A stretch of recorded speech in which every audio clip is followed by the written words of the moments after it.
Secondhand Time, The Last of the Soviets. By Svetlana Alexievich. Translated by Bella Shevich. Victim and executioner are equally ignoble. The lesson of the camps is brotherhood in abjection. David Rousset, The Days of Our Death. In any event, we must remember that it's not the blinded wrongdoers who are primarily responsible for the triumph of evil in the world, but the spiritually sighted servants of the good.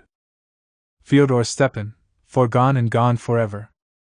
1953. Joseph Stalin dies on March 5. On September 14, Nikita Khrushchev becomes first secretary of the Central Committee of the Communist Party of the Soviet Union, CPSU. February 1956. Khrushchev delivers a speech to the 20th Congress of the CPSU denouncing Stalin's cult of personality and the excesses of his policies. Over the next decades, this speech circulates covertly through samizdat and is discussed at closed party meetings, shocking many. The speech marks the beginning of de-Stalinization and the Khrushchev thaw, a time of relative liberalization. November 1956. The Soviet army violently puts down an uprising in Hungary. November 1957. The Italian publisher Feltrinelli publishes Dr. Zhivago by Boris Pasternak. Under pressure from the Soviet authorities, Pasternak is forced to turn down the Nobel Prize in Literature the following year. November 1962. One Day in the Life of Ivan Denisovich by Alexander Solzhenitsyn is published in Novy Mir, an influential Russian literary magazine. It is the first time that the Soviet labor camps had been written about openly. Nevertheless, a crackdown on dissident groups marks the end of the thaw.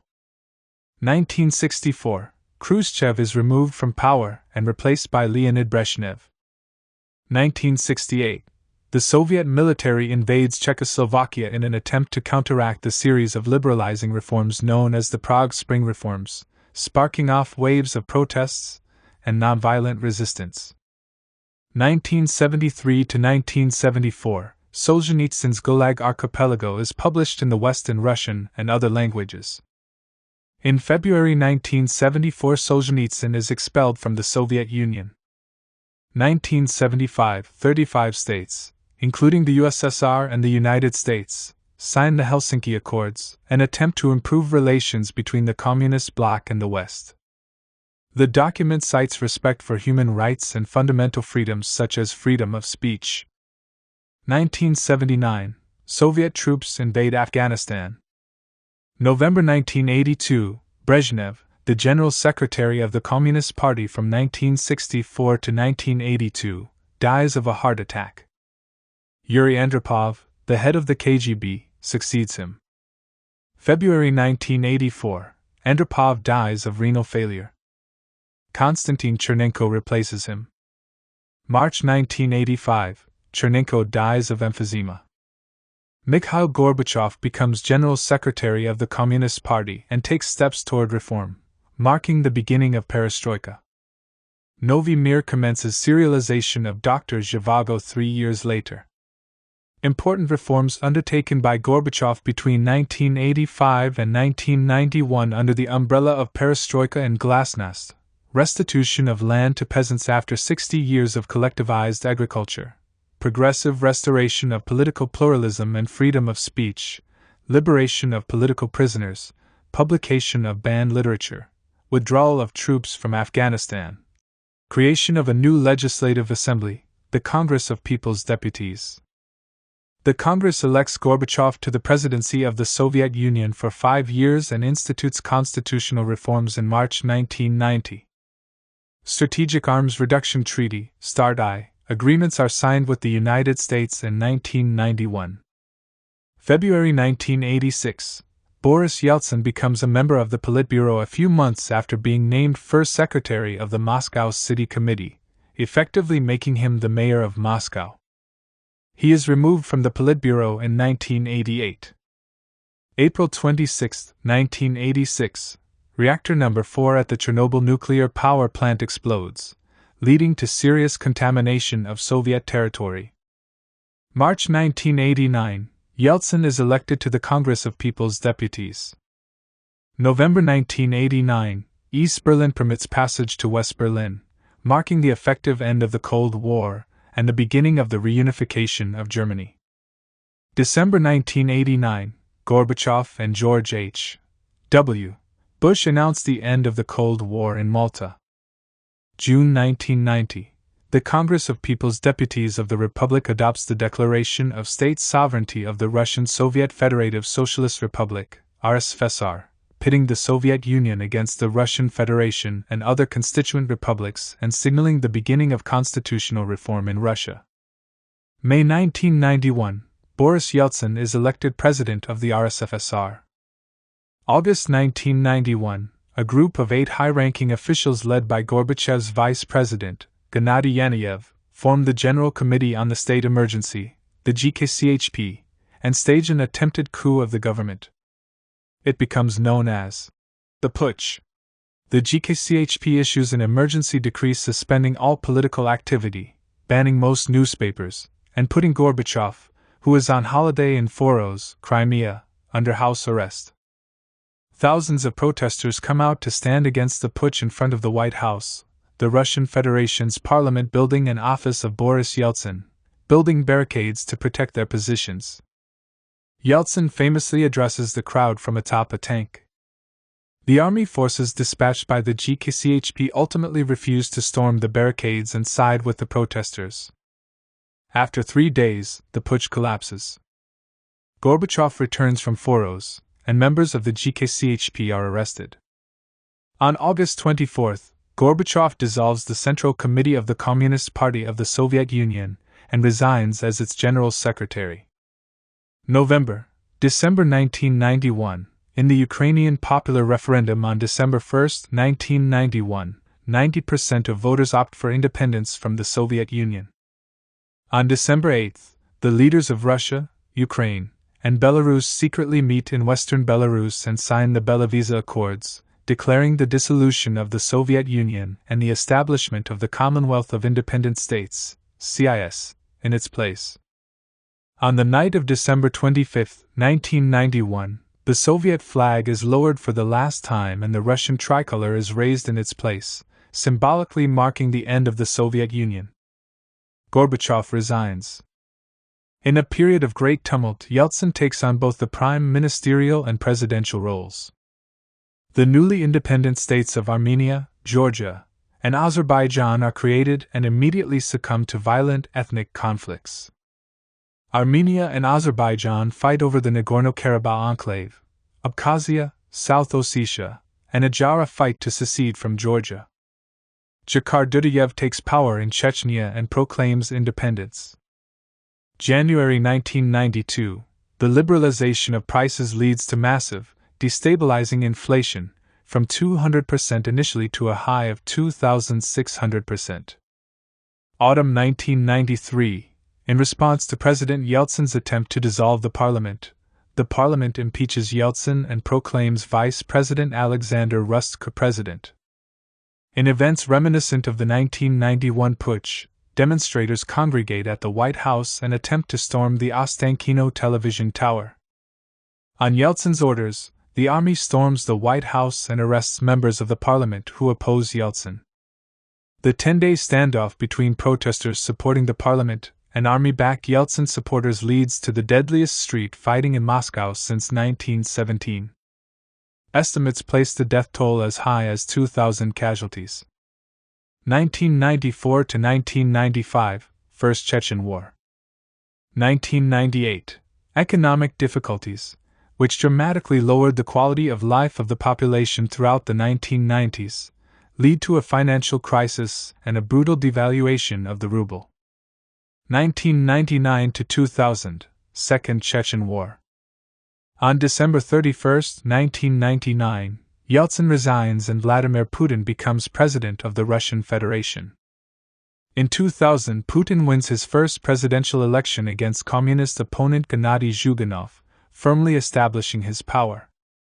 October 2003, oil magnate and prominent liberal Mikhail Khodorkovsky is arrested on charges of tax evasion and fraud, an early casualty of Putin's campaign to drive Yeltsin-era oligarchs out of politics.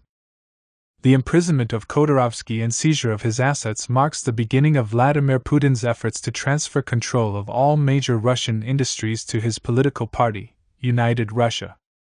This economic takeover, necessitating a great deal of corrupt maneuvering, also leads to the necessity of silencing criticism and dissent in the press. By 2010, most formerly privately owned media enterprises are under government control, including nearly all major television networks. Independent media outlets are almost exclusively relegated to the Internet. 2008. War breaks out between Georgia and South Ossetia. Dmitry Medvedev of United Russia is elected president of the Russian Federation and names Putin prime minister. December 2010. Alexander Lukashenko is re-elected for a fourth term as president of Belarus. This leads to protests, which are brutally repressed. December 2011, Prime Minister Putin declares that he will once again run for president in 2012, with Dmitry Medvedev as prime minister. Effectively, Putin and Medvedev will switch places. This sparks the first major anti-government protests since the early 1990s.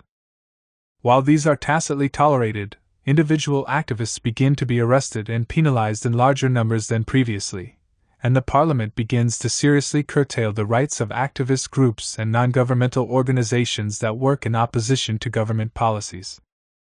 February 2012, Putin is re-elected president of Russia with 63% of the vote and names Medvedev prime minister. Oppositionists again take to the streets of several major cities to protest. The police arrest hundreds. Putin's government harshly punishes a handful of protesters, intensifying its efforts to repress political dissent in the Russian Federation. May 2014, the Maidan protests in Kiev, Ukraine, lead to armed conflict between Ukrainians supporting a pro-European Union political orientation and those who wish to remain under the Russian sphere of influence. After the flight from Ukraine of pro-Moscow President Viktor Yanukovych, Russian forces take over Crimea, which then votes to join Russia in a referendum. At the same time, Russia denies that its forces have entered Ukraine and are providing financial and military support to pro-Russian groups, effectively fueling a civil war in Ukraine. These events spark the biggest East-West showdown since the Cold War, with the United States and its European allies imposing harsh sanctions on Russia. We're paying our respects to the Soviet era, cutting ties with our old life. I'm trying to honestly hear out all the participants of the socialist drama. Communism had an insane plan to remake the old breed of man, ancient Adam. And it really worked. Perhaps it was communism's only achievement. 70-plus years in the Marxist-Leninist laboratory gave rise to a new man, Homo Sovieticus. Some see him as a tragic figure, others call him a Sovak. I feel like I know this person, we're very familiar, we've lived side by side for a long time. I am this person. And so are my acquaintances, my closest friends, my parents. For a number of years I traveled throughout the former Soviet Union. Homo Sovieticus isn't just Russian, he's Belarusian, Turkmen, Ukrainian, Kazakh. Although we now live in separate countries and speak different languages, you couldn't mistake us for anyone else. We're easy to spot. People who've come out of socialism are both like and unlike the rest of humanity. We have our own lexicon, our own conceptions of good and evil, our heroes, our martyrs. We have a special relationship with death. The stories people tell me are full of jarring terms. Shoot, execute, liquidate, eliminate, or typically Soviet varieties of disappearance such as arrest 10 years without the right of correspondence, and emigration. How much can we value human life when we know that not long ago people had died by the millions? We're full of hatred and superstitions. All of us come from the land of the Gulag and harrowing war. Collectivization, dekulakization, mass deportations of various nationalities. This was socialism, but it was also just everyday life. Back then, we didn't talk about it very much. Now that the world has transformed irreversibly, everyone is suddenly interested in that old life of ours, whatever it may have been like, It was our life. In writing, I'm piecing together the history of domestic, interior socialism as it existed in a person's soul. I've always been drawn to this miniature expanse, one person, the individual. It's where everything really happens. Why does this book contain so many stories of suicides instead of more typical Soviets with typically Soviet life stories? When it comes down to it, people end their lives for love, from fear of old age, or just out of curiosity, from a desire to come face to face with the mystery of death. I sought out people who had been permanently bound to the Soviet idea, letting it penetrate them so deeply that there was no separating them. The state had become their entire cosmos, blocking out everything else, even their own lives. They couldn't just walk away from history, leaving it all behind and learning to live without it, diving headfirst into the new way of life and dissolving into private existence, like so many others who now allowed what used to be minor details to become their big picture. Today, people just want to live their lives, they don't need some great idea. This is entirely new for Russia, it's unprecedented in Russian literature. At heart, we're built for war. We were always either fighting or preparing to fight. We've never known anything else, hence our wartime psychology. Even in civilian life, everything was always militarized. The drums were beating, the banners flying, our hearts leaping out of our chests. People didn't recognize their own slavery, they even liked being slaves. I remember it well. After we finished school, we'd volunteer to go on class trips to the Virgin Lands, and we'd look down on the students who didn't want to come. We were bitterly disappointed that the revolution and civil war had all happened before our time. Now you wonder, was that really us? Was that me? I reminisced alongside my protagonists. One of them said, "Only a Soviet can understand another Soviet. We share a communist collective memory. We're neighbors in memory." My father would say that he personally started believing in communism after Gagarin went into space. We're the first. We can do anything. That's how he and my mother raised us. I was a little Octoberist. I sported the pin with the curly-headed boy. I was a young pioneer, then a member of the Komsomol. Disillusionment came later. After Perestroika, we were all impatient for the archives to be unsealed. Finally, it happened. We learned the history that they had been hiding from us. We need to attract 90 million out of the 100 that populates Soviet Russia. It's impossible to talk to the rest of them, they must be eliminated. Zinoviev, 1918. We must hang, and it has to be hanging, so that the people will see, no fewer than 1,000 inveterate kulaks, the rich ones, seize their grain, take hostages, make sure that people hear about it 100 versts around and tremble from fear. Lenin, 1918. Moscow is literally dying of hunger. N. G. Kuznetsov to Trotsky. That's not hunger. When Titus was taking Jerusalem, Jewish mothers ate their children. When I have your mothers eating their young, then you can tell me you're starving. Trotsky, 1919. People read newspapers and magazines and sat in stunned silence. They were overcome with unspeakable horror. How were we supposed to live with this? Many greeted the truth as an enemy. And freedom as well. We don't know our own nation. We don't understand what the majority of people think about. We see them, we interact with them every day, but what's on their minds? What do they want? We have no idea. But we will courageously take it upon ourselves to educate them. Soon we will learn the whole truth and be horrified. My friend would say in my kitchen, where we often sat talking. I'd argue with him. It was 1991, what an incredibly happy time. We believed that tomorrow, the very next day, would usher in freedom. That it would materialize out of nowhere, from the sheer force of our wishing. From Varlam Shalamov's notebooks. I participated in the great lost battle for the true reinvention of life. The man who wrote these words spent 17 years in Stalin's camps. He continued to yearn for the ideals, I would divide the Soviets into 4 generations: the Stalin, the Khrushchev, the Brezhnev, and the Gorbachev. I belonged to the last of these. It was easier for my generation to accept the defeat of the communist idea because we hadn't been born yet when it was still young, strong, and brimming with the magic of fatal romanticism and utopian aspirations. We grew up with the Kremlin ancients, in Lenten, vegetarian times.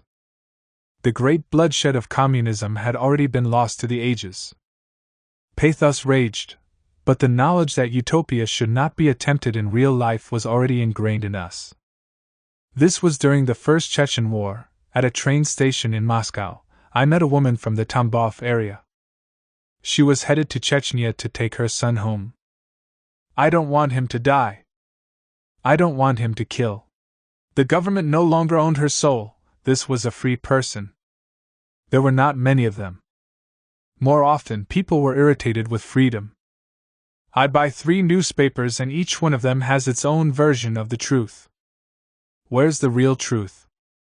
You used to be able to get up in the morning, read Pravda, and know all you needed to know, understand everything you needed to understand. People were slow to come out from under the narcosis of old ideas. If I brought up repentance, the response would be, "What do I have to repent for?" Everyone thought of themselves as a victim, never a willing accomplice. One person would say, "I did time too." Another, "I fought in the war."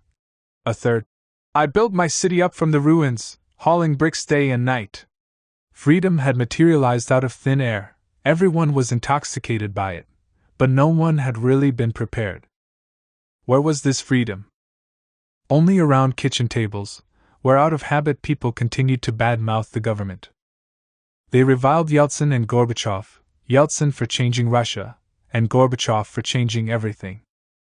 The entire 20th century. Now we would live no worse than anyone else. We'd be just like everyone else. We thought that this time, we'd finally get it right. Russia was changing and hating itself for changing. The immobile Mongol, Marx wrote of Russia. The Soviet civilization, I'm rushing to make impressions of its traces, its familiar faces. I don't ask people about socialism, I want to know about love, jealousy, childhood, old age. Music, dances, hairdos. The myriad sundry details of a vanished way of life. It's the only way to chase the catastrophe into the contours of the ordinary, and try to tell a story. Make some small discovery. It never ceases to amaze me how interesting everyday life really is. There is an endless number of human truths.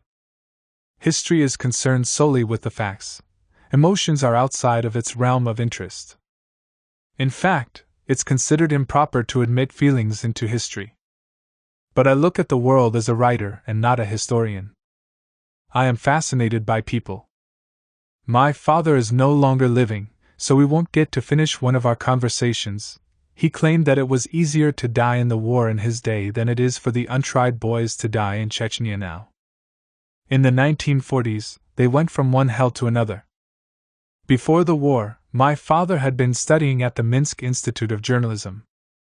He would recall how often, on returning to college after vacations, students wouldn't find a single one of their old professors because they had all been arrested. They didn't understand what was happening, but whatever it was terrifying. Just as terrifying as war.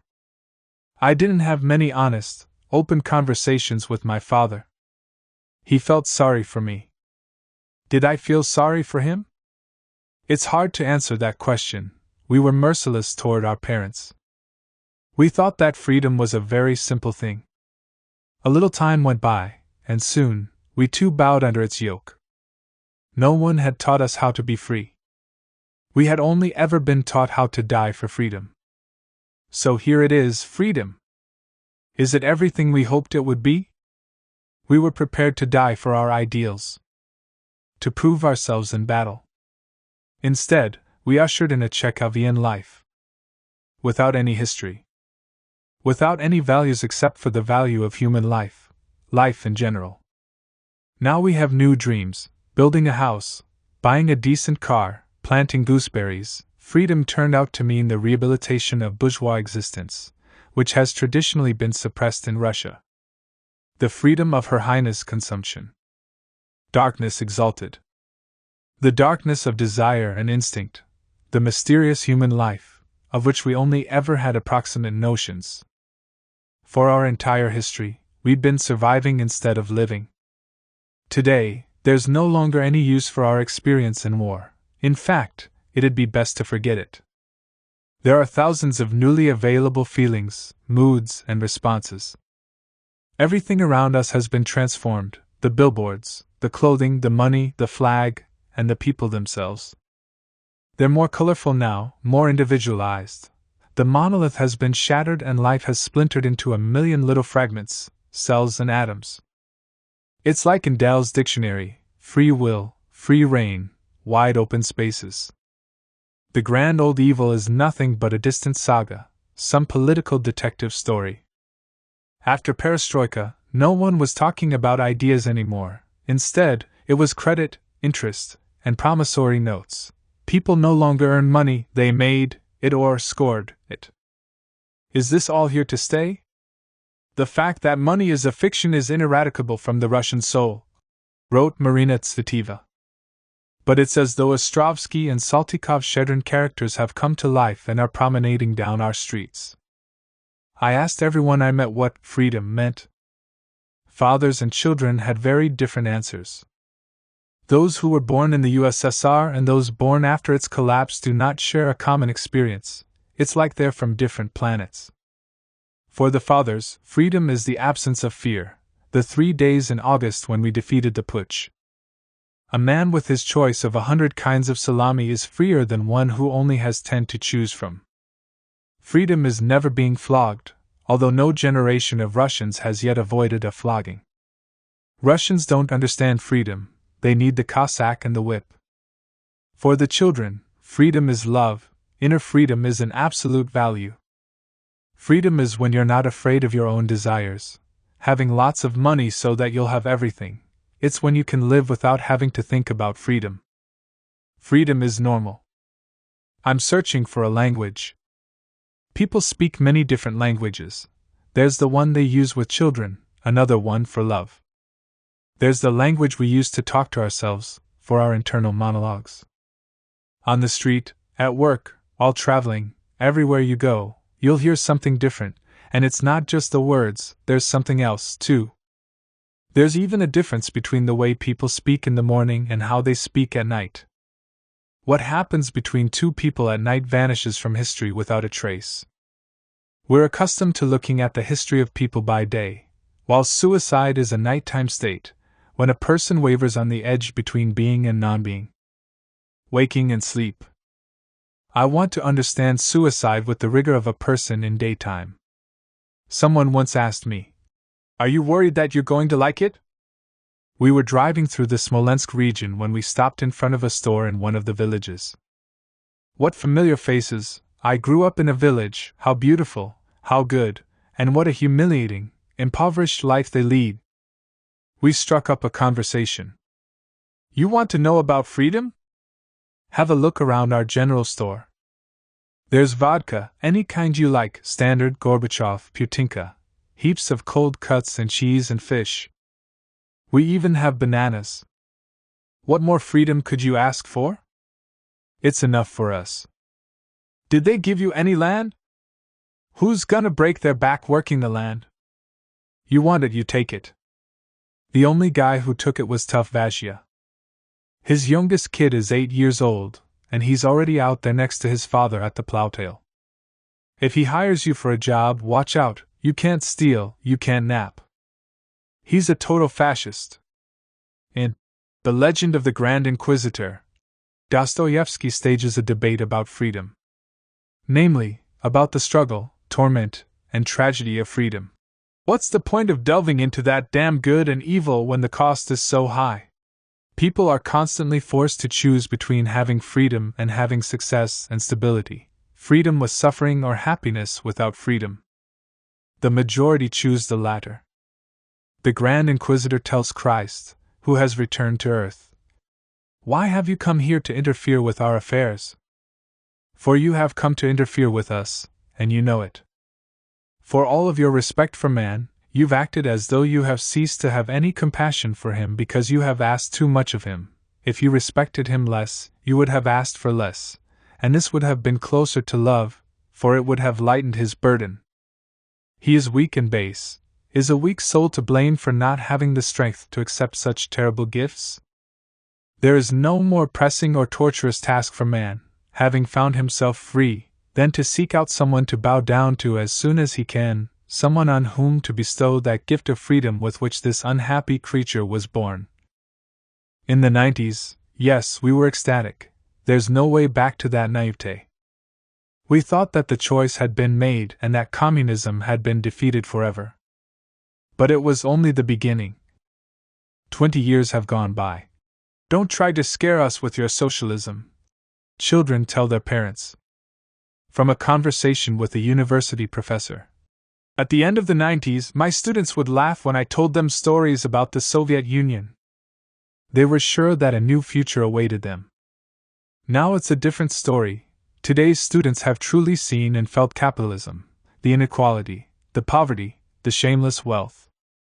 They've witnessed the lives of their parents, who never got anything out of the plundering of our country. And they're oriented toward radicalism.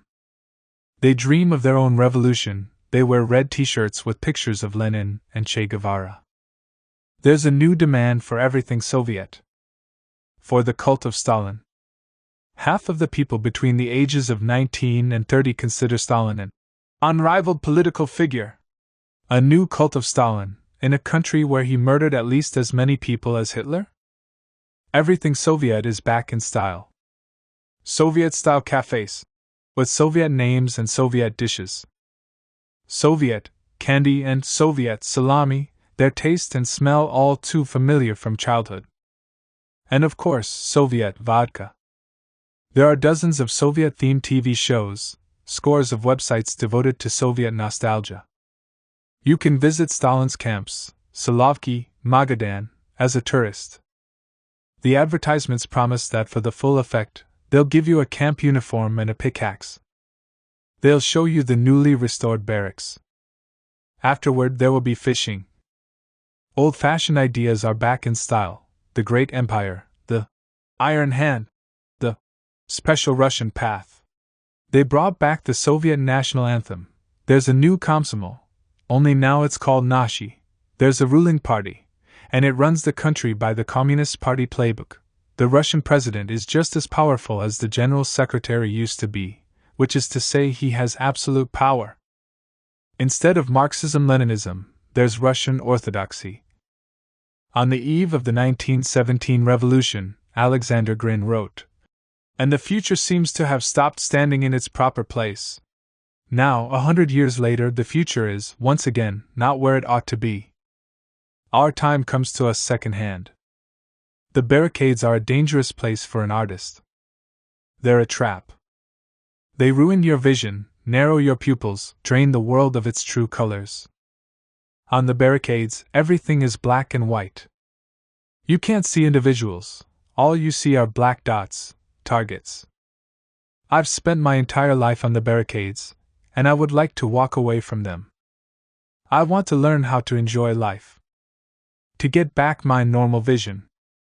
But today, tens of thousands of people are once again taking to the streets. They're taking each other by the hand and tying white ribbons onto their jackets, a symbol of rebirth and light. I'm with them. I recently saw some young men in t-shirts with hammers and sickles and portraits of Lenin on them. Do they know what communism is? On Ivanushka the Fool and the Magic Goldfish. What have I learned? I learned that the heroes of one era aren't likely to be the heroes of the next. Except Ivanushka the Fool. And Emilia. The beloved heroes of Russian folklore. Our stories are all about good fortune and strokes of luck, divine intervention that makes everything fall right into our laps. Having it all without having to get up from your bed on the stove. The stove will cook the bliney, the magic goldfish will grant your every wish. I want this and I want that. I want the fair Tsarevna. I want to live in a different kingdom, where the rivers run with milk and their banks are heaped with jam. We're dreamers, of course. Our souls strain and suffer, but not much gets done. There's no strength left over after all that ardor. Nothing ever gets done. The mysterious Russian soul, everyone wants to understand it. They read Dostoevsky. What's behind that soul of theirs? Well, behind our soul there's just more soul.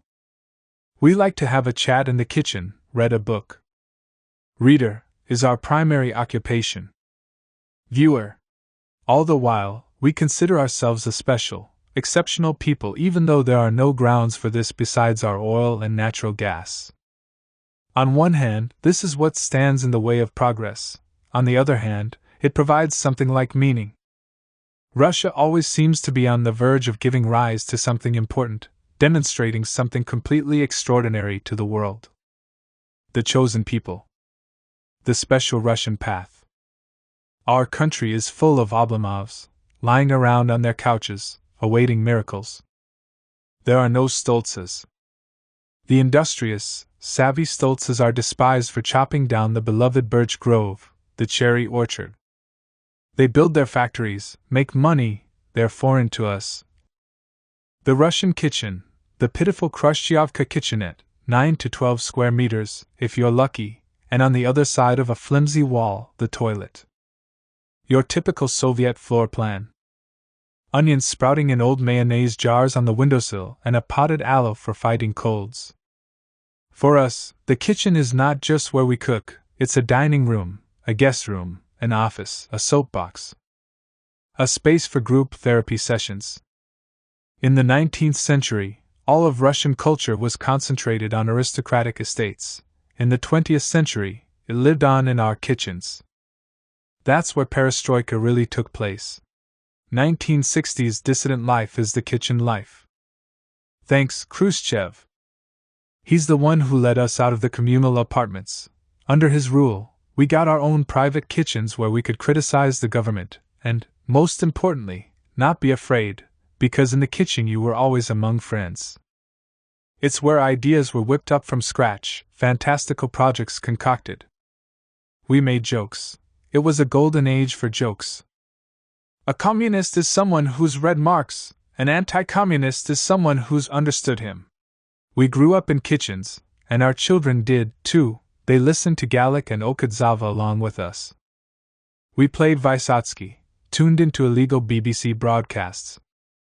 We talked about everything, how shitty things were, the meaning of life, whether everyone could all be happy.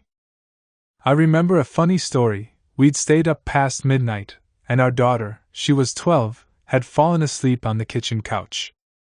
We'd gotten into some heated argument, and suddenly she started yelling at us in her sleep. Enough about politics! Again with your Sakharov, Solzhenitsyn, and Stalin. Laughs. Endlessly drinking tea. Coffee. Vodka. In the 70s, we had Cuban rum. Everyone was in love with Fidel. With the Cuban Revolution. Che in his beret. A Hollywood star. We talked nonstop, afraid that they were listening in, thinking they must be listening. There'd always be someone who'd halt in mid-conversation and point to the ceiling light or the power outlet with a little grin. Did you hear that, Comrade Lieutenant? It felt a little dangerous, a little bit like a game. We got a certain satisfaction out of leading these double lives. A tiny handful of people resisted openly, but many more of us were kitchen dissidents, going about our daily lives with our fingers crossed behind our backs. Today, it's shameful being poor and unathletic. It's a sign that you're not making it. I come from the generation of janitors and security guards. Getting a job like that was a form of internal emigration. You lived your life and didn't pay any attention to what was going on around you, like it was all just the view out the window. My wife and I graduated from the philosophy faculty of St. Petersburg. Back then, it was Leningrad State University. Then she got a job as a janitor, and I was a stoker in a boiler plant. You'd work one 24-hour shift and then get 2 days off. Back then, an engineer made 130 rubles a month, while in the boiler room, I was getting 90. which is to say that if you were willing to give up 40 rubles a month, you could buy yourself absolute freedom. We read, we went through tons of books. We talked. We thought that we were coming up with new ideas. We dreamed of revolution, but we were scared we never lived to see it. In reality, we were completely sheltered. We didn't know a thing about what was actually going on in the world. We were like houseplants. We made everything up, and, as it later turned out, everything we thought we knew was nothing but figments of our imaginations, the West. Capitalism. The Russian people. We lived in a world of mirages. The Russia of our books and kitchens never existed. It was all in our heads. With perestroika, everything came crashing down. Capitalism descended, 90 rubles became $10. It wasn't enough to live on anymore. We stepped out of our kitchens and onto the streets, where we soon discovered that we hadn't had any ideas after all. That whole time, we'd just been talking. Completely new people appeared, these young guys in gold rings and magenta blazers. There were new rules: if you have money, you count; no money, you're nothing. Who cares if you've read all of Hegel? Humanities started sounding like a disease. All you people are capable of is carrying around a volume of Mandelstam. Many unfamiliar horizons unfurled before us. The intelligentsia grew calamitously poor. On weekends, at the park by our house, Herr Krishnas would set up a mobile kitchen serving soup and something simple for a second course. The line of the dignified elderly was so long, just thinking about it is enough to give you a lump in your throat. Some of them hid their faces. By then, we'd had 2 children. We were literally starving. My wife and I became peddlers. We'd pick up 4 or 6 cases of ice cream at the factory and take them down to the market, to the most crowded spot. We had no refrigeration, so a few hours in, all the ice cream would be melting. At that point, we'd give it away to hungry kids. They were so happy. My wife did the selling. I'd deliver it, haul it. I was willing to do anything but actually make sales. It felt uncomfortable for a long time. There was a time when I'd often reminisce about our kitchen days. There was so much love. What women! Those women hated the rich. You couldn't buy them. Today, no one has time for feelings, they're all out making money. The discovery of money hit us like an atom bomb. On how we fell in and then out of love with Gorby.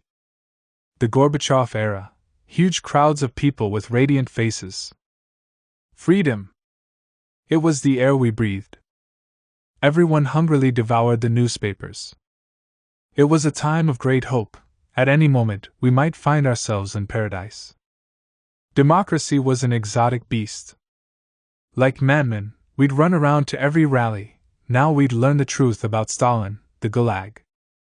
We'd read Anatoly Rybakov's Forbidden Children of the Arbat and other good books. Finally, we'd all become Democrats.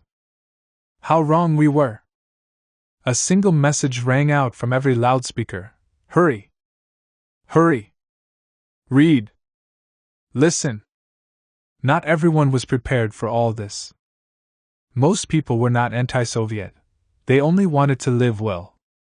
They really wanted blue jeans, VCRs, and most of all, cars. Nice clothes and good food. When I came home with a copy of the Gulag Archipelago, my mother was horrified. If you don't get that book out of my house immediately, I'm kicking you out. Before the war, my grandmother's husband had been shot, but she would say, I don't feel sorry for Vaska. They were right to arrest him. He had a big mouth. Grandma, why didn't you tell me before? I'd ask her. I hope that my life dies along with me so none of you will have to suffer the consequences. That's how our parents lived, and their parents before them. Then it was all bulldozed over. Perestroika wasn't created by the people, it was created by a single person, Gorbachev. Gorbachev and a handful of intellectuals. Gorbachev is an American secret agent, a Freemason. He betrayed communism. All communists to the trash heap, All Komsomol members to the dump! I hate Gorbachev because he stole my motherland. I treasure my Soviet passport like it's my most precious possession. Yes, we stood in line for discolored chicken and rotting potatoes, but it was our motherland. I loved it. You lived in a third world country with missiles, but for me, it was a great nation. The West has always seen Russia as an enemy, a looming threat. It's a thorn in their side. Nobody wants a strong Russia, with or without the communists. The world sees us as a storehouse that they can raid for oil, natural gas, timber, and base metals. We trade our oil for underpants. But we used to be a civilization without rags and junk. The Soviet civilization. Someone felt the need to put an end to it. The CIA were already being controlled by the Americans.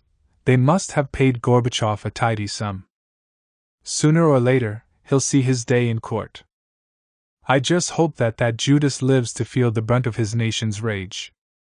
I would gladly take him out to the Butovo firing range and shoot him in the back of the skull myself. Slams his fist down on the table. Happiness is here, huh? Sure, there's salami and bananas. We're rolling around in shit and eating foreign food. Instead of a motherland, we live in a huge supermarket. If this is freedom, I don't need it. To hell with it. The people are on their knees. We're a nation of slaves. Slaves. Under communism, in the words of Lenin, the cook ran the state, workers, dairymaids, and weavers were in charge. Now our parliament is lousy with criminals. Dollar-rich millionaires. They should all be in prison, not parliament. They really duped us with their perestroika. I was born in the USSR, and I liked it there. My father was a communist. He taught me how to read with Pravda. Every holiday, we'd go to the parades. With tears in our eyes. I was a young pioneer. I wore the red kerchief around my neck. Then Gorbachev came, and I never got the chance to join the Komsomol, which I'm still sad about. I'm a Slovak, huh? And my parents are Slovaks, and my grandparents too? My grandfather the Slovak died defending Moscow in 41. My Slovak grandmother fought with the partisans. The liberals are working off their piece of the pie. They want us to think of our history as a black hole. I hate them all. Gorbachev, Shevardnadze, Yakovlev, don't capitalize their names, that's how much I hate them all. I don't want to live in America, I want to live in the USSR. Those were wonderful, naive years. We had faith in Gorbachev like we'll never have faith in anyone ever again. Many Russians were returning from emigration, coming back to their motherland. There was so much joy in the air.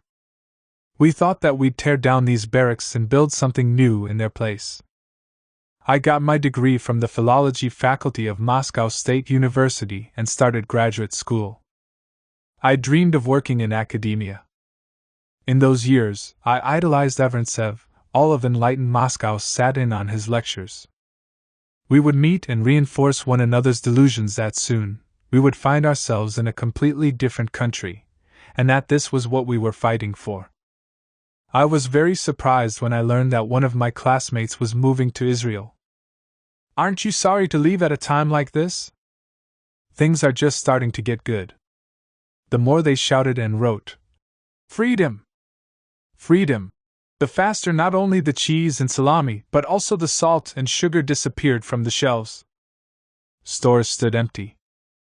It was very scary. You could only buy things with ration cards, as though we were at war. Grandma was the one who saved us. She'd spend her days running around the city making sure we got our ration cards worth. Our whole balcony was covered in detergent. The bedroom was full of sacks of sugar and grain. When they distributed vouchers for socks, my father broke down in tears. This is the end of the USSR. He felt it coming. My father worked in the construction bureau of a munitions factory. He'd worked on missiles. He was crazy about his job. He had 2 graduate degrees. Then suddenly, instead of missiles, the factory started putting out washing machines and vacuum cleaners. Papa was laid off. He and my mother had been fervent participants in Perestroika. They painted posters, distributed flyers, and here's where it got them: they were lost. They couldn't believe that this was what freedom looked like. It was impossible for them to come to terms with it. The streets were already filling with cries of, "Gorbachev's not worth a pin, long live Yeltsin!" People were carrying around portraits of Brezhnev covered in medals next to Gorbachev covered in ration cards. It was the beginning of the reign of Yeltsin, Gaidar's reforms and all of that. Buy and sell. I can't stand. In order to survive, I had to start traveling to Poland with big bags of light bulbs and children's toys. The train car would be full of teachers, engineers, doctors, all of them with bags and sacks. We'd stay up all night talking about Dr. Zhivago, Shatrov's plays. It was like we were still in a Moscow kitchen. When I think about my friends from university, all of us ended up as anything but philologists, senior executives at advertising agencies, bank tellers, shuttle traders. I work at a real estate agency for a woman who comes from the country, a former Komsomol worker. Who owns the businesses today? The mansions on Cyprus and in Miami? The former party nomenclatura. That's where we should look for the party's money. As for our leaders, the dissidents of the 60s, they tasted blood during the war, but they were as naive as little kids. We should have spent our days and nights out on the squares, fighting with all our might to get what we had come for, a Nuremberg trial for the CPSU. We all went home too early. The black marketeers and money changers took power. Contrary to what Marx predicted, after socialism, we're building capitalism. Silence. But I'm grateful I lived through that era. Communism fell. And that's it, it's gone for good. We live in a different world and see it through different eyes. I'll never forget how freely we breathed in those days. On falling in love with tanks under your windows. I was so in love, I couldn't think about anything else. It was my entire universe. Then one morning my mother wakes me up. There are tanks outside. I think there's been an uprising. Still asleep, I tell her. Mama, they're just doing training exercises. But oh no! There really were tanks directly outside our windows. I'd never seen tanks that up close before. On TV, they were playing Swan Lake. My mother's friend ran over. She was very anxious that she hadn't paid her party dues in several months. She said that at the school where she worked she had stashed a bust of Lenin in the storeroom. What should she do with it now? The lines were drawn immediately. You couldn't do this and you couldn't do that. On the radio, they declared a state of emergency. My mother's friend shuddered at every word. My God! My God! My father spat at the television. I called Oleg. Are we going to the White House? Let's go! So I put on my Gorbachev pin and made some sandwiches. People were quiet on the metro, everyone anticipated tragedy. Everywhere you looked there were tanks, and more tanks. The drivers weren't murderers, they were just frightened kids with guilty looks on their faces. Old ladies would feed them hard-boiled eggs and bliney. What a relief it was to see tens of thousands of people in front of the White House. Everyone was in excellent spirits. We felt capable of anything and everything. We chanted, Yeltsin! Yeltsin! Yeltsin! Self-defense squadrons were already forming. They would only let the young join, which the old people really resented. I remember one old man was very upset. The communists stole my life from me. Let me at least have a beautiful death. Step aside, Grandad. Today, they accuse us of fighting for capitalism. That's not true. I was defending socialism, but some other kind, not the Soviet kind. That's what I was standing up for. Or at least that's what I thought. It's what we all thought. 3 days later, when the tanks were rolling out of Moscow, they were different, kinder tanks. Victory! And we kissed and kissed. I'm in my friend's kitchen in Moscow. There are a lot of people here, friends and relatives visiting from the country. We remembered that tomorrow is the anniversary of the August Putsch. Tomorrow's a holiday. What's there to celebrate? It's a tragedy.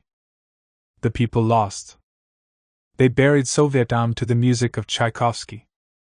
The first thing I did was get cash and run out to the shops. I knew that no matter what happened, the prices were going up.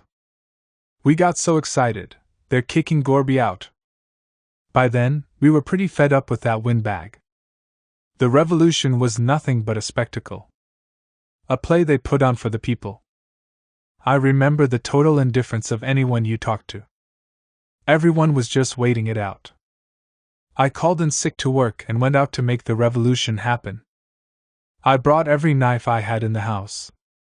I realized that this was war, and that I needed weapons. I supported communism. Everyone in our family is a communist. Instead of lullabies, my mother would sing us songs of the revolution. Now she sings them to her grandchildren. Are you nuts? I ask her. She replies, I don't know any other songs. And Grandpa was a Bolshevik, and Grandma too. Now you're going to go and say that communism was nothing but a pretty little fairy tale. My father's parents disappeared in the Mordovian camps. I went to the White House with my parents. My father said, Let's go, or else we'll never have salami or good books. We ripped out the cobblestones and built barricades out of them. Today, the people have come to their senses. Attitudes toward the communists are changing. You don't have to hide it anymore. I worked at the Komsomol District Committee. On the first day, I took all the Komsomol membership cards and used stationery and pins home and hid them in the basement. There was so much stuff that later on, we had nowhere to store the potatoes. I didn't know what I needed it all for, but I imagined them coming to shut us down and destroying everything. To me, these were precious symbols. We could have ended up killing each other. God protected us. Our daughter was giving birth. I went to see her, but all she wanted to know was, Is there going to be a revolution, Mama? Is civil war breaking out? I graduated from military academy and served in Moscow. If they had given us the orders to arrest someone, we wouldn't have even thought twice, we'd have done it. Many of us would have even relished following those orders. We were sick of all the turmoil. Everything used to be cut and dried, things were done by the book. There was order. That's how army people like to live. In fact, that's how everyone likes to live. I'm afraid of freedom. It feels like some drunk guy could show up and burn down my dacha at any moment. What are we doing arguing about ideas, friends? Life's too short. Let's drink. August 19th, 2001, the 10th anniversary of the August Putsch. I'm in Irkutsk, the capital of Siberia, where I do brief interviews with people on the street. Question: What would have happened if the putschists had won? Answers: They would have saved a great country from ruin. Look at China, where the communists are still in power. China has developed into the second largest economy in the world. Gorbachev and Yeltsin would have been put on trial for betraying the motherland. They would have drowned the country in blood and filled the camps to capacity. They wouldn't have betrayed socialism. We wouldn't have been split into rich and poor. There wouldn't have been a war in Chechnya. No one would have ever dared to say that the Americans defeated Hitler. I stood in front of the White House myself. I feel like I was cheated. What would have happened if they pulled off the putsch? Well, when you think about it, they did. They may have taken down the Iron Felix, but the Lubyanka is right where it always was. We're building capitalism under the leadership of the KGB. My life wouldn't have been any different. How stuff became worth as much as words and ideas. The world shattered into dozens of colorful little pieces. We were so terribly eager for the gray Soviet every day to turn into a scene from an American movie. Not many people reflected on how we'd rallied in front of the White House. Those 3 days may have shaken the world, but we remained unshaken. 2,000 people will go out and demonstrate, and the rest will ride past them, looking at them like they're idiots. We drank a lot, we always do, but back then, we drank even more. Society stopped dead in its tracks. Where to next? Will there be capitalism, or maybe some good kind of socialism? Capitalists are fat and scary. That's what they'd been telling us since we were little kids. She laughs. Our country was suddenly covered in banks and billboards. A new breed of goods appeared. Instead of crummy boots and frumpy dresses, we finally got the stuff we'd always dreamed of: blue jeans, winter coats, lingerie, decent dishware, everything bright and beautiful. Our old Soviet stuff was gray, ascetic, and looked as if it had been manufactured in wartime. The libraries and theaters stood empty. Markets and stores had taken their place. Everyone decided that they wanted to be happy, and they wanted it now. We were all like children discovering a new world. Eventually, we stopped fainting at supermarkets. A guy I know went into business.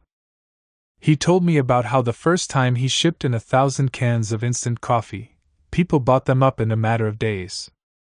He used the profits to buy 100 vacuum cleaners, and those went just as quickly. Coats, sweaters, this and that.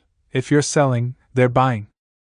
Everyone was making themselves over, getting a whole new wardrobe, new furniture and appliances, remodeling their dachas. They wanted pretty little fences and charming roofs. When my friends and I start remembering this stuff, we die laughing, savages. We were completely impoverished people. We had to relearn how to live from scratch. In Soviet times, you were allowed to have a lot of books but not an expensive car or house. We had to learn how to dress, cook good food, drink juice and eat yogurt in the morning. Before, I had hated money. I didn't know what it was. My family never talked about it. It was considered shameful. We grew up in a country where money essentially did not exist. Like everyone else, I would get my 120 rubles a month, and that had been enough. Money appeared with perestroika. With Gaidar. Real money. Instead of, "Our future is communism," the signs began exclaiming, "Buy now! If you want to, you can travel." See Paris, Spain, fiesta, bullfighting. When I read about it in Hemingway, I'd been sure that I'd never see any of it with my own eyes. Back then, books replaced life. This was the end of our nightly kitchen vigils and the beginning of making money, then making more money on the side. Money became synonymous with freedom. Everyone was completely preoccupied with it. The strongest and most aggressive started doing business. We forgot all about Lenin and Stalin. And that's what saved us from another civil war with Reds on the one side and Whites on the other. Friends and foes. Instead of blood, there was all this new stuff, life. We chose the beautiful life. No one wanted to die beautifully anymore, everyone wanted to live beautifully instead. The only problem was that there wasn't really enough to go around. In Soviet times, the word had a holy, magical significance. Out of inertia, the intelligentsia still sat in their kitchens discussing Pasternak, making soup without putting down their Astafyev and Bykov, but all the while, life kept demonstrating that none of that mattered anymore. Words no longer meant anything. In 1991, our mother came down with acute pneumonia and had to be hospitalized. She came home a hero, having spent her convalescence talking away in the ward. She told everyone about Stalin, the assassination of Kirov, Bukharin. People were prepared to listen to her day and night. In those days, everyone wanted to have their eyes opened. She was recently in the hospital again, but this time, she never said a word. It's only been 5 years, but things are completely different now. Instead of her, the star of the ward was the wife of a big-time businessman. Her stories had everyone hypnotized. She talked about their house, 300 square meters. All of their help, a cook, a nanny, a driver, a gardener, their vacations to Europe. The museums are nice, of course, but you should see the boutiques. Those boutiques. This ring has this many carats, this one has that many, and her pendants, and gold clip-on earrings. It was standing room only. Nothing about the Gulag or anything of the kind. That's all in the past. What's the point of arguing with old people? Out of habit, I would go into the used bookstore where the full 200-volume sets of the World Classics Library and Library of Adventures now stood calmly, not flying off the shelves. Those orange bindings, the books that had once driven me mad. I'd stare at their spines and linger, inhaling their smell. Mountains of books. The intelligentsia were selling off their libraries.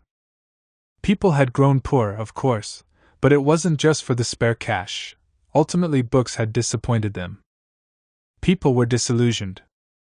It became rude to ask, "What are you reading?" Too much about our lives had changed, and these weren't things that you could read about in books. Russian novels don't teach you how to become successful. How to get rich.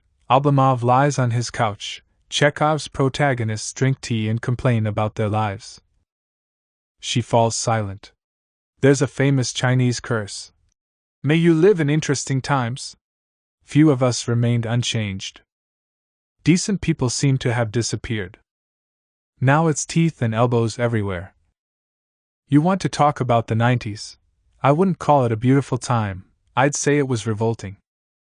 People's minds flipped 180 degrees. Some couldn't handle it, they went crazy, the psych wards were overflowing. I visited a friend of mine in one of them. One guy was screaming, "I'm Stalin! I'm Stalin!" while another one screamed, "I'm Berezovsky! I'm Berezovsky!" The whole ward was filled with these Stalins and Berezovskys. Outside, there was always gunfire in the streets. A huge number of people were killed. Shootouts every day. You have to make it, you have to snatch it, get your hands on it before anyone else can snag it. Some people went broke, others went to jail. Down from the throne, straight into the gutter. On the other hand, it was cool to see all that happening right before your eyes.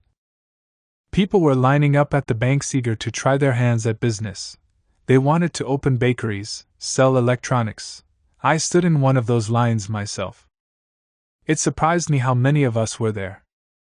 Some woman in a knit beret, a boy in a tracksuit, this big guy who looked like he might have done time for over 70 years. They told us that money wasn't happiness, that the best things in life were free. Like love, for example. But the minute someone from the podium said, "Sell and prosper," all of that went out the window. Everyone forgot the Soviet books. These people were nothing like the ones I'd been staying up all night with, strumming the guitar. I barely knew 3 chords. The only thing they had in common with the kitchen folk was that they were also sick of the red calico flags and all that flotsam, the Komsomol meetings, political literacy classes. Socialism had treated the people like they were dummies. I know full well what it means to dream. My whole childhood, I begged for a bicycle, and I never did get one. We were too poor. In school, I sold blue jeans on the side. In college, it was Soviet war uniforms and memorabilia. Foreigners loved that stuff. Your run-of-the-mill black market goods. In Soviet times, you could get 3 to 5 years for that if they caught you. My father would chase me around the house with his belt, screaming, "You profiteer!" I spilled blood defending Moscow only to raise a little shithead. Yesterday it was crime, today it's business. You buy nails in one place, heel caps someplace else, put them together in a plastic bag and sell them as a set like new. That's how you bring home the bacon. I was making sure that we always had a full fridge while my parents kept waiting for them to come for me. He laughs. I sold household appliances. Pressure cookers, steamers. I would go to Germany and haul back truckloads of that stuff. And it would all sell out. I kept a computer box full of cash in my office. That was the only way I could feel like I really had money. You keep taking bills out of it, but there's always more inside. At a certain point, I felt like I'd already bought everything I'd ever wanted: wheels, an apartment, a Rolex. I remember the intoxication. You can make all of your dreams come true, all of your secret fantasies. I learned a lot about myself, First of all, I have bad taste. Second of all, I'm completely neurotic. I'm just no good with money. I didn't know that you're supposed to put big money to work, that it can't just lie there. Money is a test, like power or love. I had this dream, so I went to Monaco. Lost big at a casino in Monte Carlo. It was really a lot of money. Things were slipping away from me. I'd become the slave of my box. Is there money in there or not? How much? There had to keep being more and more. I lost interest in everything that I used to be interested in. Politics, protests, Sakharov died. I went to pay my respects.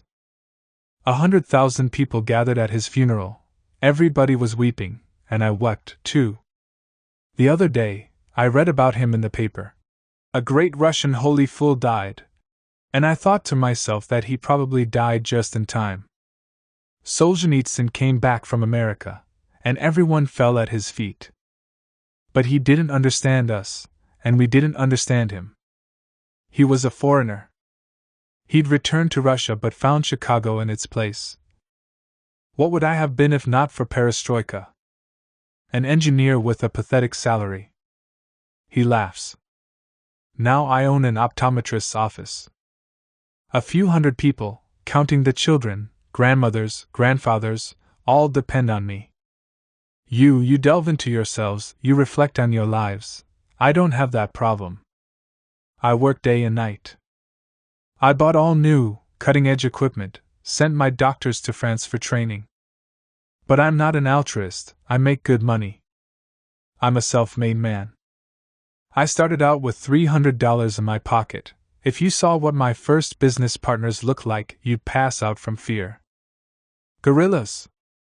With ferocious stares. They're not around anymore, those guys went extinct like the dinosaurs. I used to wear a bulletproof vest. I've been shot at. If someone eats worse salami than I do, I don't care. All of you wanted capitalism. You dreamt of it. Don't go crying now that you've been lied to. On how we grew up among victims and executioners.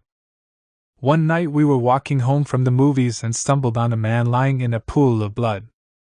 There was a bullet hole in the back of his trench coat, and a cop standing over him.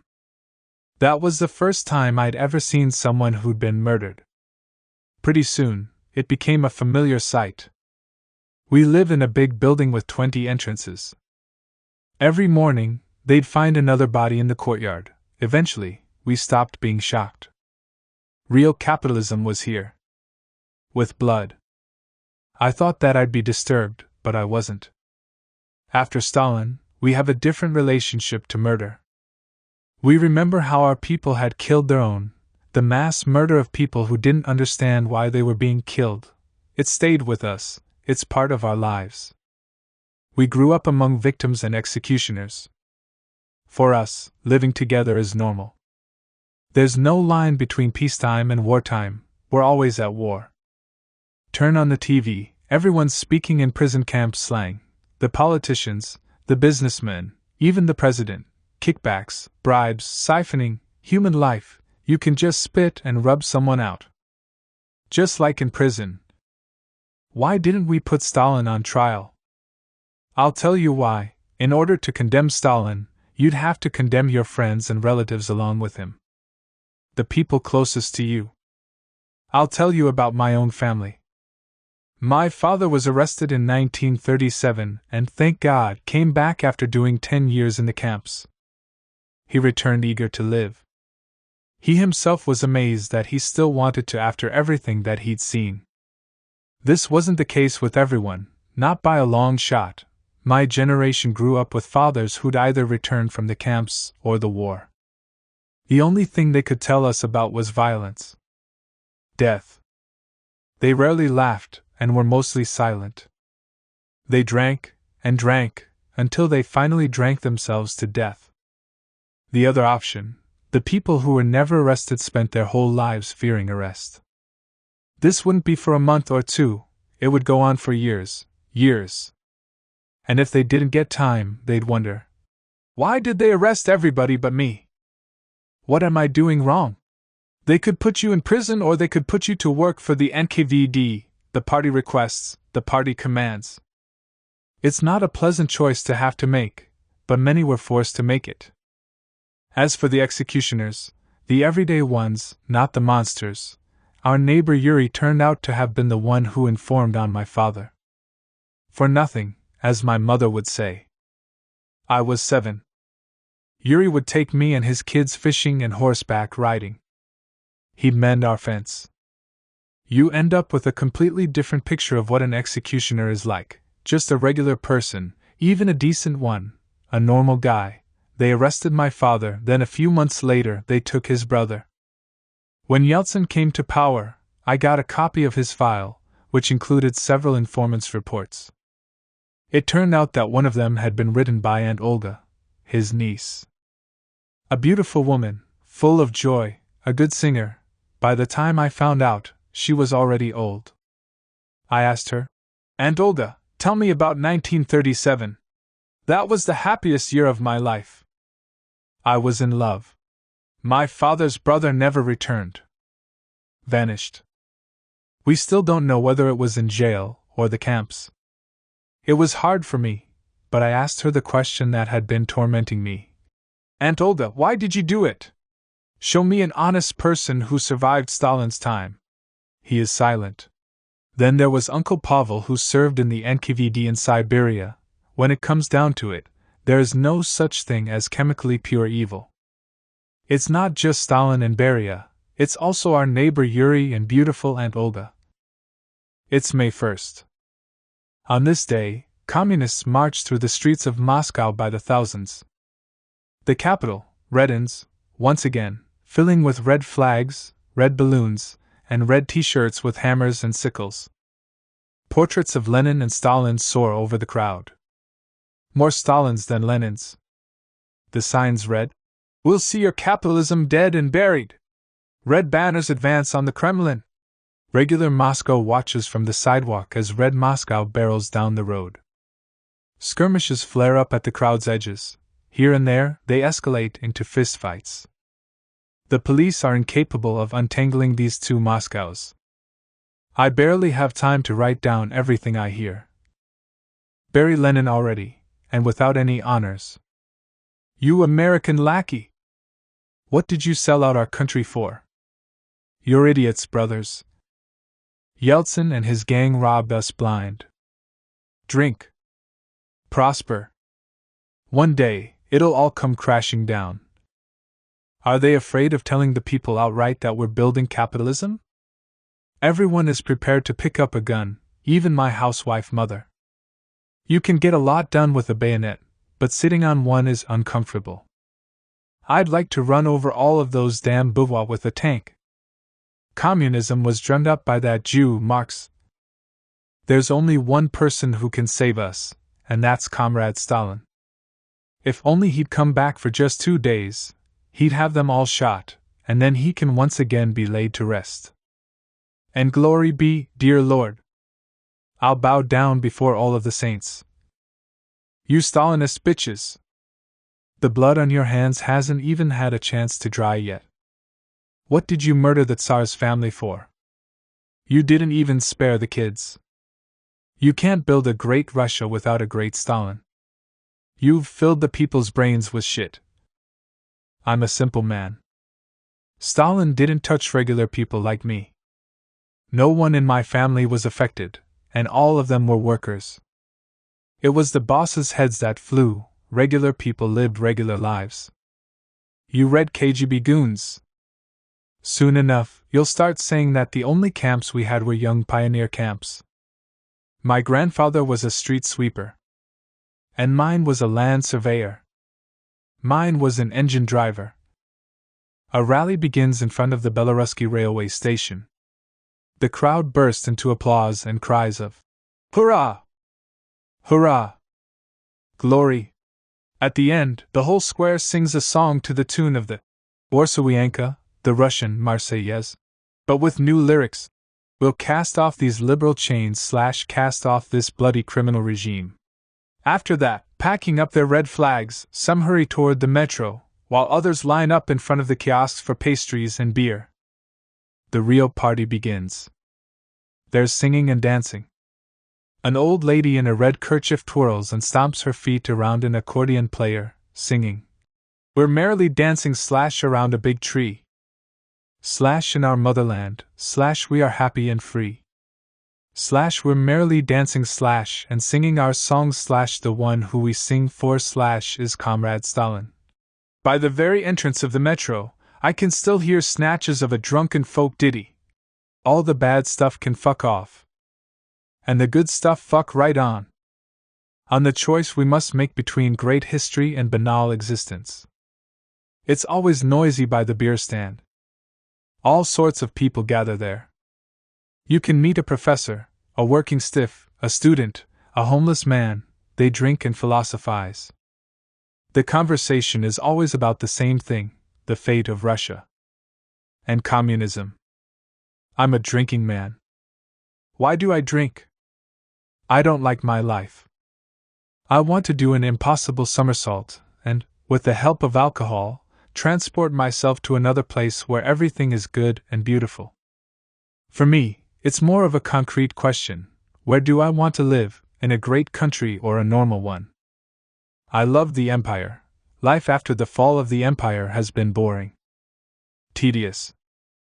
A great idea demands blood. Today, nobody wants to go off and die somewhere.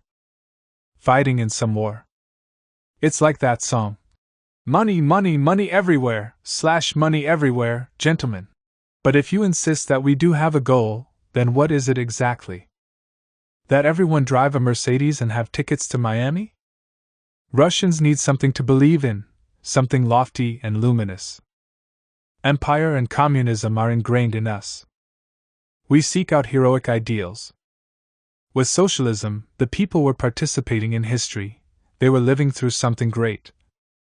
Fucking shit. Look at us, we're so soulful, we're so special. We've never had democracy. What kind of Democrats would you and I make? The last great event in our lives was perestroika. Russia can either be great or not exist at all. We need a strong army. What do I need a great country for? I want to live in a small one like Denmark. No nuclear weapons, no oil, no gas. So no one would ever hit me over the head with their pistol. Maybe then even we would learn to shampoo our sidewalks. Communism is too great an undertaking.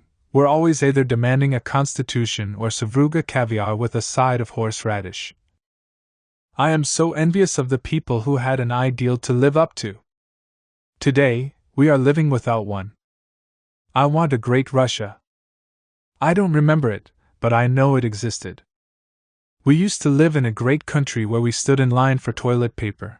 I remember the smell of Soviet cafeterias and grocery stores all too well. Russia will save the world. That's how it will save itself. My father lived to the age of 90. He said that not a single good thing happened in his entire life. He was always at war. That's all we're capable of. God is the infinite within us. We are created in His likeness and image. On everything. I was 90% Soviet. I couldn't understand what was going on. I remember seeing Gaidar on TV saying, "Learn how to sell, the market will save us. You buy a bottle of mineral water on one corner and sell it on another, that's business." The people listened, bewildered. I would come home, lock the door, and weep. All of it scared my mother so much, she ended up having a stroke. Maybe they wanted to do something good, but they didn't have enough compassion for their own people. I'll never forget the rows of elderly begging along the road. Their worn-out little hats, their jackets that had been mended too many times. I would run to and from work with my eyes down, afraid of looking at them. I worked at a perfume factory. Instead of money, they paid us in perfume, makeup. There was a poor girl in our class whose parents had died in a car crash. She lived with her grandmother. All year long, she wore the same dress to school every day. No one felt sorry for her. It's surprising how fast being poor became shameful. I don't have any regrets about the 90s. It was an exciting, tumultuous time. Even though I'd never been interested in politics or even read the papers, I ended up running for deputy. Who were the foremen of Perestroika? Writers, artists, poets. You could have collected autographs at the first Congress of the People's Deputies of the USSR. My husband is an economist, and it would drive him up the wall. Poets are capable of setting people's hearts on fire with words. You're going to end up with a revolution on your hands, and then what? How are you going to build democracy? Who's going to do it? I can already see what your efforts are leading to. He laughed at me. We ended up getting divorced because of it, but as it turned out, he was right. Things got scary, so the people turned to the church. Back when I still believed in communism, I didn't need church. My wife goes to services with me because in church, the priest will call her Little Dove. My father was an honest communist. I don't blame the communists, I blame communism. I still can't decide how to feel about Gorbachev. Or that Yeltsin. You forget about the long lines and empty stores faster than you do about the red flag flying over the Reichstag. We triumphed. But over whom? And for what? You turn on the TV, and they're playing a movie about the Reds beating the Whites. You flip the channel, and it's the Whites beating the Reds. Sheer schizophrenia. We're always talking about suffering. That's our path to wisdom. People in the West seem naive to us because they don't suffer like we do, they have a remedy for every little pimple. We're the ones who went to the camps, who piled up the corpses during the war, who dug through the nuclear waste in Chernobyl with our bare hands. We sit atop the ruins of socialism like it's the aftermath of war. We're run down and defeated. Our language is the language of suffering. I tried to talk about this with my students, they laughed in my face. We don't want to suffer. That's not what our lives are about. We haven't understood a thing about the world we'd only recently been living in, and yet we're already living in a new one. An entire civilization lies rotting on the trash heap. There were two of them waiting for me, Elena Yurievna, with whom I'd arranged to meet, and her friend Anna Ilyinichna M., who was visiting from Moscow. She immediately joined the conversation. I've been waiting for someone to explain what's going on to me for a long time. Their stories had nothing in common except for the significant proper nouns, Gorbachev, Yeltsin. But each of them had her own Gorbachev and her own Yeltsin. And her own version of the 90s. Elena Yurievna. Is it really already time to tell the story of socialism? To whom? Everyone around is still a witness. To be perfectly honest, I'm surprised that you've come all this way just to see me. I'm a communist, part of the nomenclatura. No one wants to listen to us anymore, everyone wants to shut us up. Lenin was a gangster, and don't even mention Stalin. We're all criminals, even though there isn't a single drop of blood on my hands. Still, we've been branded, every last one of us. Perhaps 50 or 100 years from now they'll be able to write objectively about the way of life we called socialism. Without all the tears and obscenities. They'll unearth it like ancient Troy. Until recently, you weren't allowed to say anything good about socialism. In the West, after the fall of the Soviet Union, they realized that Marxism wasn't really over, it still needed to be developed. Without being worshipped. Over there, he wasn't an idol like he'd been for us. A saint. First we worshipped him, then we anathematized him. Crossed it all out. But science has also caused immeasurable suffering. Should we eliminate scientists? Curse the fathers of the atom bomb, or better yet, start with the ones who invented gunpowder? Yes, start with them, am I wrong? She doesn't give me a chance to answer her question. You're on the right track, leaving Moscow. You could say that you've come to the real Russia. Walking around Moscow, you might get the impression that we're a European country, the luxury cars, the restaurants, those golden cupolas gleaming. But listen to what the people talk about in the provinces. Russia isn't Moscow, Russia is Samara, Tolyatti, Chelyabinsk, Sambumblepinsk, How much can you really learn about Russia from sitting around in a Moscow kitchen? Going to parties. Blah blah blah. Moscow is the capital of some other nation, not the country beyond the ring road. A tourist paradise.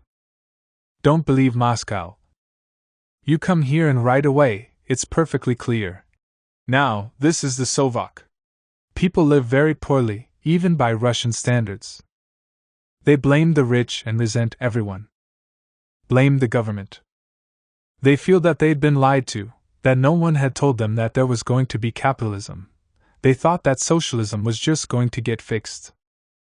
The life that we'd all been used to, which is to say the Soviet way of life. While they were out at demonstrations, tearing their vocal cords chanting, Yeltsin! Yeltsin! They were robbed. The plants and factories were divvied up without them. Along with the oil and the natural gas, everything that came to us, as they say, from God. But they've only just understood. Back in 1991, everyone was joining the revolution.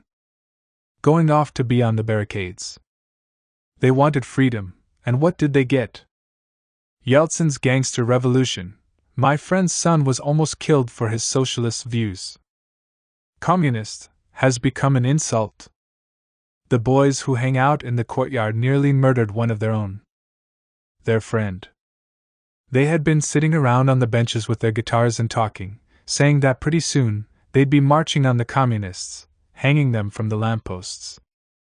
Mishka Slutzer is a well-read boy. His father worked on the district party committee. He quoted G.K. Chesterton. A man without some kind of dream of perfection is quite as much of a monstrosity as a noseless man. And for that they beat him, kicked him with their heavy boots. You little kike! Who brought about the revolution in 1917. I remember the way people's eyes gleamed at the beginning of perestroika. I'll never forget it. They were prepared to lynch the communists, to send us all to prison camps. Volumes of Gorky and Mayakovsky piled up in the dumpsters. People would drop the complete works of Lenin off at the paper recycling center. And I would take them home, yes. I'll admit it. I recant nothing. I'm not ashamed of anything. I never changed my colors, repainting myself from red to gray. You'll meet people like that. If the Reds come to power, they welcome the Reds. If it's the Whites, they'll greet the Whites with open arms. People performed incredible transformations. Yesterday they were communists, today they're ultra-democrats. Before my very eyes, honest, communists turned into religious liberals. But I love the word comrade, and I'll never stop loving it. It's a good word. Sovak? Bite your tongue. The Soviet was a very good person, capable of traveling beyond the Urals, into the furthest deserts, all for the sake of ideals, not dollars. We weren't after somebody else's green bills. The Dnieper hydroelectric station, the siege of Stalingrad, the first man in space, that was all us. The mighty Sovak. I still take pleasure in writing. USSR. That was my country. The country I live in today is not. I feel like I'm living on foreign soil. I was born Soviet. My grandmother didn't believe in God, but she did believe in communism. Until his dying day, my father waited for socialism to return. The Berlin Wall had fallen, the Soviet Union was crumbling, but he clung to his hope. He stopped talking to his best friend because he had called the flag a red rag. Our red flag. Red calico. My father fought in the Russo-Finnish War. He never understood what he'd been fighting for, but they told him to go, so he went. They never talked about that war, they called it the Finnish campaign, not a war. But my father would tell us about it, in hushed tones. At home. On rare occasions, he would look back on it. When he was drinking, the setting of his war was winter, the forests and meter-deep snows. The Finns fought on skis, in white camouflage uniforms. They'd always appear out of nowhere, like angels. Like angels, those are my father's words. They could take down a detachment, an entire squadron, overnight. The dead, My father recalled how the dead always lay in pools of blood. A lot of blood seeps out of people killed in their sleep. So much blood, it would eat through the meter-deep snow. After the war, my father couldn't even bear to butcher a chicken. Or a rabbit. He couldn't stand the sight of a dead animal, or the warm smell of blood. He had a fear of large trees with full crowns because they were the kinds of trees that the Finnish snipers would hide in.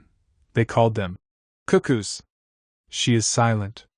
I want to add, this is my opinion. After the victory, our little town was flooded with flowers. People went flower crazy. The most important flowers were dahlias. You had to keep the bulbs alive through the winter and not let them freeze. God forbid! People would swaddle them, tucking them in like they were little babies.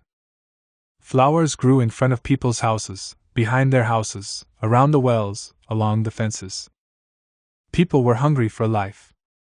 After living in fear for so long, they needed to celebrate. But eventually the flowers disappeared. There's nothing left of that now.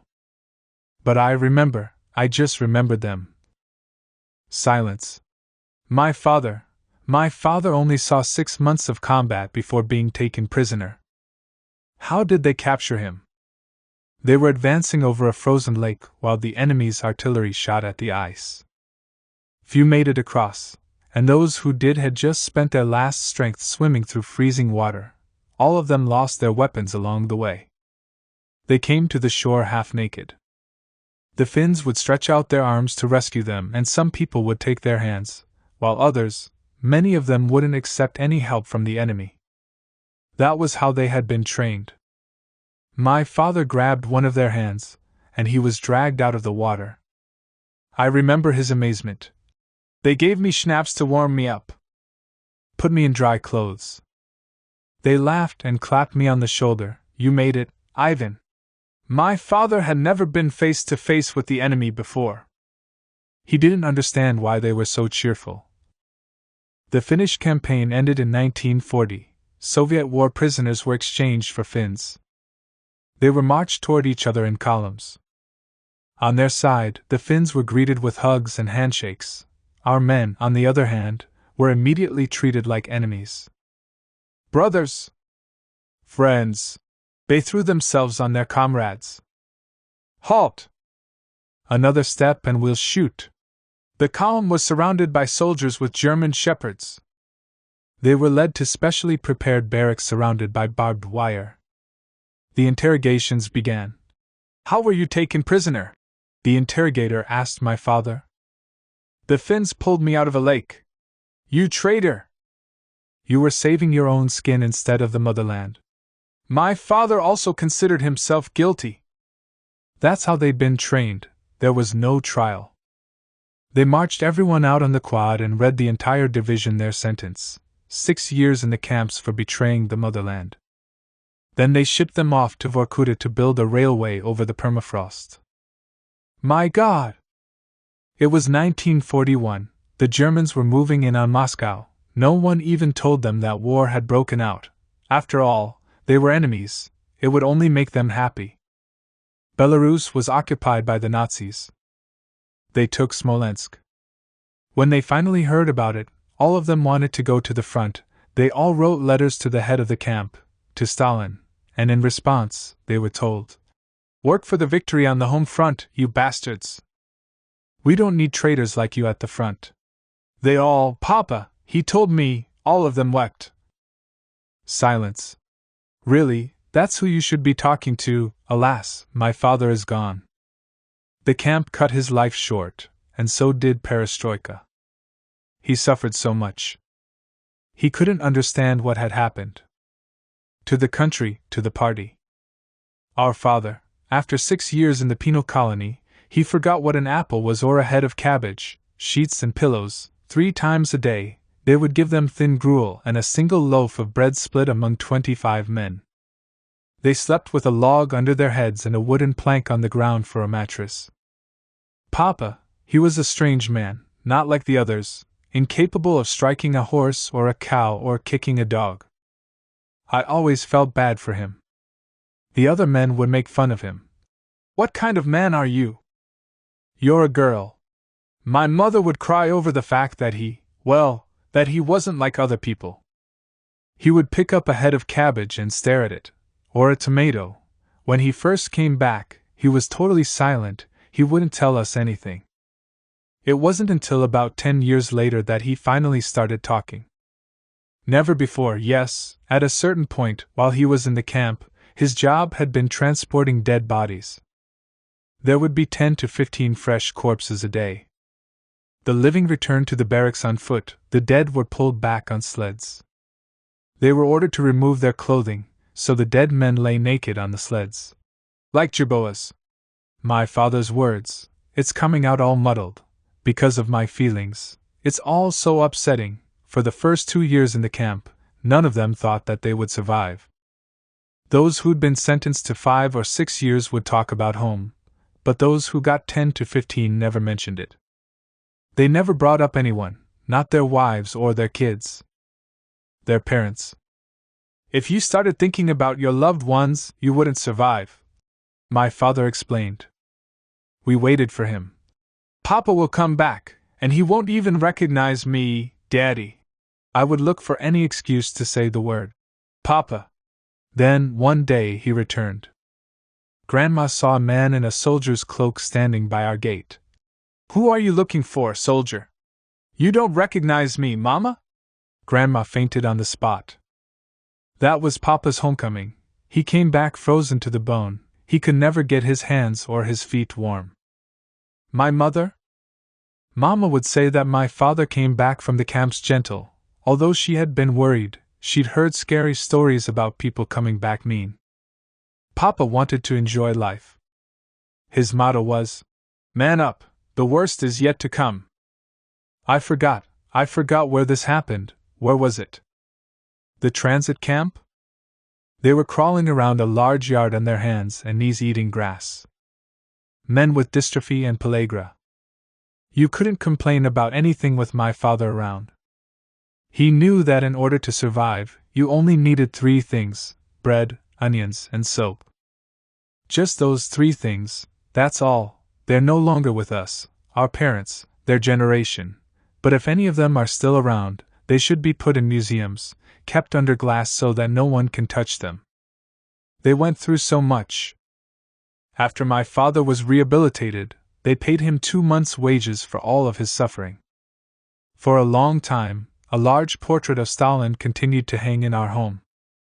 A very long time, I remember it well. My father didn't hold a grudge, he considered it all to be a product of his era. Those were cruel times. A powerful nation was being built. And they really did build it, plus they defeated Hitler. That's what my father would say. I grew up a serious girl, a real young pioneer. Today, everyone thinks that they used to force people into the pioneers. I'm telling you, no one was forced to do anything. All of the kids dreamed of becoming young pioneers. Of marching together. To drums and horns. Singing young pioneer songs. My motherland, I'll love forever / where else will I find one like her? The Eagle Nation has millions of chicks, and we are our nation's pride. There was a stain on our family name because my father had been in the camps. My mother was scared that I wouldn't be accepted into the pioneers right away or even at all. I really wanted to be with everyone else. I had to be. Who are you for, the sun or the moon? The little boys would interrogate me in class. You had to be on your toes. For the moon. Correct. For the Soviet Union. Because if you said, for the sun, you would get, for that damn Japan. They'd laugh and tease you. The way we swore was, pioneer's honor, or we gave Lenin's word. The most sacred oath was Stalin's word. My parents knew that if I gave them Stalin's word, I couldn't possibly be lying. My God! It's not Stalin I remember, it's our life. I joined a club and learned how to play the accordion. Mama got a medal for being a shock worker. It wasn't all misery, barracks life. In the camp, my father met a lot of educated people. He never met people that interesting anywhere else. Some of them wrote poems. The ones who did were more likely to survive. Like the priests who would pray. My father wanted all of his kids to go to university. That was his dream. And all of us, there are 4 of us, ended up with degrees. But he also taught us how to plow, to mow the grass. I know how to load a cart with hay and how to make a haystack. Anything can come in handy, Papa believed. And he was right. Now I want to remember it all. I want to understand what I've lived through. And not just my own life, all of our lives, our Soviet life, overall. I'm not impressed with my people. And I'm not impressed with the communists either, our communist leaders. Especially nowadays. All of them have grown petty and bourgeois. All of them chase after the good life, the sweet life. They want to consume and consume. Grab hold of whatever they can. The communists aren't what they used to be. Now we have communists who make hundreds of thousands of dollars a year. Millionaires. An apartment in London, a palace in Cyprus. What kind of communists are these? What do they believe in? If you ask them, they'll look at you like you're an idiot. Don't tell us your Soviet fairy tales. Anything but that. What a great country they destroyed. Sold it off at bargain prices. Our motherland, so that some of us could go traipsing around Europe berating Marx. The times are as terrifying as they were under Stalin. I stand behind everything I'm saying. Will you write all this down? I don't believe you. And looking at her, I can tell that she doesn't.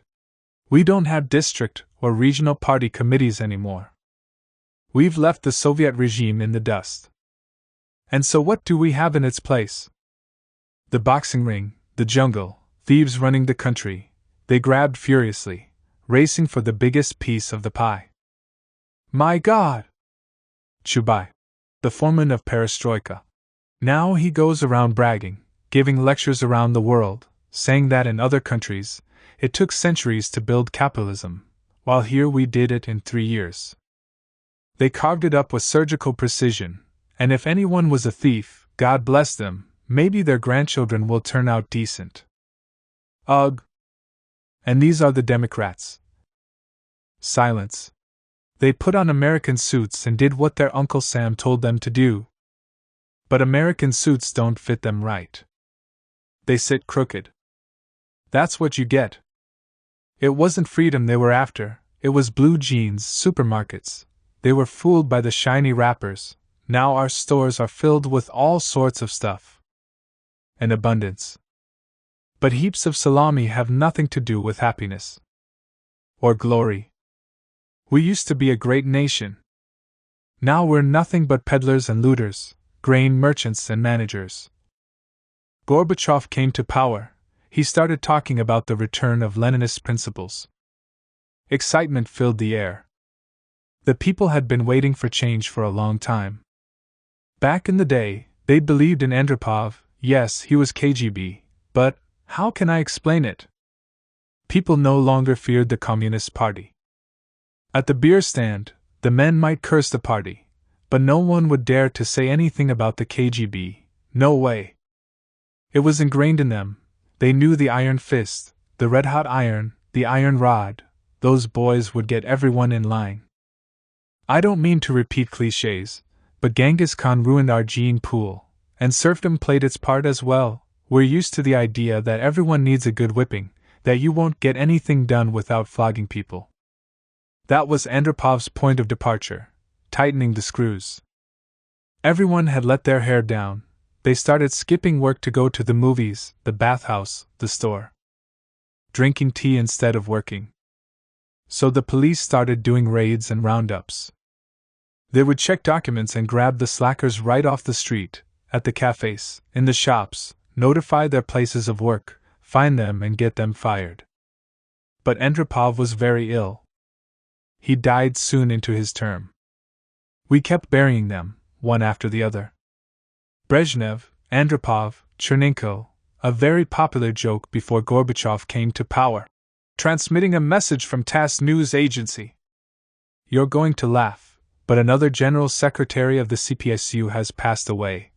Ha ha ha! People laughed away in their kitchens, while we laughed in ours. In that little patch of freedom. Kitchen talk.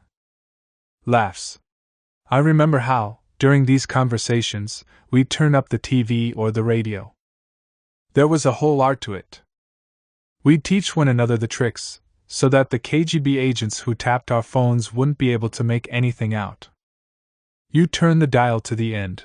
Old telephones had little holes for numbers that you could turn, and then you stick a pencil in it so that it locks. You can hold it down with your finger too, but your finger gets tired. You probably know that one?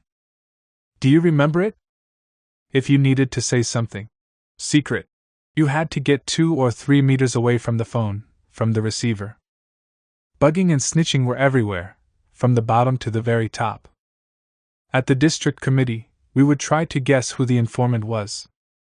As it later turned out, I had suspected a totally innocent person, and there wasn't just one informant, there had been several.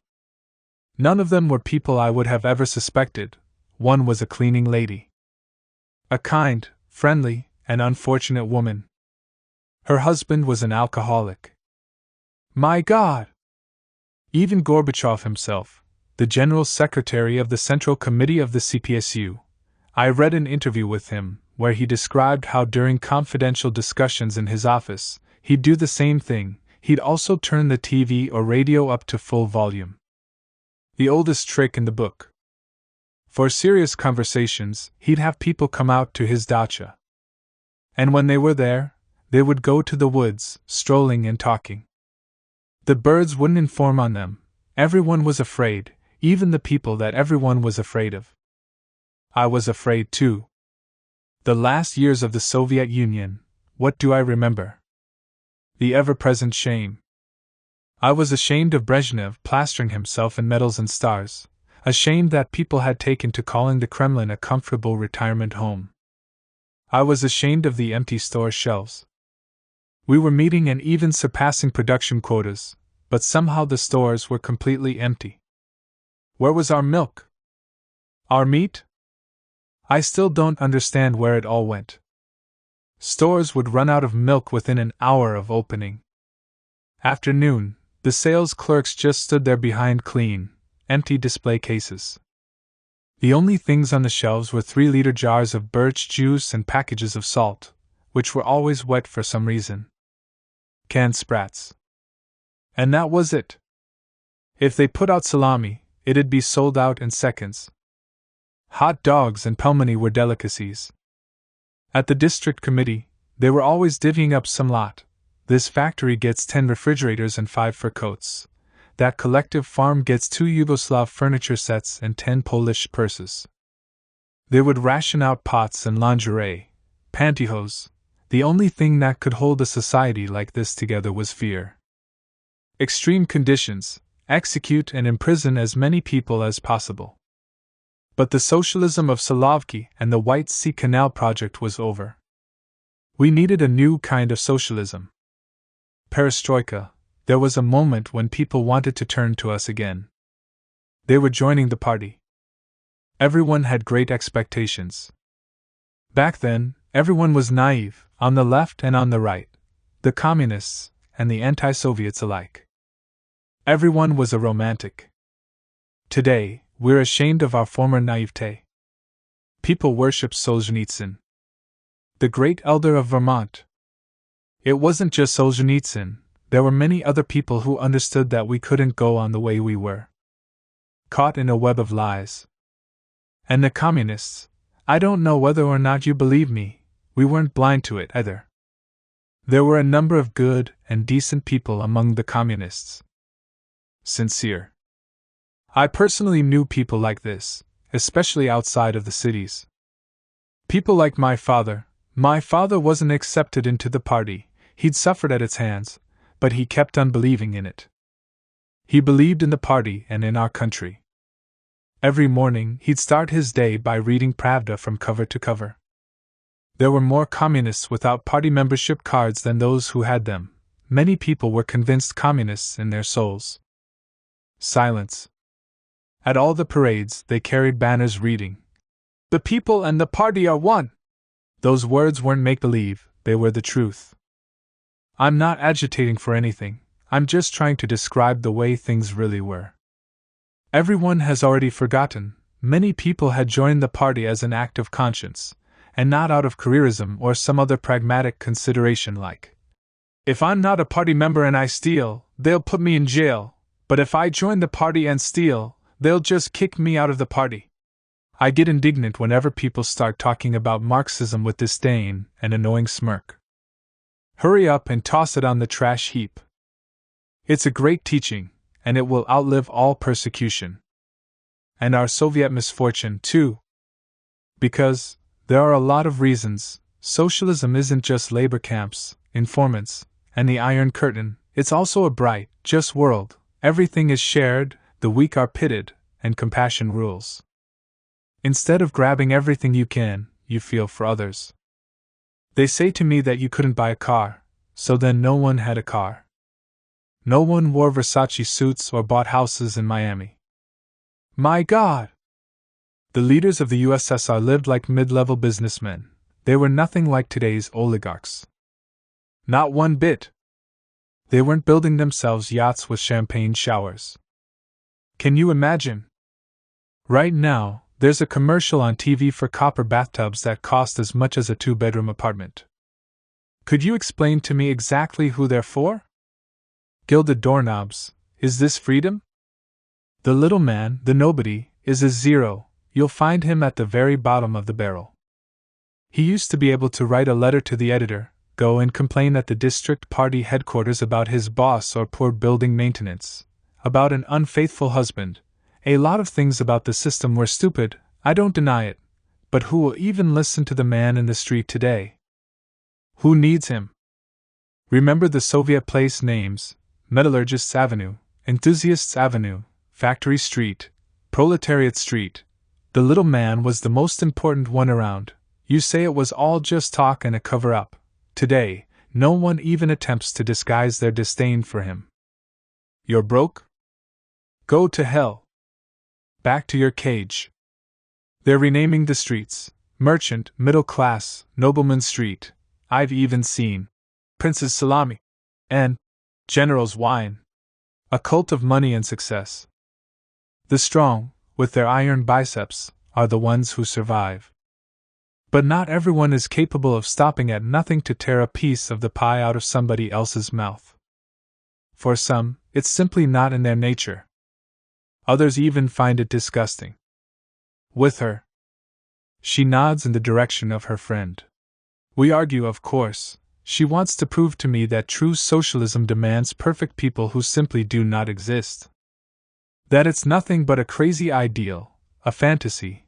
There's no way our people are going to trade in their faded foreign currency and passports with Schengen visas for Soviet socialism. But that's not what I believe in anyway. I think humanity is headed toward socialism. Toward justice. There is no other way. Look at Germany, France. There's the Swedish model. What values does Russian capitalism espouse? Hating the underdogs, the people who haven't made millions and don't drive Mercedes. Instead of the red flag, it's Christ is risen. And the cult of consumerism, people don't fall asleep thinking of anything lofty, instead they mull over how they didn't buy this or get that. Do you really think that this country fell apart because people learned the truth about the Gulag? That's what people who write books think. People, regular people, don't care about history. They're concerned with simpler things: falling in love, getting married, having kids, building a house. Our country fell apart from the deficit of women's boots and toilet paper, because of the fact that there were no oranges. It was those goddamn blue jeans. Today, the shops resemble museums, theaters. And people want me to believe that rags from Versace and Armani are all that a person needs. That they're enough. That life is nothing but pyramid schemes and promissory notes. That freedom is money and money is freedom. While our lives aren't worth a kopeck. Well, and you know, I can't even find the words. I feel sorry for my little granddaughters. I pity them. That's what gets beaten into their heads every day on TV. I don't agree with it. I was and remain a communist. We take a short break. The eternal tea, this time with the hostess's homemade cherry jam. It was 1989. By then, I was the third secretary of the district party committee. I was recruited to work in the party from the school where I'd taught Russian language and literature. My favorite writers, Tolstoy, Chekhov, when they first offered me the job, I was intimidated. What a huge responsibility! But I didn't hesitate for a moment. I had a real burst of desire to serve the party. That summer, I went home for the holiday. I don't usually wear jewelry, but I had bought myself this cheap necklace. When she saw me, my mother exclaimed, "You look like a tsaritsa." She was so impressed, and it wasn't the necklace that impressed her. My father said, "None of us will ever come asking you for favors. You need to have a clean conscience before the people." My parents were so proud, so happy. And what did I feel? Did I believe in the party?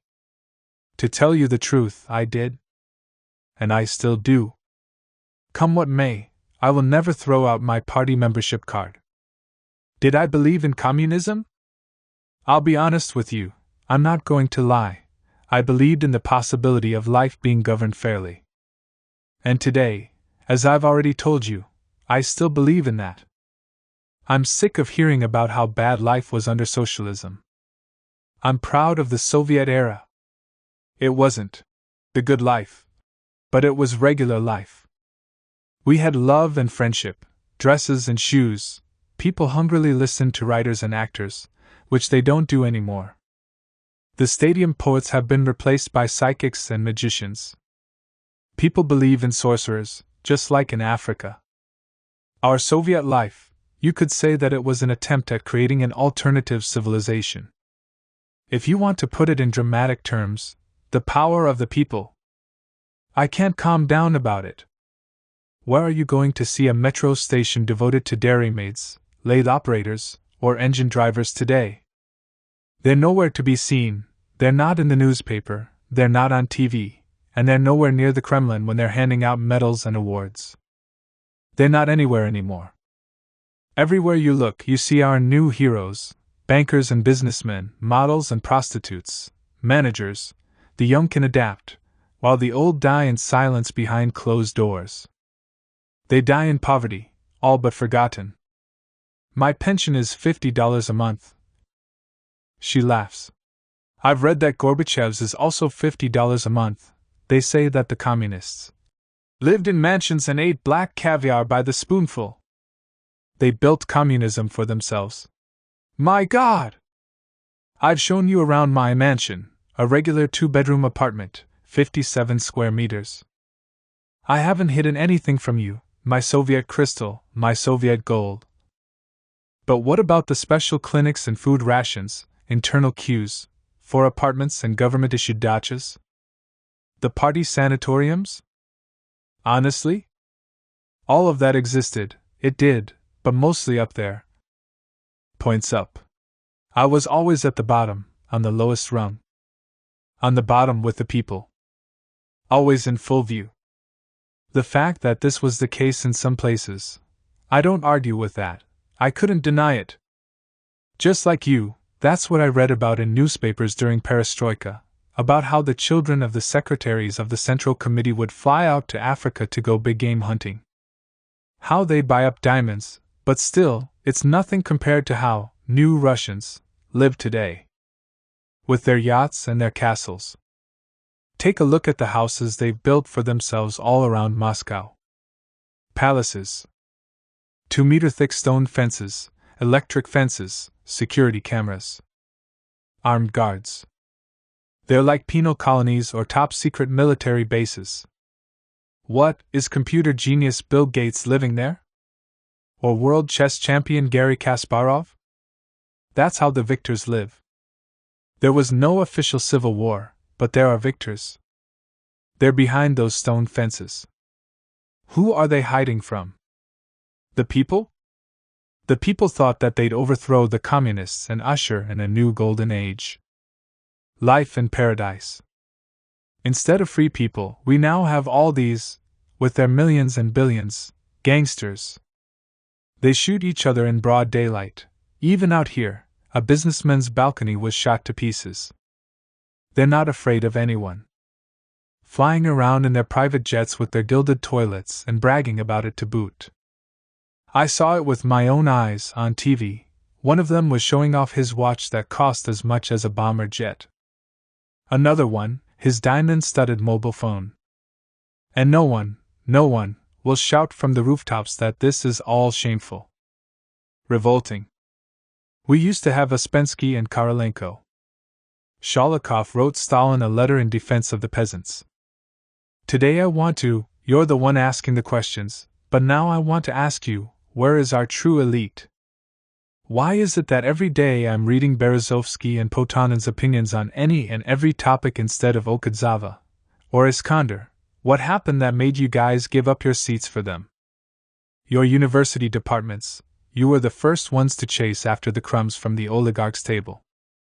To run to their service. The Russian intelligentsia never used to pander to the rich. Now there's no one left. No one will speak for the soul except for the priests. Where are the former supporters of perestroika? Communists of my generation had very little in common with Pavka Korchagin. They weren't like the first Bolsheviks with their briefcases and revolvers. All that was left of the forefathers was their army jargon. Soldiers of the party, the labor front, the battle for harvest. We no longer felt like the soldiers of the party, we were its public servants. Clerks. We had our sacred rights. The bright future. A portrait of Lenin in the assembly hall, a red banner in the corner. Sacred rights, rituals. But soldiers were no longer in demand, what we needed were administrators. Go, go, go! And if not, then you can leave your party membership card on the desk. If they tell you to do something, you do it. You report. The party isn't an army squadron, it's an apparatus. A machine.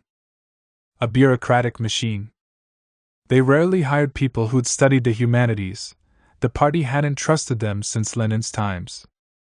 Of the intellectual class, Lenin wrote, "It's not the brains of the nation, it's the shit." There weren't many other people like me there. Philologists, that is. The cadres were culled from the ranks of engineers and livestock specialists, experts in machinery, meat and grain, not humanities. The feeder schools for the party administration were agricultural institutes. They needed the children of workers and peasants. People from the people. It reached absurd extremes. A veterinarian was more likely to work for the party than a physician. I never met a single lyricist or physicist. What else? Subordination like in the army. The rise to the top was slow, rung by rung. You began as the lecturer of the district party office.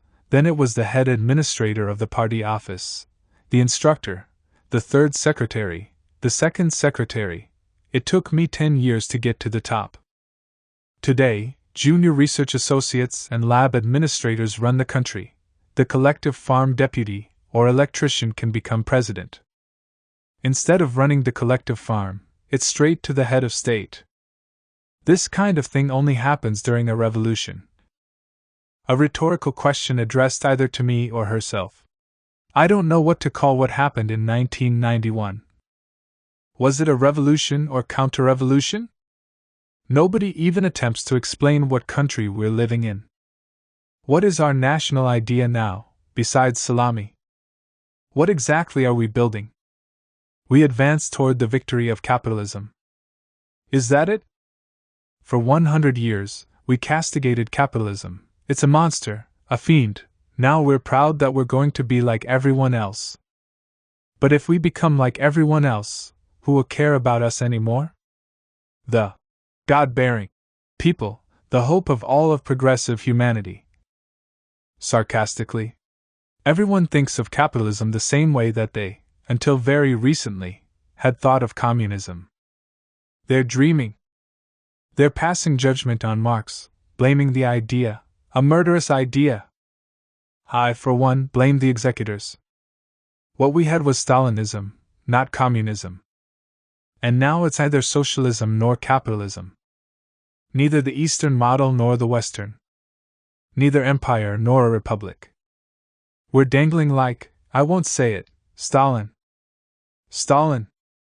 They're burying him, all right. Or at least they're trying to, but they can never quite get him all the way under the ground. I don't know how it is in Moscow, but around here, people put portraits of him on their dashboards.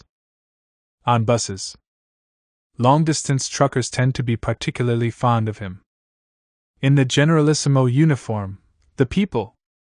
The people. What about them? The people said. Make us a truncheon and an icon. Both. Like you would out of wood, whatever you carve, that's what you'll end up with. Our lives reel between barracks and bedlam. Right now, the pendulum is in the middle. Half of the country is waiting for a new Stalin to come and put things in order. She is silent again. We, of course, at the district party committee, we too had our share of conversations about Stalin. The party mythology, passed down from generation to generation. Everyone loved talking about how things had been during the master's reign. Stalin-era practices included, for instance, the heads of Central Committee sectors would be served tea and sandwiches, while the lecturers were only served tea. Then they introduced the position of Deputy Sector Administrator. What to do? They decided to serve them tea without sandwiches but on a white napkin. So they'd be distinguished. They'd gotten to the top of Mount Olympus. They were among the gods and heroes. Now all that was left was to squeeze into a spot at the feeding trough. That's how it's always been, from Caesar's court to Peter the Great's. And that's how it always will be. Take a good look at your beloved Democrats. They seized power and took off running. Toward what? Toward the trough. Toward the horn of plenty. The trough's been the downfall of more than one revolution. Before our very eyes, Yeltsin fought against special privileges and called himself a Democrat. Now he likes it when they call him Tsar Boris. He's like the Godfather now. I recently reread Aidan Boonin's Cursed Days. She takes the book down from the shelf, finds the bookmark and reads from it. I remember the old man who worked in front of the gates of the building where the Odessa News Bureau used to be. It was the first day of the Bolshevik uprising. A gang of boys ran up to the gates with heaps of izvestas hot off the presses, shouting, Odessa bourgeois are required to pay an indemnity of 500 million. The worker sputtered, choking on rage and schadenfreude. It's not enough. It's not enough. Remind you of anything? It reminds me of the Gorbachev years, the first uprisings, when the people started pouring out into the streets making all sorts of demands. One day it would be bread, the next freedom, then vodka and cigarettes, the terror. So many party workers ended up having strokes and heart attacks. We lived, surrounded by enemies, as the party had taught us, in a besieged fortress. We were preparing for World War to break out. Our greatest fear was nuclear war. We never saw our nation's demise coming. We didn't expect it, not in the slightest. We'd gotten used to the May and October parades, the posters. Lenin's work will live on for centuries, the party is our helmsman. Then suddenly, instead of a parade procession, it was a primordial mob. These weren't the Soviet people anymore, they were some other people that we didn't know. Their posters were totally different. Put the communists on trial! We'll crush the communist scum! I immediately thought of Novichorkassk. The information was classified, but we all knew what happened there, how during Khrushchev's time, hungry workers had protested and were shot. Those who didn't die were sent off to labor camps. Their relatives still don't know where they went, and here, it's perestroika, you can't shoot them or put them in camps. You have to negotiate. Who among us could have gone out into the crowd and addressed the people? Initiated a dialogue, agitated, we were apparatchiks, not orators. I, for instance, gave lectures in which I denounced the capitalists and defended blacks in America. I had the full set of Lenin's collected works in my office, all 55 volumes. But who really read them? People flipped through them while cramming for tests in college. Religion is the opiate of the masses. All worship of a divinity is necrophilia. There was a sense of panic. The lecturers, instructors, and secretaries of district and regional party committees, all of us were suddenly scared of visiting workers at factories and students in their dormitories. We were afraid of the phone ringing. What if somebody asked about Sakharov or Bukovsky? What would we tell them? Are they the enemies of the Soviet state or not anymore? What was the official line on Rybakov's Children of the Arbat and Shatrov's plays? There were no orders from above. Before, they would tell you when you'd fulfilled an assignment and successfully enforced the party line. Teachers were striking in demand of higher salaries. A young director in some factory workers' club was putting on a forbidden play. My God! At a cardboard factory, the workers had pushed the director out in a cart, shouting and breaking glass. At night, a monument of Lenin was wrapped in a metal cable and toppled. Now passers-by were making obscene hand gestures at it. The party was at a loss. I remember what it was like to be at a loss. People sat in their offices with their blinds shut. Day and night, a reinforced police detachment guarded the party headquarters. We were afraid of the people while, out of inertia, the people were still scared of us. And then they stopped being afraid. People started gathering on the squares by the thousands. I remember one poster that said, "Give us 1917! A revolution!" I was shocked. It was some trade school students holding it, kids, babies. One day, parliamentarians showed up at the district party committee headquarters demanding, "Show us your special stores. You always have plenty of food to eat, while our children are fainting from hunger at school." They found neither mink coats nor black caviar in our cafeteria, but they still wouldn't believe us. You're deceiving the simple people. Everything went into motion. The ground started shaking. Gorbachev was weak. He stalled. On one hand, he was for socialism. But then again, he also wanted capitalism. His biggest concern seemed to be being liked in Europe. And in America. Over there, they'd all applaud him. Gorby! Gorby! Oh, Gorby! He babbled up perestroika. Silence. Socialism was dying in front of our very eyes. And those boys of iron had come to take its place. Anna Ilinikna. It wasn't that long ago, but it's as though it happened in another era, a different country. That's where we left our naivete and romanticism. Our trust. No one wants to remember it now because it's unpleasant. We've lived through a lot of disappointment since then. But who could say that nothing has changed? Back then, you couldn't even bring a Bible over the border. Did you forget that? When I'd come visit them from Moscow, I'd bring my relatives Kaluga flour and noodles as presents. And they would be grateful. Have you forgotten? No one stands in line for sugar or soap anymore. And you don't need a ration card to buy a coat. With Gorbachev, it was love at first sight. Today, they disparage him. He betrayed the USSR. He sold our country out for pizza. But I remember how amazed we were. Shocked. We finally had a normal leader. One we didn't have to be ashamed of. We would tell one another the stories of how he'd stopped his motorcade in Leningrad and went out into the street, or how he refused to accept an expensive gift at a factory. During a traditional dinner, all he had to drink was a cup of tea. He smiled. Gave speeches without reading from a piece of paper. He was young. None of us believed that the Soviet state would ever fall apart, that salami would magically appear in the stores, that you wouldn't have to stand in a kilometer-long line to buy a foreign-made bra anymore. We were used to getting everything through connections, from subscriptions to the World Classics library to chocolates to tracksuits from the GDR. Being friendly with the butcher so he would save you a piece of meat. Soviet rule seemed eternal.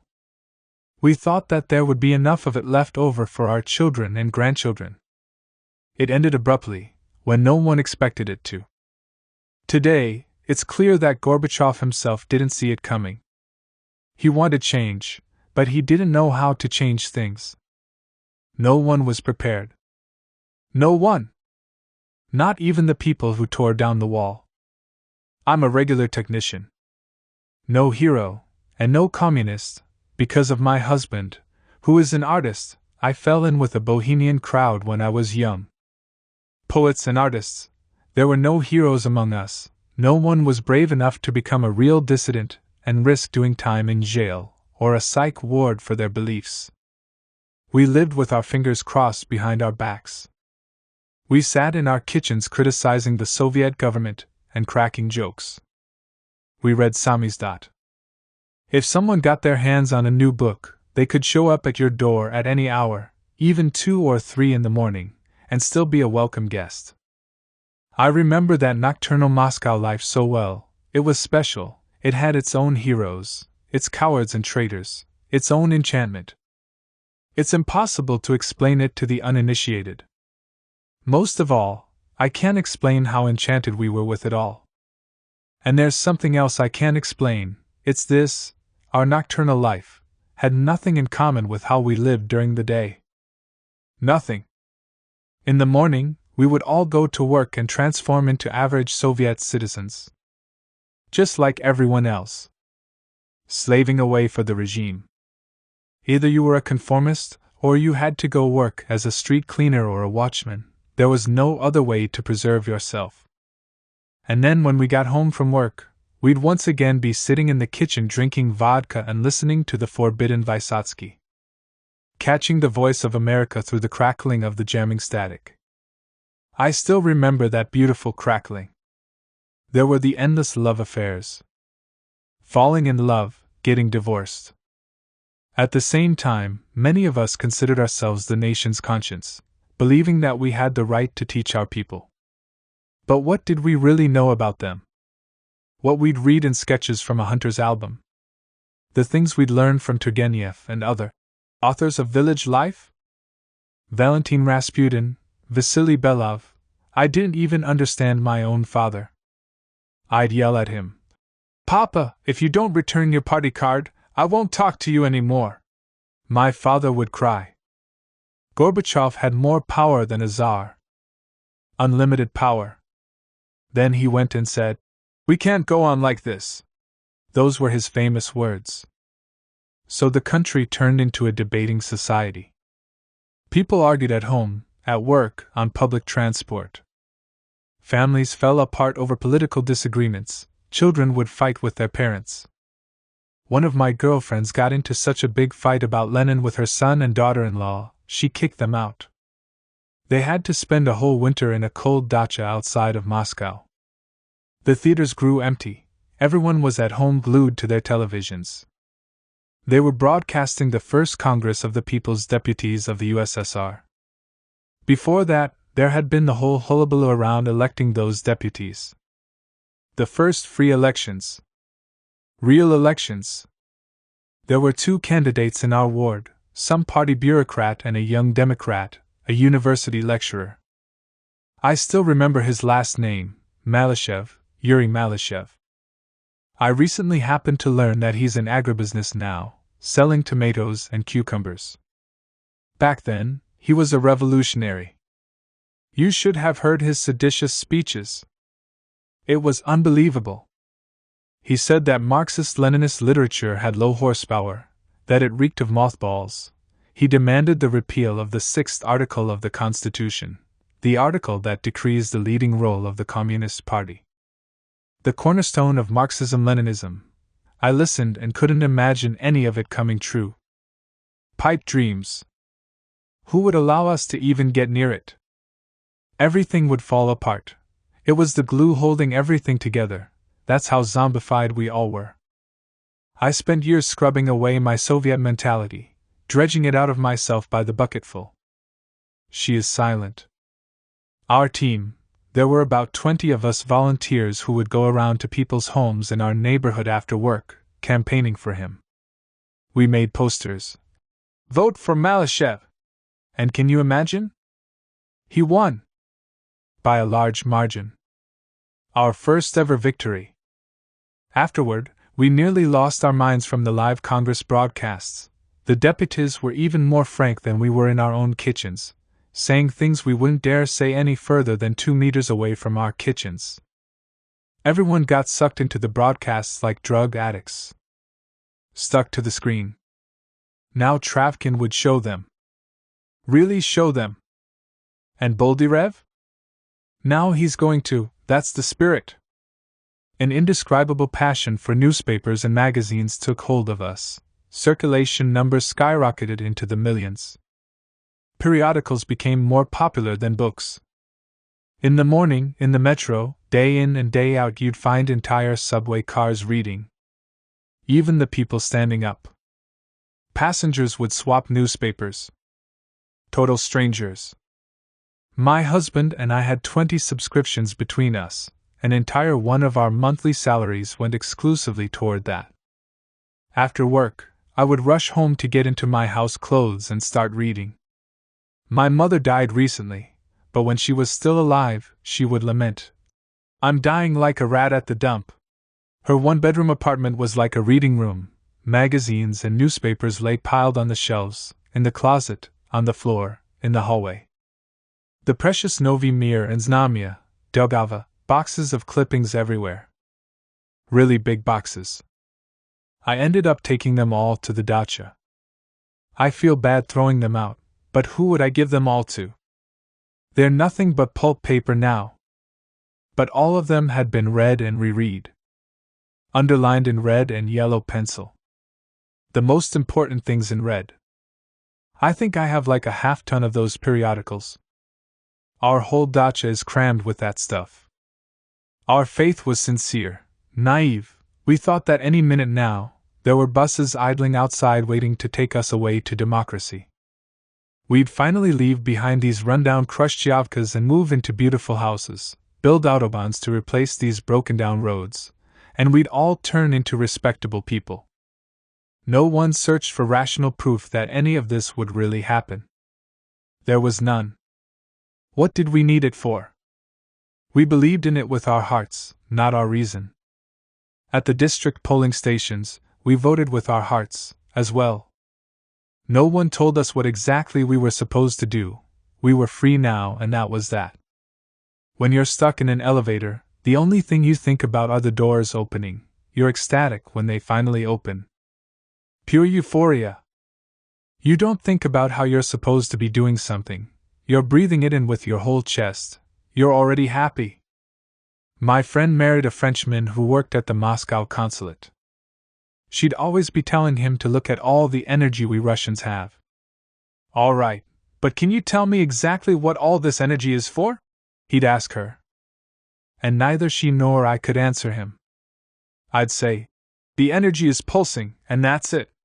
I was seeing living people, living faces all around me.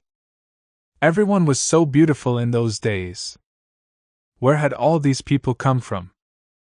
Only yesterday you couldn't find them anywhere. At home, our TV was always on. We watched the news every hour.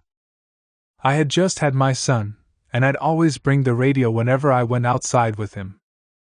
People would walk their dogs clutching their radios. We laugh at our son now, saying he's been into politics since he was a baby, but really, he has no interest in any of that. He listens to music, studies languages, wants to see the world. Other things are important to him. Our children aren't like us. What are they like? Their own time, each other. Back then, we were so excited. Hurry! Sobchak is speaking at the Congress. And everyone would immediately drop whatever they were doing and run over to the TV. I like seeing Sobchak in some beautiful, probably velvet jacket, his tie in a European knot. Sakharov up on the podium, so socialism can have a human face? There it is, for me, it was the face of the scholar Dmitry Likachev, not General Jaruzelski. If I said, Gorbachev, my husband would add, Gorbachev, and Risa Maximovna too. It was the first time we'd ever seen the wife of a general secretary we didn't have to be embarrassed of. She had a beautiful figure and dressed well. They loved each other. Someone brought over a Polish magazine that said that Risa was chic. We were so proud. Endless rallies, the streets were drowning in flyers. When one rally ended, another one began. People kept going and going, all of us truly believing that all we had to do was show up at the right place, and we would finally hear some truth. We thought that the right people were searching for the right answers, a mysterious new life awaited us, and everyone was eager to see it. We all believed that the kingdom of freedom was right around the corner. But life just kept getting worse. Very soon, the only thing you could buy was books. Nothing but books on the store shelves. Elena Yurievna. August 19, 1991, I got to the district party office. As I walked down the corridor, I could hear how in all of the offices, on all of the floors, all of the radios were on. The receptionist told me that the first secretary wanted to see me. I went into his office. His TV was on at full volume, his face dark. He was sitting by the radio, switching between Radio Liberty, Deutsche Welle, the BBC, whatever he could get. On his desk, there was a list of the members of the State Committee on the State of Emergency, the GKCHP, the Gang of Eight, as they would later be called. The only respectable one is Varenikov, he told me. He's a general, he's seen action. He fought in Afghanistan. The second secretary came in, then the head of the organizational department. We started talking. How awful. There will be blood. We're going to be drowning in blood. Not everyone, just the ones who deserve it. It's high time to rescue the Soviet Union. There'll be a pile of bodies. There you have it, Gorby is finished. Finally, sane people, generals, are going to take power.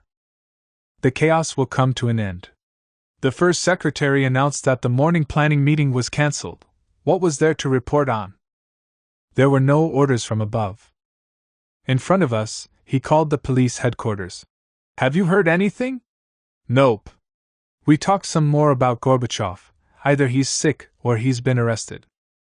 All of us were more inclined to believe a third version, that he'd run off to America with his family. Where else could he have gone? That's how we spent the rest of the day, shackled to our phones and our televisions. It was unnerving. Who was going to end up running the country? We waited. I'll be honest with you, we did nothing but wait. It was like Khrushchev's removal. We'd read the memoirs. Naturally, our conversations all revolved around the same things. What freedom? Our people need freedom like a monkey needs glasses. No one would know what to do with it. All these stalls and kiosks, they don't sit well with us. I just remembered how a few days ago, I ran into my former driver. Through some major connections, he'd ended up with a job at the district committee after the army. For a while, he was terribly happy. But then the times changed, cooperatives became legal, and he left us. Went into business. When I saw him again, I barely recognized him. He had a buzz cut, a leather jacket, a tracksuit. I take it that that's their uniform.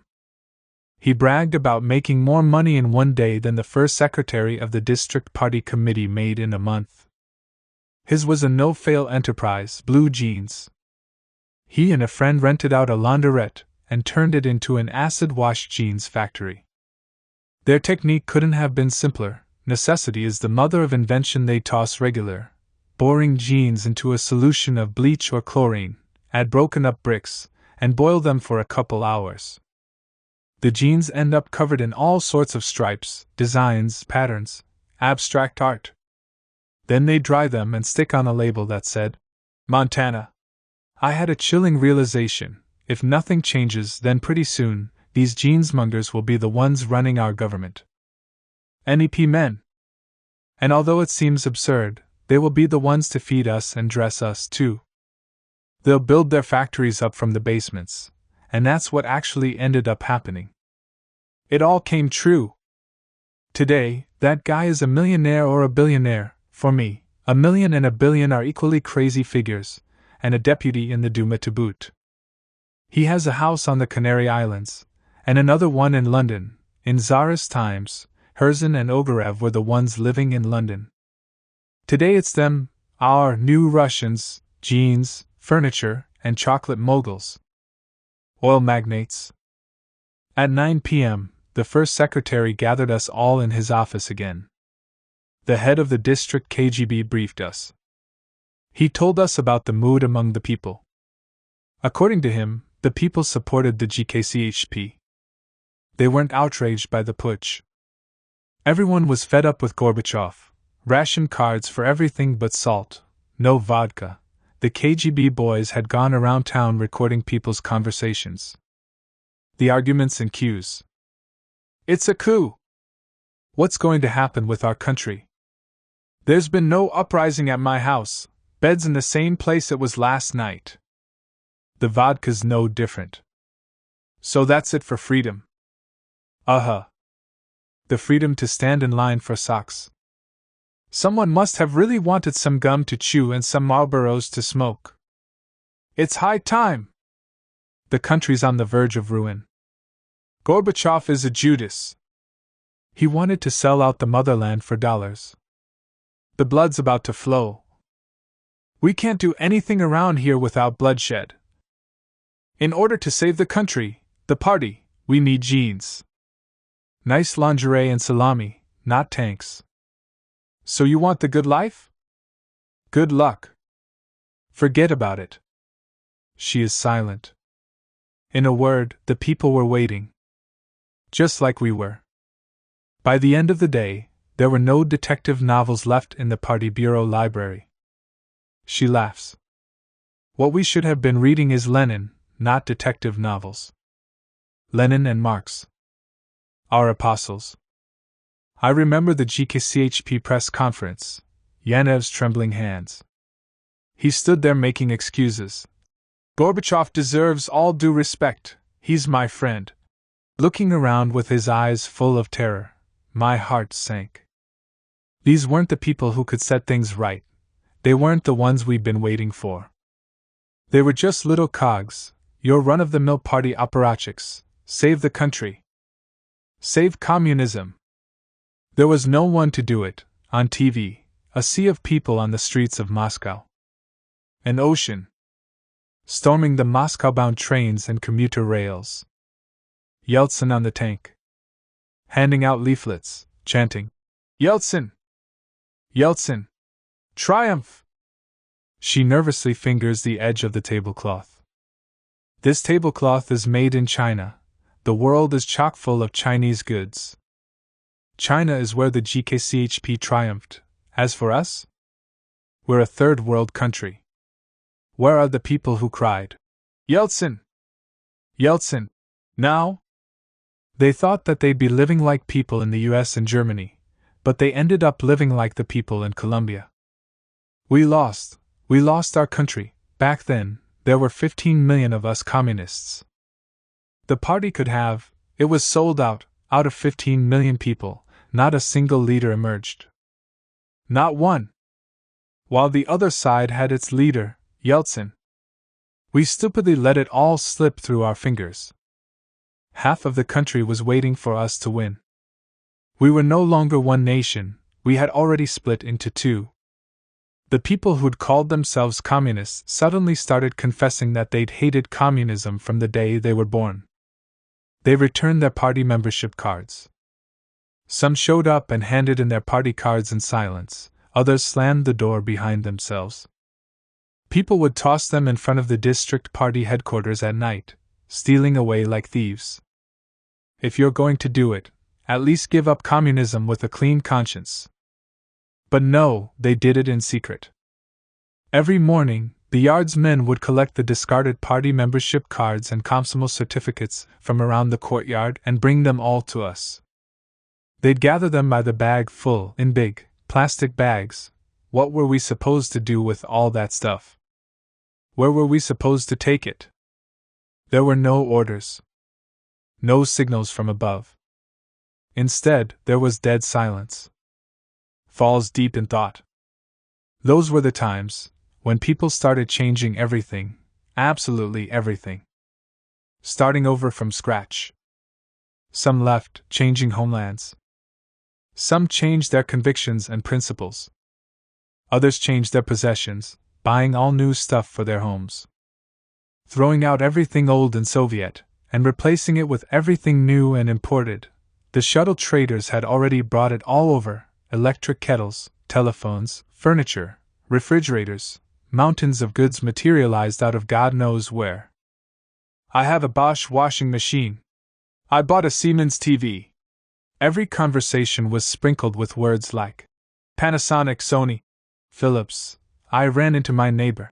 I'm embarrassed that I'm so excited because of a German coffee grinder, but I'm just so happy. It had only been moments ago, just a moment ago, that she'd spent the night waiting in line to get her hands on a volume of Akhmatova.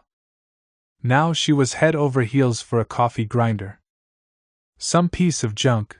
People threw away their party membership cards like they were just trash. It was hard to believe. The whole world had transformed in a matter of days. Tsarist Russia, as you can read in the memoirs, slipped away in 3 days, and the same went for communism. A matter of days. It boggles the mind.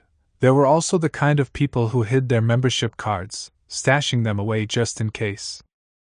I was recently at a house where they took down a bust of Lenin from the storage cabinet to show me. They're holding on to it for a rainy day. The communists will come back, and they'll be the first ones to pin the red bow on once more. She is silent for a long time. I had hundreds of declarations of resignation from the party piled on my desk.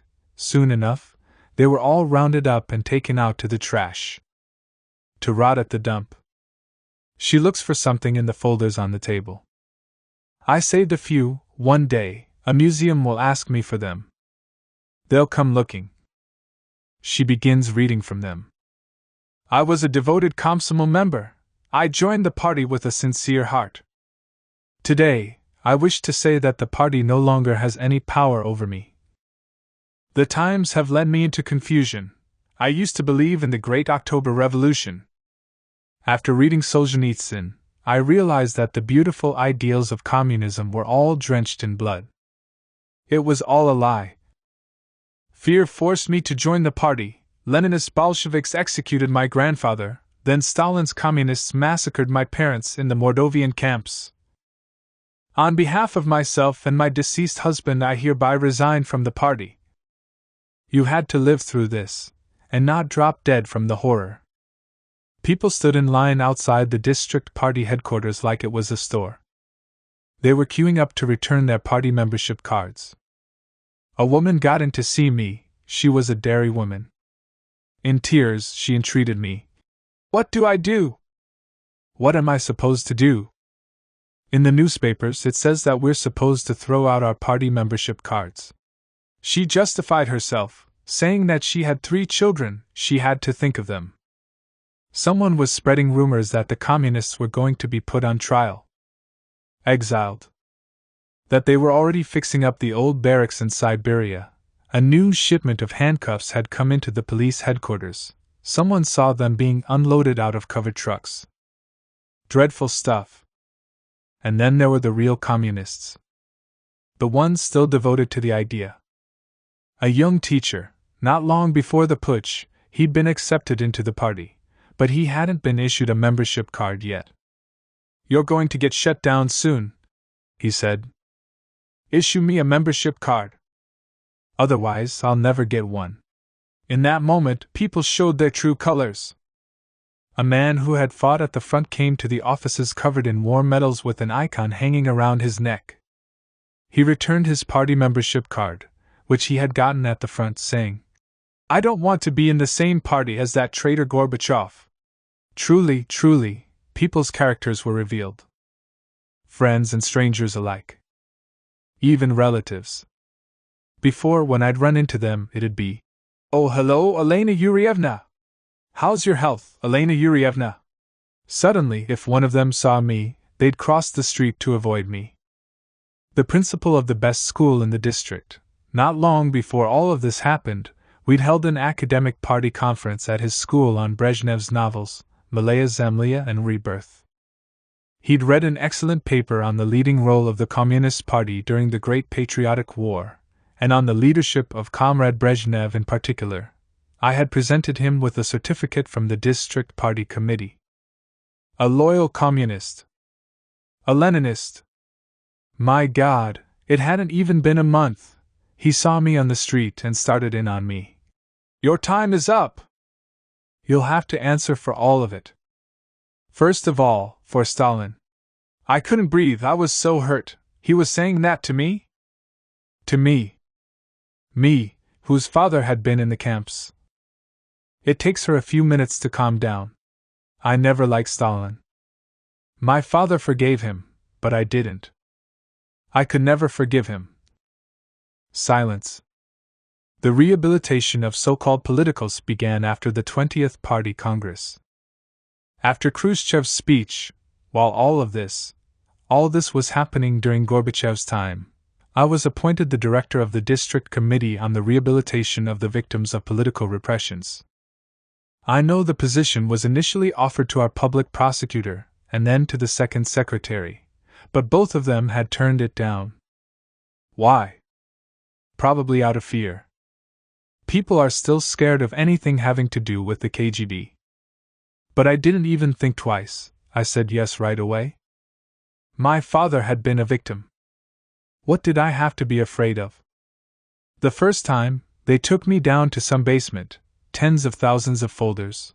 One case is 2 sheets long, another one's an entire thick volume. I learned of how, in 1937, there had been a plan, quotas for exposing and rooting out enemies of the people. Just as in the 80s, they were lowering the quotas for people who could be rehabilitated district and region-wide. The plan needed to be fulfilled and exceeded. It was all in Stalin's style, the meetings, the pressure, the admonishments. More. She shakes her head. At night, I would sit there and read them, going through volumes of these documents. To be perfectly honestly, it made my hair stand on end. Brother informed on brother, neighbor on neighbor, because they'd gotten into an argument about their vegetable patch, or over a room in the communal apartment. Someone sang a rhyme at a wedding. "We should thank Stalin, our brother, he put all our feet in rubber." That was enough. On one hand, the system was butchering people, but on the other hand, the people didn't show one another much mercy either. The people were ready. A regular communal apartment, 5 families lived there, 27 people in total. Sharing 1 kitchen and 1 bathroom. 2 of the neighbors are friends. One of them has a 5-year-old daughter, and the other one is single with no kids. In communal apartments, people were always spying on one another, listening in on each other's conversations. The people with 10 square meter rooms envied the ones with 25. Life, that's just how it is. And then, one night, a Black Maria, a police van, shows up. They arrest the woman with the 5-year-old daughter. Before they take her away, she has a chance to cry out to her friend. "If I don't come back, please look after my little girl. Don't let them take her to an orphanage." So that's what happened. The neighbor took the child in, and the building administration gave her a second room. The girl started calling her Mama, Mama Anya. 17 years went by, and 17 years later, the real mother returned. She kissed her friend's hands and feet in gratitude. If this were a fairy tale, this is where the story would end, but in real life, the ending was very different. Without a happily ever after. When Gorbachev came to power, after they unsealed the archives, they asked the former camp inmate whether she wanted to see her file. She did. So she went down to look at it, opened the folder, and the very first page was an informant's report. Familiar handwriting. It was her neighbor's, Mama Anya's. She'd been the one who'd informed on her. Do you understand any of this? I don't. And that woman couldn't either. She went home and hanged herself. Silence. I'm an atheist. I have a lot of questions for God. I remember my father's words. It's possible to survive the camps, but you can't survive other people. He'd also say, "You die today, I'll die tomorrow." The first time I heard these words wasn't in the camps, It was from our neighbor Kaprusha. Kaprusha spent his whole life arguing with my parents over our chickens. He hated that they walked all over his vegetable patch. He'd run around in front of our windows waving a hunting rifle. She is silent. On August 23rd, they arrested the members of the GKCHP. Minister of Internal Affairs Pugo shot himself. After shooting his wife, the people celebrated. Pugo shot himself! Marshal Akhromeyev hanged himself in his Kremlin office. There were a handful of other ghastly deaths. The head administrator of Central Committee Affairs, Nikolai Krikina, fell out of a fifth-floor window. Were these suicides or murders? To this day, we don't know. Silence. How do we go on? How can we go out? If you leave the house, you might run into someone. In those days, I had already been living alone for several years. My daughter had married an officer and moved to Vladivostok. My husband died of cancer. At night, I would come home to an empty apartment. I'm not a weak person, but I would have all sorts of thoughts, dark thoughts, they'd float up. I'll be honest with you, it occurred to me. Silence. For a while, we continued showing up to work. We'd lock ourselves in our offices and watch the news on TV. Waiting. Hoping for something to happen. Where was our party? Lenin's Invincible Party. The world had collapsed. We got a phone call from a collective farm, men with whips and pitchforks, hunting rifles, whatever they could find, had gathered in front of the farm's administrative offices in order to defend the Soviet state. The first secretary told them, "Send everyone home." We got scared, we were all scared, while the people were resolute. I know a handful of stories like that. But we were too scared to do anything. And then, finally the day came, we got a phone call from the District Executive Committee. "We have to shut you down. You have 2 hours to gather your things and leave." She is too upset to speak. 2 hours, too. A special commission showed up to seal the doors, Democrats. Some locksmith, a young journalist, and that mother of 5, I recognize her from the demonstrations. From her letters to the district committee, to our newspaper, she lived in a barracks house with a large family. She gave speeches everywhere she could demanding a real apartment. She cursed the communists. I'd remembered her face. This was her moment of triumph. When they got to the first secretary's office, he threw a chair at them. In my office, one of the members of the commission went up to the window and demonstratively ripped off the blinds. So that I wouldn't take them home? My God! They made me open my handbag. A few years later, I ran into that mother of 5 on the street. I even remembered her name just now, Galina Avdi. I asked her, "So did you ever get your apartment?" She shook her fist in the direction of the regional administration offices. "Those bastards lied to me, too." And so on. What else? A crowd was waiting for us outside of the building. "Put the communists on trial! Send them off to Siberia! If only we had a machine gun to shoot through all these windows." I turned around and saw 2 tipsy men standing behind me. "They were the ones who'd been talking about a machine gun," I said. "Just remember that I'll shoot back." A policeman stood by pretending that he didn't hear anything. I knew that policeman personally. The whole time I felt like I could hear ominous noises following me. I wasn't the only one living that way. The daughter of our party instructor was approached by 2 girls from her class in school, who told her, "We're not going to be friends with you. Your father worked in the district party headquarters." My father is a good man. A good father wouldn't have worked there. We were at a demonstration yesterday. 5th graders, children, and already their gavroches, prepared to hand soldiers ammunition. The first secretary had a heart attack. He died in the ambulance. He didn't even make it to the hospital. I thought that it would be like the old days, lots of wreaths, an orchestra, but instead, nothing and no one. A handful of people walked behind the coffin, a small group of his comrades. His widow had a hammer and sickle carved on his tombstone along with the opening lines of the Soviet anthem. The unbreakable union of free republics. People laughed at her. All the while, I kept hearing those ominous noises. I thought I was going to lose my mind. A woman I didn't know accosted me at the store, getting into my face. "Are you happy now, commies? You squandered the country to shit." What saved me? Phone calls from my friends. "If they ship you off to Siberia, don't be scared. It's pretty there." She laughs. She'd been on a tour and liked it. My cousin from Kiev called. "Come stay with us. I'll give you your own keys. You can hide out at our dacha. No one will find you there. I'm not a criminal." I told her. "I'm not about to go into hiding." My parents called me every day. "What are you doing?" "Pickling cucumbers." I spent my days boiling jars. Pickling and pickling. Not reading the papers or watching TV.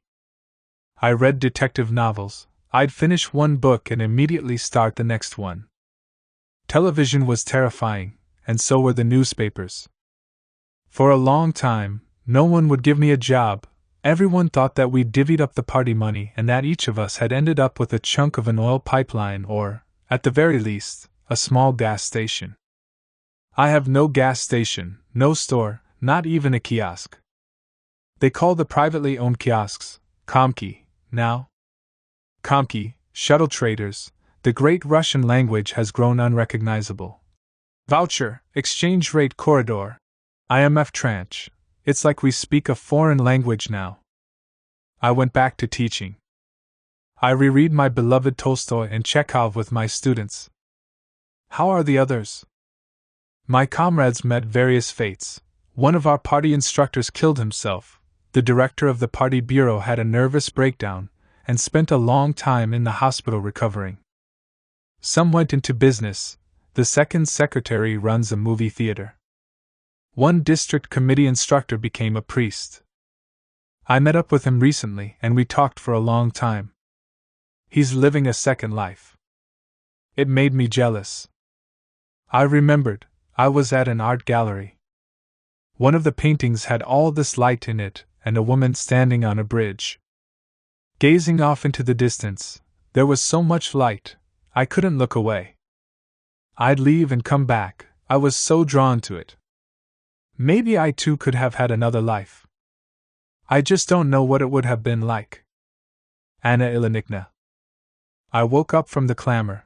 I opened the window, they'd come into Moscow. The capital was filled with tanks and armored vehicles full of troops. The radio. Quick, turn on the radio. The radio was broadcasting an address to the Soviet people. A deadly danger looms over our motherland. The country is plunging into a maelstrom of violence and lawlessness. We must wipe the streets clean of criminal elements. Put an end to this time of troubles. It was not clear whether Gorbachev had stepped down from office for health reasons, or if he'd been arrested. I called my husband, who was at the dacha. "There's been a coup d'état. The power is in the hands of, you idiot. Hang up the phone, they're going to come for you." I turned on the TV. All of the channels were playing Swan Lake. But I was seeing flashes of very different images, were all the children of Soviet propaganda. Santiago in Chile, the presidential palace burning, Salvador Allende's voice. The phone calls began. The city was full of military equipment, tanks standing on Pushkin Square, in Theater Square. My mother-in-law was visiting. She got terribly scared. "Don't go outside. I've lived through a dictatorship, I know what this means." But I didn't want to live under a dictatorship. After lunch, my husband came back from the dacha. We sat in our kitchen, smoking like chimneys. We were afraid that our phone was tapped, so we put a pillow on top of it. She laughs. We'd read our fill of dissident literature. We'd heard enough stories. It had all finally come in handy. They'd given us a little air, now everything was going to go on lockdown again. They'd chase us back into the cage, rub us into the asphalt. We'd be like butterflies crushed against the pavement. We'd just been discussing Tiananmen Square, talking about the recent developments in Tbilisi, how they'd dispersed a demonstration with shovels. The storming of the television tower in Vilnius. While we were sitting around, reading Shalamov and Platonov, my husband said, "Civil war has broken out. People used to argue in their kitchens and go to demonstrations. Now we're going to start shooting each other." That was the mood. It felt like catastrophe was at hand. We never turned off the radio. We kept turning the dial, but every station was just playing music, classical music. Then, suddenly, a miracle. Radio Russia started working again. The legally elected president has been forced to resign. There has been a cynical attempt at a putsch. That's how we found out that thousands of people were already out in the streets. Gorbachev was in danger. To go or not to go, there was no question. We had to go. My mother-in-law tried to talk me out of it at first, like, "Think of your child, are you crazy? Where are you running off to?" I didn't say anything. She saw we were getting ready to go.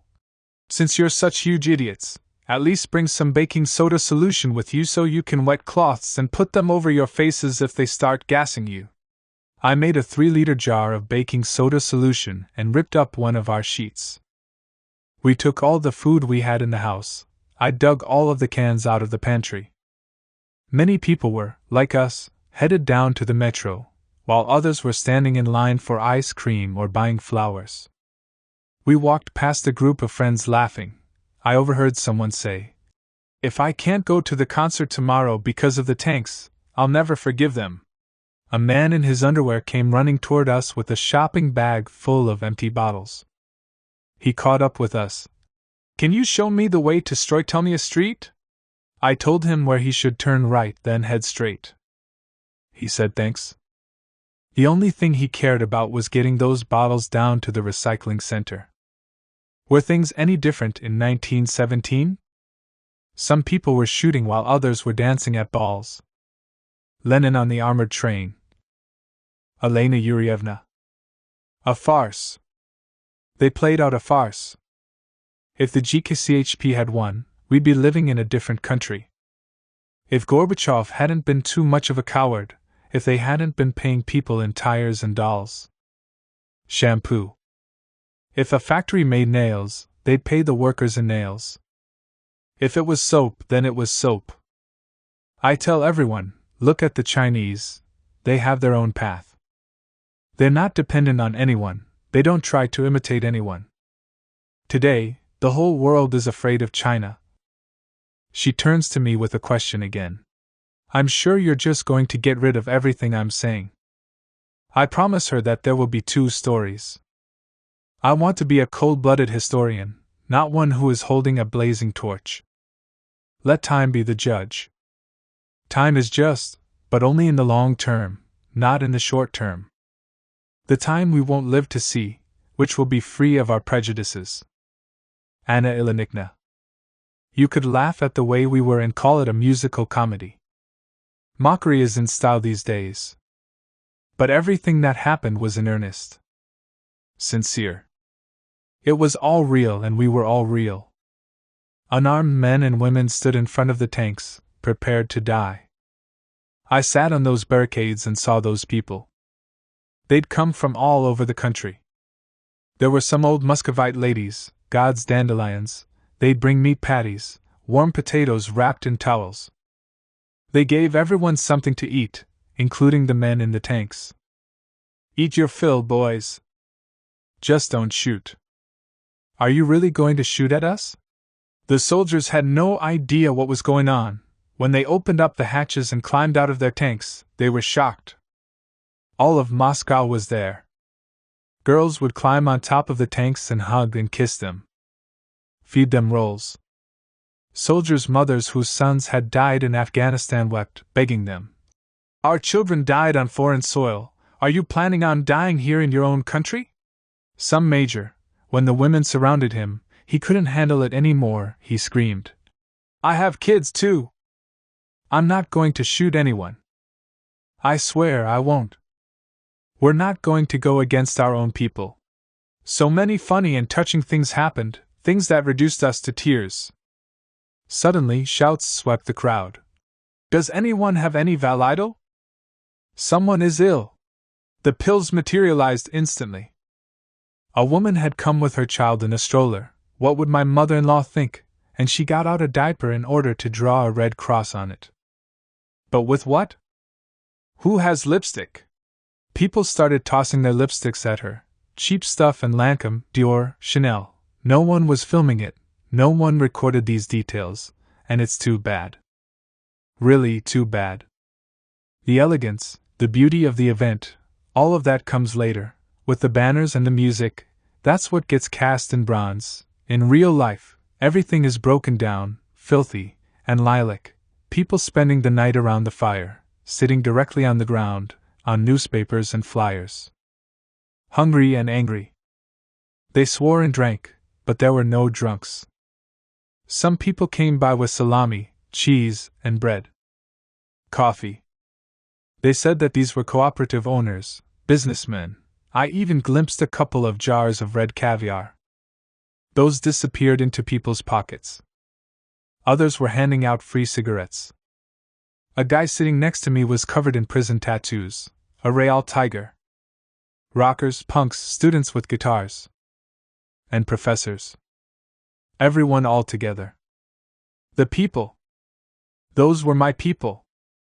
I ran into my friends from college who I hadn't seen in 15 years, if not more. Some of them lived in Vologda, others in Yaroslavl, but they'd all gotten on the train to come to Moscow. To defend something that was sacred to all of us. In the morning, we took them home with us. We washed, ate breakfast, and then we all went back out there. At the metro exit, people were handing out metal rods and rocks. Paving stones are the weapons of the proletariat. We laughed. We built barricades, overturned trolleybuses, cut down trees. There was already a tribune. They hung posters over it. No to the junta! The people aren't dirt under your feet. Speakers addressed the crowd through a megaphone. Simple people and famous politicians alike would begin their speeches with regular words. Then, a few minutes in, those words would no longer be enough, and they would all start swearing. We're going to take these shitheads and... obscenities. Good old Russian obscenities. Their time is up. And then the great and mighty Russian language. Obscenities like war cries. A language everyone could understand. That was the spirit of the moment. Those minutes of pure exaltation. So powerful. The old words weren't enough, and we didn't yet know new ones. The whole time, we were waiting to storm the White House. The silence, especially at night, was unfathomable. Everyone was unbearably tense. Thousands of people, and silence. I remember the smell of gasoline being poured into bottles. It smelled like war. The people there were good people. Excellent people. Today, they write about the vodka and the drugs, as though there were no revolution to speak of, just some drunks and druggies going off to the barricades. Lies. Everyone had come to die honorably. We were all well aware that this machine had been grinding people into sand for 70 years. Nobody thought that it would break down so easily, without major bloodshed. There were rumors that they'd mined the bridge, that any moment now they were going to gas us. A medical school student instructed us on what to do in case they gassed us. Every half hour, the situation changed. We got some terrifying news. 3 people had been run over by a tank and died, but nobody flinched, no one left the square. It was incredibly important to be there, no matter how things turned out. No matter how much disappointment awaited us. We lived through it, that's who we were. She cries. In the morning, there were shouts of, "Hurrah! Hurrah!" echoing through the square. Then cursing again, tears, shouting. Through the grapevine, we learned that the army had gone over to the side of the people. The special forces from the Alpha Division had refused to participate in an assault. The tanks were leaving the capital. When they announced that the putschists had been arrested, people began embracing. There was so much joy. We'd won. We'd defended our freedom. Together, we'd done it. We could do anything. Dirty, wet from the rain, we lingered, not wanting to go home. We wrote down each other's addresses. Swore to remember each other, to become friends. The policemen in the metro were extremely polite. Never before or since have I seen such polite policemen. We won. Gorbachev returned from Foros to an entirely different country. People were walking around the city smiling at one another. We won! That feeling stayed with me for a long time. I walked around, going over everything in my mind, scenes flashing in front of my eyes. How someone had shouted, "Tanks! The tanks are coming!"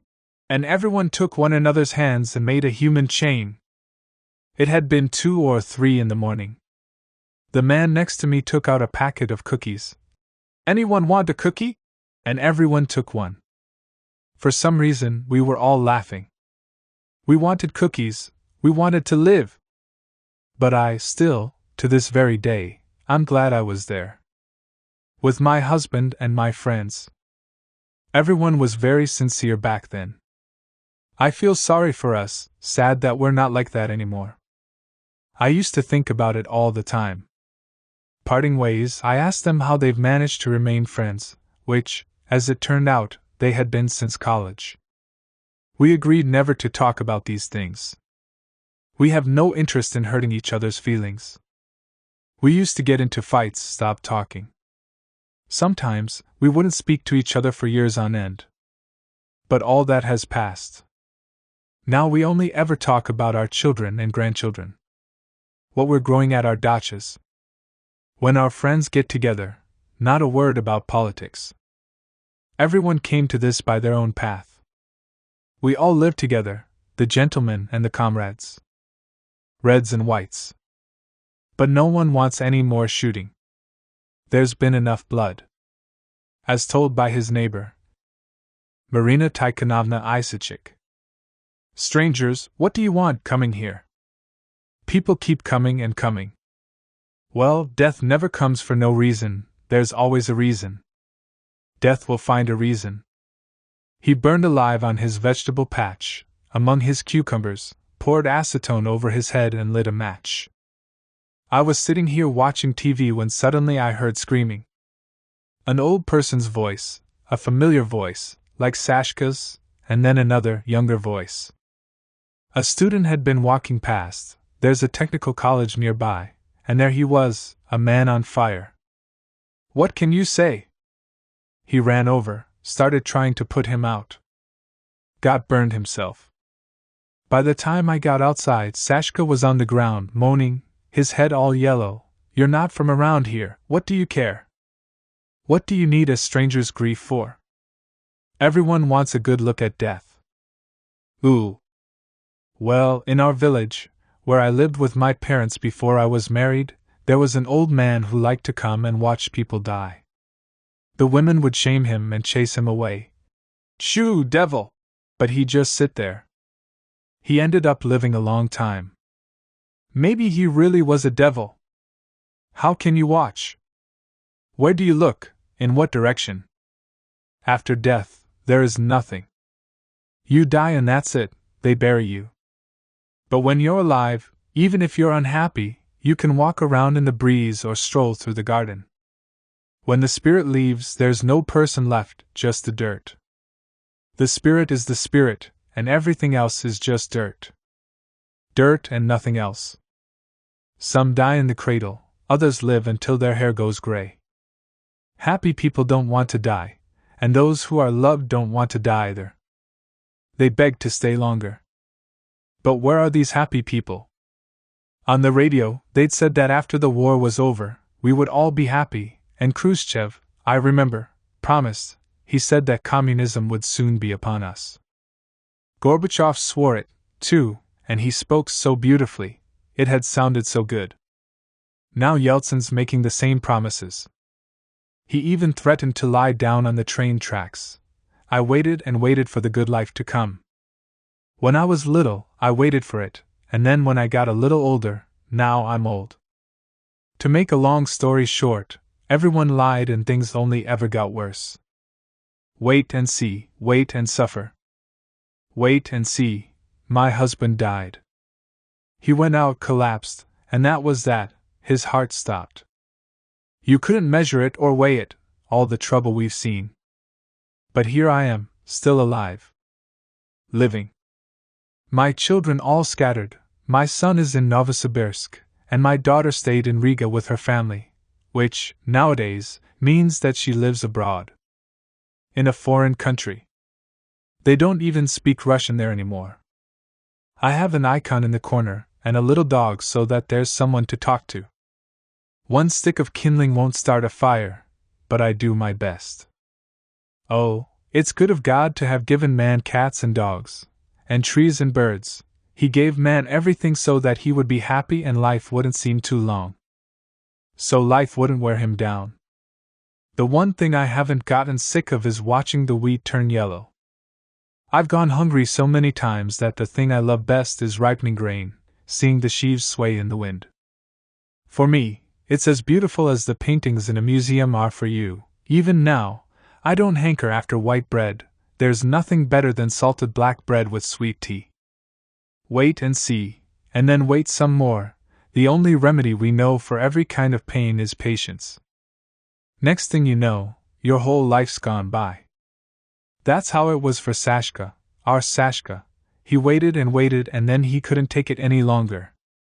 He got tired. The body lies in the earth, but the soul has to answer for everything. She wipes her tears. That's how it is. We cry down here, and when we die, we cry then too.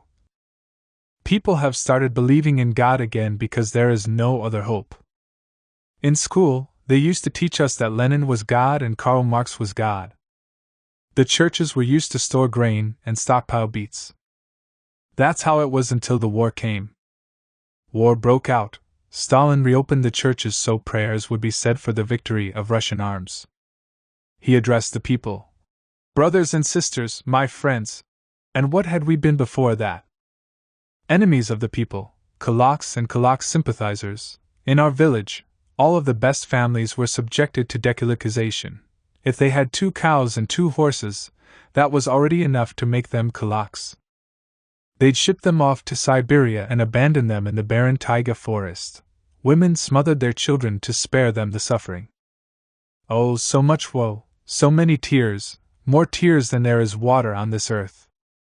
Then Stalin goes addressing his brothers and sisters. We believed him, forgave him, and defeated Hitler. He showed up with his tanks, gleaming and iron-plated, and we defeated him anyway. But what am I today? Who are we now? We're the electorate. I watch TV, I never miss the news. We're the electorate now. Our job is to go and vote for the right candidate, then call it a day. I was sick one time and didn't make it to the polling station, so they drove over here themselves. With a red box. That's the one day they actually remember us, yep. We die how we lived. I even go to church and wear a little cross, but there has never been any joy in my life, and there isn't any now. I never got any happiness. And now even praying won't help. I just hope that I get to die soon. I hope the heavenly kingdom hurries up and comes. I'm sick of waiting. Just like Sashka, he's in the graveyard now, resting. She crosses herself. They buried him with music, with tears. Everyone wept. Many tears are shed on that day. People feel sorry for you. But what's the point of repenting? Who can hear us after death? All that's left of him are 2 rooms in a barracks house, a vegetable patch, some red certificates, and a medal. Victor of Socialist Emulation. I have a medal just like that in my cabinet. I was a Stakhanovite and a deputy. There wasn't always enough to eat, but there were plenty of red certificates. They'd hand you one and take your picture. 3 families lived together in this barracks. We moved in when we were young. We thought it would only be for a year or 2, but we ended up spending our entire lives here. And we'll die in this barracks too. For 20, for 30 years, people were on the waiting list for an apartment, putting up with this, Then, one day, Gaidar comes and laughs in our faces, so go ahead and buy one. With what money? Our money evaporated, one reform, then another, we were robbed. What a country! They flushed down the toilet. Every family had had 2 little rooms, a small shed, and a vegetable patch. We were exactly the same. Look at all the money we made. We're rich. We spent our whole lives believing that one day, we would all live well. It was a lie.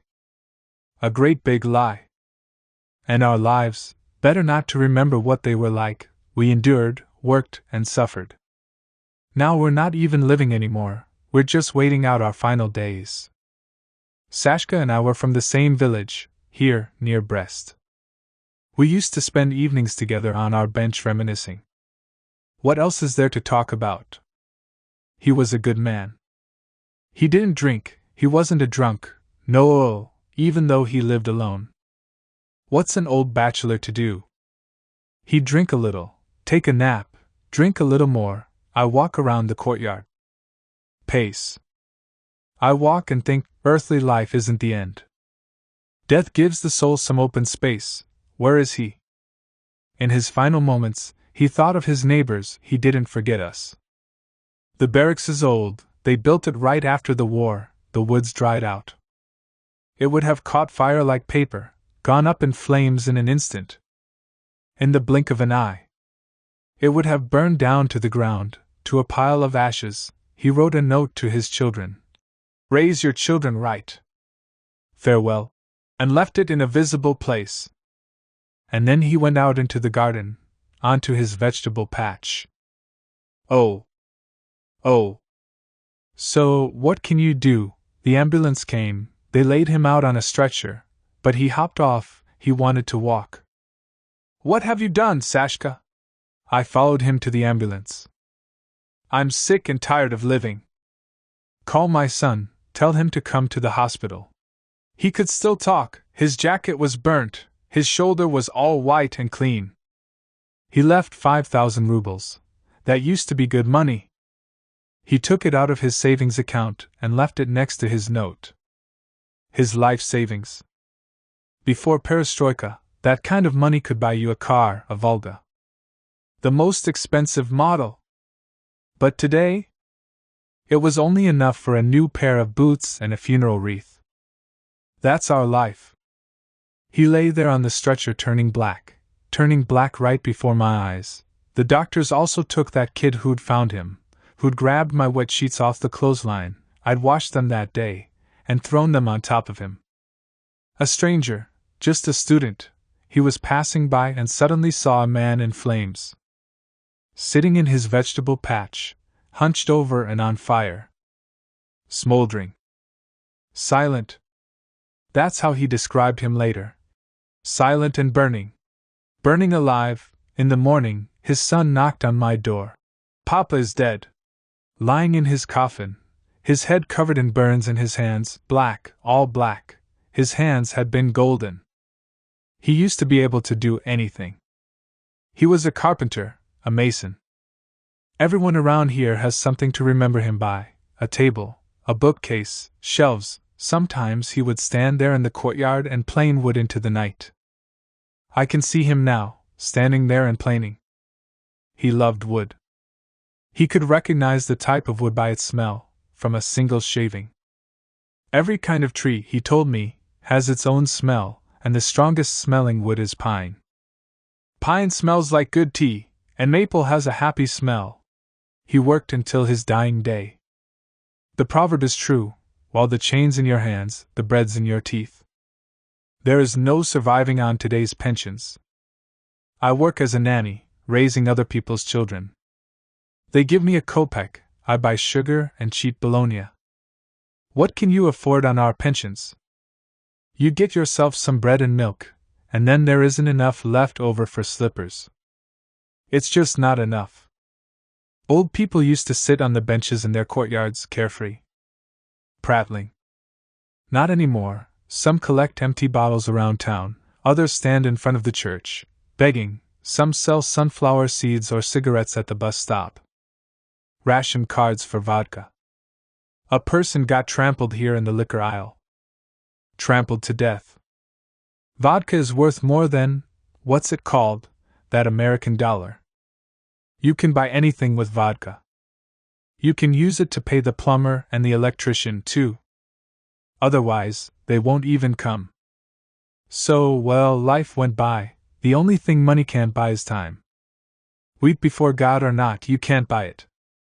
That's just the way it is. Sashka made the decision to stop living. He didn't want to go on. Returned his ticket back to God himself. Oh, Lord! The police keep coming and coming. Asking questions. She pauses to listen. There it goes, the train whistle. That's the Moscow train, Brest-Moscow. I don't even need a watch. I get up with the whistle of the Warsaw train, 6 in the morning. Then it's the Minsk train, and then the first train to Moscow. They sound different in the morning and at night. Sometimes I'll listen to them all night long. When you get older, sleep evades you. Who do I have to talk to now? I sit on the bench alone. I would console him. Sashka, find yourself a good woman. Get married. Lizka will come back. I'll wait for her. I hadn't seen her in 7 years, not since she left him. She got involved with some sort of officer. She was young, much younger than him. He was crazy about her. She beat her head against the coffin. I'm the one who ruined Sashka's life. Oh. Well, love isn't a hair, you can't just pull it out. And no ritual can make it stick. Why cry over it? Who's going to hear you underground? Silence. Oh Lord! You can do whatever you want before you're 40, you can even sin. But after 40 you have to repent. Then God will forgive you. She laughs. You're still writing? Go on, keep writing. I'll tell you more stories. I've had more than my share of grief. She raises her head. Look there, the swallows have come. It's going to get warm soon. The truth is, a journalist has already come here and talked to me, asked me all about the war. I would give everything I have to prevent a war. There's nothing more terrifying than war. We were under fire from German guns, our houses cracking apart in flames. Our gardens burning. Oh Lord! Sashka and I would talk about the war every day. His father went missing in action, his brother died fighting with the partisans. They herded the prisoners into Brest, throngs of people. Drove them down the roads like they were horses, then kept them in fenced-in lots where they dropped dead and lie there like garbage. All summer long, Sashka would go there with his mother to look for his father. He'd start telling me, and wouldn't be able to stop. They looked for him among the living and the dead. No one was afraid of death anymore, it was an everyday occurrence. Before the war we'd sing, from the Taiga to the British Sea, there's nothing more mighty than the Red Army. We sang it proudly. Spring came, the ice melted, it all broke apart, and the whole river behind our village was choked with corpses. Naked, blackened, only their belts shining. Belts with little red stars. There's no sea without water and no war without blood. God gives men life, but during a war, anyone can take it away. She weeps. I pace and pace the courtyard, marking time. Sometimes, I feel like Sashka is standing there behind me. I'll hear his voice. Then I turn around and there's no one there. What can you do? Well, what have you done, Sashka? What a painful path you chose. Maybe there's one good thing, you burn on earth, so it won't be like that in heaven. You've done your suffering. There must be somewhere where they keep all our tears. How will he be greeted there? Down here, the invalids crawl, the paralyzed lie there, the deaf get by. It's not up to us to decide, we're not the ones in charge. She crosses herself. I will never forget the war. The Germans invaded our village, young and cheerful. With so much noise. They arrived in huge vehicles and their 3-wheeled motorcycles. I'd never even laid eyes on a motorcycle before. All we had at the collective farm were these 1.5-ton trucks with wooden beds, these machines that were low to the ground. You should have seen those German trucks. They were as tall as houses. They're horses, not horses, but mountains. They painted a message on the wall of our schoolhouse. The Red Army has abandoned you. We started living under German rule. There were a lot of Jews in our village, Avram, Yankel, Mordach. They rounded them all up and took them out to the shtetl. They brought their pillows and blankets, but they were all killed right away. They rounded up every Jew in the district and shot them all in a single day. Tossed them into a pit, thousands of them, thousands. People said that for 3 days afterward, their blood kept rising to the top of the pit, like the ground was breathing. It was alive. Now there's a park there. A place of recreation. You can't hear anyone from beyond the grave. No one can scream, so that's what I think. She cries. I don't know. How did it happen? Did they come to her, or did she find them in the forest?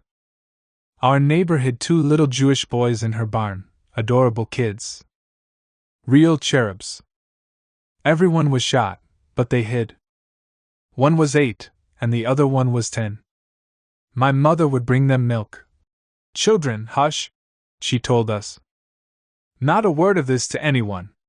In my neighbor's family, there was an old grandfather. He remembered the other war with the Germans, the first one. He'd feed the boys and weep. Oh, children, they'll capture you and torture you. If I could stand to do it, you'd be better off if I killed you myself. Those were his words, and the devil hears everything. She crosses herself. 3 Germans showed up on a black motorcycle with their big black dog. Someone had informed on them. There are always people willing to do things like this, people whose souls are black. They're alive, but it's like they are soulless. Their hearts are just medical, not human hearts. They have no pity for anyone. The kids ran into the field, into the grain. The Germans sent their dog in after them. Afterward, their remains had to be gathered up shred by shred. There were nothing but rags left of them, nothing to bury. No one even knew their last names. Then the Germans tied our neighbor to their motorcycle and made her run until her heart burst. She no longer wipes her tears. In times of war, people fear one another. People they know and strangers alike. Say something during the day, and the birds will hear. Speak at night, and the mice will. My mother taught us prayers. Without God, even a worm can swallow you. On May 9, our holiday, Sashka and I would each have a drink and a cry.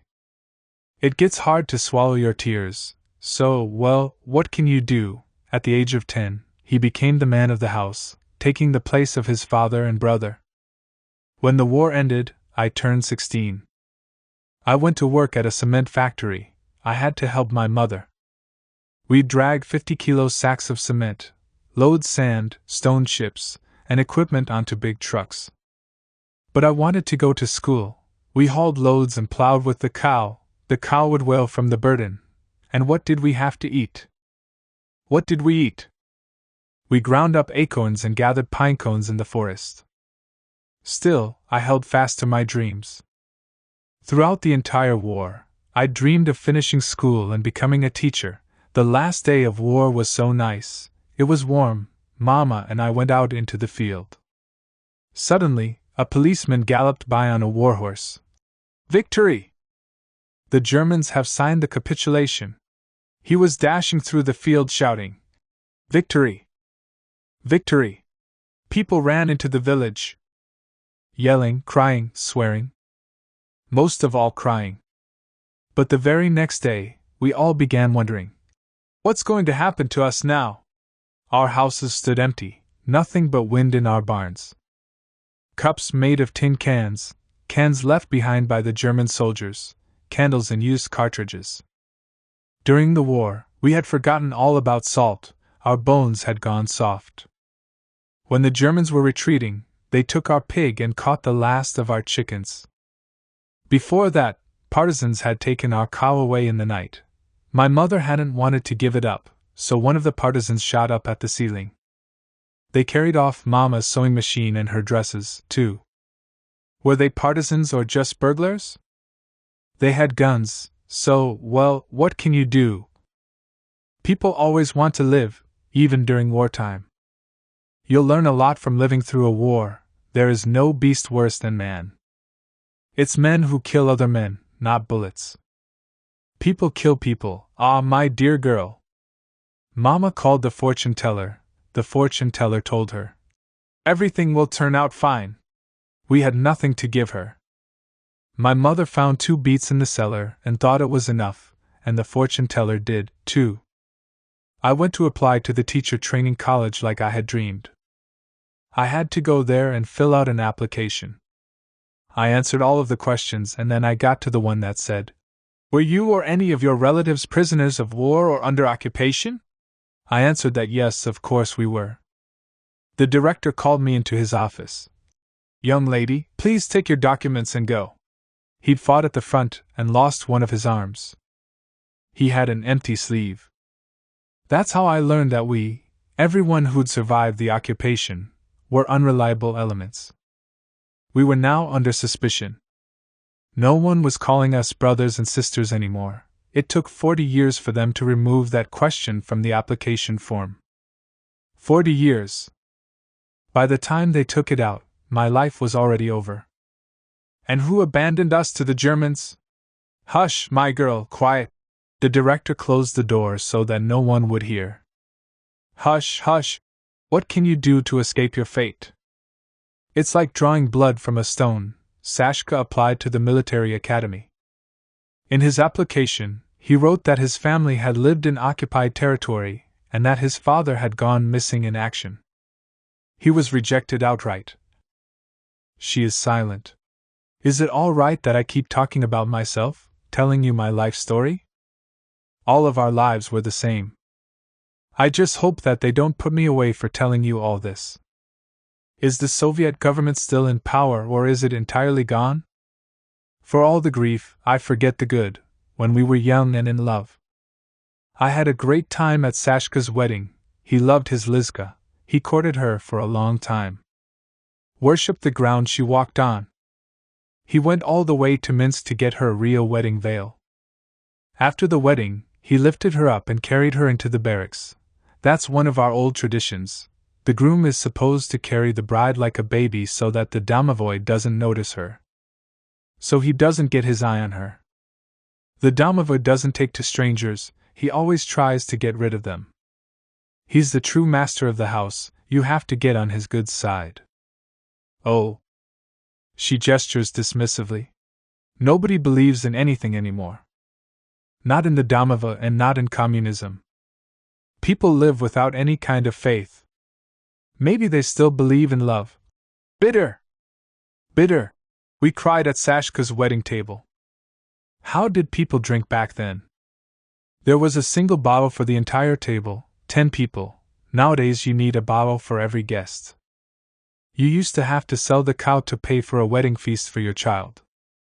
He really loved his Lizka, but it's impossible to make someone love you back. So, well, what can you do? She crept around like a cat. After their children grew up, she left him, and didn't look back. I said to him, "Sashka, find yourself a good woman. You'll take to drink. I'll just have a few sips, watch some ice skating, and go to bed. When you sleep alone, not even the blanket can warm you. Even heaven will make you sick if you're alone." He drank, but he never overdid it. No, he never overdid it, not like other people do. Oh. One of our neighbors here, he'll drink Gvozdika eau de cologne, aftershave, methylated spirits, cleaning fluid. Believe it or not, he's still alive. A bottle of vodka costs as much as a coat used to. And something to snack on? Half a kilo of salami is half a month's pension. Drink up that freedom. Eat it up. What a country they surrendered. An empire. Without a single shot fired. The thing I don't understand is, why didn't anyone ask us? I spent my life building a great nation. That's what they told us. They promised.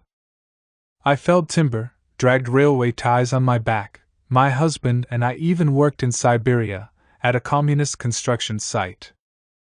I remember the names of the rivers, the Yenisei, the Biryusa, the Mana. We worked on the Albacanteshet Railway. They shipped us there in freight cars, 2 levels of hammered-together bunks, no mattresses, no linens, and your fist for a pillow. A hole in the floor of the train car, and for more serious needs, there was a bucket screened off with a sheet. The train would stop in a field, we'd pile up whatever straw we found, and that would be our beds. There was no light in the train cars. But the whole ride there, we sang Komsomol songs. Until we went hoarse. It was a 7-day journey, but we made it. The wild taiga, snow as high as a man. Soon we all came down with scurvy, all our teeth went loose. Lice. And the production quotas, oh ho! The men who hunted would go after bear. That was the only time we had meat, otherwise it was just kasha and more kasha. I still remember that you should only shoot a bear in the eye. We lived in barracks without showers or baths. In the summer, we'd go into town to wash ourselves in the fountain. She laughs. If you feel like listening, I'll tell you more. I forgot to tell you about how I got married. I was 18. I was already working at the brick factory. They'd closed down the cement factory, so I went over to the brick factory. I started out as a clay worker. Back then we would dig out the clay by hand, with shovels, then we'd unload the trucks and spread the clay out in even layers to let it ripen. Half a year later, I was already pushing loaded carts from the brick press to the oven, bringing raw bricks in and baked, hot bricks out. We'd take the bricks out of the ovens ourselves. They were unbelievably hot. You'd handle 4,000 to 6,000 bricks a shift, up to 20 tons. Only women worked there. And girls, there were men too, but the men generally worked the machines. Were behind the wheel. One of them started courting me. He'd come up to me, laugh, then he started putting his hand on my shoulder. One time he said to me, "Will you come with me?" And I said, "Yes," without even asking him where we were going. That's how we got recruited to go to Siberia. To build communism. She is silent. And today, turns out it was all in vain, all of our suffering was in vain, it's terrible to admit it, and even worse to live with it. All of our grueling labor. We built so much. Everything with our own hands. The times we lived through were so hard. When I was working at the brick factory, one morning I overslept. After the war, if you were late to work, even 10 minutes late, they could send you to prison. The foreman saved me. Tell them I sent you down to the quarry. If someone had informed on me, he would have been charged as well. After 53, they stopped punishing lateness like that. After Stalin died, people started smiling again. Before that, they lived carefully. Without smiles. But what's the point of remembering all this? It's as good as collecting the nails after a fire. Everything burned down to the ground. Our whole life, everything that was once ours is now gone. We built and built. Sashka spent time in the Virgin Lands. That's where he built communism. The bright future. He said that in winter they'd sleep in tents without any sleeping bags. In all their clothes. He almost froze his hands off, but he was still proud. Down the winding roads, hello, virgin soil! He had a party membership card, a little red book with a picture of Lenin on it, and he treasured it. He was a deputy and a Stakhanovite, just like me. Our lives went by just like that, they simply flew by. Without leaving a trace, you won't find any traces of us anywhere. Yesterday, I stood in line for 3 hours for milk, and in the end, there wasn't enough. They brought a package full of gifts from Germans to our building: grain, chocolate, soap, for the victors from the vanquished. I don't need any care packages from Germans. No, I refuse to take any of it. She crosses herself. The Germans and their dogs, the fur on their dogs glistening. When they came through the forest, we hid in the swamp. Up to our necks in water. Women, children. And the cows alongside the people. Silent. The cows were silent, just like the people. They understood everything. I don't want any German cookies or candy. Where are my just deserts? The fruits of my labor? That's what we believed. We believed that one day we'd live to see the good life. Just wait and see, wait and suffer, yes, wait and see. We spend our whole lives shuttling between bunkers, dormitories, and barracks. What can you do? That's how it is, you can live through anything except death. You won't live through death. For 30 years, Sashka toiled away at the furniture factory. Backbreaking labor. A year ago, they had a retirement party for him, presented him with a watch. But he wasn't left without work. People would come to him with odd jobs, one after the other. Yep, and still, he wasn't happy. He was sick and tired. Stopped shaving. 30 years of working at the same factory, that's half a lifetime. It was like a second home to him. His coffin came from the factory, too. A rich man's coffin. All polished and lined with velvet. These days, only gangsters and generals get buried in coffins that nice. Everyone wanted to touch it, a sight unseen. When they were carrying the coffin out of the barracks, we scattered grain across the threshold. We do that so that things will be easier on the living who are left behind. Our old customs, we put the coffin in the courtyard. One of his relatives said, "Kind people, forgive him. God will forgive him." Everyone replied, "What's there to forgive? We lived together so well, we were like family. If you don't have something, I'll give it to you. If I run out of something, you'll bring it to me." We like celebrating holidays together. We were building socialism, and now on the radio they say that socialism is over. But we're still here. The trains clatter and clatter. Strangers, what do you need here? What? All deaths are different. I had my first son in Siberia. He came down with diphtheria and just like that, he was gone. I keep on living. Yesterday, I went down to Sashka's grave and sat there with him. I told him about Lizka's weeping, how she'd banged her head on the coffin. Love doesn't count the years. We'll all die, and everything will be all right. My favorite holiday was always November 7, a big and bright day. The most vivid impression from my childhood was the military parade on Red Square. I'd sit on my father's shoulders with a red balloon tied to my wrist. Up in the sky, over the marching columns, loomed the huge portraits of Lenin and Stalin, Marx, garlands and bouquets of red, blue, and yellow balloons. Red everywhere.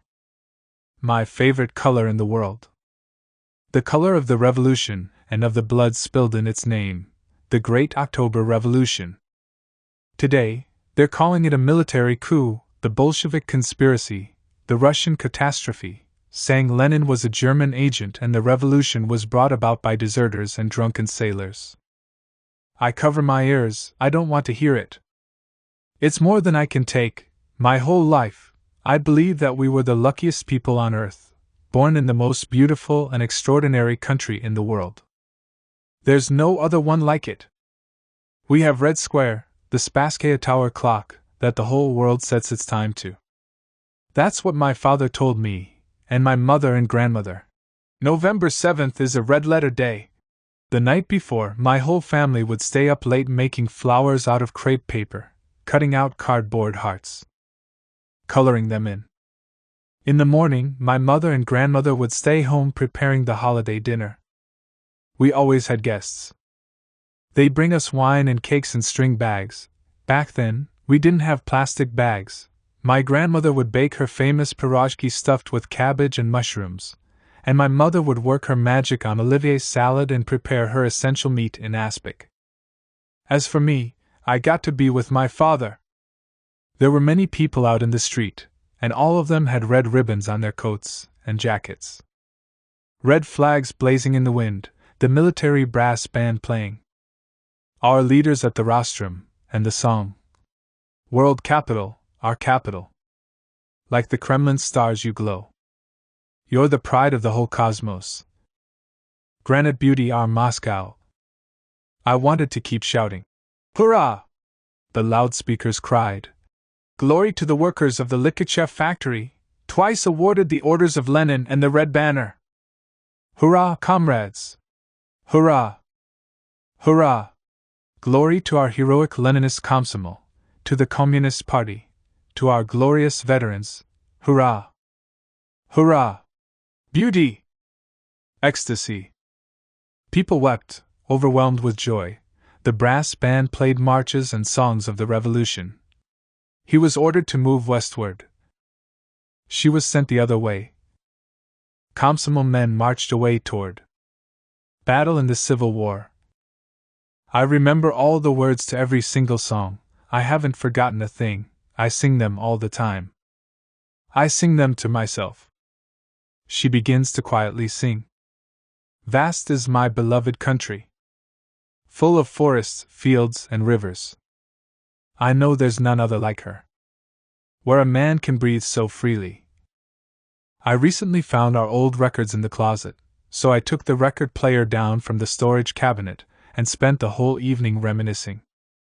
The songs of Dunivsky and Lebedev Kumak, we used to adore them. She is silent. And there I am, high up in the sky. My father lifts me up, higher and higher. The most important moment comes. Powerful vehicles pulling covered missiles, tanks, and artillery are about to roar down the cobblestones of Red Square. Remember this moment for the rest of your life.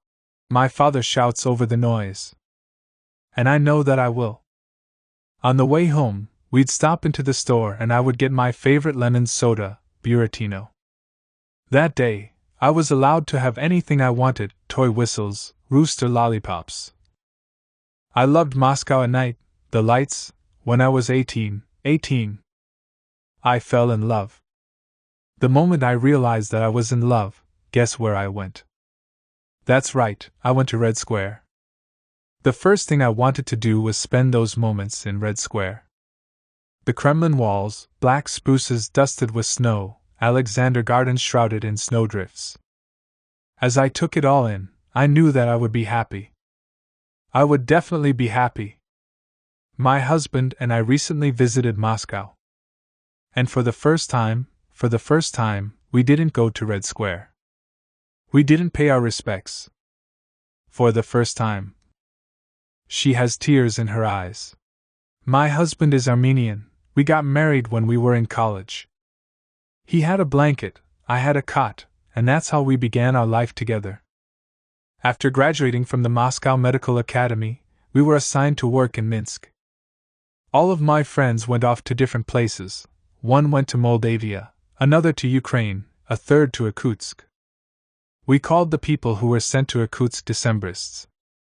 It's all the same country, go wherever you please. There were no borders back then, no visas or customs. My husband wanted to return to his homeland, Armenia. We'll go to Lake Sevan, you'll see Ararat. Try real Armenian lavash. He promised me. But we were offered jobs in Minsk. So we decided, let's go to Belarus. Okay. We were young, we had our whole lives ahead of us. We thought that we'd have enough time to do everything. We came to Minsk and ended up liking it here. There's nothing but lakes and forests all around. They are the forests, swamps, and backwoods of the partisans. Fields are rare among all these trees. Our children grew up out here. Their favorite foods are draniki and mochenka. They fry the taters, they boiled the taters. Their second favorite dish is Armenian cash. Still, every year, we'd go on a family trip to Moscow. How could we not? I couldn't live without it. I had to walk around Moscow. Breathe the air. I waited. I couldn't wait for those first moments when our train would pull into Belarusky station and the march would play over the loudspeaker. My heart would jump at the words. Comrade passengers, our train has arrived in the capital of our motherland, the hero city Moscow. Roiling, mighty, undefeatable / my Moscow, my country, I love you most of all. That's the music you disembark to. But then, where are we? We were greeted by a strange, unfamiliar city. The wind blew dirty wrappers and scraps of newspaper down the sidewalks. Beer cans rattled underfoot. At the train station, and by the metro, everywhere you went, you saw gray rows of people peddling lingerie and sheets, old shoes and toys, loose cigarettes. Like in war movies. I'd never seen anything like it except in those movies. On beds of torn paper, and cardboard laid directly on the ground, you'd find salami, meat, and fish. In some places, it'd be covered in tattered cellophane. In others, it lay bare. And Muscovites were buying it all. Bargaining. Knitted socks, napkins, nails and food and clothes, all side by side. People speaking Ukrainian, Belarusian, Moldavian. We came from Vinnytsia, we're from Brest. So many poor people, where had they all come from? Invalids, like in the movies, that's all I have to compare it to, old Soviet films. It felt like I was watching a movie. On the old Arbat, my beloved Arbat, I found peddlers selling matryoshka dolls, samovars, icons, and portraits of the Tsar and the royal family. Portraits of White Guard generals, Kolchak and Denikin, next to busts of Lenin. There were all sorts of matryoshkas, Gorbachev matryoshkas, Yeltsin matryoshkas. I didn't recognize my Moscow. What city was this? Right there on the asphalt, on top of some bricks, an old man sat playing the accordion. He was wearing his medals, singing war songs, with a hat full of change at his feet. Our favorite songs. The fire burns bright in the little stove, / sap drips down the logs, like tears. I wanted to go up to him, but he was already surrounded by foreigners. They started snapping pictures of each other in front of him, shouting things at him in Italian, French, and German, clapping him on the shoulder. Divai! Divai! They were in high spirits, clearly having a lot of fun. Why wouldn't they be? People used to be so scared of us, and now, here you go. Nothing but piles of junk, an empire gone up in smoke. Next to all the matryoshkas and samovars, there was a mountain of red flags and pennants, party and Komsomol membership cards. And Soviet war medals. Orders of Lenin and the Red Banner. Medals. For valor and for military service. I touched them, caressed them. I couldn't believe my eyes. I simply couldn't. For defending Sebastopol. And for defending the Caucasus. All of them were real. Precious.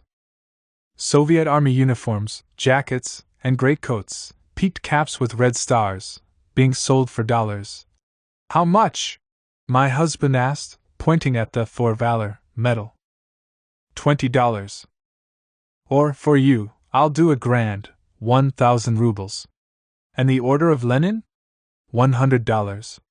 And your conscience? My husband was prepared to fight him. Are you nuts? What rock have you been living under? These are relics from the era of totalitarianism.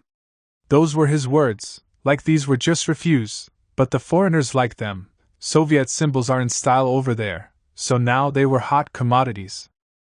I screamed, call the policeman over. I was yelling. Look! Look, ah! The policeman confirmed it. These are relics of the totalitarian era. We only arrest people for drugs or pornography. But isn't a party membership card for $10 pornography? The Order of Glory, or this, a red flag with a portrait of Lenin being sold for dollars. It felt like we were on some kind of film set. Like we were being pranked. We'd come to the wrong place. I stood there and wept. Next to us, Italians tried on military greatcoats and caps with red stars. Horror show! Horror show! A la Russe! The first time I went to the Lenin Mausoleum was with my mother. I remember it was raining, a cold autumn rain. We had to stand in line for 6 hours. The steps, the twilight, the wreaths, a whisper. Step in. Don't dally. I couldn't see anything through my tears. But Lenin, he seemed to be glowing. I was little, and I told my mother, "Mama, I'm never going to die." "Why do you say that?" my mother asked. "Everyone dies. Even Lenin died." "Even Lenin? I don't know how to talk about any of this, but I have to. I want to. I'd like to talk, but I don't know who to talk to." "What do I want to talk about?" "About how incredibly lucky we were. Now I am fully convinced of it. We grew up poor and naive, but we never knew it and didn't envy anyone. We went to school with cheap pencil cases and 40-kopeck pens. In the summer, you put on some canvas shoes, spiff them up with tooth powder, and they're pretty. In the winter, it'd be rubber boots, the cold would burn the soles of your feet. It was fun. We believed that tomorrow would be better than today and the day after tomorrow better than yesterday. We had a future. And a past. We had it all. We loved our motherland. Our love for her was boundless. She was everything to us. The first Soviet car, hurrah! An illiterate worker unlocked the secret to making our own Soviet stainless steel, victory. The fact that everyone in the world had already known this secret for a long time is something we only found out later. Back then, we're going to be the first to fly over the North Pole. We're going to learn how to control the northern lights. We'll change the course of the mightiest rivers. We'll irrigate the endless deserts. Faith. Faith. Faith.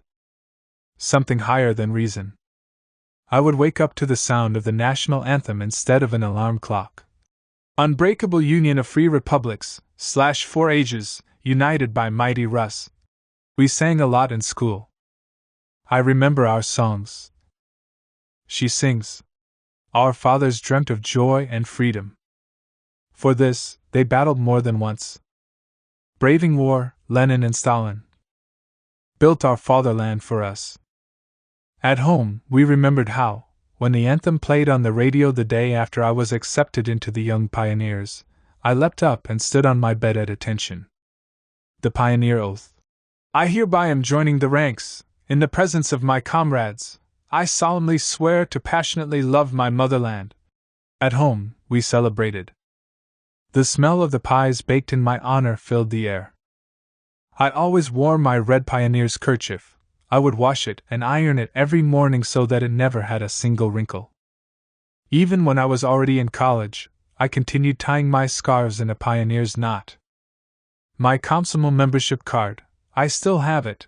I pretended to be a year older so that they would let me join sooner. I loved walking through the streets. You could always hear the radio. The radio was our life. It was everything. You'd open the window and music would pour in. The kind of music that made you want to get up and march around your apartment. Like a soldier, it might have been a prison, but I was warmer in that prison. That's what we were used to, even today. When we stand in line, we huddle close to one another and try to be together. Have you noticed that? Again, she starts to quietly sing. Stalin is our warrior glory. Stalin is the joy of youth. Singing, battling, victorious. Our nation follows Stalin's path. And yes, yes, yes. My greatest dream was to die. To sacrifice myself. Give myself away. The Komsomol oath.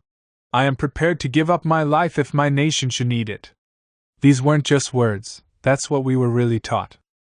If we saw a column of soldiers marching down the street, everyone would stop. After the victory, the soldier became an extraordinary figure. When I was entering the party, in my application I wrote, I know and accept the party program and regulations.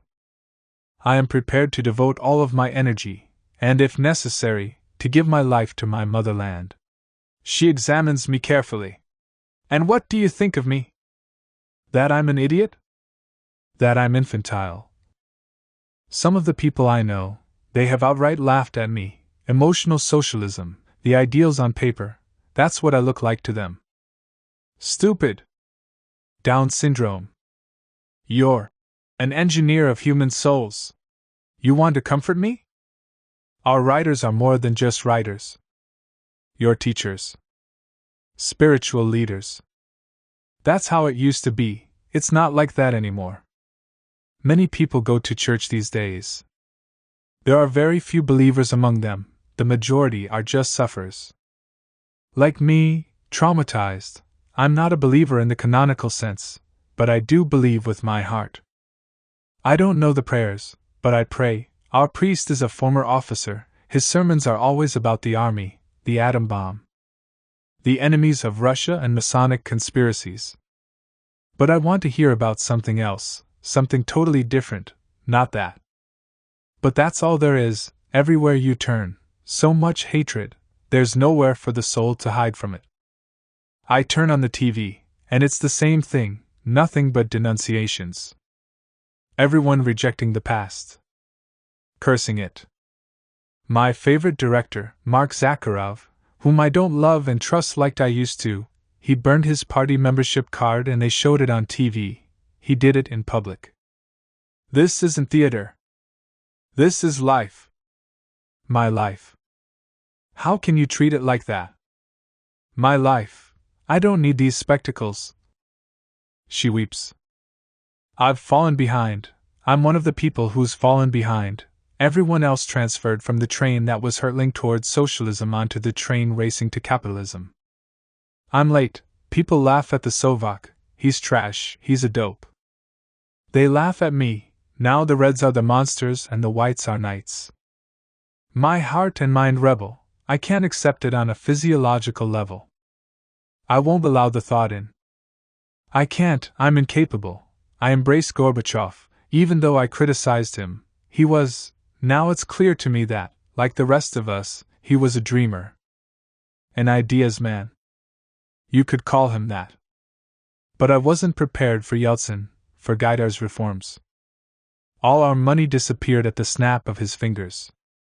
Our money and our lives along with it, in the blink of an eye, everything became worthless. Instead of the bright future, they started telling us to get rich, love money, bow down to this beast. The people were not prepared. No one had even dreamed of capitalism. I can tell you that about myself. I definitely had not. I like socialism. The Brezhnev years, vegetarian times, I wasn't around for the cannibalism. Pakhmatova had a song. Under the wing of the airplane, the green sea of the taiga sings. I was prepared to make close friends with and build blue cities. To dream. I know, there'll be a city, there'll be a garden city here. I loved Mayakovsky. Patriotic poems and songs. They were so important back then. They meant so much to us. No one can convince me that we were given life just to eat and sleep to our heart's content. That a hero is someone who buys something one place and sells it down the road for 3 kopecks more. That's what they want us to believe now. It turns out that everyone who had given up their lives for others had been a fool. Everyone who died for lofty ideals. No! No! Yesterday, I was standing in line at the store. An old woman in front of me kept counting the change in her wallet. She ended up buying 100 grams of the cheapest salami, dog salami, and 2 eggs. I know her too, her whole life, she'd worked as a teacher. I can't get excited about this new life. I'm not going to do well, I'm never going to be happy on my own. Alone. And life keeps pulling and pulling me into this muck. Down to the earth. My children already live according to these new laws. They don't need me anymore. I seem ridiculous. My whole life, I was going through papers and came across my teenage diary, my first love, my first kiss, and pages about how much I loved Stalin, how I was prepared to die just to see him. Notes of a madwoman. I wanted to throw it away, but I just couldn't bring myself to. I hid it. I'm scared, I hope no one finds it. They'd mock me and laugh at me. I didn't show it to anyone. She is silent. I remember many things that can't be explained rationally. I'm a rare specimen. A therapist's dream, Isn't that right? You're very lucky to have found me. She laughs and cries at the same time. Asked me, you have to ask how these things coexisted, our happiness, and the fact that they came for some people at night and took them away. Some people disappeared, while others cried behind the door. For some reason, I don't remember any of that. I don't.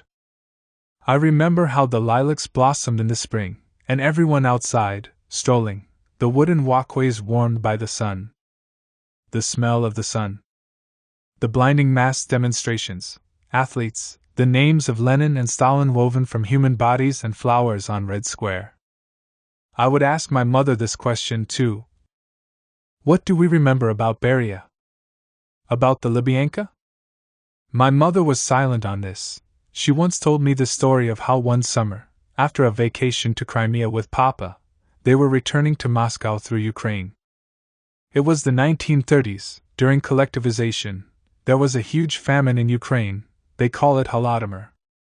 Millions of people died, entire villages, no one was left to bury anyone. Ukrainians were killed because they didn't want to join collective farms. They were starved to death. Now I know about it. They used to have the Zaporozhian Sich. The people remembered freedom. The soil there is so fertile you can stick a stake in and it'll grow into a tree. And yet they were dying, dropping dead like cattle. They had everything taken away from them, down to the last poppy pod. They were surrounded by troops like in a concentration camp. Now I know, one of my friends at work is Ukrainian. She heard about it from her grandmother, how in their village, a mother killed one of her children with an axe, cooked him and fed him to the others. Her own child. All of this really happened. Parents were afraid to let their kids out of their yards because people hunted them like cats and dogs. They'd dig up earthworms in their gardens and eat them. Those who had the strength would crawl into town to the train tracks. Waiting for passengers to toss them bread crusts from passing trains, soldiers would kick them, beat them with their gun butts. The trains rushed by at full speed. Conductors would shut the windows, batten down the blinds. No one asked anyone about anything. They'd go straight back to Moscow. Bearing wine and fruit, showing off their tans, talking about the sea. Silence. I loved Stalin. I loved him for a long time. I kept loving him even when they started writing that he was short, red-headed, and had a lame hand. That he shot his wife. After he was dethroned. Thrown out of the mausoleum.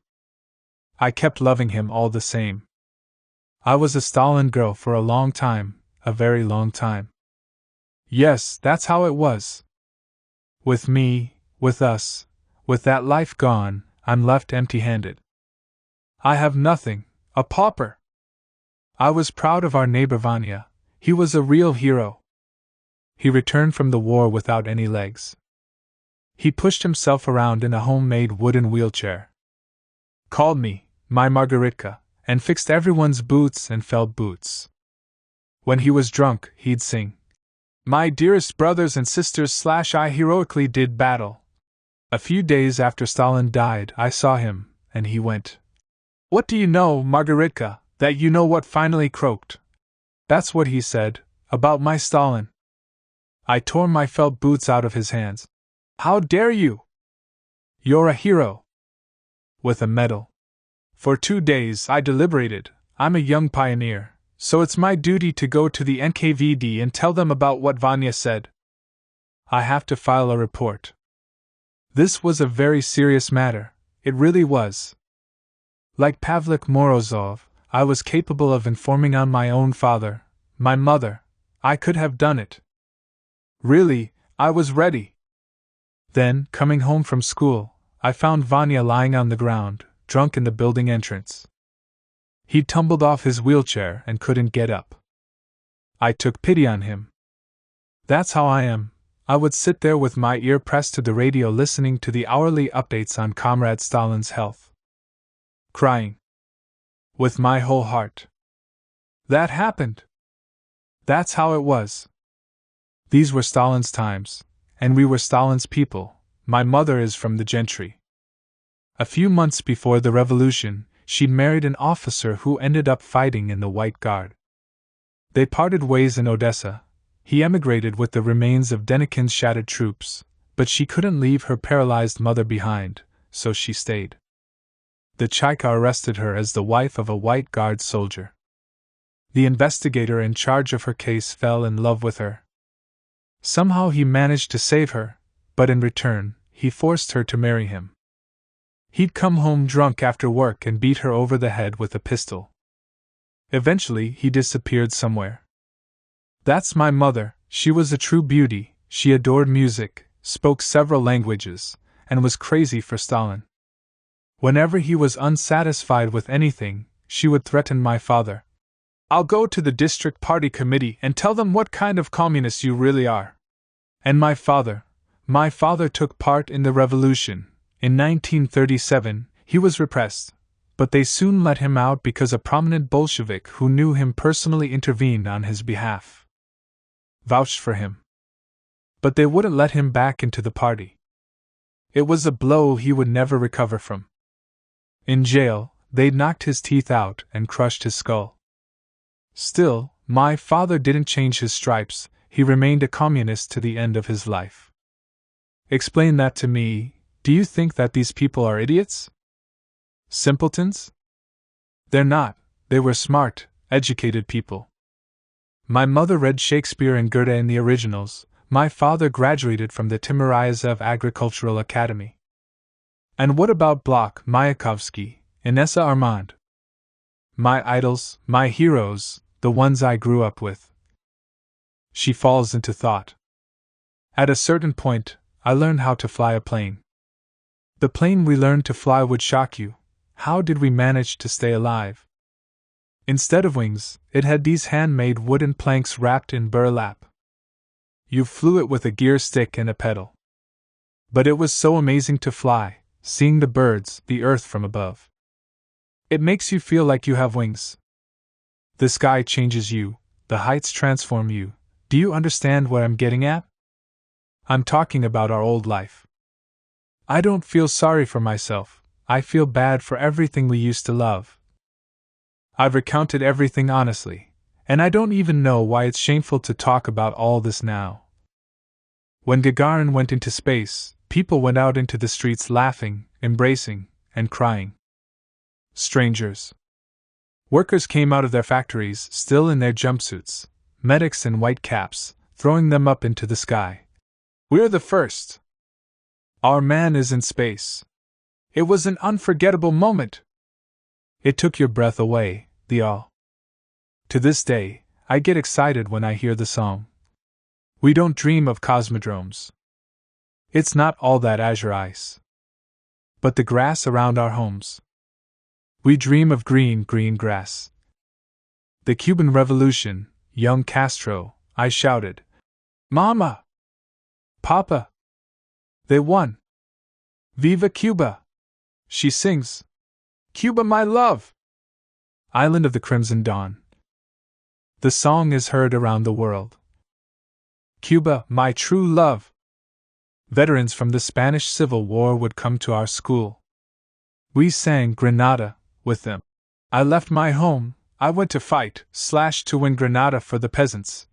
I had a photo of Dolores Ibárruri hanging over my desk.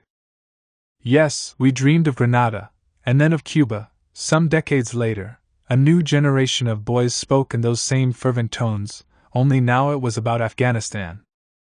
We were easy to fool. But still, I won't forget it. I'll never forget how the whole 10th grade left to volunteer to work on the Virgin Lands. They marched off in a column, in backpacks, with banners flying. Some of them carried guitars. There go true heroes, I thought. Many of them later returned sick. They never made it to the Virgin Lands. They were sent to the taiga somewhere to build a railway, dragging rails on their backs, waist deep in ice water. There wasn't enough machinery. All they had to eat were rotten potatoes, so all of them came down with scurvy. But they did it. There was a girl, too, seeing them off, brimming with admiration. That girl was me. My memories. I refuse to give them up for anyone, not the communists, not the Democrats, not the brokers. They're mine. All mine. I can go without many things. I don't need a lot of money, expensive food, or fancy clothes, a nice car. In our Zigelis, we drove across the whole Union. I saw Karelia, Lake Sevan, the Pamir Mountains. All of it was our motherland. My motherland, the USSR. I can do without a lot of things. The only thing I can't do without is the past. She is silent for a long time. Such a long time that I have to call her back.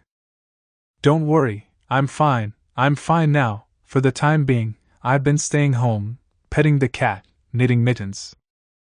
Simple things like knitting help most of all, what kept me from going all the way.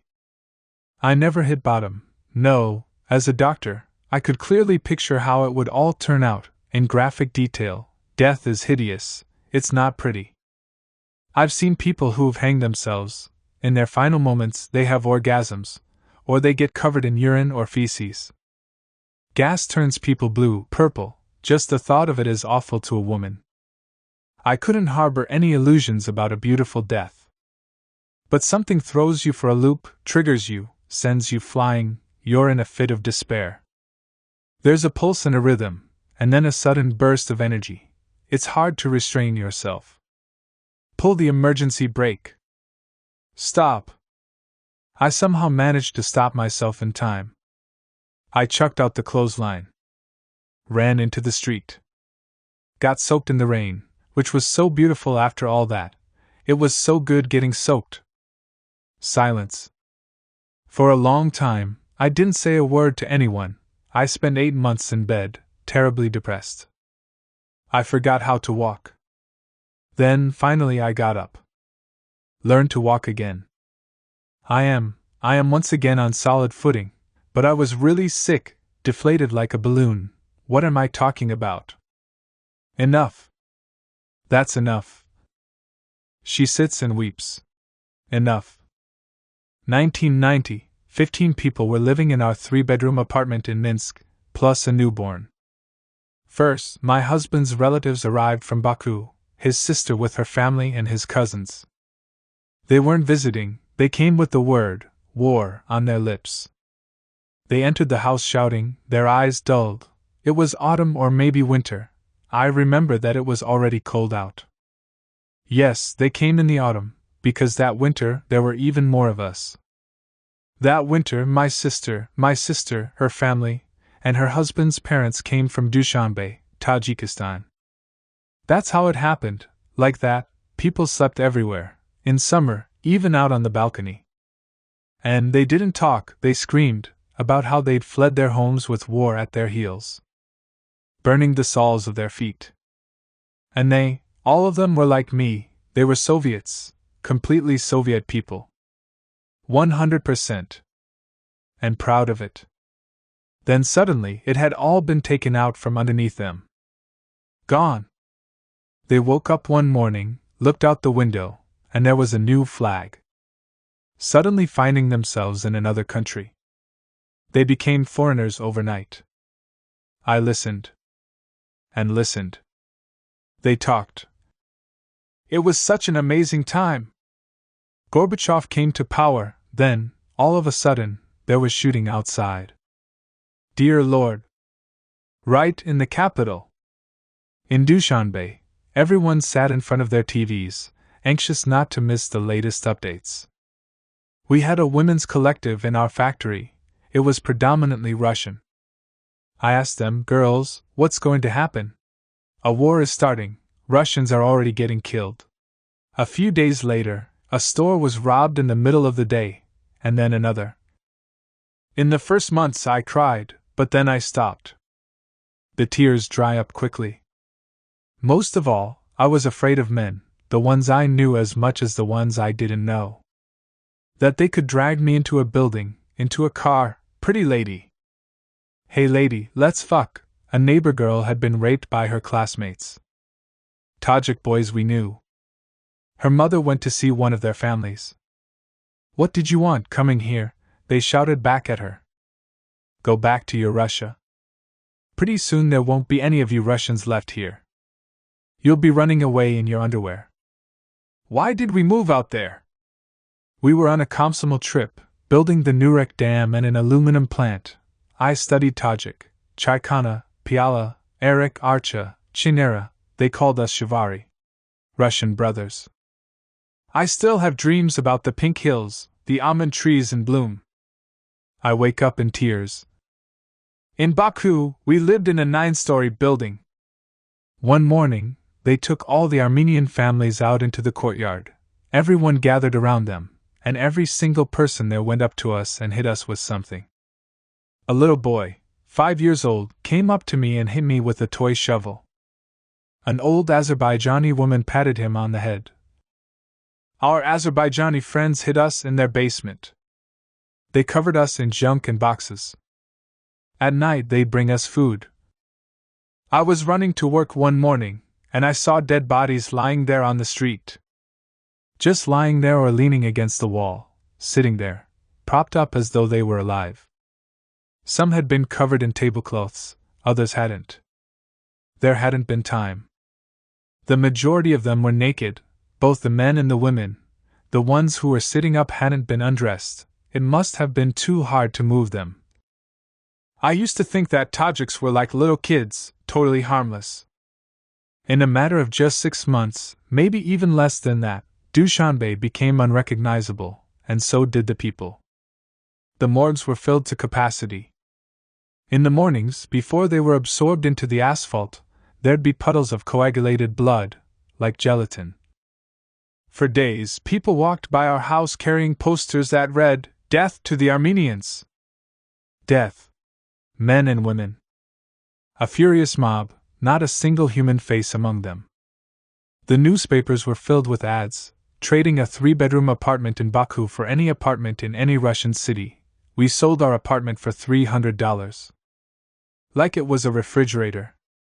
And if we hadn't sold it that cheap, they could have killed us. With the money we got for our apartment, we bought a Chinese down jacket for me and a pair of warm boots for my husband. Furniture, dishes, rugs, we left all of that behind. We lived without gas or electricity, without running water. The prices at the market were awful. They opened a new kiosk next to our building. All they sold were flowers and funeral wreaths. One night, someone painted the words, "Be afraid, you Russian bastards! Your tanks won't help you," on the wall of the building across from ours. Russians were being removed from administrative positions. They'd shoot you from around the corner. The city quickly grew as filthy as a kishlak. It became a foreign city. No longer Soviet. They could kill you for anything, if you hadn't been born in the right place, if you didn't speak the right language. If someone with a machine gun simply didn't like the looks of you, how had we lived before then? On holidays, our first toast had always been, "To friendship," and "Yes kes siramem," I love you in Armenian. Or "Man sani saviram," I love you in Azerbaijani. We'd lived happily side by side. Regular people, our Tajik friends would lock their sons up. They wouldn't let them out of the house, so no one could teach them or force them to kill. We decided to leave. We were already on the train. The steam was billowing out from under the wheels. The final moments before departure. Someone starting shooting at the wheels with a machine gun. Soldiers had to make a corridor to protect us. If it weren't for the soldiers, we wouldn't have even made it onto the train alive. Today, when I see war on TV, I can immediately smell that smell, the smell of fried human flesh, a sickening, sweet candy smell. 6 months later, my husband had his first heart attack. And another 6 months later, his second. His sister had a stroke. All of it was making me lose my mind. Have you heard of how hair goes crazy? It becomes coarse, like fishing line. The hair is the first to go. Who can bear it? Little Karina, by day, she was a normal kid, but when it would start getting dark outside, she'd begin trembling. She screamed, "Mama, don't go! If I fall asleep, they'll kill you and Papa." I would run to work in the morning and pray to be hit by a car. I'd never gone to church before, but after that, I started spending hours on my knees. Oh, Holy Mother of God! Can you hear me? I stopped sleeping, couldn't eat anymore. I'm no politician, I don't know anything about politics. I'm simply a person who lives in fear. What else did you want to ask me? I've told you everything, that's all. From interviews on Red Square in December 1991. I was a student, it all happened so fast. 3 days, and the revolution was over. On the news, they reported that the Gang of Eight had been arrested. Minister of Internal Affairs Pugo shot himself. Marshal Akhromeyev hanged himself. At home, we discussed it for a long time. I remember my father saying, "They're war criminals. They should have met the same fate as the German generals Speer and Hess. We were all waiting for our Nuremberg. We were young, revolution." When people went out into the streets to stand up against the tanks, for the first time in my life I felt proud of my country. Before that, there'd been Vilnius, Riga, Tbilisi. In Vilnius, the Lithuanians defended their television tower. We'd seen it all on TV. And what were we, sheep? People who had never done anything like that before, who'd been sitting there, venting their frustration in their kitchens, all went out into the streets. They stepped outside. My friend and I grabbed our umbrellas in case it rained and also to use as weapons. She laughs. I was proud of Yeltsin when he stood on the tank. I felt like he was my president. Mine. Real. There were lots of young people there. Students. All of us had grown up reading Kordich's Ogoniak, the dissident writers of the 60s. It felt like a war zone. Someone was screaming into a megaphone. A male voice was begging, "Girls, please leave. There's going to be shooting and lots of corpses." A man near me sent his pregnant wife home. She was crying. "Why are you staying? This is how it has to be." I forgot to mention something really important, about how that day had begun. In the morning, I woke up because my mother was wailing. Inconsolable. She asked my father, "What's a state of emergency? What do you think they've done to Gorbachev?" My grandmother ran back and forth between the TV and the radio in the kitchen. Was anyone arrested? Shot? My grandmother was born in 1922. Her whole life, people had been shot and executed. Arrested. That was all she'd ever known. After my grandma passed away, my mother revealed the family secret. She lifted the curtain, those blinds. In 1956, my grandfather was returned to my mother and grandmother from the camps. He came back a bag of bones. From Kazakhstan. He was so weak, someone had had to escort him home. And they kept the fact that he was her father, her husband, a secret from everyone. They were afraid. They told people that they weren't that close, that he was a very distant relative. This went on for several months, and then they put him in the hospital. That was where he hanged himself. I have to come to terms with this somehow, with this knowledge. I need to understand it. She repeats herself. Find some way to live with it. My grandmother's greatest fear was a new Stalin and another war. Her whole life, she'd been anticipating arrest and starvation. She grew onions in egg cartons on the windowsill, fermented huge pots of cabbage, stockpiled sugar and butter. Our storage cabinets were glutted with grains. Pearl barley. She always told me, "Don't say anything. Nothing. Keep your mouth shut in school, in university." That's how I was raised, those were the people I grew up with. We had no reason to love the Soviet regime. All of us were for Yeltsin. My friend's mother wouldn't even let her out of the house. Over my dead body. Can't you see that all of that is back? We'd been studying at the Patrice Lumumba People's Friendship University. People from all over the world studied there. Many of them had come to the USSR expecting the land of balalaikas and atom bombs. We were offended. We wanted to live in a different country. I was a metal worker at a factory. I was in the Voronezh region when I found out about the putsch. Visiting my aunt. All that shouting about the greatness of Russia. Total bullshit. Phony patriots. Sitting in front of their zombie box. They should come see what it's like 50 kilometers outside of Moscow. Look at the houses. See how people really live. They're drunken parties. There's practically no men in the village. They've all died out. They're like a bunch of horned beasts. They drink themselves to death. Until they collapse. And they'll drink anything flammable, from cucumber aftershave to gasoline.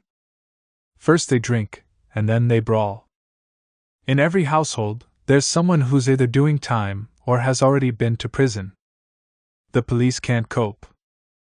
Only the women don't give up, they keep digging in their vegetable gardens. The few men who don't drink have long since gone to Moscow in search of work. The only farmer in the village had had his house burned down by arsonists 3 times before getting the hell out of there. Cut and run. They hated him with a passion, this visceral hatred. Tanks in Moscow, barricades. In the village, no one was particularly worried about any of it. They didn't fret. Everyone was much more concerned with potato beetles and cabbage moths. Those beetles are tough to get rid of. The only things the young men care about is munching on sunflower seeds and girls. And where they'll score a bottle for the night. But overall, the people supported the putschists. From what I gathered, not all of them were communists, but everyone wanted to live in a great country. They were afraid of change because every time there had ever been change, the people had always gotten screwed. I remember what my grandfather used to say. Our lives used to be shitty, really shitty, and then shit got worse and worse. Before and after the war, people out there lived without any passports. They didn't issue them to people in the country because they didn't want them in the cities. They were slaves. Under house arrest. They came back from the war covered in medals. They'd conquered half of Europe. But they wouldn't even give them passports. When I got back to Moscow, I found out that all my friends had been on the barricades. That they'd taken part in that fracas. He laughs. I could have gotten a medal. I'm an engineer. Who's that Marshal Akhromeyev? Crazy for the Sovok. I lived in the Sovok and have no desire to go back there. He was a fanatic, sincerely devoted to the communist idea. My enemy. Just hearing him speak filled me with rage. I knew that he was a person willing to fight to the very end. His suicide? Clearly an extraordinary act that inspires respect. You have to respect death. But I ask myself, what if they had won? Look through any textbook, not a single coup in history went off without terror. Everything always ends in blood. With tongues torn out and eyes gouged out. Like the Middle Ages.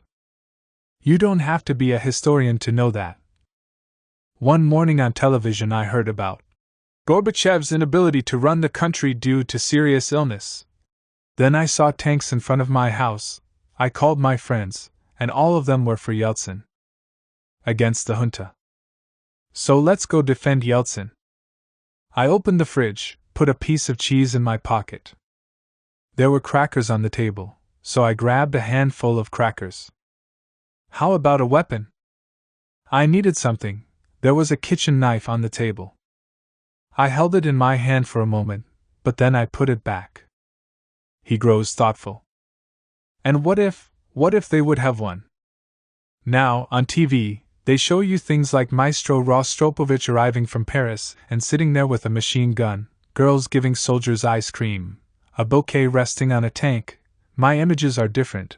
Moscow grandmothers giving soldiers sandwiches and taking them to their apartments so they could pee. They ordered a tank division into the capital without providing any rations or bathrooms. The boys' skinny necks sticking out of the hatches and their eyes huge, full of terror. They didn't understand a thing. By the 3rd day, they were sitting on top of the tanks, hungry and angry. Half asleep. Women surrounded them. Darling boys, are you really going to shoot at us? The soldiers were silent, but an officer barked. If they give the orders, we'll shoot. As though they'd been blown away by a strong wind, the soldiers vanished back into the hatches. That's how it was. My memories aren't like the photos. We stood there arm in arm, awaiting attack. There were rumors that soon they'd gas us, that there were snipers on the roofs. A woman with military decorations pinned to her shirt came up to us. "Who are you defending?" "The capitalists?" "Yes, and what about you, Auntie?" "We're standing up for our freedom. I fought for the Soviet regime, for workers and peasants. Not kiosks and cooperatives. If I had a machine gun right now..." It was all hanging on by a thread.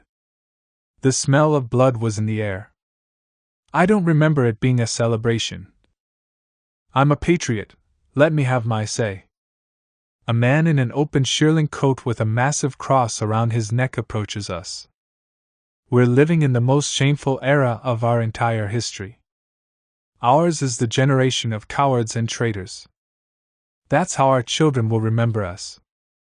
Our parents sold out a great country for jeans, Marlboros, and chewing gum, they'll say. We failed to defend the USSR, our motherland. An unspeakable crime. We betrayed everything. I will never get used to the Russian tricolor flag. I will always see the red banner in front of my eyes. The banner of a great nation. Of the great victory. What had to have happened to us, the Soviet people, to make us close our eyes and run to this motherfucking capitalist paradise? They bought us with candy wrappers, display cases full of salami, colorful packaging. They dazzled and sweet-talked us. We traded everything we had for cars and rags. Don't tell me any fairy tales about how the CIA took down the Soviet Union or Zbigniew Brzezinski's machinations. Why didn't the KGB take down America? It wasn't the stupid Bolsheviks that fucked up the country, and not even the bastard intelligentsia that destroyed it so that they could go on trips abroad and read the Gulag Archipelago. Don't go looking for a Judeo-Masonic conspiracy. We did it ourselves. With our own hands. We dreamed of having a McDonald's with hot hamburgers.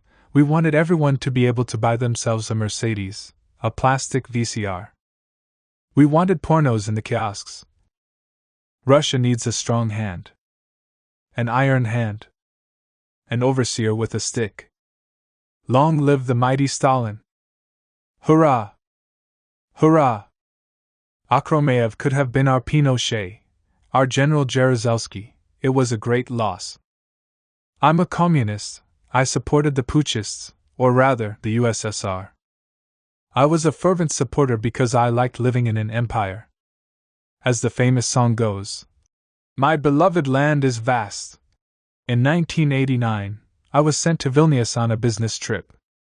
Before I left, the chief engineer of the factory, who had recently been there, called me into his office and warned me. Don't speak Russian to them. They won't even sell you a box of matches if you ask for them in Russian. Do you remember Ukrainian? Speak Ukrainian? I could hardly believe my ears. What was this nonsense? He instructed me. Be careful in the cafeterias. They're capable of poisoning you or putting powdered glass in your food. They see you as an occupier now, understand? I still believed in the friendship of the peoples and all of that other stuff. The Soviet Brotherhood. I didn't believe him until I got to the station in Vilnius. I stepped out onto the platform, and from the very first moment, I was given to understand that when they heard me speaking Russian, I was in a foreign country. As an occupier. From filthy, backward Russia. Russian Ivan, the barbarian. And then there was that whole song and dance. I heard about the putsch one morning while I was at the store. I ran home, turned on the TV. Had they killed Yeltsin? Who controlled the television tower? What about the army? My friend called me. Those sons of bitches are going to tighten the screws again. We'll all be nuts and bolts. I was enraged. I support them all the way. I'm for the USSR. He instantly changed tack. Down with Mikhail the Marked. Off to Siberia with him. Do you understand? That's how you had to talk to people. Convince them. Get them on your side. The first order of business should have been taking over the Ostankino television tower and broadcasting the message 24 hours a day. We're going to save the country!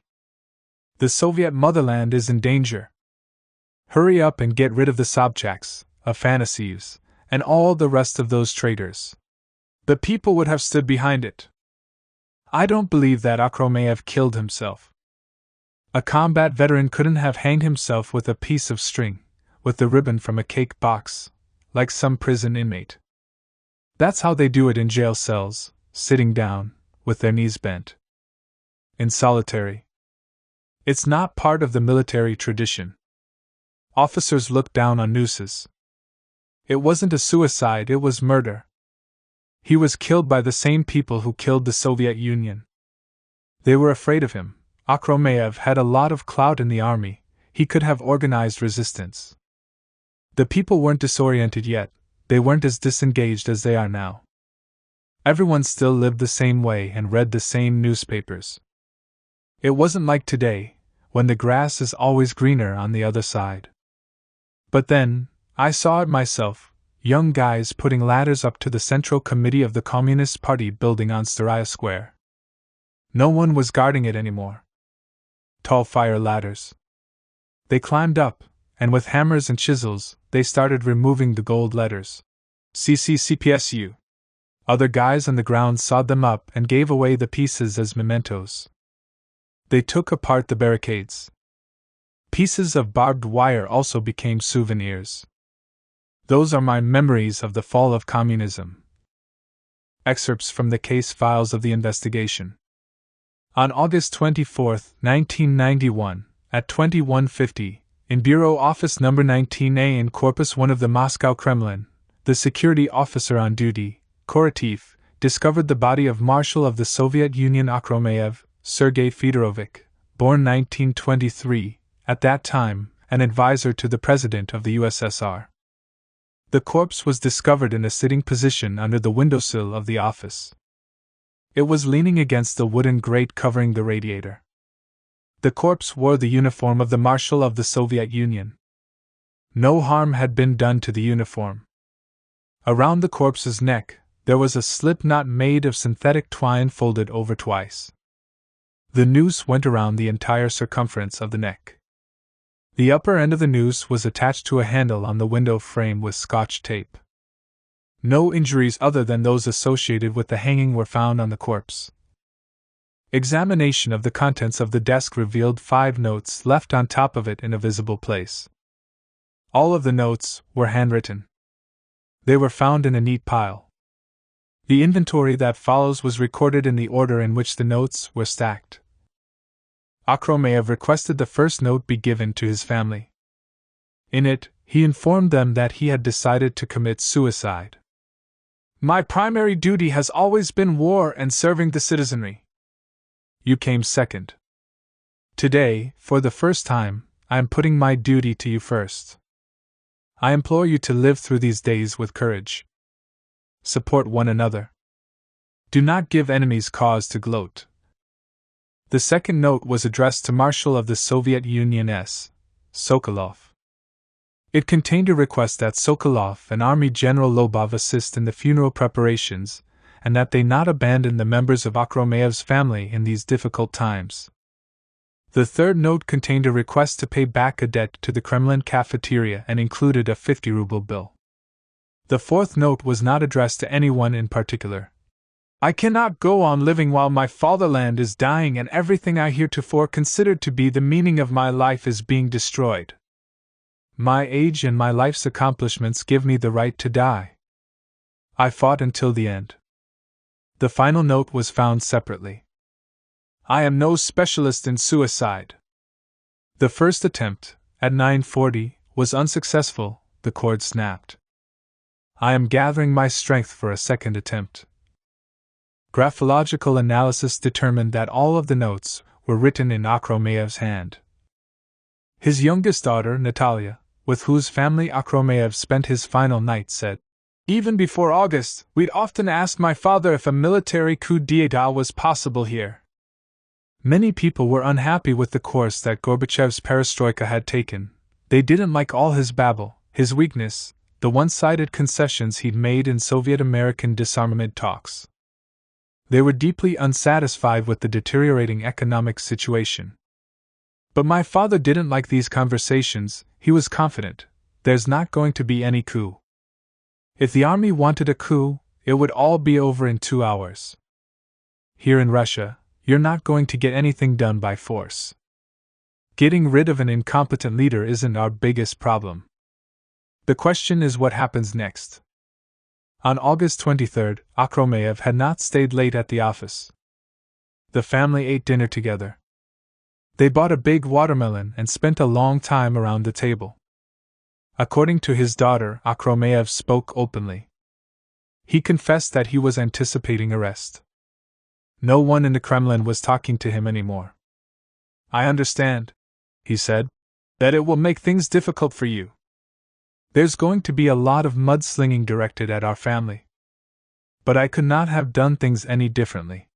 His daughter asked him if he regretted coming to Moscow. Akhromeyev replied, "If I hadn't come, I would have never forgiven myself." Before going to bed, Akhromeyev promised his granddaughter that he would take her to the park with the swing set the following day. He worried about who was going to pick up his wife, who was due to arrive from Sochi the following morning. He asked to be notified as soon as she landed and ordered a car for her from the Kremlin garage. His daughter called him at 9:35 in the morning. He sounded normal. Knowing her father's character, his daughter does not believe that her father's death was a suicide. Excerpts from the final reports. "I swore allegiance to the Union of Soviet Socialist Republics, and I spent my entire life serving my country. What am I supposed to do now? Whom should I serve? Thus, while I live and breathe, I will continue to fight for the Soviet Union." Vzglyad, television show, 1990. Now they're casting it all in a dark light, denying everything that happened in our country after the October Revolution. Yes, when Stalin was in power, there was Stalinism. Yes, there were repressions, violence against the people. I don't deny any of it. All of that happened. Nonetheless, it needs to be investigated and assessed fairly and objectively. For instance, there is no need to convince me of these things. I was alive for them. I personally witnessed how people worked back then. With what conviction? Our task is not to smooth things over or conceal them. There is nothing to hide. Considering what happened in our country, and what everyone already knows, how could anyone even think of playing hide and seek? When it comes down to it, we won the war against fascism. We didn't lose it. We have the victory. I remember the 30s. People like me came of age in those years. Tens of millions of us. And we consciously built socialism. We were prepared to make any and all necessary sacrifices. I don't agree with General Volkogonov, who wrote that the only thing that existed in those pre-war years was Stalinism. He is an anti-communist. Today, the word anti-communist is no longer considered derogatory. It's simply that I am a communist and he is an anti-communist. I am an anti-capitalist and I don't know what he is. Does he stand behind capitalism or not? This is no more than a statement of fact. And an ideological disagreement. I am not only criticized but downright berated for calling him a turncoat. Until recently, Volkogonov defended the Soviet order and the communist ideals alongside me. Then, suddenly, he made a radical switch. Let him explain why he broke the army oath himself. Many people today have lost their faith. I would say that the chief one among them is Boris Nikolaevich Yeltsin. The Russian president had, after all, once been the secretary of the Central Committee of the Communist Party of the Soviet Union and a candidate for the Politburo. Now, he openly says that he doesn't believe in socialism and communism, that he believes that everything the communists did was wrong. He's turned into a militant anti-communist. And there are others like him. In fact, there are more than a handful of them. But you're talking to me. I am, in principle, opposed. I see a threat to our country's existence, it is as clear as day. The danger is as great as it was in 1941. N. Zenkovich, The 20th Century, The Top Brass in the Years of Upheaval, Olma Press, 2005. In the 1970s, the USSR produced 20 times more tanks than the United States. A question from G. Shkhnazarov, aide to General Secretary of the Communist Party of the USSR M. Gorbachev, in the 1980s: why do we need to manufacture so many weapons? Answer from the Chief of General Staff S. Akhromeyev: because, at the cost of great sacrifices, we've built first-class factories, just as good as the ones the Americans have. Would you have them stop their work to start manufacturing pots and pans instead? Yegor Gaidar, The Fall of the Empire, The Russian Political Encyclopedia, 2007. On the 9th day of the First Congress of the People's Deputies of the USSR, flyers were distributed among the deputies claiming that in an interview with a Canadian newspaper, Sakharov had declared, "During the war in Afghanistan, Soviet helicopters shot at Soviet soldiers who had been surrounded by the enemy so that they couldn't surrender and be taken prisoner." The first secretary of the Cherkassk Municipal Committee of the Komsomol, an Afghan war veteran S. Chervonopisky, approached the podium. He had no legs, so people helped him to the tribune. He read a message on behalf of Afghan war veterans. Mr. Sakharov claims that there is evidence that Soviet helicopters shot at Soviet soldiers. We are gravely concerned about the unprecedented defamation of the Soviet army in the mass media. To the depths of our souls, we are disturbed by this irresponsible, incendiary statement from the famous scientist. We consider it a malevolent attack on our army, an insult to its worthiness and honor. It is yet another attempt to rend the holy unity of the army, the people, and the party. Applause. Over 80% of those gathered here today are communists. But not once, including in the report from Comrade Gorbachev, has the word communism been uttered. Regardless, the three words that we need to fight for with the strength of the whole world behind us are the state, the motherland, and communism. An ovation. All deputies stand except for the Democrats and the Metropolitan Alexei. A teacher from Uzbekistan, Comrade Academician. With this single act, you have cancelled out all the good you have ever done. You have insulted the entire army and all of our fallen soldiers. I hereby express the deepest contempt for you. Marshal Akhromeyev, what Academician Sakharov said is a lie. Nothing of the sort happened in Afghanistan. I say this holding myself fully accountable for my words. First, I myself served in Afghanistan for 2.5 years. Second, as the first deputy of the Chief of the General Staff and then the Chief of General Staff, I have been involved in Afghanistan affairs every day, and thereby am aware of every single directive issued on every single day of combat operations.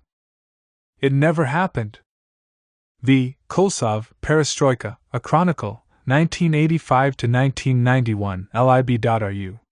Contemporary Literature Publishing House. Comrade Marshal, how does it make you feel to know that you received the title of Hero of the Soviet Union for Afghanistan? Academician Sakharov gave a number. There were 1 million Afghan casualties. Do you think I'm happy I received the Hero's Star? I followed orders, but all I found was blood, dirt. As I have said on more than one occasion, the military top brass was against that war, well aware that we were getting ourselves involved in combat operations that would take place in difficult, unfamiliar conditions. We feared that the whole Islamic world would rise up against the USSR. That we would lose face in Europe. We were told firmly, "Since when do our generals interfere in politics?" We lost the battle for the Afghan people. But our army is not to blame. From a television news interview, 1990. I am reporting on the degree of my involvement in the criminal actions of the State Committee on the State of Emergency. On August 6th of this year, in accordance with your orders, I went on leave to the military sanatorium in Sochi, where I remained until August 19th. Before my departure and during my stay at the sanatorium, until the morning of August 19th, I knew nothing about the orchestration of a conspiracy plot. No one even hinted at its organization or the identity of its organizers, which is to say that I played no part in either its preparation nor realization. The morning of August 19th, upon hearing the statements of the aforementioned committee on television, I independently made the decision to fly to Moscow. At 8 p.m. I met G.I. Yanev. I told him that I supported the program as described by the committee in its address to the people and, as an advisor to the acting president of the USSR, I proposed my participation. G.I. Yanev approved, but citing his workload, scheduled our next meeting for 12 o'clock on August 20th. He said that the committee did not have any organized information on the current state of affairs, and that it would be best if I prepared a report. On the morning of August 20th, I met with O.D. Baklanov, who had been given the same assignment. We decided to work together. We created a working group with representatives from various agencies and organized the collection and analysis of data regarding the situation. This working group ended up preparing 2 reports, one by 9 p.m. on August 20th and the other by the morning of August 21st, both of which were discussed at the committee meeting. In addition to this, on August 21st, I worked on the preparation of G.I. Yanev's address to the Presidium of the Supreme Soviet of the USSR. On the evening of August 20th and the morning of August 21st, I participated in the committee meetings. To be precise, I participated in the proceedings that took place in the presence of invited parties. These were the activities that I participated in on August 20th to 21st of the present year. Additionally, on August 20th, at approximately 3 p.m., at his request, I met with D.T. Yazov at the Ministry of Defense. He told me that the situation was growing complicated and expressed doubts regarding the plan's success. After our conversation, he asked me to accompany him to a meeting with Deputy Minister of Defense General V.A. Ashilov, where they were developing a plan for taking over the building of the Supreme Soviet of the RSFSR. He listened to V.A. Ashilov for 3 minutes, only learning about the composition of forces and the projected duration of operations. I did not ask anyone any questions. Why had I come to Moscow on my own initiative? No one had summoned me from Sochi and begun working with the committee. I was, after all, certain that this venture would be defeated and, upon my arrival in Moscow, felt even more sure of this. Since 1990, I had been convinced, just as I am convinced today, that our country is headed toward ruin. Soon, it will be dismembered. I was searching for a way to loudly declare this. I believed that my participation in facilitating the work of the committee and the consequent involvement with these proceedings would provide me with the opportunity to speak about this openly. Though it may sound unconvincing and naive, this is the case. There were no ulterior motives for my decision. Letter to USSR President M.S. Gorbachev, August 22, 1991. Gorbachev is important, but the fatherland is more important still. We must at least leave our trace so that history may show that there was resistance to the death of such a great state. Let history decide who is right and who is to blame. From a notebook, August 1991. N.S. account. This was a rare witness. From of the Holy of Holies, the Kremlin, the chief citadel of communism. A witness to the life that was hidden from us, its inner workings as tightly guarded as the lives of Chinese emperors. The gods on earth. It took a long time to convince him to speak to me. N. requested that his name and position remain confidential due to his role in the Kremlin. Initially, he only agreed to be interviewed over the phone. What does history have to do with it? You want the facts fried up? Served spicy, with some extra sauce? Everyone's thirsty for blood, the people want fresh meat. These days, even death is a commodity. Everything is for sale. The man on the street will be over the moon. What a good jolt of adrenaline. It's not every day that an empire falls. There it is, lying face down in the mud. All bloody. And it's not every day that a marshal of the empire kills himself, hangs himself from a Kremlin radiator. Why did he leave us? His country disappeared, and he went along with it. He no longer saw his place here. Here's what I think, he saw where things were headed. How socialism was going to be eviscerated. Idle chatter would end in blood. Gangsterism. How they'd start toppling the monuments. The Soviet idols going for scrap, to the salvage lots. They'd start threatening communists with Nuremberg, and who would be the judges? Communists putting other communists on trial, those who left the party on Wednesday prosecuting the ones who'd left it on Thursday. How Leningrad would be renamed, the cradle of the revolution, how it would become fashionable to use obscenities when discussing the Communist Party, how everyone would start cursing it. How people would walk down the street with posters reading, "The Communist Party is kaput! Rule Boris!" Thousands of people at demonstrations, and what ecstatic faces! Their country was dying, and there they were, celebrating. Smash the state. Tear it down.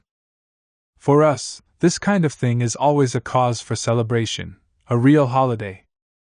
They only had to say the word, "Attack!" and there would have been pogroms. Kikes and commissars against the wall. The people were waiting for it. They would have welcomed the opportunity, gone after the old men, hunted them down. I would find flyers on the ground with the addresses of leading Central Committee workers, last names, house and apartment numbers, see pictures of them posted in every possible location. In case you run into one of them, so that you'll recognize him. The party nomenclatura would run from their offices with plastic bags, string bags full of their things. Many of them were afraid to sleep at home, they hid at their relatives' houses. We knew the score, we knew how things had gone down in Romania. They'd shot Ceausescu and his wife, rounded up Chekists and party elites and executed them all. Buried them in ditches. A long pause. As for him, he was an idealist, a romantic communist. He believed in the glittering peaks of communism. He took all that literally. He thought that communism was forever. It's embarrassing to admit this now, it sounds dumb. A pause. He could not abide what was happening. He saw the young predators stirring, the pioneers of capitalism. Instead of Marx and Lenin, they had their minds on dollars. What kind of putsch was this, with no shots fired? The army beat a hasty retreat out of Moscow, like cowards. After the members of the GKCHP were arrested, he waited for them to come for him and lead him away in handcuffs. Out of all of the aides and advisors to the president, he was the only one who had supported the putschists. Openly supported them. The rest just held their breath, waiting it out. The bureaucratic apparatus is a machine capable of major maneuvering, anything for the sake of survival. Principles? Bureaucrats have no convictions, principles, or any of those muddled metaphysical ideals. The most important thing is holding on to your seat, keeping your palms greased. Bureaucracy is our hobby horse. Lenin himself considered bureaucracy a greater threat than Denikin. The only thing that's valued is personal loyalty. Never forget who owns you, whose hand is feeding you. A pause. No one knows the truth about the GKCHP. Everyone lies. So that's that. In reality, it was all a big game. We will never know the whole truth about its players and the behind-the-scenes machinations. The foggy role of Gorbachev. What did he say to journalists when he came back from Foros? "I'll never tell you everything anyway." And he really won't. A pause. Perhaps this was another reason for his departure. A pause. Hundreds of thousands of demonstrators. This had a profound effect. It became impossible to maintain the status quo. It wasn't himself that he was afraid for. He couldn't come to terms with the fact that all of it would be stamped underfoot, entombed in concrete. The Soviet order, the great industrialization of our nation, the victory, that it would turn out that the cruiser Aurora had never fired to signal the beginning of the storm of the Winter Palace, and that the Winter Palace had never been stormed at all. They blame the times. Our era is evil. Empty. We're drowning in flashy rags and VCRs. Where is our great country? The way we are now, we'd never triumph over anyone. Gagarin wouldn't have even gotten off the ground. I was taken by complete surprise when, at the end of one of our conversations, he said, "All right, you can come see me in person." We met on the following day at his home. He wore a black suit and tie despite the heat.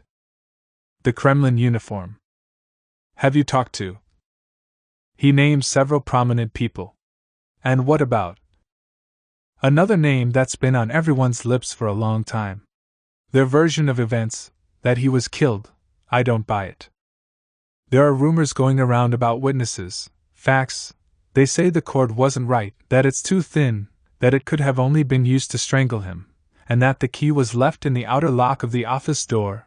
People say all sorts of things. Everyone likes a palace intrigue. I'll tell you something else. Witnesses can be manipulated too. They're not robots. They are manipulated by television, newspapers, friends, corporate interests. Who has the real truth? As far as I understand, the truth is something that's sought out by specially trained experts, judges, scholars, priests. Everyone else is ruled by ambition and emotions. A pause. I've read your books. You shouldn't put so much stock in what people say. In human truth, history records the lives of ideas. People don't write it, time does. Human truth is just a nail that everybody hangs their hats on. You have to begin with Gorbachev. Without him, we'd still be living in the USSR. Yeltsin would have been the first secretary of the regional party committee in Sverdlovsk, and Yegor Gaidar would be editing economics articles in Pravda and believing in socialism. Sobchak would still be lecturing at the University of Leningrad. A pause. The USSR would have lasted a long time yet. A colossus with feet of clay? Total nonsense. We were an almighty superpower that called the shots in many countries. Even America was afraid of us. There weren't enough pantyhose and blue jeans. To win a nuclear war, you need the latest in missiles and bomber aircraft, not pantyhose. And we had them. First-class weapons. We could have won any war. The Russian soldier is not afraid to die. In this, we're Asiatic. A pause. Stalin created a state that was impossible to puncture from below. It was impenetrable. But from above, it was vulnerable and defenseless. No one thought that they would start destroying it from the top, that the top leaders would be the ones to betray it first. Pererazdency. The General Secretary turned out to be the chief revolutionary, installed in the Kremlin. Our state proved easy to destroy from the top. Harsh discipline and party hierarchy worked against it. It's a unique case in history. It's as if Caesar himself had initiated the fall of the Roman Empire. No, Gorbachev is no pygmy. He's no toy in the hands of circumstances. And he's not a CIA agent. But who is he? Communism's undertaker, traitor of the motherland, Nobel laureate, and bankrupter of the Soviet Union. The 60s dissident-in-chief, the perfect German, the prophet, and little Judas. The great reformer, the great actor, the great Gorby, and Gorbach, the man of the century, Herostratus, all that rolled up into one. Akhromeyev prepared for his suicide for several days. He wrote 2 of his suicide notes on the 22nd, one on the 23rd, and then his last one on August 24th. What happened that day? August 24th was the day that they announced Gorbachev's declaration of resignation from the position of General Secretary of the Central Committee of the Communist Party of the Soviet Union, and his call for the self-dissolution of the party. We must make a difficult but honest decision. The General Secretary went out without a fight. He did not appeal to the people and the millions of communists. Instead, he betrayed them. He gave everyone up. I can only guess what Akhromeyev had felt in those moments. It's not impossible, and in fact, it's quite likely that on his way to work, he saw the flags being removed from the government buildings. from the towers of the Kremlin. What could he have felt? As a communist, a man who had fought at the front, his whole life had lost meaning. I can't imagine him participating in our new way of life. Non-Soviet life. Sitting on the Presidium under a Russian tricolor flag instead of the red Soviet flag. Under a Tsarist eagle instead of a portrait of Lenin. He simply doesn't fit into the new interior. He was a Soviet marshal, you understand? So 6et. That and nothing else. Only that. He wasn't comfortable in the Kremlin. An odd man out, a black sheep, he couldn't get used to it. He'd always said that honest, selfless camaraderie only exists among soldiers. His whole life, all of it, he spent his entire life in the army. Among army men. Half a century. He first put on a uniform at the age of 17. That's a long sentence. Life. He moved into his Kremlin office after resigning from the position of the Chief of the General Staff. He wrote his letter of resignation himself. First of all, he thought that it was important to leave at the right time. He'd seen his share of hearses, and make way for the next generation. At the same time, he'd started butting heads with Gorbachev. Just like Khrushchev, who only ever referred to the generals as spongers, Gorbachev didn't like the army. We were a military nation, 70% or so of the economy was, in one way or another, tied to the military. Our best minds worked for it, physicists, mathematicians, all of them helped develop tanks and bombs. And our ideology was also militarized. But Gorbachev was profoundly civilian. Previous general secretaries had all seen combat, while his background was the philosophy department of Moscow State University. Are you preparing to fight? He would ask the top brass. I'm not. And there are more generals and admirals in Moscow alone than there are in the whole world combined. Before him, no one had dared to speak to the top command like that. They used to be the most important people in government. The Minister of Defense, not the Minister of Economics, was always the first to address the Politburo. The number of weapons manufactured used to be more important than the number of VCRs. And that's why a VCR cost as much as an apartment. Then everything changed, so of course the top brass revolted.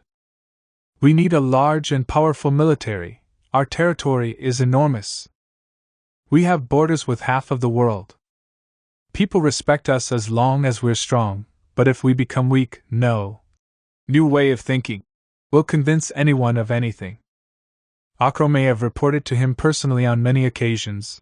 That was the major disagreement between them.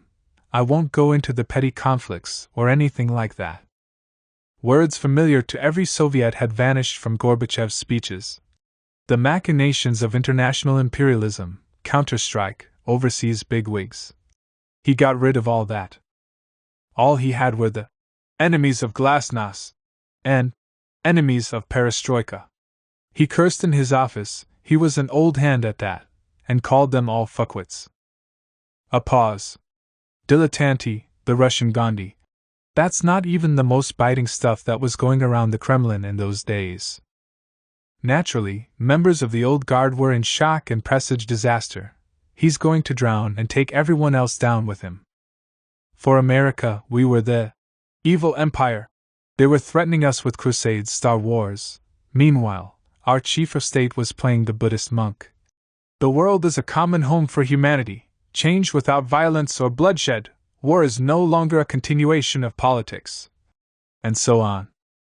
Akhromeyev fought for a long time, but eventually, he got tired.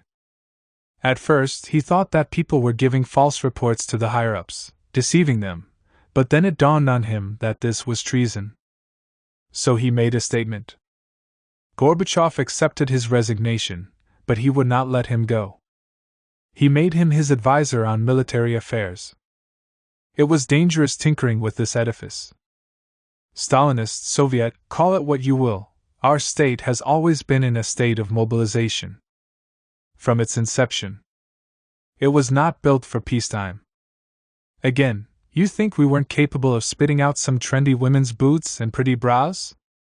plastic VCRs. It would have been child's play. But we had other objectives, and the people? A pause. The people want simple things. A surplus of ginger snaps. And a czar. Gorbachev didn't want to be czar. He refused. Compare him to Yeltsin, when, in 1993, he felt the presidential seat begin to rock underneath him. He kept his wits about him and gave orders to fire on the parliament. The communists had been too sheepish to shoot in 91. Gorbachev ceded power without any bloodshed. But Yeltsin fired from the tanks. He went into battle. So that's that, and the people supported him. Our country has a czarist mentality. It's subconsciously czarist. Genetically. Everyone needs a czar. Ivan the Terrible, as they call him in Europe, who drowned Russian cities in blood and lost the Livonian War, is remembered with fear and awe. The same goes for Peter the Great and Stalin. While Alexander II, the liberator, the Tsar who gave Russia freedom, who abolished serfdom, he was murdered. The Czechs can have their Václav Havel, but we don't need a Sakharov in charge here, we need a Tsar. The Tsar, the father of the Russian people. Whether it's a general secretary or a president, it has to be a Tsar. A long pause. He shows me his notebook with quotations from the Marxist classics. I write down a quote from Lenin. I would live in a pigsty as long as it was under Soviet rule. I confess that I haven't read Lenin. And then there's something else. There's another story to air. This conversation is, as they say, between friends. There was a chef at the Kremlin. All the members of the Politburo would order herring, salo, black caviar. Gorbachev preferred kasha. Salads. He asked not to be served black caviar. Caviar goes well with vodka, but I don't drink. He and Risa Maximovna dieted and fasted. He was nothing like any of the general secretaries who had come before him. He loved his wife in a tender, entirely un-Soviet manner. They take walks together, holding hands. Yeltsin, on the other hand, needed a pickle and a shot of vodka first thing in the morning. Now that's Russian. A pause. The Kremlin is a terrarium. I'll tell you a story, only don't use my last name, let me be an anonymous source. I'm retired. Yeltsin put his team together, and they swept the Gorbachevites out. One way or another, he got rid of everyone. That's why I'm sitting here with you, because I'm retired.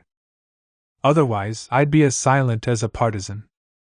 I'm not afraid of the tape recorder, but it does bother me.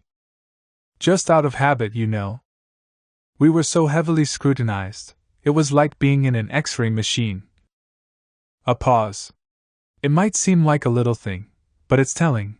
Akhromeyev moved to the Kremlin and right away, he refused the raise they offered him, even though it was several times his former salary. He asked to keep what he had. It's enough for me. Who's the Don Quixote here? And who would call Don Quixote sane? When the Central Committee and the government passed the decree on the compulsory relinquishment of any foreign gifts worth over 500 rubles to the government, the war on special privileges had begun. He was the first, and one of the only people to actually comply.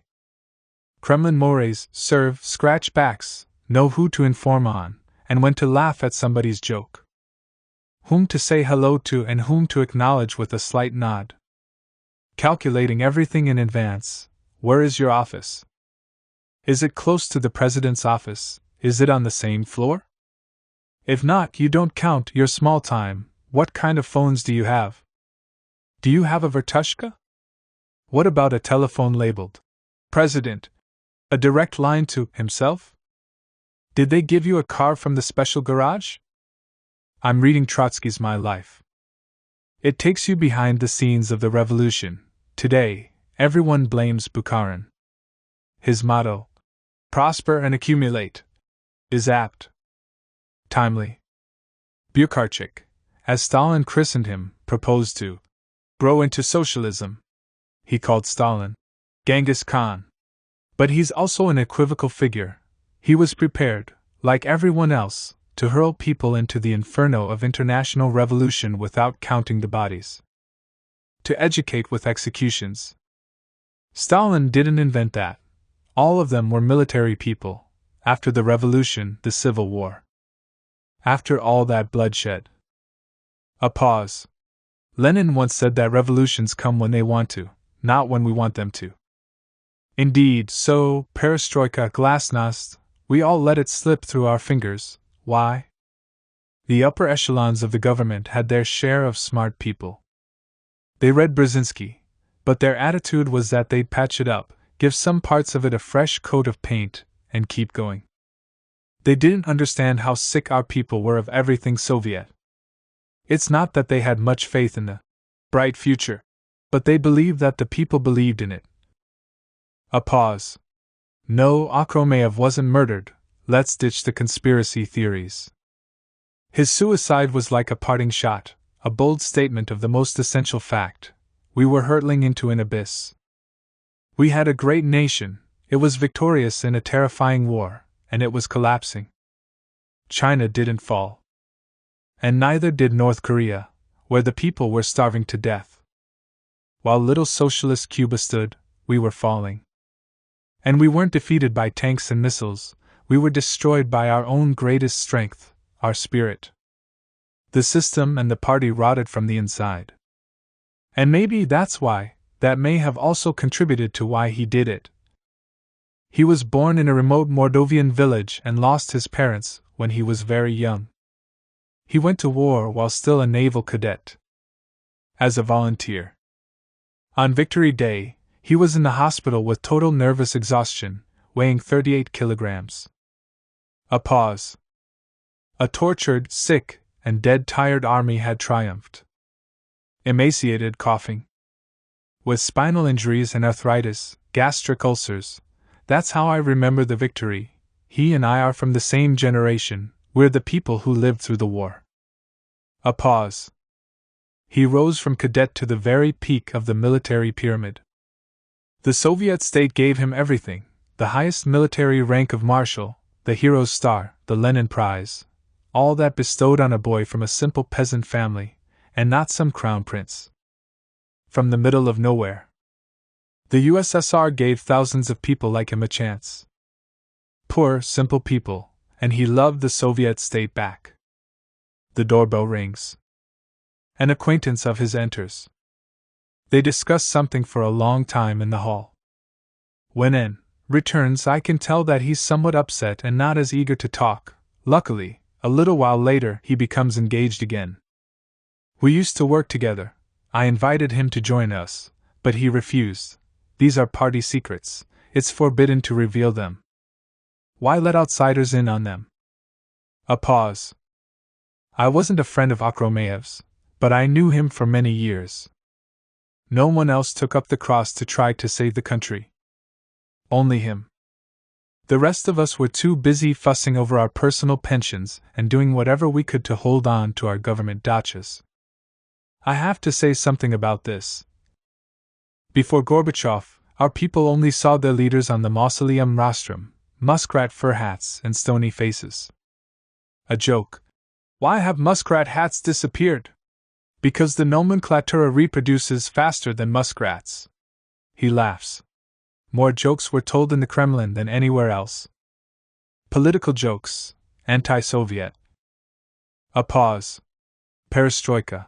I don't remember exactly when, but I think that the first time I heard that word was from foreign journalists while I was abroad. Here, we were more likely to say acceleration and the Leninist path. Abroad, the Gorbachev boom was in full swing, the whole world had caught Gorbamania. They called everything that went on here perestroika. All the changes. Wherever a motorcade bearing Gorbachev went, thousands of people lined up along the road. Tears, smiles. I remember all that.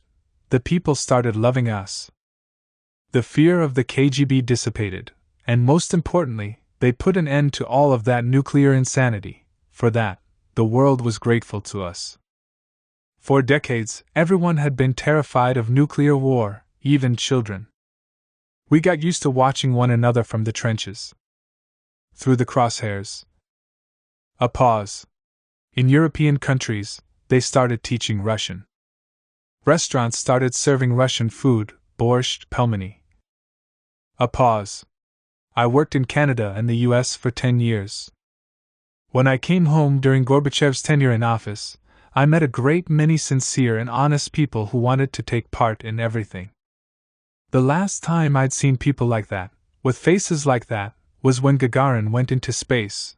Gorbachev had a lot of ideological allies, but very few among the nomenklatura. Or the Central Committee, or the Regional Committee, they called him the Resort Secretary, because they had brought him to Moscow from Stavropol, where general secretaries and members of the Politburo like to go on vacation. The Mineral Water Secretary, and son of a juice, because of his anti-alcohol campaign. The dirt on him was accumulating. While visiting London, he didn't go to Marx's grave, unheard of. He came back from Canada singing its praises, saying how nice it was there. This was nice, that was nice. While here, you know what it's like here, someone couldn't help themselves. Mikhail Sergeyevich, it'll be that way here, as well, in 100 years or so. That's pretty optimistic. Incidentally, he was always trying to provoke people. A pause. I read an essay by a so-called Democrat who said that the war generation, which is to say, us, was in power too long. We won the war, rebuilt the country, and after that, we should have left because we had no conception of how to live in peacetime. And that was the reason why we fell behind in the world. He snarls. The Chicago boys, the boys in pink shorts. Where has our great country gone? If this had been a war, we would have won. If there had been a war. He takes a long time to regain his composure. Gorbachev became more and more like an evangelist instead of a general secretary.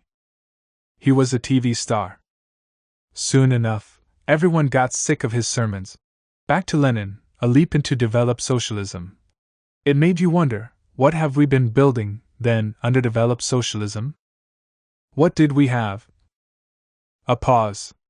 I remember that abroad, we saw a different Gorbachev who barely resembled the Gorbachev we knew at home. Over there, he felt free. His jokes landed, he articulated his thoughts clearly. At home, he played the game, walked the line. And these things made him appear to be weak. And a windbag. But he was not weak. And he wasn't a coward either. None of that is true. He was a shrewd, calculating politician. Why were there two Gorbachevs? If he'd been as open at home as he was abroad, the elders would have instantly torn him to pieces and eaten him alive. And there's another reason. He, it seems to me, had stopped being a communist a long time ago. He no longer believed in it, either secretly or subconsciously. He was a social democrat. He didn't advertise it, but everyone knew that when he was young, he was a student at Moscow State University with Alexander Dubček, the leader of the Prague Spring, and his comrade-in-arms Zdeněk Mlynar. They were friends. In his memoirs, Mlynar wrote that when they were read Khrushchev's address to the 20th Party Congress at a closed party meeting at the university, they were so shocked, they spent the whole night wandering Moscow. In the morning, on Lenin Hills, like Herzen and Ogarev before them, they swore to devote their lives to fighting Stalinism. A pause. Those are the roots of perestroika. It came out of Khrushchev's thaw. We've already broached this topic. From Stalin to Brezhnev, our country's leaders had all seen battle. Lived through the terror. Their psychological makeup was forged under conditions of violence. In constant fear. They couldn't forget 1941, the Soviet Army's humiliating retreat to Moscow.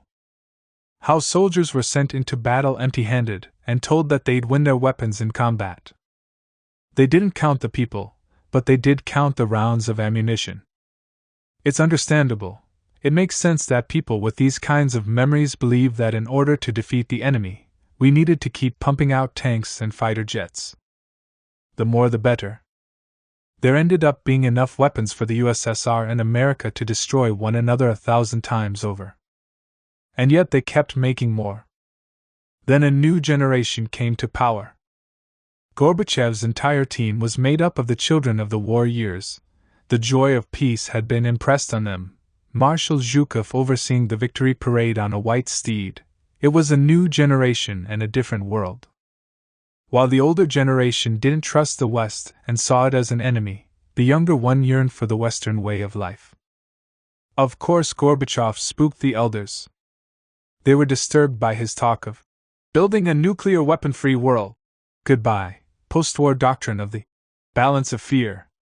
He said that there can be no victors in nuclear war.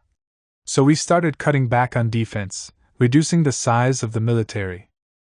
The first-rate ammunitions plants were slated to start putting out pots and juicers. Was that how it was going to be?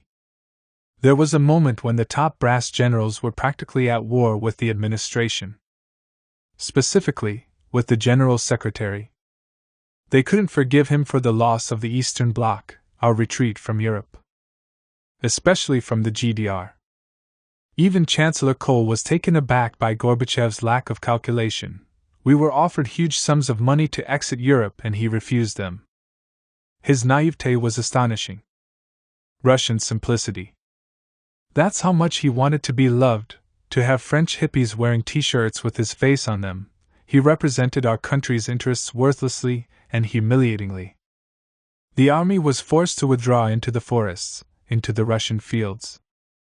Officers and soldiers lived in tents, in mud huts. Perestroika, it was like war, it was no renaissance. During the Soviet-American disarmament talks, Americans always got exactly what they wanted. In his book, Through the Eyes of a Marshal and Diplomat, Akhromeyev describes the debates about the Oka missile, known in the West as the SS-23. It was a new missile, no one else had anything like it, and the American side intended to destroy it. However, it didn't fall under the terms of their agreement, which dictated the destruction of medium-range missiles with a radius of 1,000 to 5,500 kilometers, and smaller ones, with a range of 500 to 1,000 kilometers.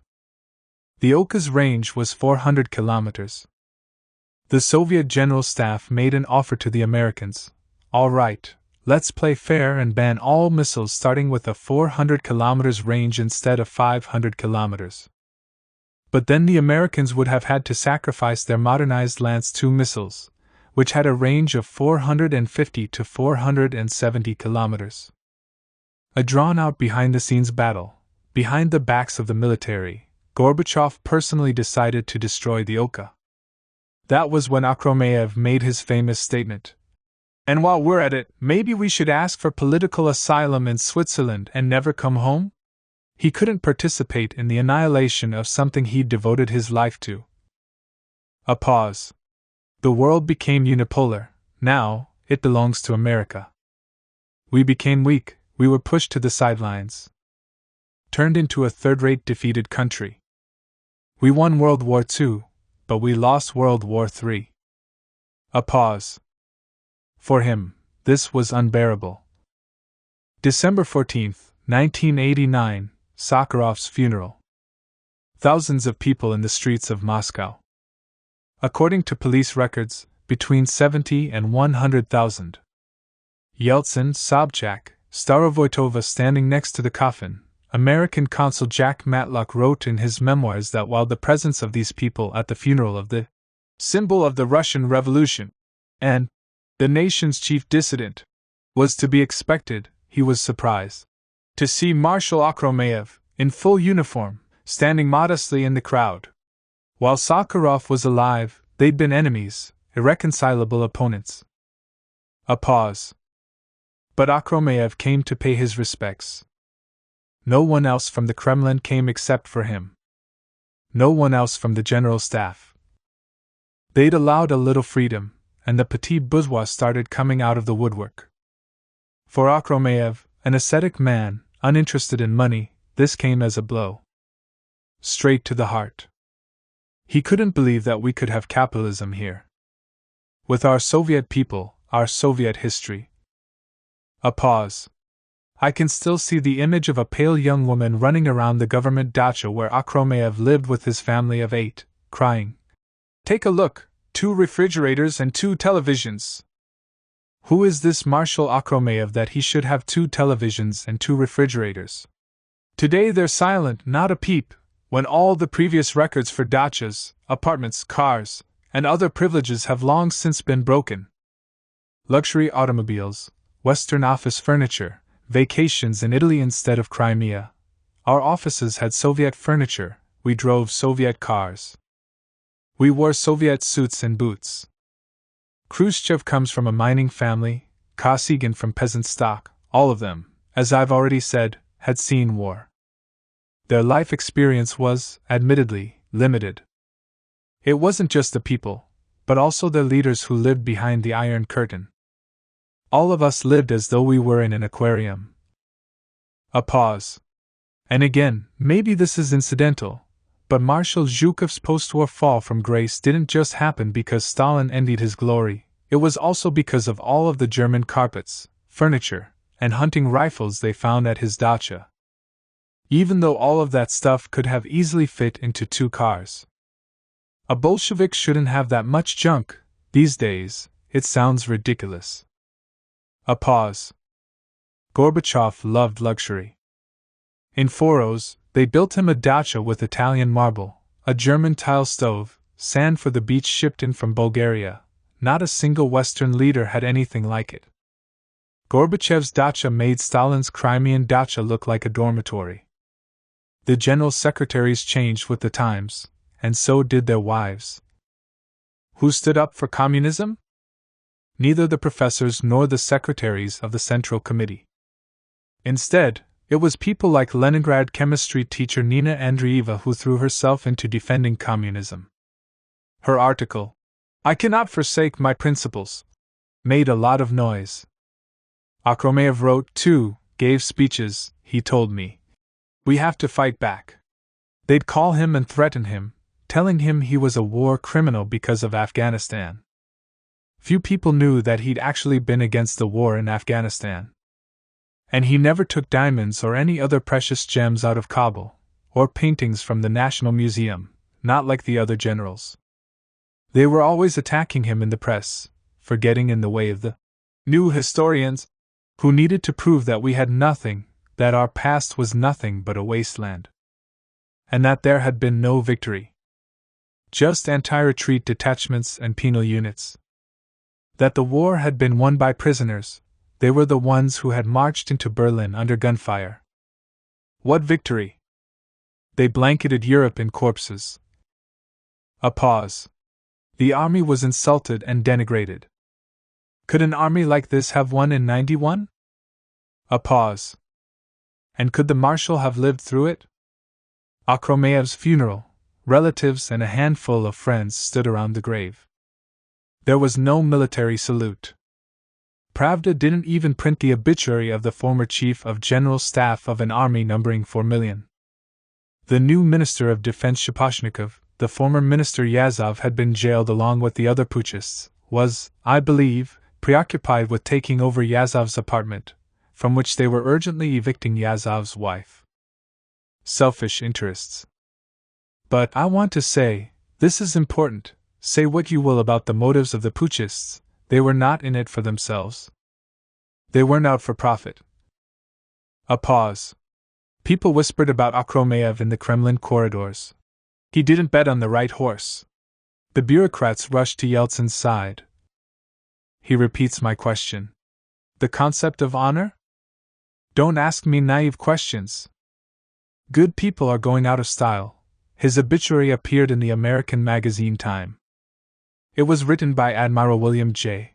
Crowe, who had been the chairman of the Joint Chiefs of Staff, Akhromayev's equivalent, in Reagan's administration. They had met many times during military negotiations. And he respected Akhromeyev for his faith, although it was foreign to him. The enemy paid his respects. Pause. Only a Soviet person can understand another Soviet person. I wouldn't have talked to anyone else. From the afterlife. On September 1st, in Moscow, Marshal of the Soviet Union S.F. Akhromeyev was buried in the Troyekurovsky Cemetery for high-ranking persons, a branch of Moscow's Novodevichy Cemetery. On the night between September 1st and September 2nd, unknown parties excavated Akhромeyev's grave, along with the adjacent grave of Lieutenant General Srednev, who had been buried the previous week. Investigators speculate that Srednev's grave was unearthed first, apparently by mistake. The grave robbers made off with Akhромeyev's marshal's uniform with its gold braid, and his marshal's cap, which, according to military tradition, had been nailed to the coffin, along with his numerous medals and decorations. Investigators are confident that Marshal Akhромeyev's grave was not desecrated for political reasons but for financial gain. The uniforms of high-ranking military officials are in especially high demand among antiques dealers. A marshal's uniform is bound to go like hotcakes.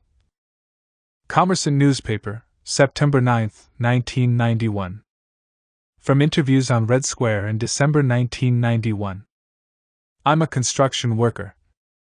Before August 1991, we lived in one country, and afterward, we lived in another.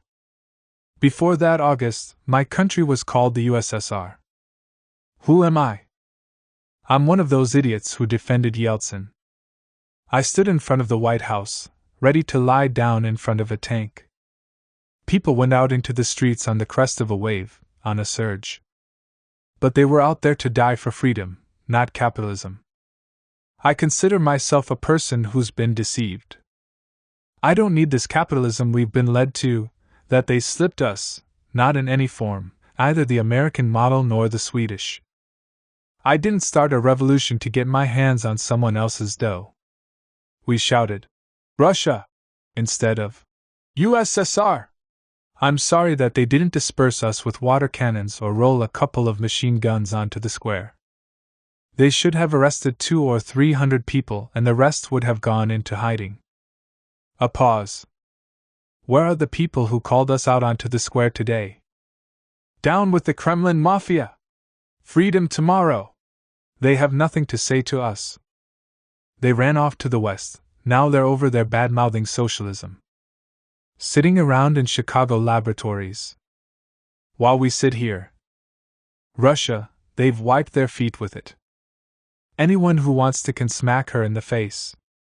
They turned it into a Western junkyard full of worn-out rags and expired medicine. Garbage. Obscenities. A trough full of raw materials, a natural gas tap. The Soviet regime? It wasn't ideal, but it was better than what we have today. Worthier. Overall, I was satisfied with socialism. No one was excessively rich or poor. There were no bums or abandoned children. Old people could live on their pensions. They didn't have to collect bottles and food scraps off the street. They wouldn't look at you with searching eyes, standing there with outstretched palms. We've yet to count how many people were killed by perestroika. A pause. Our former life has been smashed to smithereens. Not a single stone was left standing. Pretty soon, I won't have anything to talk about with my son. Papa, Pavlik Morozov is a moron. Marat Kazay is a freak. My son says to me, when he comes home from school. But you taught me. I taught him the same things that I had been taught. The right things. That horrible Soviet upbringing. That horrible Soviet upbringing taught me to think about people other than myself. About the weak and the suffering. Nikolai Gostelo was my hero. Not those magenta sports coats, with their philosophy of only looking out for themselves, their own skin, their own wallets. And please, Papa, don't start in with that the spirit stuff, that humanism mumbo-jumbo. Where did he pick that up? People are different now, capitalists. You have to understand, that's what he learns from the world. He's 12 years old. I'm not an example for him anymore. Why did I defend Yeltsin? He won 1 million supporters just for saying that the nomenclatura's special privileges should be revoked. I was ready to pick up a machine gun and shoot at the communists. I was convinced we didn't understand what they were preparing for us in its place. What they were slipping us. An enormous lie. Yeltsin spoke out against the Reds and signed up with the Whites. It was a calamity. The question, what did we want? Gentle socialism, humane socialism, and what did we get? On the streets, it's bloodthirsty capitalism. Shooting. Showdowns. People figuring out who runs the kiosk and who owns the factory. The gangsters have risen to the top, black marketeers and money changers have taken power, enemies and predators all around. Jackals. A pause. I can't forget how we stood in front of the White House. Whose chestnuts were we pulling from the fire? Obscenities. My father was a real communist. A righteous man. He was the party organizer at a big factory. Fought in the war. I said to him, "Freedom's here. We're going to be a normal, civilized country." And he replied, "Your children will be servants." Is that what you really want? I was young and dumb, I laughed at him. We were terribly naive. I don't know why things turned out like this. I really don't. It's not what we wanted. We had something completely different in mind. Perestroika, there was something epic about it. He pauses. A year later, they shut down our design bureau, and my wife and I ended up out on the street. How did we survive? First, we took all of our valuables to the market. The crystal, the Soviet gold, and our most precious possessions, our books. For weeks on end, we'd eat nothing but mashed potatoes. Then I went into business. I started selling cigarette butts. A liter jar of butts, or a 3-liter jar of butts. My wife's parents, college professors, collected them off the street, and I would sell them. And people would buy them. Smoke them. I smoked them myself. My wife cleaned offices. At a certain point, she sold Pumani for some Tajik. We paid dearly for our naivete. All of us, now, my wife and I raise chickens, and she never stops weeping. If only we could turn back time, and don't give me a hard time for saying that. This isn't some nostalgia for grey salami for 2 rubles and 20 kopecks. I'm a businessman. Those goddamn communists and KGB goons, I hate communists. Soviet history is the NKVD, the Gulag, SMERSH. The color red makes me want to throw up. Those red carnations, my wife bought herself a red blouse and I asked, "Have you lost your mind?" I consider Stalin as bad as Hitler.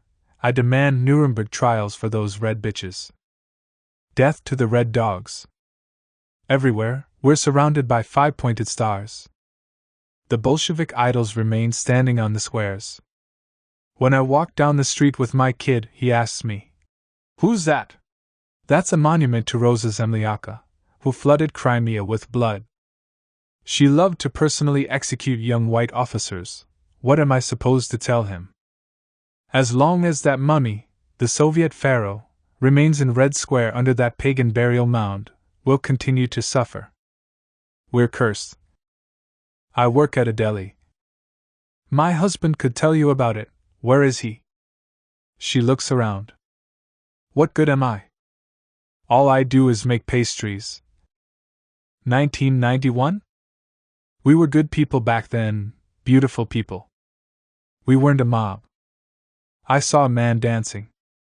Dancing and shouting, "F the junta! F the junta!" She covers her face with her hands.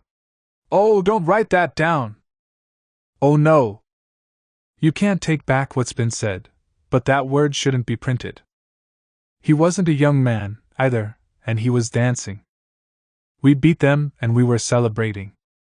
They say they already had kill lists prepared. Yeltsin would go first.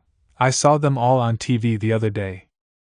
That junta, a gang of not too bright old men.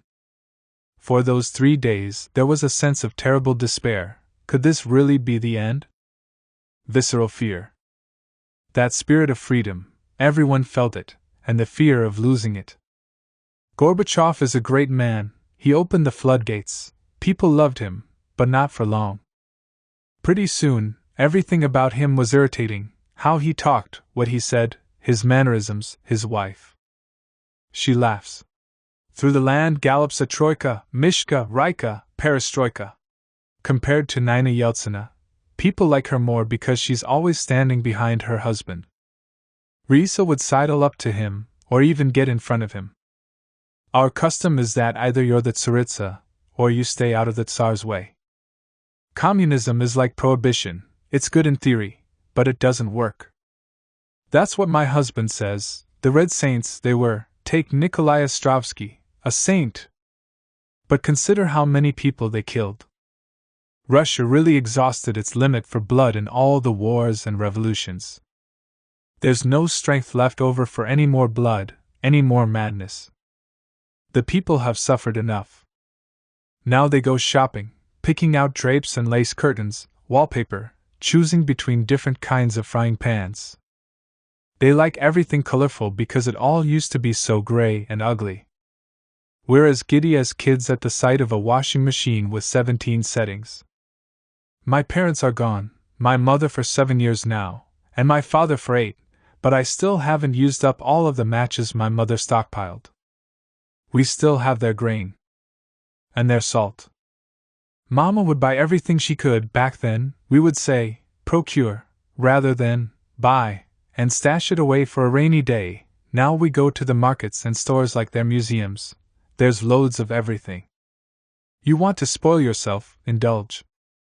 It's therapeutic. We're all so sick. She falls into thought. How much did a person have to suffer to have hoarded that many matches? I can't bear to call what we have a petit bourgeois mentality. Materialism. It's therapy. She is silent. As time goes on, people are forgetting the putsch. They've grown embarrassed. The feeling of victory is long gone. Because I didn't want the Soviet government to be destroyed. Thinking back on how we destroyed it, gleefully, but I lived there for half of my life, you can't just erase that. Everything in my head is built around Soviet structures. I would have to work very hard to change that. People don't remember the bad things too often anymore. Now they're just proud of the victory and the fact that we were the first ones in space. The empty stores, that's all been forgotten. It's hard to imagine all that considering how it is now. Right after the putsch, I went to visit my grandfather in the country. I couldn't put the radio down for even a second. In the morning, we went out to dig plant beds. Every 5 minutes, I'd throw down my shovel. Listen to this, Grandpa, Yeltsin speaking. Then again. Grandpa, did you hear that? My grandfather put up with it until he couldn't take it any more. Why don't you dig a little deeper and stop listening to all that blather? Our salvation is in the soil. The only thing it depends on is the potatoes. Grandpa was a wise man. In the evening, our neighbor came by. I brought up Stalin. Our neighbor. He was a good man, but he lived too long. My grandfather. And I outlived that bastard. And there I was, still walking around with my little radio. Trembling with excitement. The worst part of the day was when the deputies would take their lunch break. The action stopped.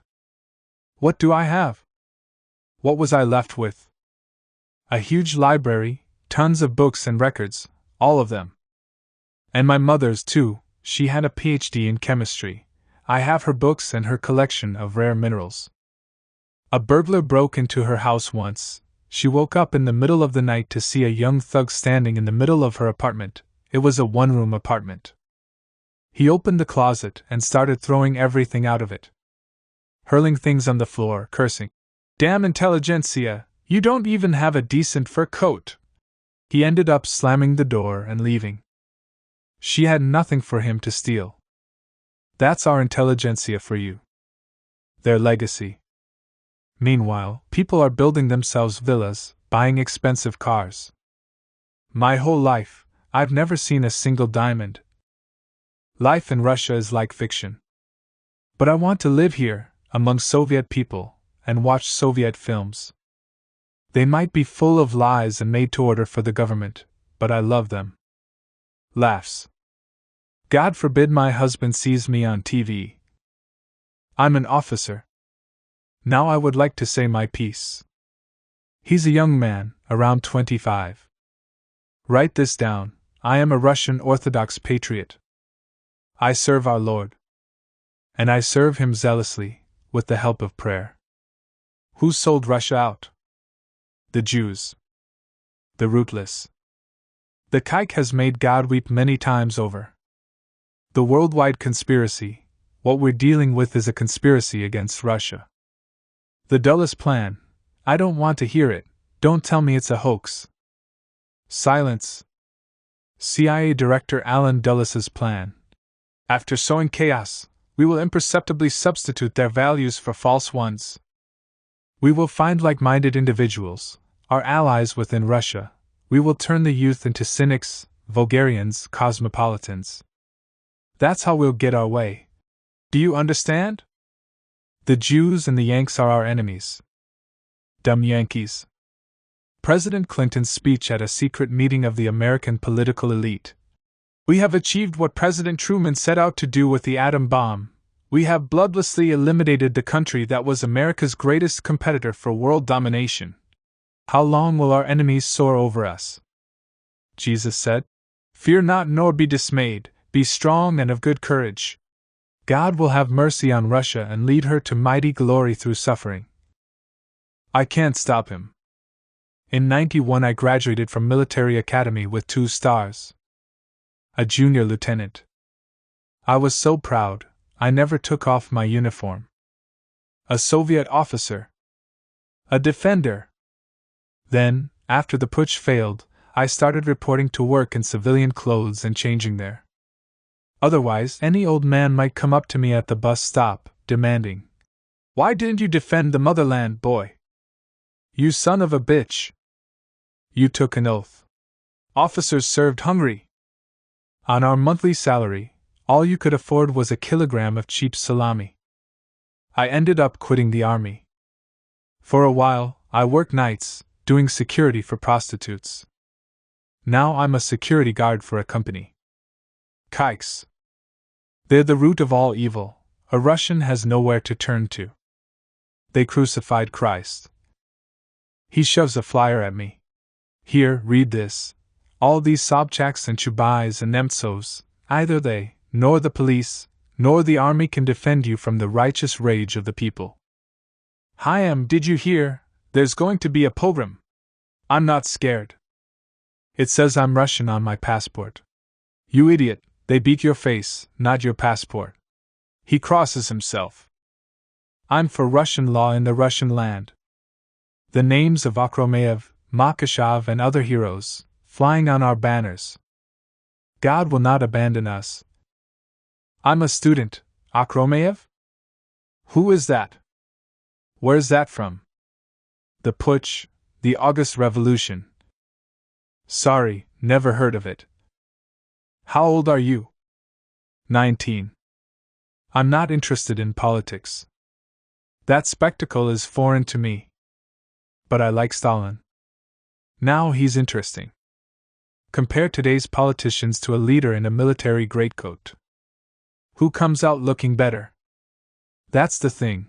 I don't need a mighty Russia. I am not about to pull on some stupid boots and hang a machine gun around my neck. I don't want to die. He is silent for a moment. The Russian dream, a suitcase in your hand, and get the fuck out of Russia. Go to America. But I don't want to move there just to spend my whole life as a waiter. I need to think. As told by his mother. This feels like betrayal. I am betraying my feelings, betraying our lives. Our words, they were only ever intended for us, and here I am letting a stranger in. Is this stranger a good or a bad person? It doesn't matter anymore. Will they understand me or not?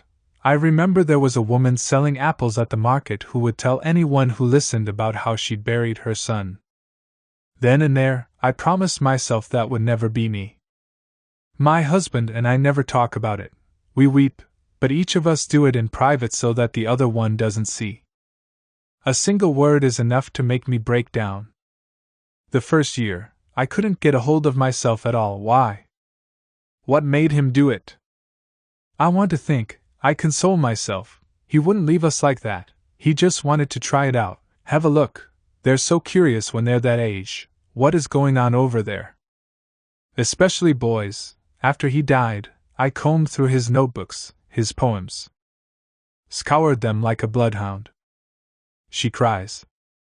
A week before that Sunday, I was standing in front of the mirror brushing my hair. He came up to me, put his arms around my shoulders, and we stood there like that, looking in the mirror and smiling. Igor. I pressed myself against him. You're so handsome. It's because you're a love child. Born of a great love. He hugged me even tighter. Mama, you are, as usual, incomparable. I get a chill every time. I wonder whether that day, when we were standing in front of the mirror, he was already thinking about it. Was he thinking about it then? Love, it feels strange to say that word out loud. To remember that there's such a thing as love. There was a time when I thought that love was greater than death, that it was more powerful than anything else in the world. My husband and I met in 10th grade. The boys from the neighboring school came to our school for a dance. I don't remember our first evening together because I didn't see Valak, my husband. He saw me but didn't come up to me. He didn't even see my face, just my silhouette. She smiles. Maybe he made it up? He's a dreamer. But magic was always with us, it has always carried me through the world. I was happy, insanely happy, irrepressible. That's the way I used to be. I adored my husband, but I also liked to flirt with other men. It was like a game for me. You walk along, they look at you, and you like being looked at, so what if they fall just a tiny bit in love with you? And what have I done to deserve all these gifts? I'd often sing along with my beloved Maya Krystalinskaya. I ran through life, and now I sometimes regret that I don't remember it all because I'll never be that happy ever again. You need a lot of energy for love, and I'm a different person now. I've grown ordinary. She is silent. Sometimes I'll be in the mood, but more often than not, it's unpleasant to remember the way I used to be. Igor was 3 or 4. I was bathing him. Mama, I love you like the failed Selina. We'd had to fight hard for the letter R. She smiles. You can live on things like this, it's what I live on now. The mercy of my memories. I pick up every crumb. I'm a schoolteacher. I teach Russian language and literature. A typical scene from our home life. I'm at my books, he's in the pantry. While he's getting the pots, pans, spoons, and forks, I prepare for the next day's lesson. He's grown up. I sit and write, and he sits at his desk writing too. He learned how to read very young. And how to write. When he was 3, we memorized poems by Mikhail Svetlov. Kakovka, Kakovka, my darling rifle, fly, hot bullet, fly. I have to pause here and explain. I wanted him to grow up to be strong and brave, so the poems I'd pick out for him were all about heroes and war. The motherland. Then, one day, my mother took me by surprise. Vera, quit reading him those war poems. The only game he ever plays is war. But all little boys like to play war. Yes, but what Igor likes is when people shoot at him and he falls down. He likes to die. He is so eager to fall over dead, he seems to enjoy it so much it scares me. I hear him shouting to the other boys, shoot me and I'll fall. Never the other way around. After a long pause. Why didn't I listen to my mother? I gave him military toys, a tank, tin soldiers, a sniper rifle. He was a boy, he needed to become a warrior. The instructions for the sniper rifle read: a sniper must kill calmly and selectively. First, he must get to know the target. For some reason, this was considered normal, it didn't frighten anyone. Why? We had a war mentality. If tomorrow war should break out, if tomorrow we must depart. I can't find any other explanation. Today, it's less common for children to be given swords and guns, bang, bang. But back then, I remember how surprised I was when one of the teachers at school told me that in Sweden, I think it was, they'd outlawed war-related toys. How are you supposed to raise a man? A defender? Her voice breaks. Keep your eye on death, you poor singer and writer. At every single gathering, without fail, within 5 minutes, we'll be remembering the war. We're constantly singing war songs. Is there anyone else in the world like us? The Poles lived under socialism, too, and the Czechs, and the Romanians, but none of them are quite like this. Silence. I don't know how I'm going to survive. What should I hang on to? What? Her voice suddenly drops to a whisper. But to me, it feels like she's screaming. When I close my eyes, I see him lying there in the coffin. But we were so happy. Why did he decide that death was a beautiful thing? My friend took me to a seamstress. You have to sew yourself a new dress. Whenever I'm depressed, I have a new dress made. In my dreams, someone keeps stroking my head. The first year, I would run off to the park to scream. I'd frighten the birds. He's 10 years old, no, probably 11.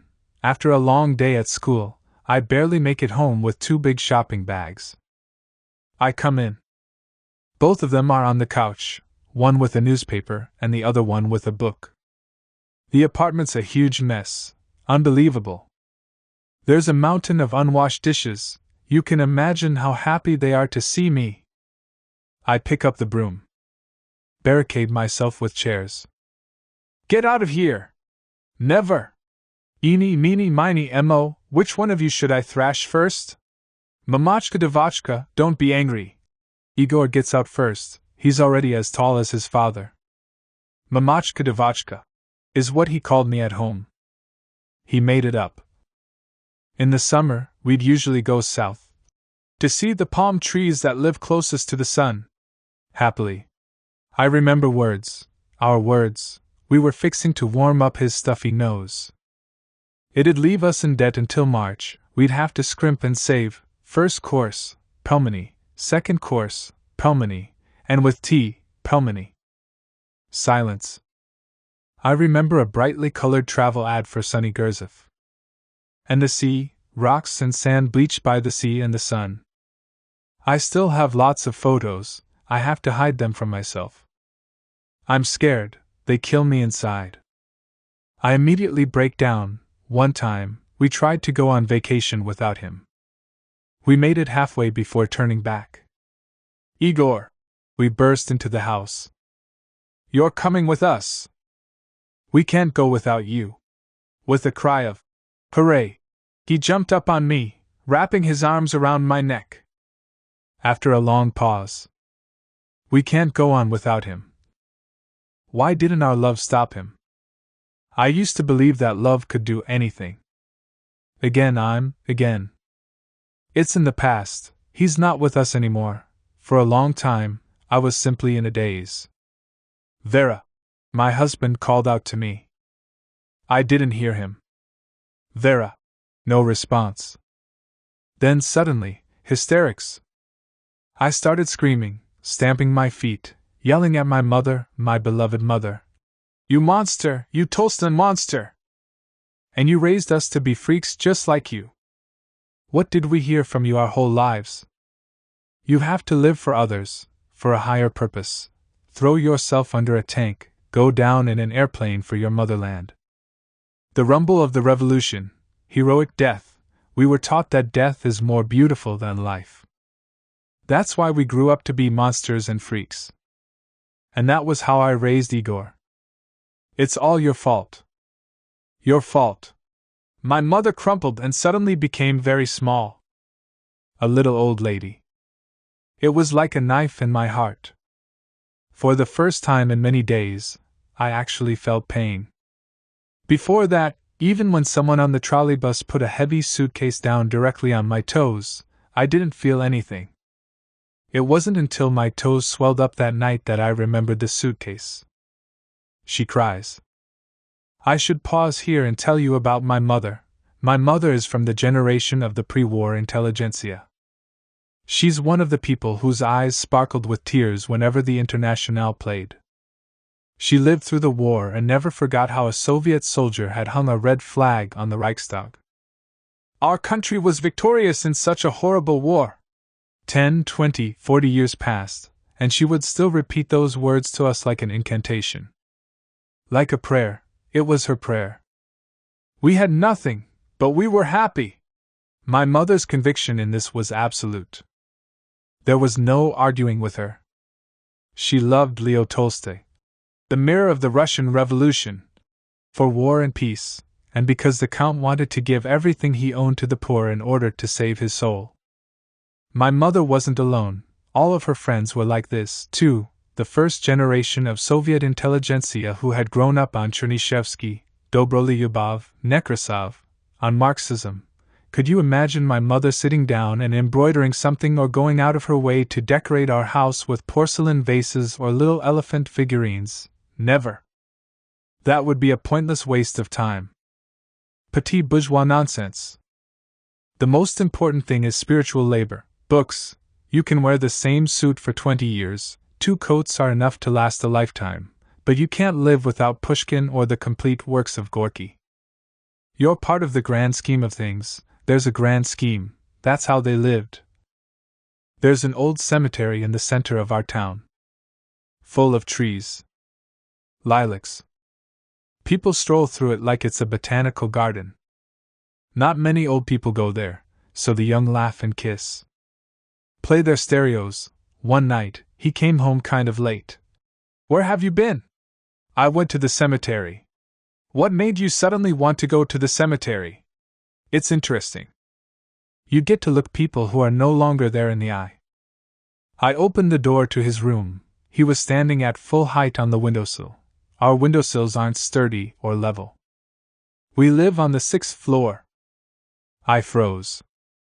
I couldn't even scream. It was like when he was little and he would climb out onto the skinniest branch in a tree or up onto the high old wall of the ruined church. If you feel like you can't hold on anymore, just fall toward me. I didn't scream or cry because I didn't want to startle him. I crept back out of his room along the wall. 5 minutes later, which felt like an eternity to me, I went in again. He'd hopped down and was walking around the room like normal. I jumped on him, kissing him, hitting him, shaking him. Why? Tell me why. I don't know.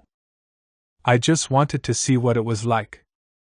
One morning, I saw funeral wreaths outside of the next building over. Someone had died. All right, so they died and that's that. I came home from work and found out from his father that he had gone over there. I asked him, why? We don't know those people. It was a young woman. She lay there so beautiful. And I had thought death was a scary thing. She is silent. He was circling it. Something was pulling him toward the beyond. Silence. But that door is closed. We don't have access to the other side. He'd nestle into my lap. Mama, what was I like when I was little? I'd start telling him how he'd waited up for Father Christmas by the door. He would ask what bus he could take to the thrice-ninth kingdom, the thrice-ninth country.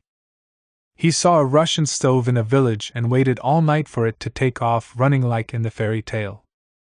He was very trusting. I remember how one time, there was already snow on the ground, he ran up to me. Mama! I kissed someone today. You kissed someone? Yep. I went on my first date. And you didn't tell me you were going? I didn't have time. I told Dimka and Andrei and the 3 of us went together. Is that how you go on dates, 3 at a time? I was too scared to go alone. So how were the 3 of you all on a date? It was great. She and I walked around the slide holding hands and kissing while Dimka and Andrei stood guard. Oh Lord! Mama, can a 5th grader marry a 9th grader? I mean, if it's really love. But that. She weeps for a long time. I can't talk about it. It was our favorite month, August.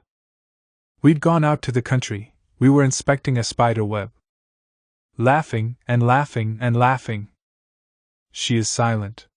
Why do I keep on crying? We had a whole 14 years together. She cries. I was cooking in the kitchen with the window open. I heard him talking to his father on the balcony. Igor said, Papa, what's a miracle? I think I've understood.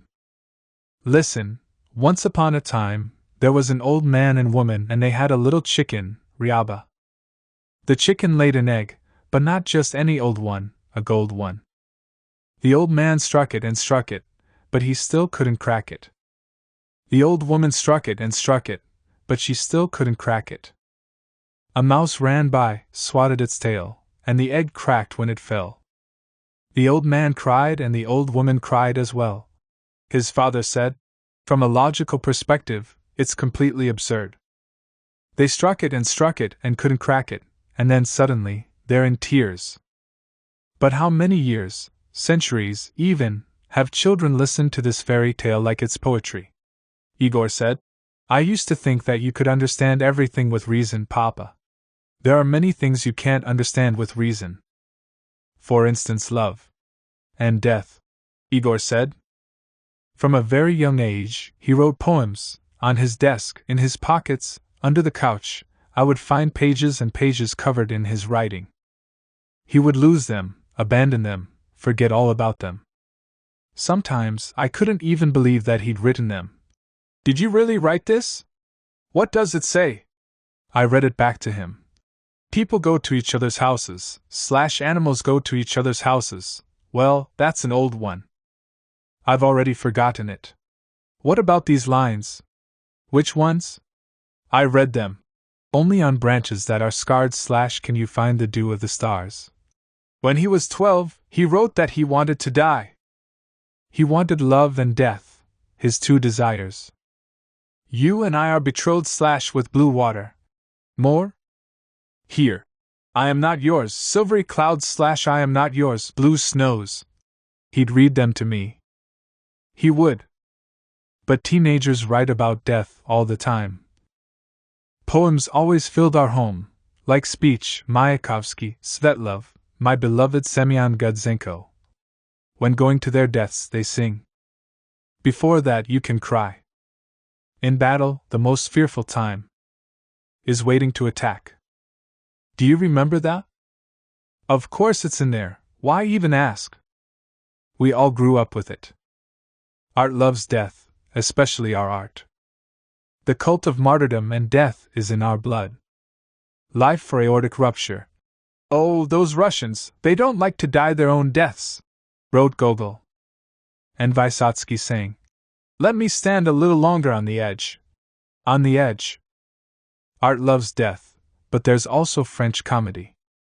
Why is it that we have so little comedy? Advance for the motherland. The motherland or death. I taught my students, lighting the way for others I am. Consumed in the service of others. I taught them about the feat of Danko, who ripped his heart out of his chest and lit the way for others. We never talked about life. No, hardly. Hero. Hero. Hero. Life consisted of heroes, victims and executioners. There were no other kinds of people. She screams. She cries. Going to school is torture. The children wait for me, they want words and feelings. What should I tell them? What can I say to them? All this happened. Here's exactly what happened. Late one night I was in bed reading The Master and Margarita by Bulgakov. It was still considered a dissident book. I had been given a samizdat copy. I got to the final pages, remember? Margarita asks for the Master's release, and Woland, the spirit of Satan, says, There's no need to shout it from the mountaintops, he's gotten used to avalanches and it won't disturb him. There's no need for you to intervene on his behalf, Margarita, because he has already been summoned by the one that he so longed to speak to. Some strange force flung me into the neighboring room, to the couch where my son was sleeping. I got down on my knees and started whispering, like a prayer. Igor, don't do it. My darling, don't do it. Don't do it. I started doing what I was no longer allowed to do since he had grown big, kissing his hands and feet. He opened his eyes. Mama, what are you doing? I immediately recovered. Your blanket slipped off. I was just fixing it. He fell back asleep. And I didn't understand what had gotten into me. When he was happy, he teased me, calling me a will-o'-the-wisp. I went through life light on my feet. His birthday was coming up, and New Year's Eve, some of our friends had promised to get us a bottle of champagne. There wasn't much you could buy at the store in those days. You had to procure everything by other means. Through connections. Through friends and friends of friends. We managed to find some smoked salami, chocolates. You were very lucky if you somehow got your hands on a kilo of tangerines in time for New Year's Eve. Good find. Tangerines weren't just fruit, they were an exotic delicacy. Only the New Year smelled like tangerines. People spent months getting together the delicacies for their New Year's Eve table. This time, I had stashed away a can of cod liver and a piece of salmon. All of it ended up being served at his wake. Silence. No, I don't want to end my story so quickly. We had a whole 14 years together. 10 days short of 14 years. One time, I was cleaning out the storage cabinet and found a folder full of old letters. When I was in the hospital after giving birth, my husband and I would write each other letters and notes every day, sometimes several times a day. We read them aloud and laughed. Igor was 7. He couldn't wrap his mind around how he could have not existed while his father and I did. I mean, he existed, we would talk about him in the letters all the time. The baby turned over, he just kicked me, he's moving. But I died once, and then I came back to you, right? The question made me go cold. But children, they talk like that sometimes, like philosophers, poets. I should have followed him around, writing down the things he'd say. Mama, Grandpa died. That means they've buried him in the ground and he's growing now. He already had a girlfriend in the 7th grade. It was serious. Don't go and marry your first love, or some salesgirl. I threatened him. I had already gotten used to the idea that I would eventually have to share him with someone else. I was steeling myself. My friend has a son, too, the same age as Igor. She once confessed to me, I don't know my daughter-in-law yet, but I already hate her. That's how much she loves her son. She can't even imagine giving him up to another woman. What would have happened to us?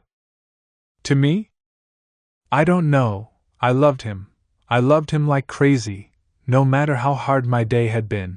As soon as I opened the door to our apartment, it was as though a light was shining on me from somewhere. Not from somewhere. From love.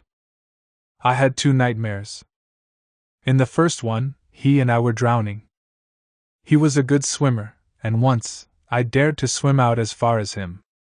When I turned around to swim back, I realized that I wouldn't have the strength to get to shore. I grabbed onto him with a death grip. He screamed, Let go of me! I can't! I held onto him. I was pulling him down. He was able to wrest himself out of my grip and started nudging me toward the shore, holding me up and pushing me. That's how he and I made it out. The same thing happened in the dream, only I never let him go. We neither drowned nor made it out of the water. We just wrestled in place. In the second dream, it started raining, but I could feel that it wasn't rainwater coming down, it was dirt. Sand. It started to snow, but I could already tell by the sound that it wasn't snow, it was dirt. The shovel drove into the ground like a heart beating, crunch, crunch, crunch, crunch. Water. He was fascinated by water. He loved lakes, rivers, wells. Especially the sea. He wrote a lot of poems about water. The quiet star has gone white like the water. Now it's dark. Another one. And only water flowing, silence. A pause. We don't go to the sea anymore. The final year, we often had family dinners. Naturally, the conversation would revolve around books. We'd read Samizdat together. Dr. Zhivago, Mandelstam's poems. I remember an argument we had about what a poet was. What is a poet's fate in Russia? Igor's opinion. A poet has to die early or else he's not a poet. An old poet is just silly. I missed that too, I didn't think anything of it.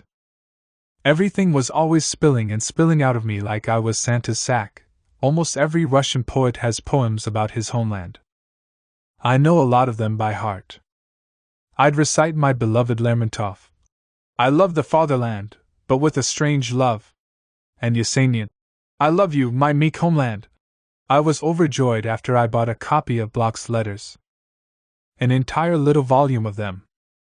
In a letter to his mother that he wrote upon returning from abroad, he said that our motherland had immediately displayed her swinish mug and holy visage.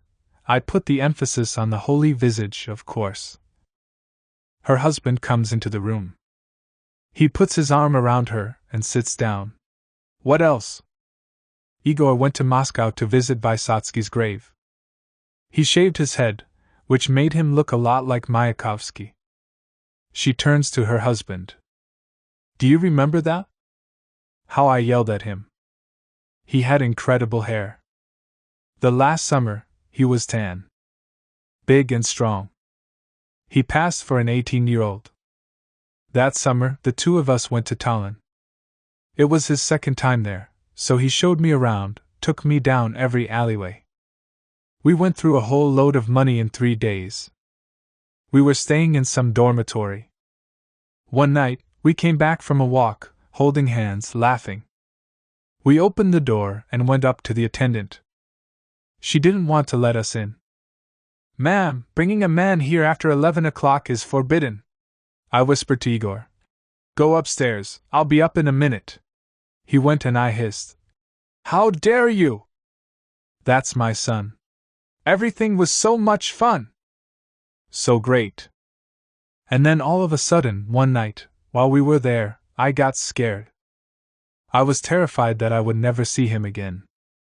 Like the fear of something new. Nothing had even happened yet.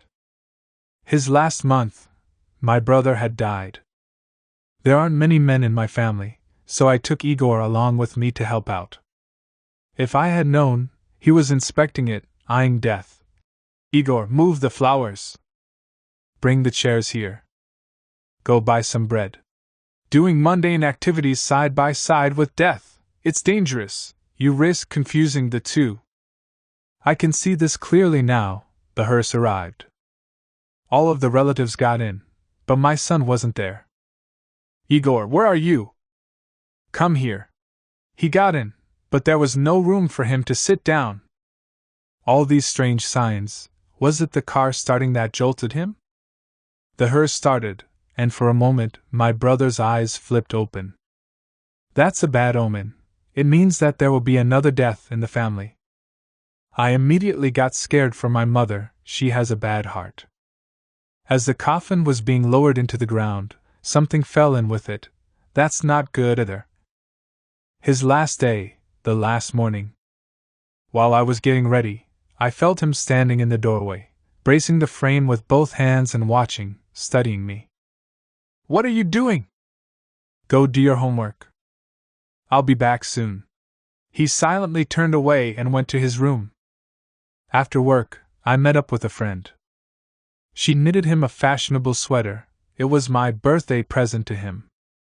I brought it home. When I showed it to my husband, he even admonished me. Don't you think that he's a little too young to wear such fancy clothes? For dinner, I made his favorite chicken patties. He usually asked for seconds, but that day, he picked at them and left them on his plate. Did something happen at school? He said nothing. I started crying, a rain of tears. It was the first time in many years that I was crying that hard. I hadn't even cried like that at my brother's funeral. And it scared him. He got so scared, I started comforting him. Try on the sweater. He put it on. Do you like it? A lot. A little while later, I looked in on him. He was lying on his bed and reading. In the other room, his father was typing away at the typewriter. I had a headache, so I fell asleep. They say that people sleep more soundly during a fire. I left him reading Pushkin, Timka, our dog, lay sleeping in the hall. He didn't bark or whine. I don't remember how much time passed, but eventually I opened my eyes and saw my husband sitting next to me. "Where's Igor?" "He locked himself in the bathroom. He's probably in there muttering poems to himself." A wild, mute fear flung me out of bed. I ran over, I knocked, I banged on the door. I hit it and kicked it. Silence. I called to him, I screamed, I begged. Silence. My husband went to find a hammer or an axe. He broke down the door, and there he was, in his old pants, a sweater, slippers, hanging from some belt. I grabbed him and carried him in my arms. He was soft and warm. I started giving him CPR. Called an ambulance. How had I slept through it? Why hadn't Timka felt it? Dogs are so sensitive, their hearing is 10 times better than ours. Why? I sat there and stared. The paramedics gave me a shot and I collapsed. In the morning, they woke me up. "Vera, get up. You won't forgive yourself if you don't. I'm going to give you a good thrashing for that prank. You're going to get it from me," I thought. And then I realized that there was no one to thrash anymore. He lay there in his coffin, in the sweater I'd given him for his birthday. I didn't start screaming right away, it took a few months, but there were no tears. I could scream, but I couldn't cry. It was only when, one day, after I had a glass of vodka, that the tears finally came.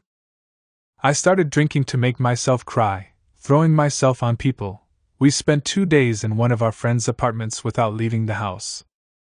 Now I understand how hard that had been on them, how much we tormented them.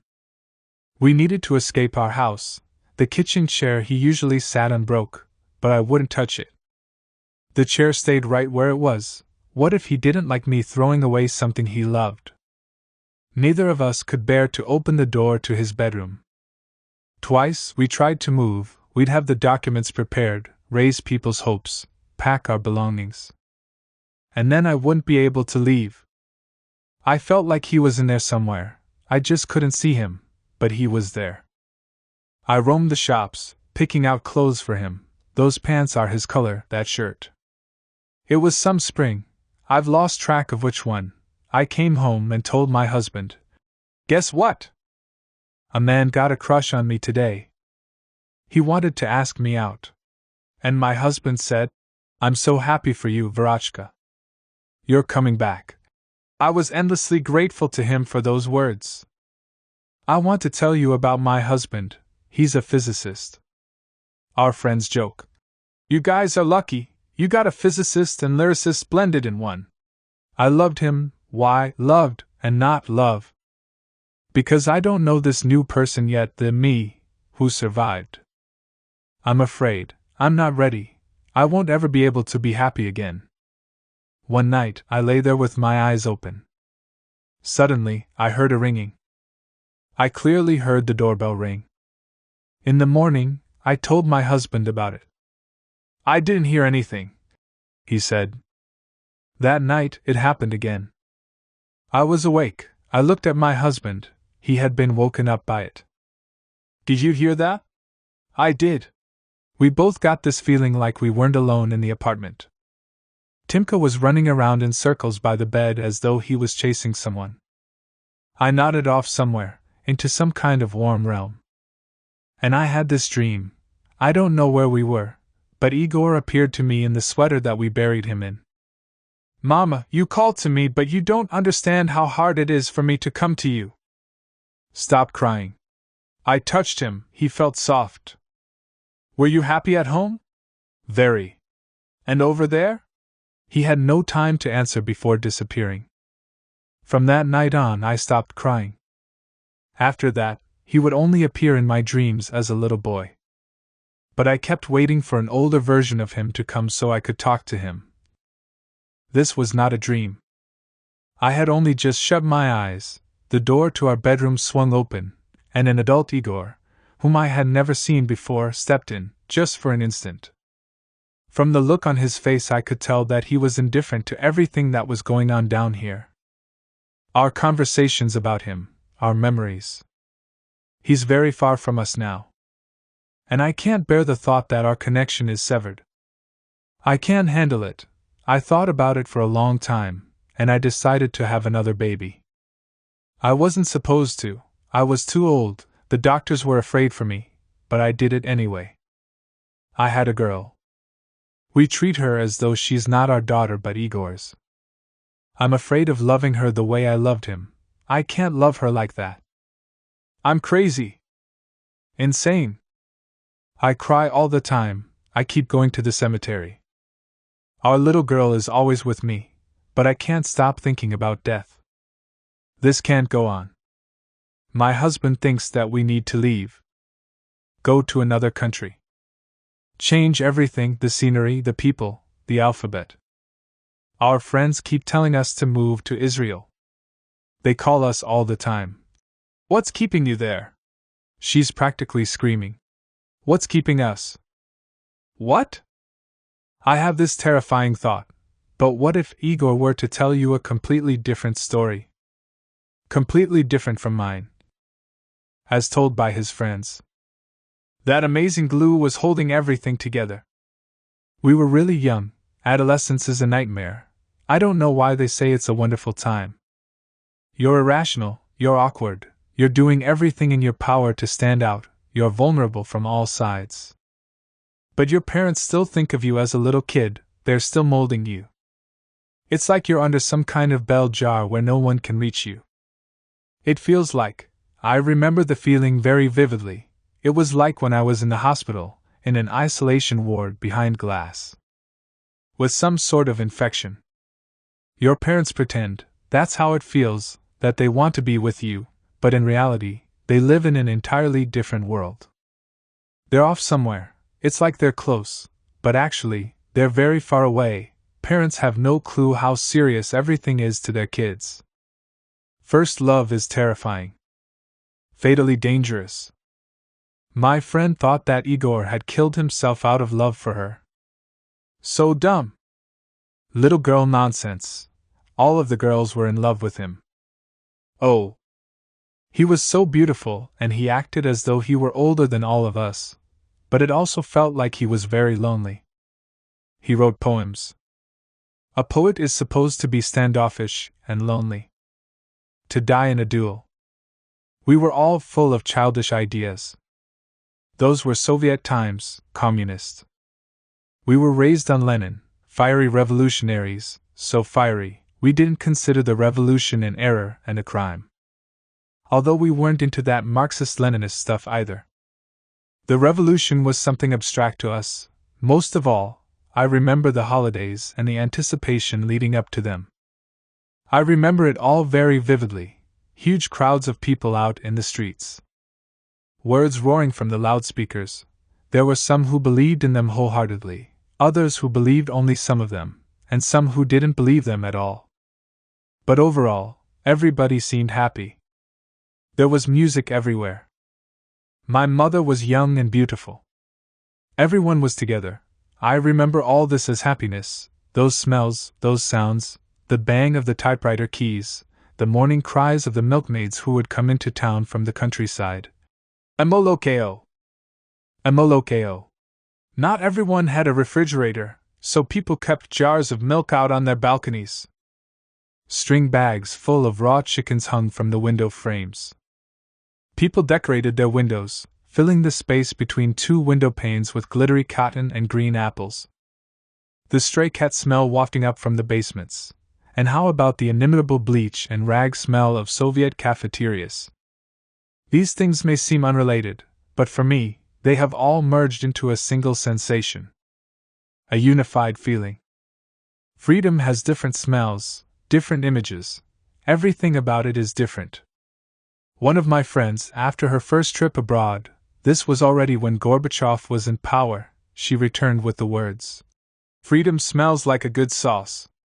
I remember my first supermarket. It was in Berlin, 100 different kinds of salami, 100 different cheeses. It was baffling. Many discoveries awaited us after perestroika, countless new thoughts and new sensations. They haven't even been described yet, let alone integrated into history. We don't yet know how to articulate them, but I'm getting ahead of myself, jumping from one era into the next. The outside world would be revealed to us later. Back then, we only dreamed of it, about the things we didn't have, the things we wanted. It felt nice to dream of a world we knew nothing about. We dreamed, and meanwhile, we lived our Soviet lives by a unified set of rules that applied to everyone. Someone stands at the podium. He lies, everyone applauds, but everyone knows that he's lying, and he knows that they know that he's lying. Still, he says all that stuff and enjoys the applause. We had no doubts that our generation would go on living that way, so all we ever sought were sanctuaries. My mother listened to the forbidden Gallic, and I listened to Gallic too. I also just remembered how we tried to go to Moscow for Vysotsky's funeral. The police were kicking people like us off the commuter trains. We yelled back at them, "Save our souls!" / we're going crazy, suffocating, undershot. Overshot. Undershot. The artillery shoots at their own. It was a scandal! Our headmaster ordered us to show up to school with our parents. My mother came, and she conducted herself perfectly. She falls into thought. We lived in our kitchens, the whole country lived in their kitchens. You'd go to somebody's house, drink wine, listen to songs, talk about poetry. There's an open tin can, slices of black bread. Everyone's happy. We had our own rituals, kayaks, tents, hikes. Songs by the campfire. There were common symbols by which we recognized one another. We had our own fashions, our own jokes. Those secret kitchen societies are long gone. And gone with them is our friendship, which we had thought was eternal. Yes, our minds were tuned to the eternal, and there was nothing holier than friendship. That amazing glue was holding everything together. In reality, none of us lived in the USSR, we each lived in our own social circle. The hikers' clique, the climbers' group, after class, we'd hang out at this housing department office, and they ended up letting us use one of their rooms. We put together a drama club, I acted in it. There was a literature club. I remember Igor reading us his poems. He imitated Mayakovsky and was incredibly intense. His nickname was the Student. Adult poets would come and speak openly with us. From them, we learned the truth about the Prague Spring, the war in Afghanistan. And what else? We learned how to play guitar. You had to. In those days, playing guitar was a top priority. We were prepared to listen to our favorite poets and singer-songwriters on our knees. Poets attracted entire stadiums full of people. They had to police them with mounted officers.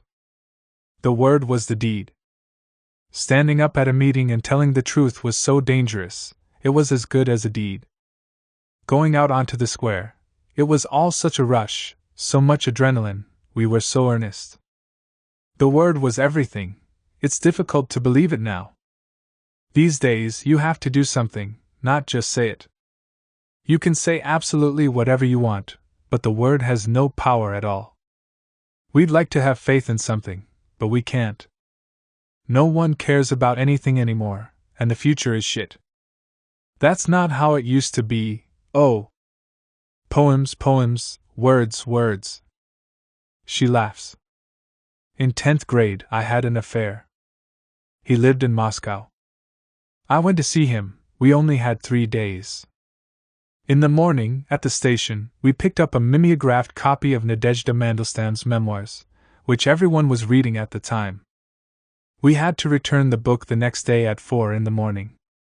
Hand it off to someone on a train passing through town. For 24 hours, we read without stopping. We only went out once, to get milk and a loaf of bread. We even forgot to make out, we just handed the pages to one another. All of this happened in some kind of fever, a stupor, all because you're holding this particular book in your hands, because you're reading it. 24 hours later, We ran through an empty city back to the train station. The public transit wasn't even running yet. I remember the city that night, walking together with the book in my purse. We handled it like it was a secret weapon. That's how ardently we believed that the word could change the world. The Gorbachev years, freedom and coupons. Ration cards, coupons for everything, from bread to grain to socks. We'd stand in line for 5 or 6 hours at a time, but you're standing there with a book that you hadn't been able to buy before.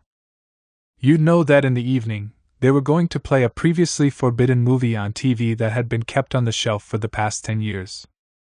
It was so cool. Or all day long, you'd think about how at 10, Vzglide was going to come on TV. Its hosts, Alexander Lyubimov and Vladislav Listev, became national heroes. We were learning the truth, that there hadn't just been a Gagarin, there'd been a Beria. In reality, for me, I'm just a twit. Freedom of speech would have been enough because, as it soon turned out, at heart, I'm a Soviet girl. Everything Soviet went deeper in us than we'd ever imagined. All I really wanted was for them to let me read Dovlatov and Viktor Nekrasov and listen to Gallic.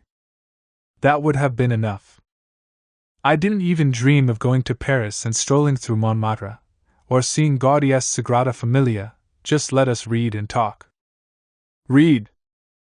Our little Olga got sick. She was just 4 months old. She'd come down with an acute bronchial obstruction. I was losing my mind from worry. She and I went to the hospital, and I couldn't put her down for a second. She would only calm down when I was holding her upright. Sitting upright in my arms. I kept pacing and pacing with her, back and forth through the corridors.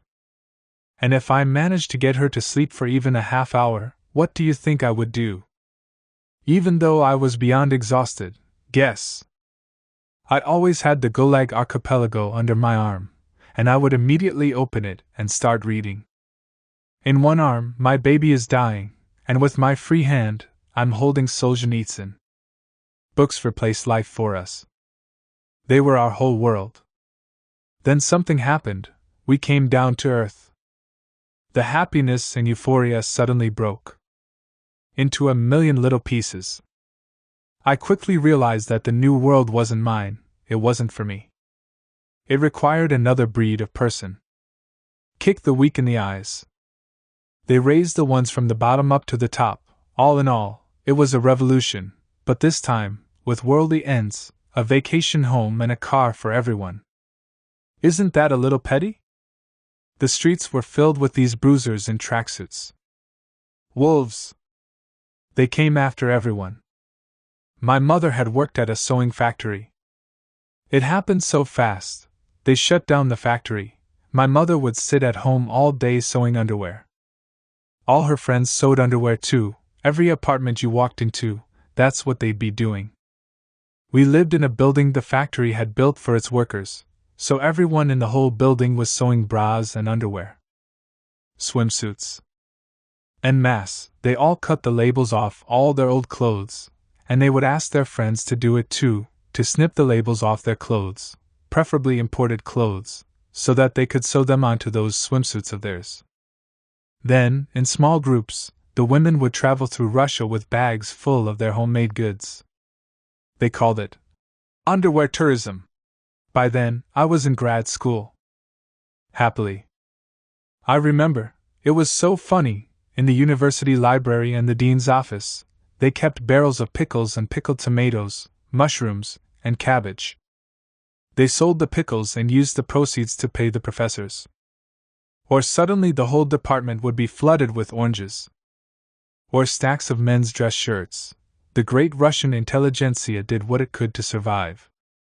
People remembered the old recipes, what they ate during the war. In the hidden corners of the parks and on sloping plots off the railroad tracks, people planted potatoes.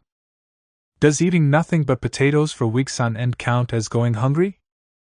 What about when it's nothing but sauerkraut?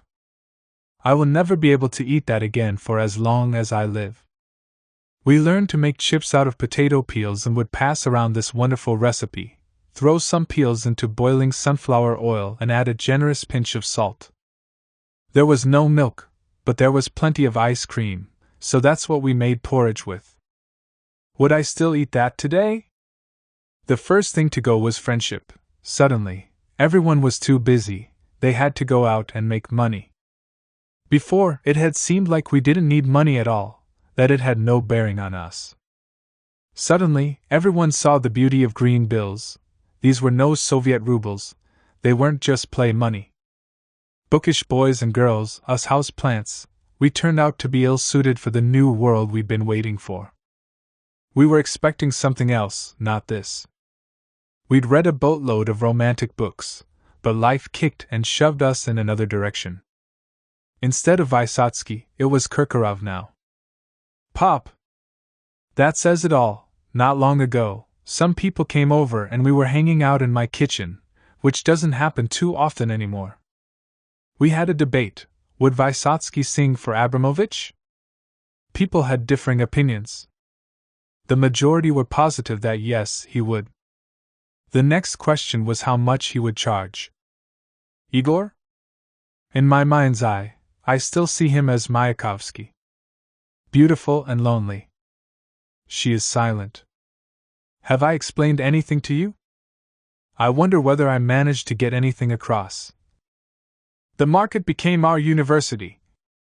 It's been so many years, but I still wonder why. What made him decide to do it? We were friends, but the decision was totally his alone. What can you say to somebody standing on the ledge? What? When I was that age, I thought about suicide too. Why? I don't know. I loved my mother and father, my brother, everything was all right at home. But still, I was drawn to it. Somewhere out there, there's something else. What? Something, just over there, like a whole world that's brighter, more meaningful than the one that you live in, like something more important is happening just over our horizon. Out there, you can even touch the mystery that you can't get close to otherwise, that you can't tune into with reason. And you want to so badly, let me just try it. Try getting up on your windowsill, jumping off the balcony, but you're not trying to die, you want to rise up. You believe you're about to take flight. It feels like you're in a dream, in a trance. When you come to, you remember a light, a sound, and that it had felt good, that you felt so much better than you do down here. Our group of friends, Leshka was part of it, too, he just recently died of an overdose. Vadim got sucked into the 90s. Got into the book business. It had started out as a joke, a pipe dream, but as soon as he had money coming in, a racket showed up, these boys with revolvers. He was always either buying them off or running from them. He'd sleep in the woods, up in the trees. In those years, they didn't bother with beatings, more often, they'd just murder you. Whatever happened to him? He disappeared without a trace. The police still haven't found him. They must have buried him somewhere. Arkady hightailed it to America. I'd rather live under a bridge in New York City. Just Ilyusha and I were left. Ilyusha had fallen in love and gotten married. While poets and artists were still in style, his wife had tolerated his eccentricities. Then brokers and accountants became the fashion, and she left him. He fell into a major depression. The moment he steps outside, he has a panic attack.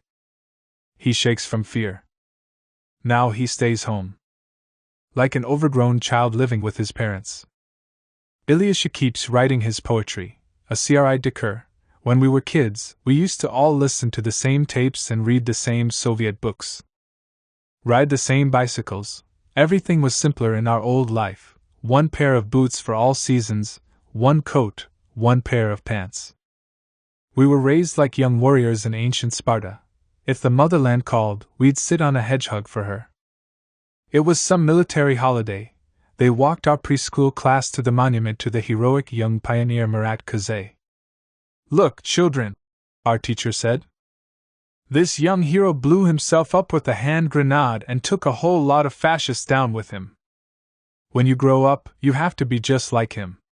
You mean we have to blow ourselves up with grenades? I don't actually remember this, but my mother told me the story. That night, I wept bitterly. I would have to die and lie somewhere all alone, without my mom and dad. The fact that I was crying already meant that I was no hero. I ended up getting sick.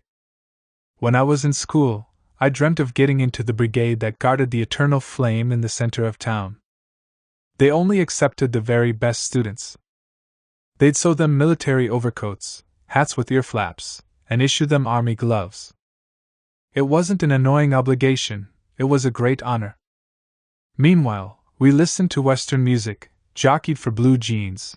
At that point, we already had them, a symbol of the 20th century, right up there with the Kalashnikov. My first pair of jeans said Montana on the label. It was so cool. But at night, I would still dream of hurling myself at the enemy with a hand grenade. My grandma died, so my grandpa moved in with us. He was a career officer, a lieutenant colonel. He had a lot of medals and decorations, and I'd always be bugging him. Grandpa, what did they give you this medal for?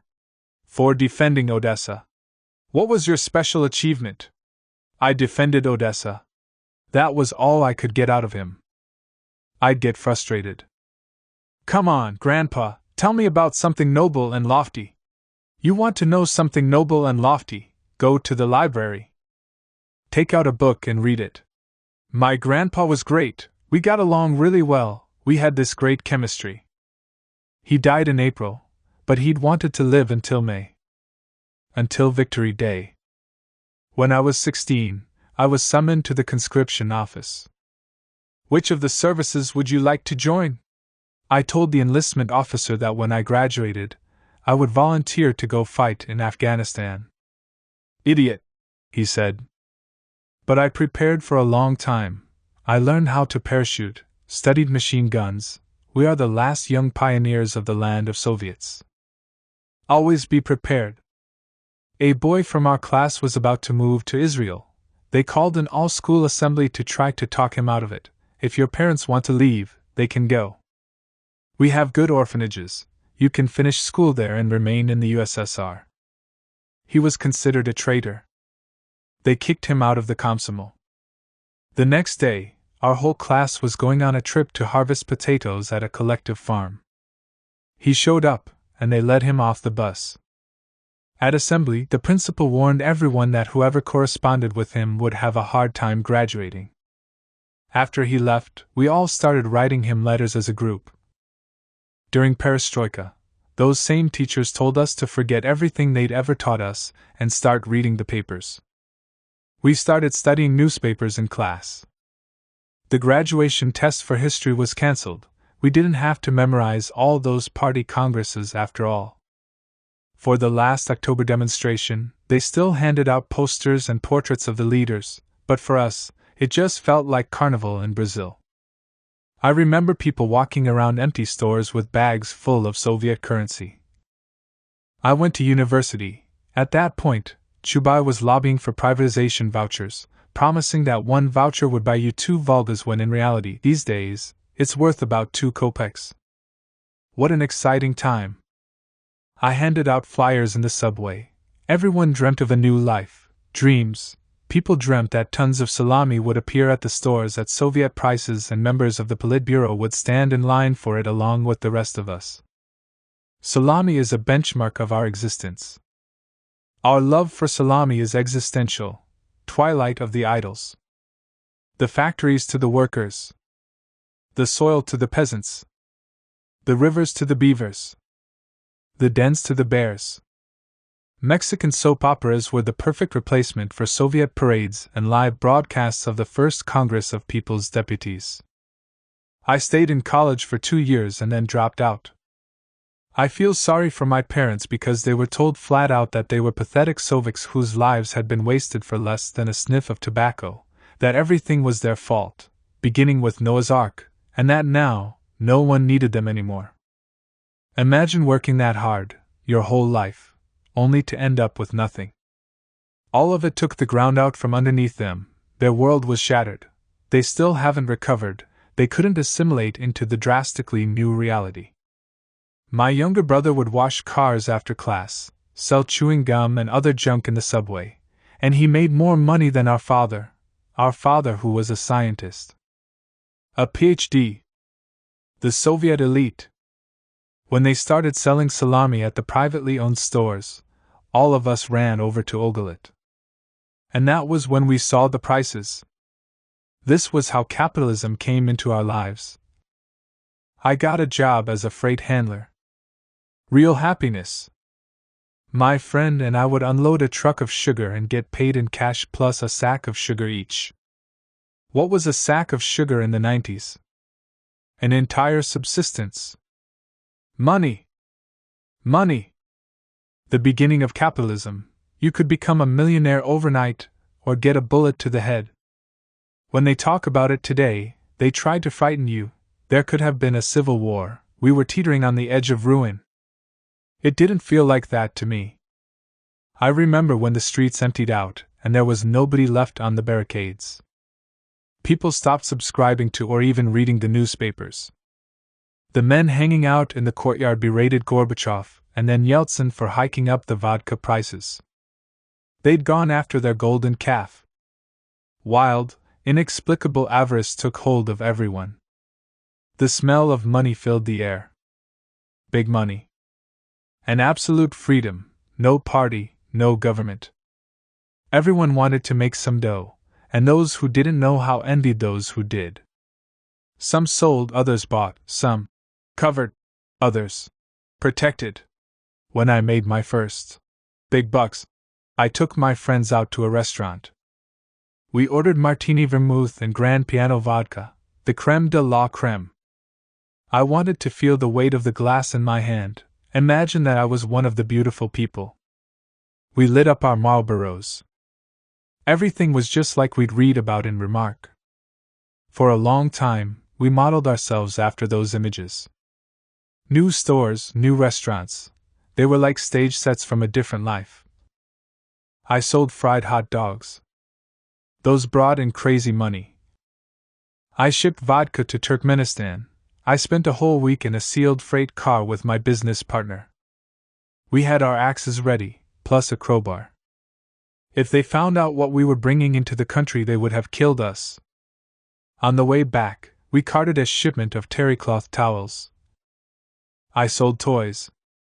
One time, I sold off an entire lot wholesale for a truckload of carbonated beverages, traded that for a shipping container of sunflower seeds, and then, at a butter plant, traded it all in for butter, sold half of the butter, and traded the other half for frying pans and irons.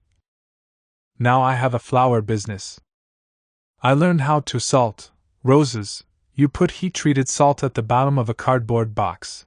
You need a layer at least a centimeter thick, and then you put half-blossomed flowers into it, and pour some more salt on top of them. You put a lid on the box and put it all in a big plastic bag. Tie it up tight. Then, a month or a year later, you take them out, wash them off, come by any day, any time. Here's my card. The market became our university. Maybe it's going too far to call it a university, but an elementary school for life, definitely. People would visit it like they were going to a museum. Or to the library. Boys and girls stumbled around with crazed expressions, like zombies among the stalls. A couple stops in front of some Chinese epilators, and she explains the importance of epilation. Don't you want that? For me to be like, I don't remember the name of the actress, say it was Marina Vladi or Catherine Deneuve. Millions of new little boxes and jars. People would bring them home as though they were sacred texts and, after using their contents, they wouldn't throw them out, they'd display them in a place of honor on their bookshelves or put them in their china cabinets behind glass. People read the first glossy magazines as though they were the classics, with the reverent faith that behind the cover, directly under that packaging, you'd find the beautiful life. There were kilometer-long queues outside of the first McDonald's, stories about it on the news. Educated, intelligent adults saved boxes and napkins from there, and would proudly show them off to guests. I have this good friend. His wife slaves away at 2 jobs, while he has too much pride to work. I'm a poet. I am not about to go out and sell pots and pans.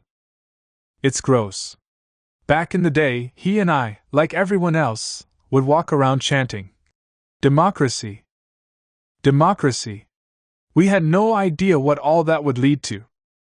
No one was itching to peddle pots and pans. And now, there's no choice.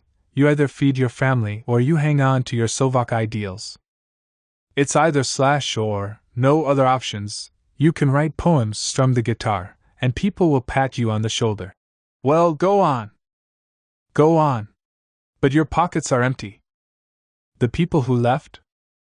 They sell pots and pans and deliver pizza.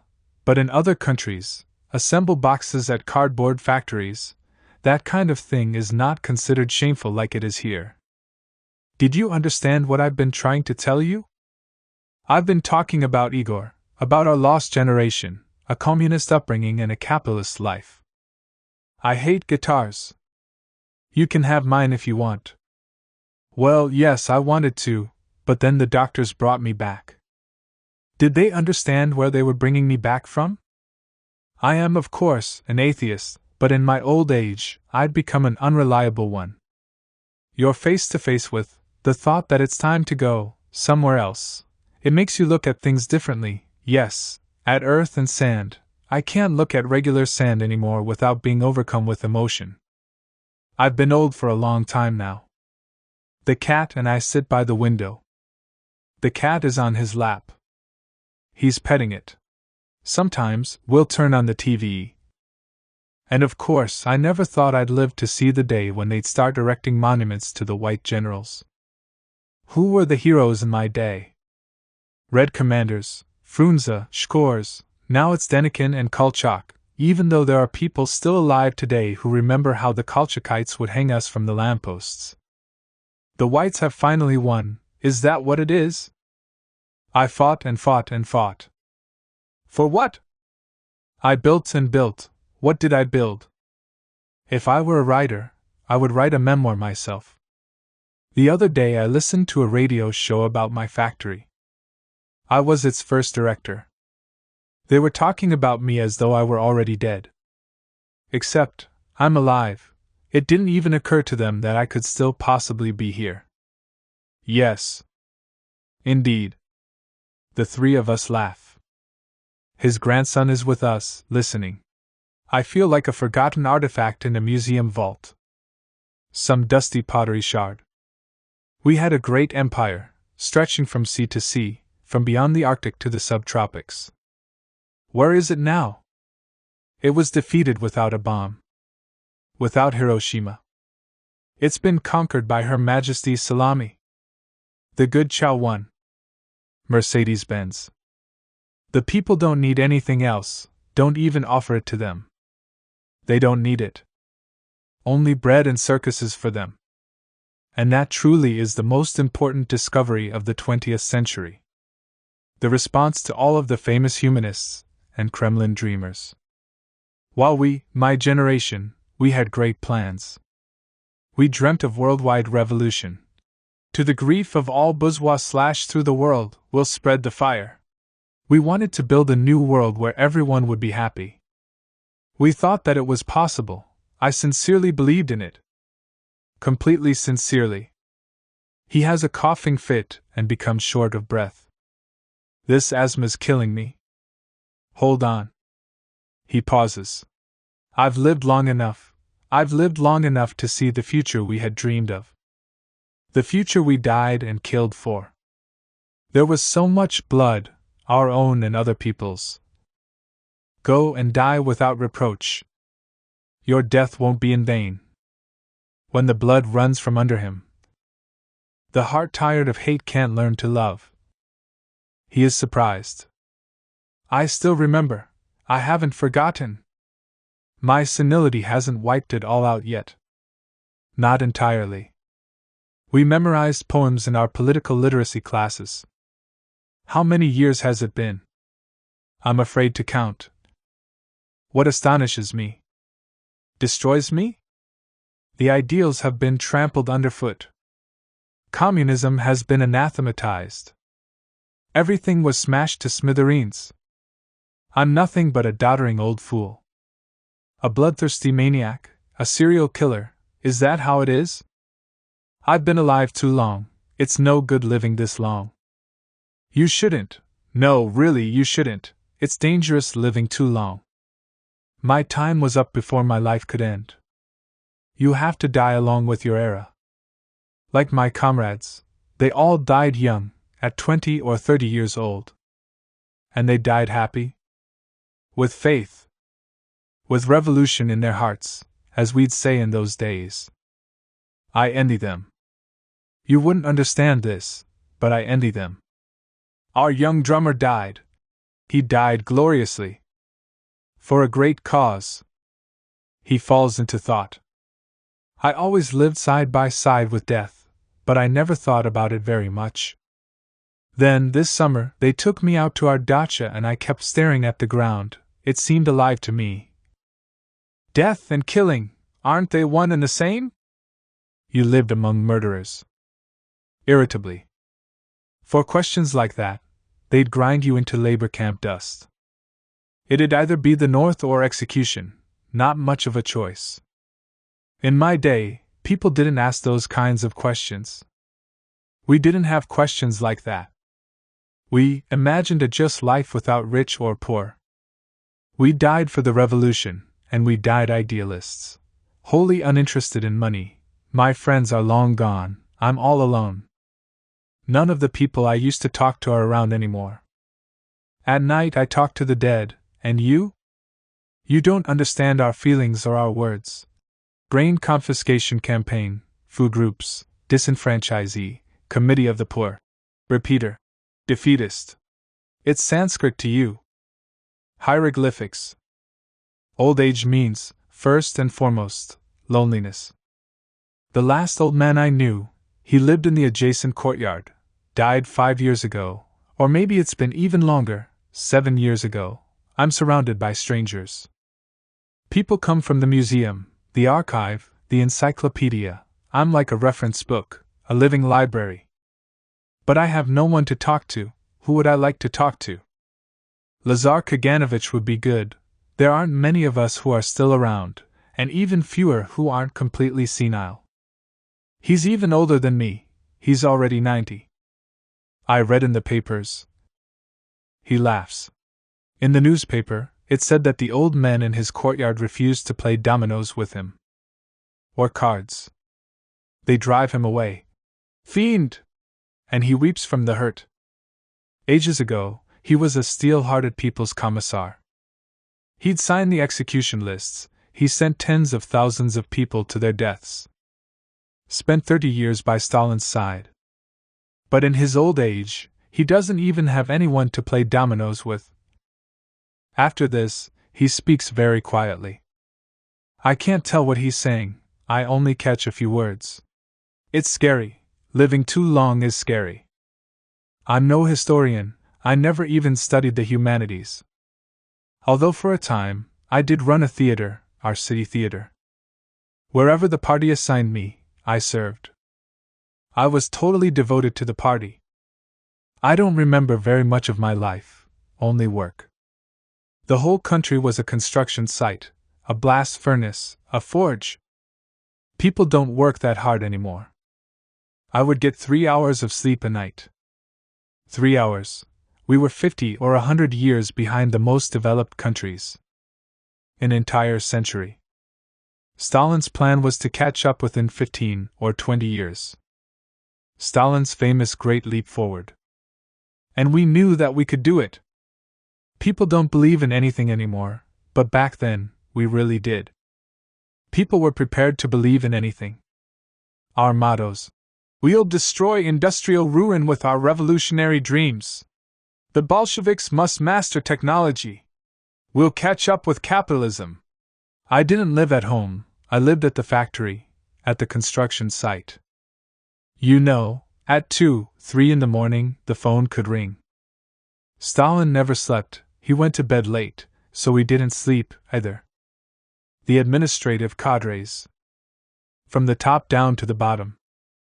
My hard work earned me 2 medals and 3 heart attacks. I was the director of a tire factory, the head of a construction trust, and from there, I was transferred to a meatpacking plant. Put in charge of the party archive. After my third heart attack, they gave me the theater. Our era, my era, was a great era. Nobody lived for himself. That's why it hurts. A charming young lady was interviewing me the other day. She started enlightening me about how terrifying the years I lived through had been. She'd read about them in books, but I lived through them. That's where I come from. I'm a man of my era. And here she was telling me, "You were slaves. Stalin's slaves. You little snot." I was no slave. No way. Even today, when I am gnawed by doubt, I know that I was no slave. People's heads are full of mush. Everything's been mashed together. Kolchak and Shapayev, Denikin and Frunze, Lenin and the Tsar. It's a red and white salad. Kasha. They're tap dancing on their graves. It was a great time. We will never live in such a big and strong country again. I cried when the Soviet Union collapsed. They began cursing us immediately. Slandering. The consumer triumphed. The louse. The worm. My homeland is October. Lenin, socialism. I loved the revolution. There is nothing more precious to me than the party. I was in the party for 70 years. My party membership card is my Bible. He begins declaiming the Internationale. We will smash the world of violence down to its foundations, then build our new world over the ruins. The former nobody shall rule. We wanted to create heaven on earth. It's a beautiful but impossible dream. Man is not ready for it. He is not yet perfect enough. Well, from Pugachev to the Decembrists, down to Lenin himself, everyone dreamt of equality and brotherhood. Without the idea of fairness, it'll be a different Russia with different people.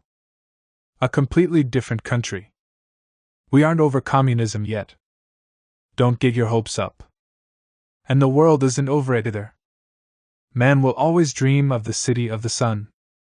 Even when he was still living in caves, walking around in animal skins, he was already hungry for justice.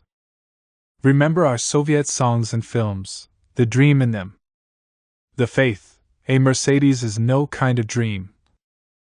His grandson will remain silent the whole time we're talking. In response to my questions, all he'll contribute to the conversation are a handful of jokes. A joke from his grandson. It's 1937. Two old Bolsheviks are sitting in a jail cell.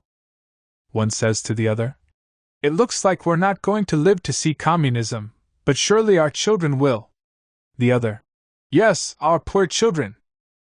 I've been old for a long time. Old age is interesting, too.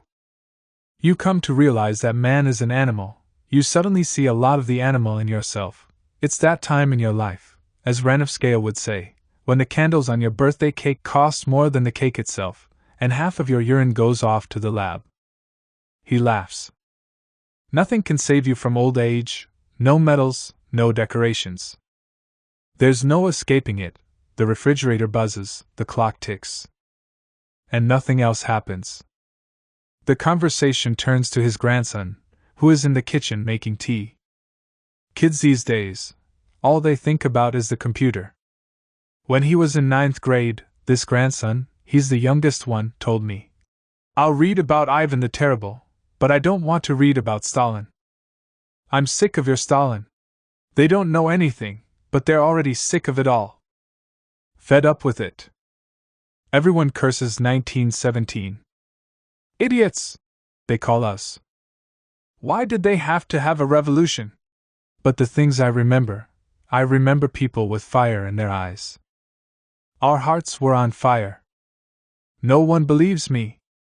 But I still have my wits about me. I remember, yes, those people didn't want anything for themselves. It wasn't like today, when everyone puts himself first. A pot of cabbage soup, a little house, a little garden. It was about the collective, we. Sometimes my son's friend stops in to see me. He's a university professor. He goes abroad, lectures out there. We argue until we're hoarse. I tell him about Tukhachevsky, and he responds that as a Red Army commander he gassed peasants in Tambov and hanged sailors in Kronstadt. First, he says, you shot the aristocrats and priests. That was in 1917. And then, in 1937, you all shot each other. They've even gotten to Lenin. I won't let anyone have Lenin. I'll die with Lenin in my heart. One moment, hold on. Has a severe coughing fit that makes it difficult to understand what he's saying.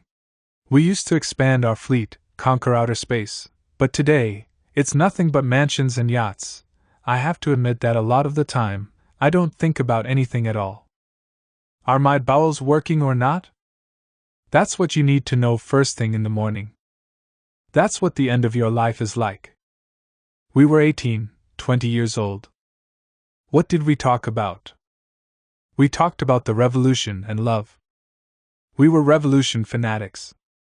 But we also spent a lot of time arguing about Alexandra Kollontais' love of worker bees, which was very popular at that time. The author defended free love, that is, love without anything superfluous. Like drinking a glass of water. Without the sighs and flowers, no jealousy or tears. Kissing and love letters were considered bourgeois prejudices. A true revolutionary was supposed to reject the urges to practice these rituals. We even held meetings about it.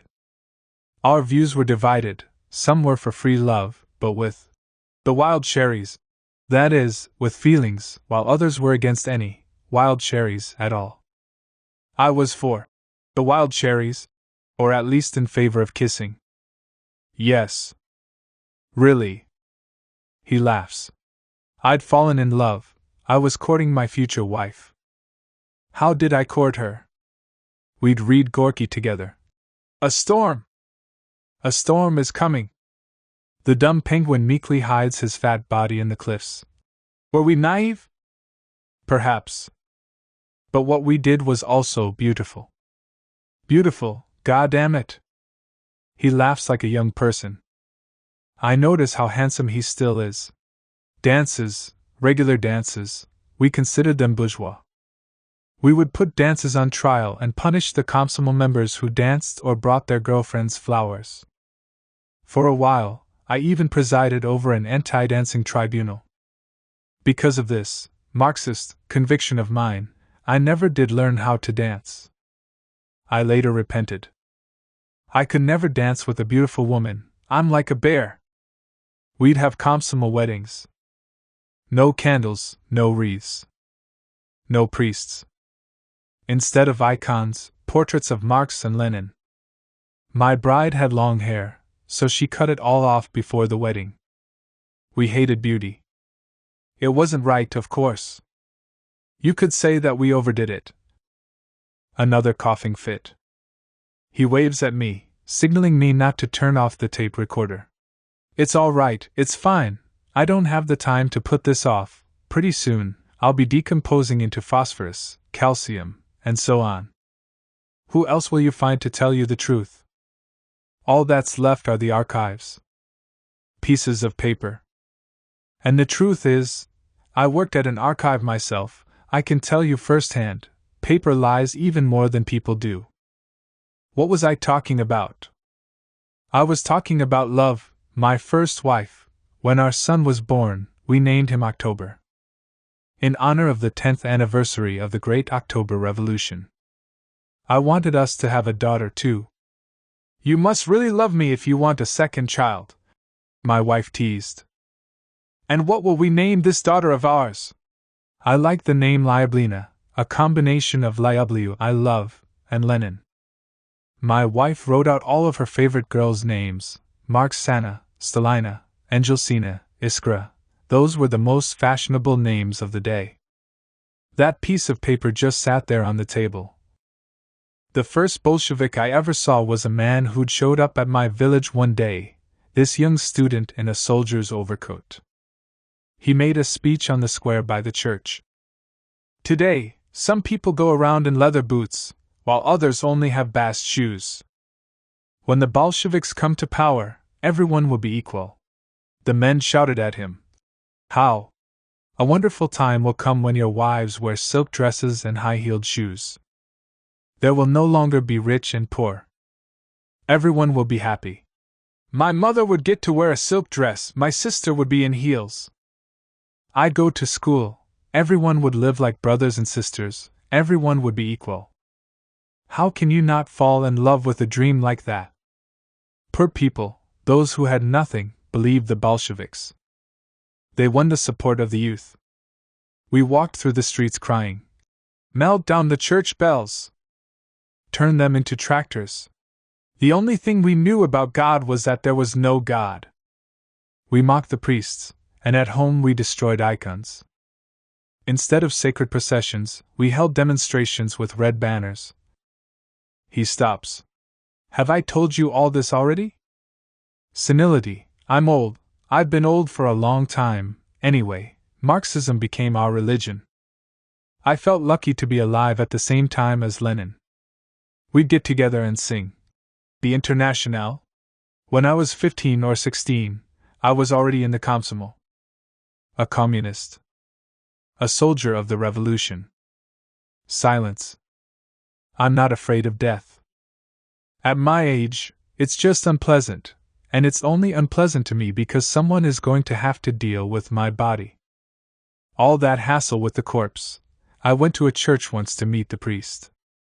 He told me, "You need to confess. I'm really old. It won't be long until I see whether there's a God or not for myself." He laughs. We were half famished, half naked, but we went to Subbotniks all year round, even in the winter. It was freezing. All my wife had was a light jacket, plus she was pregnant. We were at the depot, loading coal and timber, pushing it in wheelbarrows, and a young woman we didn't know was working alongside us. She turned to my wife. "Your jacket is so thin. Do you own anything warmer?" "No, you know what, I have too. I had a good coat, and then I also got a new one from the Red Cross." "Give me your address, I'll come by with it this evening." That evening she brought us a coat, but it wasn't her old one, she had brought us her new one. She didn't know us, but it was enough that we were party members like her. It meant that we were like brothers and sisters. There was a blind young woman in our building, she'd been blind since childhood, but she would cry if we didn't bring her along to Subbotniks. Even if she wasn't able to help out much, she could at least sing revolutionary songs with us. My comrades, they're all underground now, the inscriptions on their tombstones read, "Member of the Bolshevik Party since 1920, 1924, 1927, even after you die, it's important to know what you believed in." They would bury party members separately, wrapping the coffins in red calico. I remember the day Lenin died. What? How could Lenin be dead? It can't be. He was a saint. He has his grandson take a number of small busts of Lenin down from a shelf and shows them to me.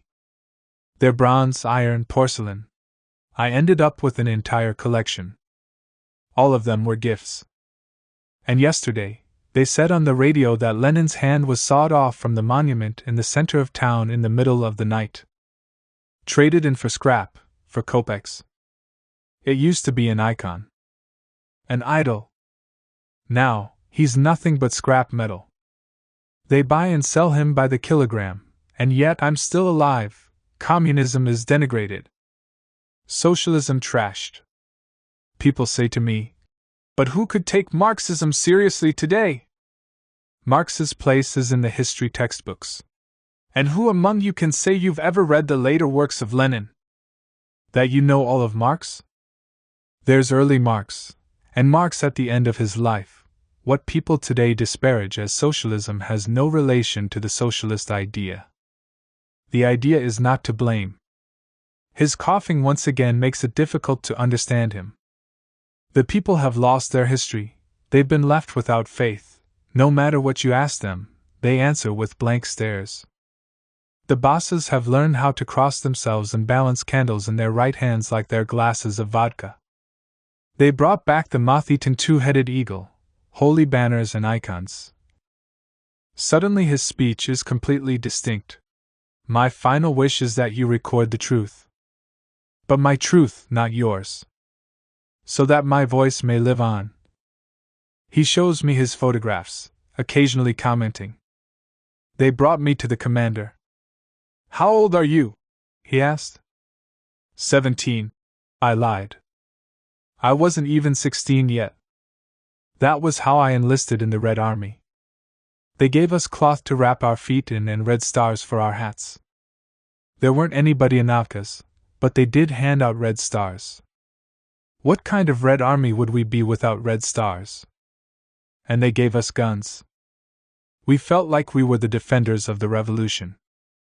There was hunger all around, epidemics everywhere. Fever, typhoid fever, trench fever, but we were happy. Someone had dragged a piano out of a destroyed manor house. They'd left it standing in the garden, in the rain. Cowherds would herd their cattle close to it and try to play it with sticks. People had gotten drunk and burned down the estate. Looted it. But who needed a piano? We blew up a church. I can still hear the cries of the old women. Children, don't do it! They begged us. Grabbed onto our ankles. The church had stood there for 200 years. A prayed in place, as they say. They built the municipal public toilet over the ruins and forced the priests to work there as cleaning men, washing out the shit.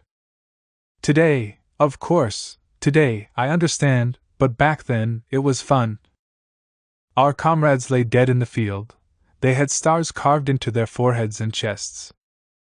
Red stars. Their stomachs had been cut open and filled with dirt. You want land, here you go. For us, it was victory or death. Let us die as long as we know what we're dying for. By the river, we'd seen some white officers impaled by bayonets. Their excellences had grown black in the sun. They had epaulets sticking out of their stomachs. Their stomachs were stuffed with epaulets. I don't feel sorry for them. I've seen as many dead people as I've seen living. Today, it's sad for everyone, the reds and whites alike. I feel sorry for everyone.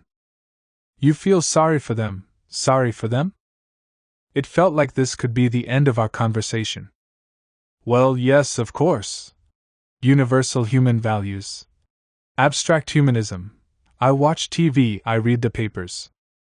For us, mercy was a priest's word. Kill the white vermin. Make way for the revolution. A slogan from the first years of the revolution. We'll chase humanity into happiness with an iron fist. If the party says so, I believe the party. I do. The town of Orsk, near Orenburg. Freight trains full of Kulak families rolling through night and day. On their way to Siberia. We were guarding the station. One time, I opened the doors of one of the train cars. A half-naked man was hanging from a belt in the corner. The mother was cradling the little one in her arms, while her older boy sat on the floor next to her eating his own shit with his hands like it was kasha. Shut that door! The commissar shouted at me. That's the Kulak bastard! There's no room for them in our new life. The future, it was supposed to be beautiful. It will be beautiful later, I believe that. He's practically screaming. We believed in a beautiful life. Utopia, it was utopia, and how about you? You have your own utopia, the market. Market heaven. The market will make everyone happy. Pure fantasy. The streets are filled with gangsters in magenta blazers, gold chains hanging down to their bellies. Caricatures of capitalism, like the cartoons in Crocodile. A farce. Instead of the dictatorship of the proletariat, it's the law of the jungle. Devour the ones weaker than you, and bow down to the ones who are stronger. The oldest law in the world. A coughing fit. He catches his breath. My son wore a Budyonovka with a red star. When he was little, it was his favorite ever birthday present. I haven't gone to the stores in a long time. Do they still sell Budyonovkas? They were popular for a long time. They were still around when Khrushchev was in power. What's in style these days? He attempts a smile. I've fallen behind the times, of course. I'm ancient. My only son is dead. I'm living out my final days with my daughter-in-law and grandchildren. My son was a historian and a convinced communist. And my grandchildren? Smirking. My grandchildren read the Dalai Lama. Instead of capital, they have the Mahabharata. The Kabbalah. Now everyone believes in something different. Yep, that's how it is. People always want to believe in something. In God or in technological progress. In chemistry, polymers, a cosmic consciousness. Today it's the market. So all right, we'll eat our fill, and then what? When I go into my grandchildren's room, everything in there is foreign. The shirts, the jeans, the books, the music, even their toothbrushes are imported. Their shelves are lined with empty cans of Coke and Pepsi. Savages. They go to the supermarkets like they're museums. They think it's cool, celebrating their birthday at McDonald's. Grandpa, we went to Pizza Hut. Mecca. They asked me, did you really believe in communism? How about aliens? I dreamed of war on the palaces, peace to the cottages. They want to become millionaires. Their friends come over and I overhear them saying things like, I would rather live in a weak country where there's yogurt and good beer. Communism is the dregs. The Russian path is monarchy. God save the Tsar. They play songs. Everything will be all right. Lieutenant Golitsyn / the commissars will get what they deserve. And yet I'm still alive. I'm here to see it all. It's really happening. I haven't lost my mind. He looks at his grandson, who remains silent. There's loads of salami at the store, but no happy people. I don't see anyone with fire in their eyes. A joke from his grandson.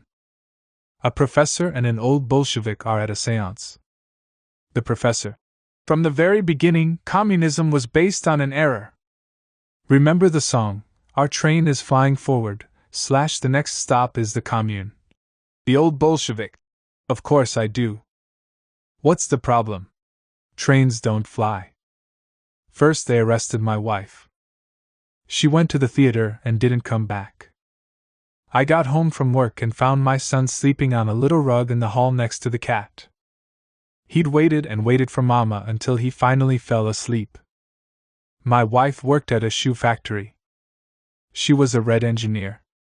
Something strange is going on, she'd told me. They've taken all my friends. For some kind of treason, you and I are innocent, so no one is coming for us. I was sure of it. Absolutely positive, sincerely. I was a Leninist, then a Stalinist. Until 1937, I was a Stalinist. I believed everything Stalin said and did. Yes, the greatest, the most brilliant leader of all eras and peoples.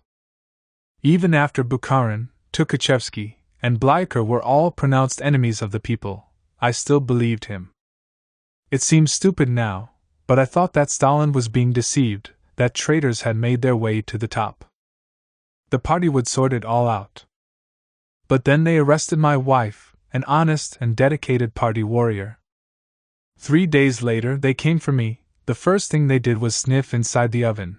Did it smell like smoke? Had I burnt anything in there recently? There were 3 of them. One walked around the apartment picking things out for himself. You won't be needing this anymore. He took down the clock from the wall. I was shocked. I hadn't expected that. At the same time, there was something human about it that gave me hope. This human nastiness, yes, so these people have feelings too? The search lasted from 2 a.m. until morning. There were lots of books in the house and they flicked through each and every one of them. Rifled through all of our clothes.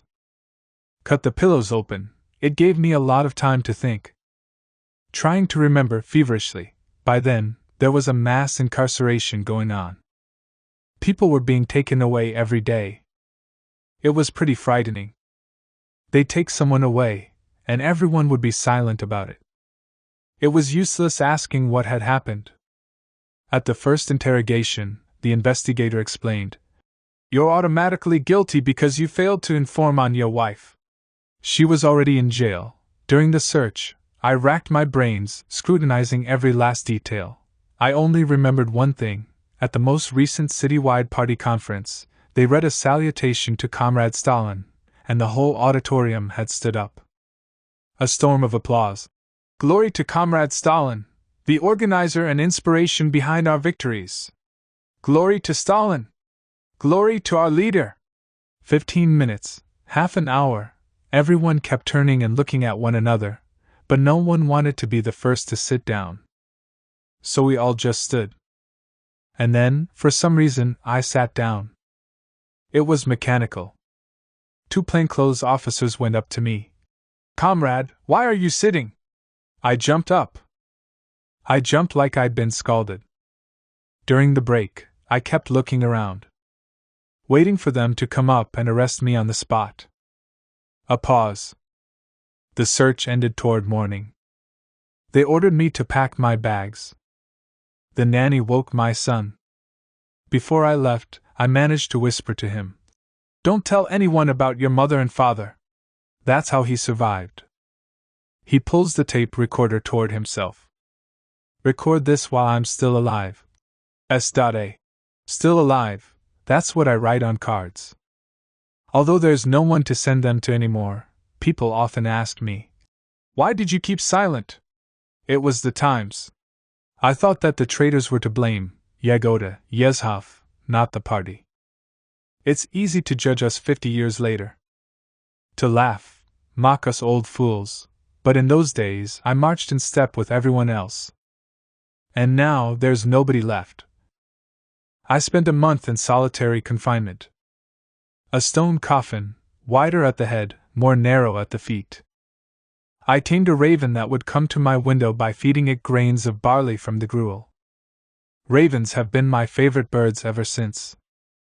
At war, after the battle, all is silent. They've collected the wounded, only the dead are left on the battlefield. Only the raven flies, there are no other birds in the sky. They called me in for an interrogation 2 weeks later. Was I aware that my wife had a sister living abroad? My wife is an honest communist. An informant's report lay on the investigator's desk, signed by, I couldn't believe it, our neighbor. I recognized his handwriting. His signature. He'd been my comrade, you could say, since the days of the Civil War. A soldier, high-ranking. He was even a little in love with my wife. I was jealous about it. Yes, jealous. I loved my wife so much, my first wife. The investigator related our conversations back to me in great detail. I saw that I was right, it really had been that neighbor. All of those conversations had taken place in front of him. My wife's story goes like this: she'd come from a town near Minsk. A Belarusian. After the Brest-Litovsk peace treaty, part of Belarus went to Poland. That's where her parents ended up, along with her sister. Her parents died soon afterwards, but her sister would write to us.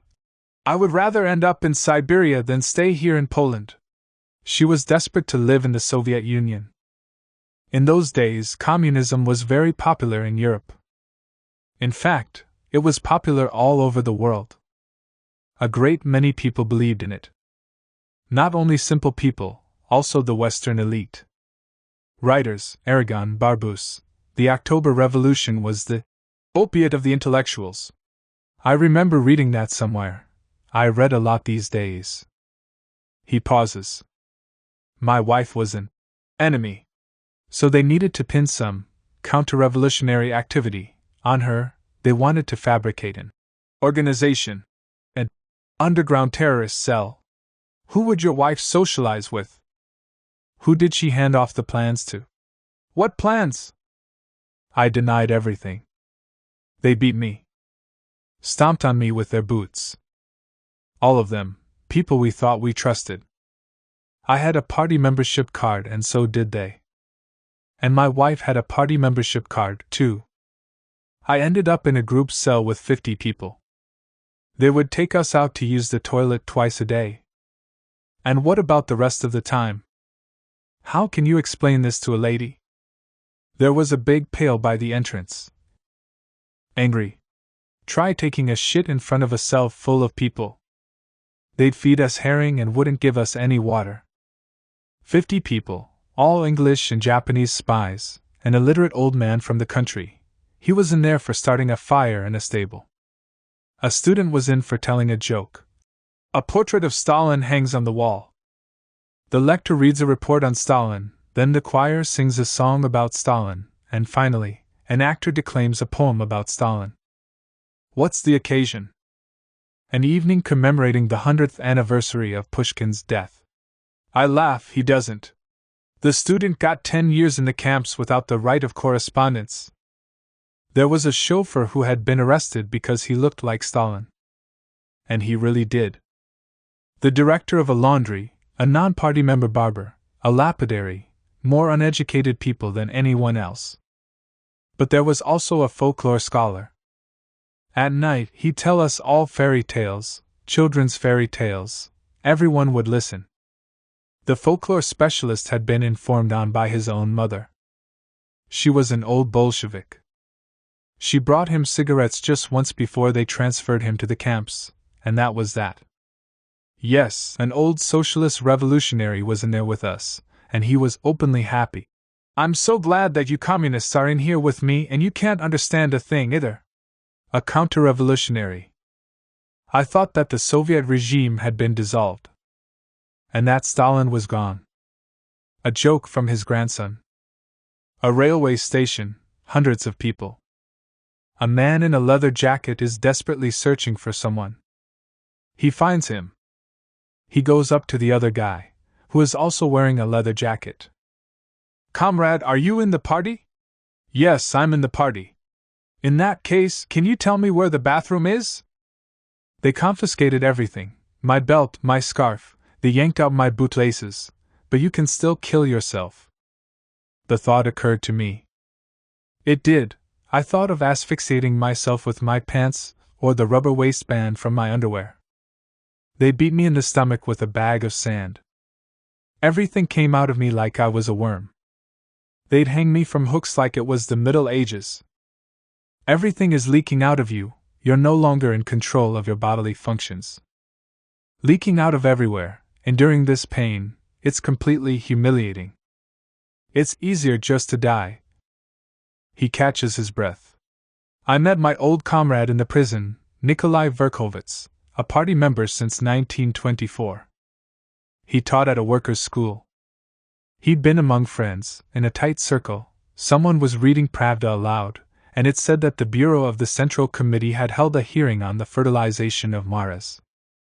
Then he went and made a joke about how the Central Committee had nothing better to do than worry about mare fertilization.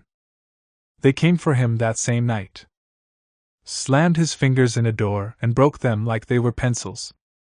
They'd keep him in a gas mask for days at a time. Silence. I don't know how to talk about these things today. All in all, it was barbarism. Humiliating. You're nothing but a piece of meat, lying in a pool of urine. Verkovitz got a sadist for an interrogator, but not all of them were sadists. They would be given their quotas from above, quotas to fulfill for capturing enemies, monthly and annual. They'd change over, drink tea, call home, flirt with the nurses who were called in when someone lost consciousness from the torture. They had regular hours, shifts. Meanwhile, your whole life has been turned upside down. That's how it went.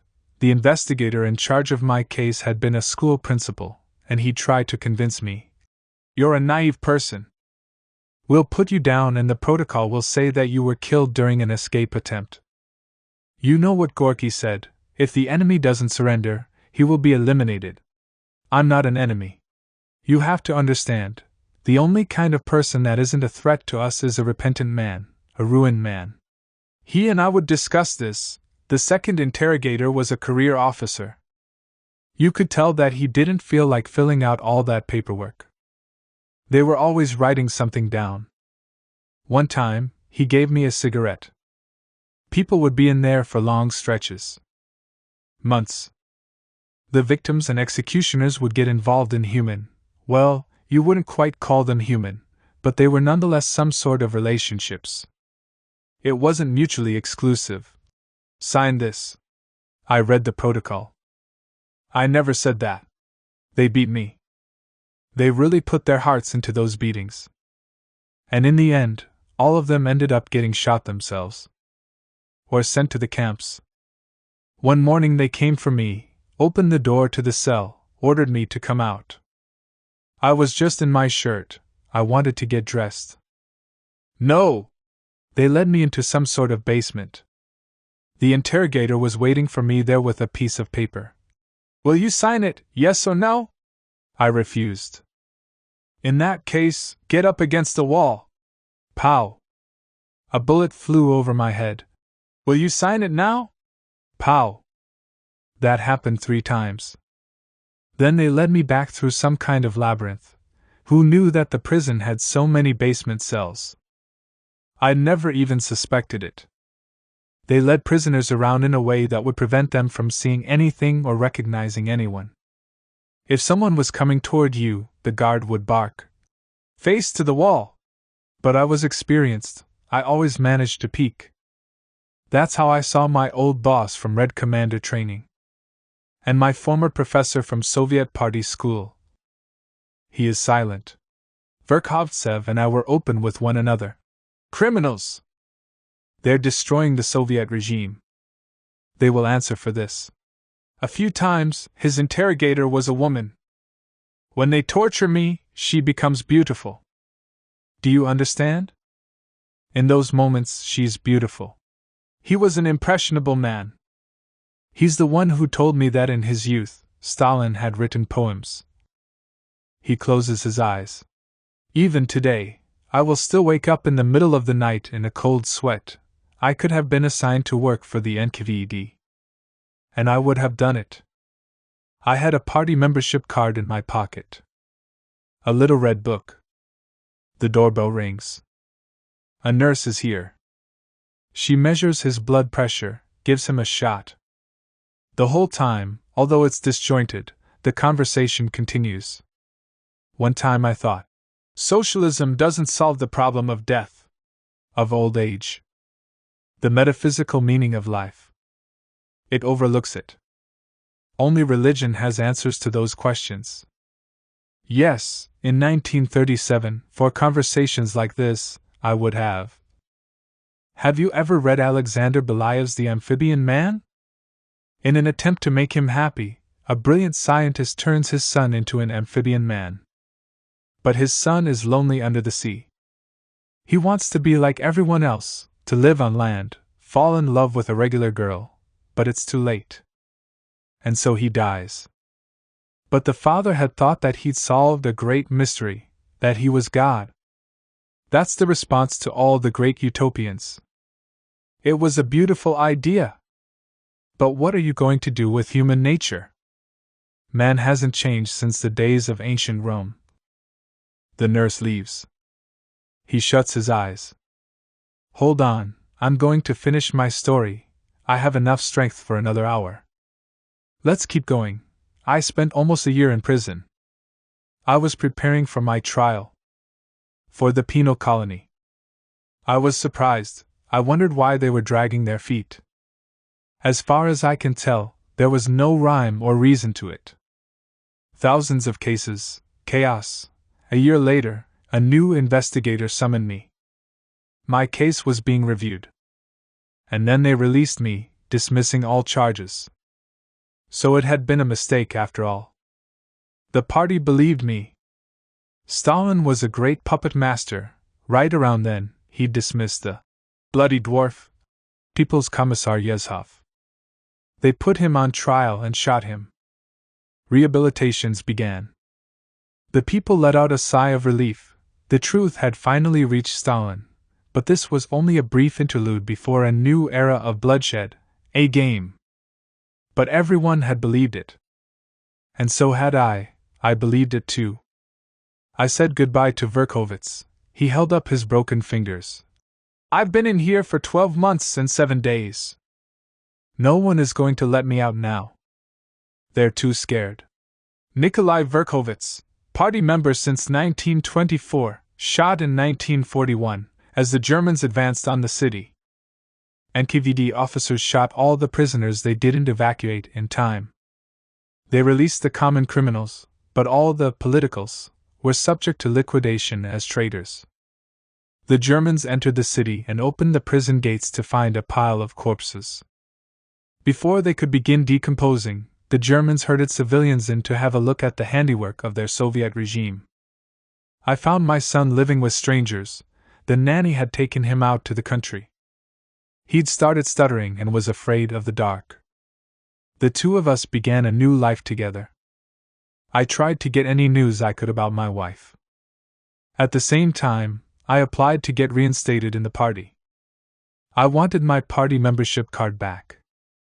New Year's Eve, we decorated a tree. My son and I were expecting guests. The doorbell rang. I opened the door. A poorly dressed woman stood on the threshold. "I've come to send greetings from your wife. She's alive! She was alive a year ago. I used to work with her in a pigsty. We'd steal frozen potatoes from the pigs, and thanks to that, we didn't starve to death. I have no idea whether or not she's still alive. She didn't stay for long. And I didn't try to keep her either. Our guests were supposed to arrive at any minute." He is silent. The bells rang. We opened the champagne. Our first toast was, "To Stalin!" Yes. 1941. Everyone cried, but I jumped for joy. War. I'll go to war. At least they'll let me fight. They have to send me. I started asking to be sent to the front.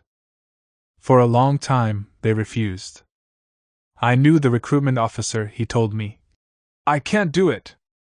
I have instructions not to enlist any enemies." "Who's an enemy?" "Me an enemy? Your wife is serving time in the camps under Article 58 for counter-revolutionary activity. Kiev fell. German troops were advancing on Stalingrad. I envied everyone in an army uniform. They got to defend the motherland. Young women went to the front. Why not me? I wrote a letter to the district party committee. Either shoot me or send me to the front. 2 days later, they sent a notice telling me to report to the assembly point at 2,400 hours. The war was my savior. It was my only chance to win back my good name. I was relieved. I remember the revolution. I'm sorry, but what came later is foggier. I don't remember the war as well, even though chronologically it was more recent. I remember that nothing had changed. The only thing was that toward the end of the war, we got new weapons. Katyusha rocket launchers took the place of rifles and sabers. As for the soldier's life, it was the same as ever. Nothing but barley soup and wheat kasha to eat for years at a time. We'd wear the same dirty linens for months. Never wash. Sleep on the bare ground. Could we have won if we had been any different? I went into the fray. They were shooting at us with machine guns. Everyone hit the dirt. Then they started in with the howitzer, which outright rips people to shreds. The commissar fell down next to me. "What are you lying here for, you counter-revolutionary? Advance! Or I'll shoot you myself." Near Kursk, I ran into my one-time interrogator, the former school principal. I had the thought, "Well, you bastard, you're mine now. I'll kill you during battle, and no one will ever know." I wanted to, yes, I did. But I never got the chance. We even had an exchange. "We share a motherland." Those were his words. He was a brave man. A hero. He died at Königsberg. What can I say? I'm not going to lie. I thought that God had done my job for me. I came home twice wounded, with 3 decorations and medals. They called me into the district party committee. "Unfortunately, we will not be able to return your wife to you. She's died. But you can have your honor back." And they handed me back my party membership card. And I was happy. I was so happy. I tell him that I will never understand that, never. He loses his temper. You can't judge us according to logic. You accountants. You have to understand. You can only judge us according to the laws of religion. Faith. Our faith will make you jealous.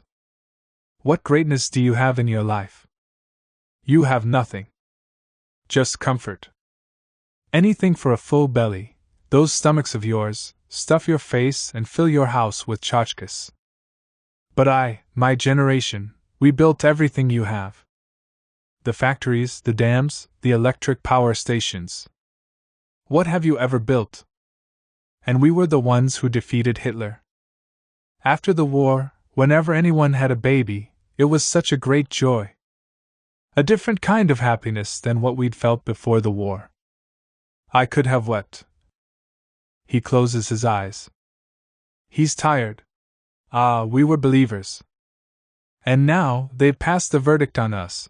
You believed in utopia, we did. My favorite novel is Chernyshevsky's What Is to Be Done. Nobody reads it anymore. It's boring. People only read the title, The Eternal Russian Question, What Is to Be Done? For us, this book was like the catechism. The textbook for the revolution. People would learn entire pages of it by heart. Vera Pavlovna's Fourth Dream. He recites it like a poem. Houses made of crystal and aluminum, crystal palaces. Lemon and orange groves in the cities. There are almost no elderly. People get old very late in life because life is so wonderful. Machines do all the work, people just drive and control them. The machines sow seeds and knit. The fields are thick with verdure and bounty. Flowers as tall as trees. Everyone is happy. Joyful. Everyone goes around in fine clothes, men and women alike, leading free lives of labor and pleasure. There's enough space and work for everyone. Is this really us? Can this really be our Earth? And everyone will live this way? The future is bright and wonderful. Get out of here. He gestures in the direction of his grandson. He giggles at me. To him, I'm a little old fool. That's how we live now. Dostoevsky had a response to Chernyshevsky. Go on and build your crystal palace, but I will throw a stone at it. Not because I'm hungry and living in a cellar, but just because, out of my own free will. He gets angry. You think that communism was like an infectious disease, as they write in today's newspapers? That it was brought over in a sealed train car from Germany? Nonsense. The people revolted. There was no Tsarist, golden age, like the one that's suddenly being remembered today. Fairy tales. Like the ones about how we fed America with our grain and decided the fate of Europe. The Russian soldier died for everyone, that's the truth. But the way people lived, in my family, there was one pair of snow boots for 5 children. We ate potatoes with bread and, in the winter, without bread. Just potatoes, and you asked me where communists came from. I remember so much, and for what? Huh? For what? What am I supposed to do with all of this? We loved the future. The people of the future. We'd argue about when the future was going to come. Definitely in 100 years, we thought. But it seemed too far away for us. He catches his breath. I turn off the tape recorder. Good. It's better without the tape recorder. I need to tell someone this story. I was 15. Red Army troops had come to our village. On horseback. Drunk. A subdivision. They slept until evening, and then they rounded up all the Komsomol members. The commander addressed us. The Red Army is starving. Lenin is starving. While the kulaks are hiding their grain. Burning it. I knew that my mother's brother, Uncle Semyon, had taken sacks of grain into the woods and buried them. I was a Komsomol youth, I'd taken the oath. That night, I went to the troops and led them to where he'd buried the grain. They got a whole cartload. The commander shook my hand. Hurry up and grow up, brother. In the morning, I woke up to my mother screaming, Semyon's house is on fire! They found Uncle Semyon in the woods. The soldiers had cut him to pieces with their sabers. I was 15. The Red Army was starving, and Lenin. I was afraid to go outside. I sat in the house, weeping. My mother figured out what had happened. That night she handed me a feed bag and told me, Leave, son! Let God forgive your miserable soul. He covered his eyes with his hand. But I could still see he was crying. I want to die a communist. That's my final wish. In the 90s, I published a part of this confession. My protagonist let someone read it, consulted with somebody else, and they convinced him that the publication of this story in its entirety would show the party in a negative light, which was his greatest fear. After he died, they found his will. His large, 3-bedroom apartment in the center of the city was not bequeathed to his grandsons but to serve the needs of my beloved Communist Party, to which I owe everything. They even wrote about it in the evening paper. No one could understand it anymore. Everyone laughed at the crazy old man. They never did put a monument on his grave. Now I have decided to publish his story in full.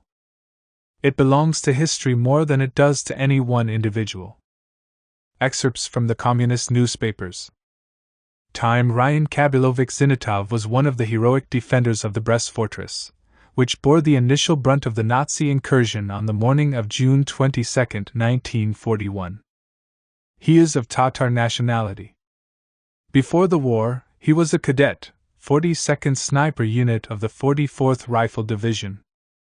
In the first days of defending the fortress, he was taken prisoner after being wounded. Twice, he attempted escape from German concentration camps, and his second attempt was successful. He finished the war as he started it, in the field forces as a private. He was awarded the Order of the Patriotic War, 2nd level, for defending the Brest fortress. After the war, he traveled the entire country working for construction projects in the far north, as well as on the Baikal-Amur mainline railway. After retiring, he remained in Siberia, in Ust-Kut. Even though Ust-Kut is thousands of kilometers away from Brest, Ryan Zinitov would visit the fortress every year, bringing cakes to the museum staff. Everyone knew him. Why did he visit so often? Like his friends from his regiment who would meet him here, he only felt truly safe at the fortress. Here, nobody ever doubted that these veterans were our nation's true, and not imaginary, heroes. At the fortress, no one dared to say anything like, If you hadn't won, we'd be drinking Bavarian beer and living in Europe. Those damn perestroikites. If they only understood that if their grandfathers had not been victorious, we would have been a country of housemaids and swineherds. Hitler wrote that Slavic children should only be taught to count to 100. The last time Zinitov came to Brest was in September 1992. Everything was the same as ever. He met with his friends with whom he'd fought at the front, and they strolled through the fortress grounds. Naturally, he noticed that the stream of visitors had grown appreciably thinner. It had become fashionable to slander our Soviet past and its heroes. Finally, the time came for them to go their separate ways. On Friday, he said goodbye to everyone, telling them that he was going home over the weekend. None of them even suspected that this time, he had come to the fortress to stay forever. When the museum staff arrived on Monday morning, they received a phone call from the Transportation Police Office. The defender of the Brest fortress, survivor of the bloody Battle of 1941, had thrown himself under a train. Someone will be sure to recall how the neatly dressed old man with the suitcase had spent a long time standing on the platform. Among his possessions, investigators found 7,000 rubles he had brought from home in order to cover his funeral expenses and a suicide note cursing the Yeltsin-Gaidar administration for the humiliating and impoverished way of life they brought about, and for their betrayal of the great victory. He asked to be buried in the fortress. Here's an excerpt from his suicide note. If I had died from my wounds during the war, I would have known that I died for my motherland. Today, I'm dying from leading a dog's life. Have them write that on my tombstone, and please don't consider me insane. I'd rather die standing up than on my knees, begging for my pauper's pittance, only to extend my old age and go to my grave with an outstretched palm. Thus, my esteemed friends, do not judge me too harshly, put yourselves in my shoes. I am leaving behind the means. If I am not robbed, that will, I hope, suffice for my burial. I don't need a coffin. Bury me in what I'm wearing, that will be good enough. Just don't forget to put the certificate of my status as a defender of the Brest fortress in my pocket for posterity. We were heroes and now, we're dying in poverty. Farewell.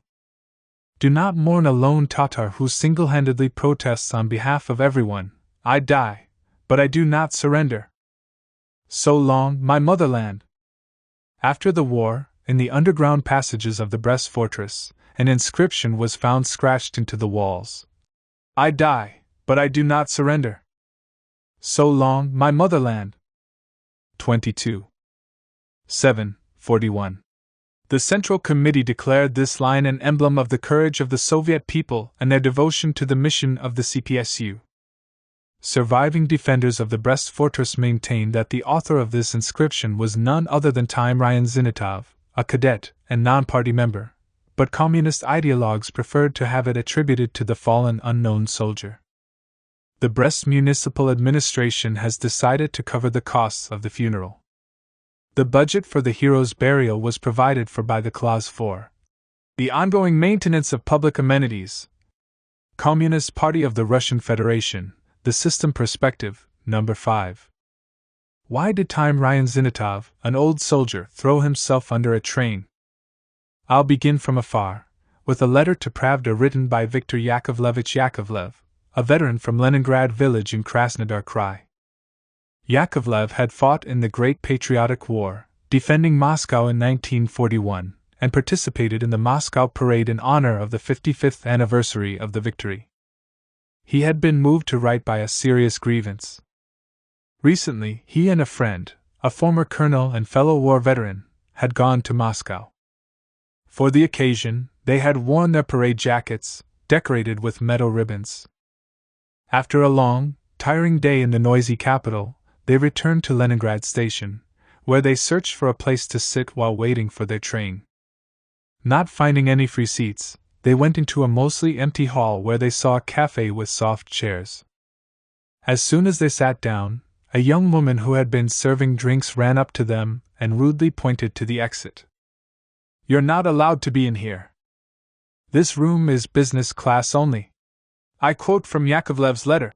Enraged, I replied, "So speculators and thieves can be in here but we can't? Is it like how it used to be in America? Entrance forbidden to Negroes and dogs? What else was there to say when everything was already crystal clear?" We turned around and left. But I still managed to catch a glimpse of a few of these so-called businessmen, thieves and swindlers, sitting there munching, chomping, drinking. The fact that we spilled blood here has already been forgotten. These bastards, those Chubais, Vexelbergs, and Grefs have robbed us of everything, our money, our honor, our past and our present. Everything. And now they shave our grandsons' heads, turn them into soldiers, and send them off to defend their billions. I want to know, what were we fighting for? We sat in the trenches, up to our knees in water in the autumn, in brutal winter frosts, up to our knees in snow, without changing our clothes or getting any real sleep for months on end. That's how it was at Kalinin, Yakroma, Moscow. We weren't divided into rich and poor back then. Of course, you could say that the veteran is mistaken, that not all businessmen are thieves and speculators. But let's take a look at our post-communist nation through his eyes, at the condescension of the new masters, their disgust with the men of yesterday, who, as they write in their glossy magazines, reek of poverty. According to the authors of these publications, this is how the celebratory gatherings in great halls smell on Victory Day, where, once a year, veterans are invited to hear hypocritical panegyrics in their honor. In reality, nobody needs them anymore. Their ideas of fairness are naive. along with their devotion to the Soviet way of life. At the beginning of his presidency, Yeltsin swore that he would lie down on the train tracks if he allowed our quality of life to decline. Well, the quality of life here hasn't simply declined, it has bottomed out. Nonetheless, Yeltsin is still with us. And the one who laid down on the tracks was the old soldier Ryan Zinatov, who died in protest in the autumn of 1992. Website of the newspaper Pravda, 1997. Conversations from around the table at the wake. According to our customs, the dead go into the ground and the living, to the table. Many people had come, some from afar, from Moscow, Kiev, Smolensk. All of them wore their decorations and medals like they would have on Victory Day. They spoke about death the same way they spoke about life. To our fallen comrade. A bitter gulp. All rise. May he rest in peace. Oh, Ryan Kabilovic, he was hurt. All of us are deeply hurt. We were used to socialism. To our Soviet motherland, the USSR. Now we all live in different countries, under new regimes. With different flags. Not our victorious red calico. I ran away from home to fight at the front when I was 17. Our grandchildren would have lost the great patriotic war. They have no ideals and no great dream. They read different books and watch different movies. You tell them about it, but to them it sounds like a fairy tale. They ask you, why would soldiers die to save the regiment banner?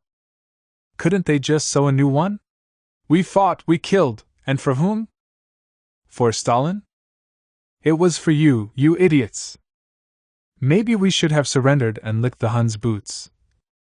As soon as they brought us my father's death notice, I asked to be sent to the front. They're robbing our Soviet motherland blind, selling it off piecemeal. If we had known that this was how the wind would blow, we might have thought twice. My mother died in the war, and my father died before that, from tuberculosis. I've been working since I was 15. At the factory, they'd give us half a loaf of bread a day and that was it. The bread was made of cellulose and glue. One day, I fainted from hunger. And then it happened again. I went down to the conscription office. Please don't let me die like this. Send me to the front. They approved my request. The people leaving and the ones sending them off had wild eyes. There was a whole freight car full of us girls. We sang, "Girls, the war has reached the Urals / girls, is our youth really gone?" At the stations, the lilacs were blooming. Some girls laughed while others wept. All of us supported Perestroika. And Gorbachev. But not what came out of all that. Gorbach is an enemy agent. I didn't understand what Gorbachev was talking about. All those words I'd never heard before. What kind of candy was he promising us? But I liked listening to him. The problem is that he turned out to be weak. He gave up our nuclear suitcase without a fight. And our Communist Party along with it. Russian people need the kind of idea that gives them goosebumps and makes their spines tingle. We were a great country. To our motherland. To victory. Cheers. They clink glasses. Now they put stars on veterans' memorials, but I remember how we used to bury our boys during the war. We'd throw whatever was left of them into shallow graves, sprinkle some dirt over them, and immediately, the orders would come. Forward! Forward! And we'd advance. Toward the next battle. And the next pit full of corpses. We retreated and advanced from grave pit to grave pit. They'd bring in reinforcements, and 2 or 3 days later, they were already corpses. Only handfuls of people survived. The lucky ones. Toward the end of 43, we finally learned how to fight. Started doing it right. After that, fewer people would die. That's when I finally made friends. I spent the whole war on the front lines and came out without a single scratch, nothing. And I'm an atheist at that. I walked to Berlin, I saw inside the lion's den. We'd go into battle with one rifle for every 4 men. When they kill the first one, the second one grabs the rifle, after the second one, the next one. Meanwhile, the Germans all had brand new machine guns. At first, the Germans were condescending. They'd already conquered Europe, marched into Paris. They thought that they'd take care of the USSR in a matter of 2 months. When their wounded were taken prisoner, they'd spit in our nurses' faces, rip off their bandages, scream, "Heil Hitler!" But by the end of the war, it was, "Russian, don't shoot! Hitler kaput!" Most of all, I was afraid of a shameful death. If someone turned coward and ran, the commander would shoot them on the spot. It happened all the time. What can I say? We had a Stalinist upbringing. We'll go off to fight on foreign soil, and from the Taiga to the British seas / there's none mightier than the Red Army. There will be no mercy for the enemy. The first days of the war, I remember them as a total nightmare. We were surrounded. Everyone had the same question: what's happening? Where's Stalin? Not a single one of our planes was in the sky. People buried their party in Komsomol membership cards and took to wandering the forest paths. All right, that's enough, you shouldn't write about this. He pushes away the tape recorder. The Germans disseminated their propaganda. Their loudspeakers worked around the clock. Surrender, Russian Ivan! The German army will guarantee you life and bread. I was prepared to shoot myself. But what if there's no ammo to do it with? Well, we were kids, little soldiers, all of us 18, 19 years old. Commanders were hanging themselves left and right. Some used their belts, others used whatever they could find. Their bodies swung from the pine trees. It was the end of the world, damn it. The motherland or death. Stalin had a plan. The families of those who surrendered would be sent to Siberia. But there were 3.5 million prisoners of war. You couldn't send them all into exile. That whiskered cannibal. That cursed year, 1941. Tell the whole truth. You're allowed to now. I'm not accustomed to doing that sort of thing.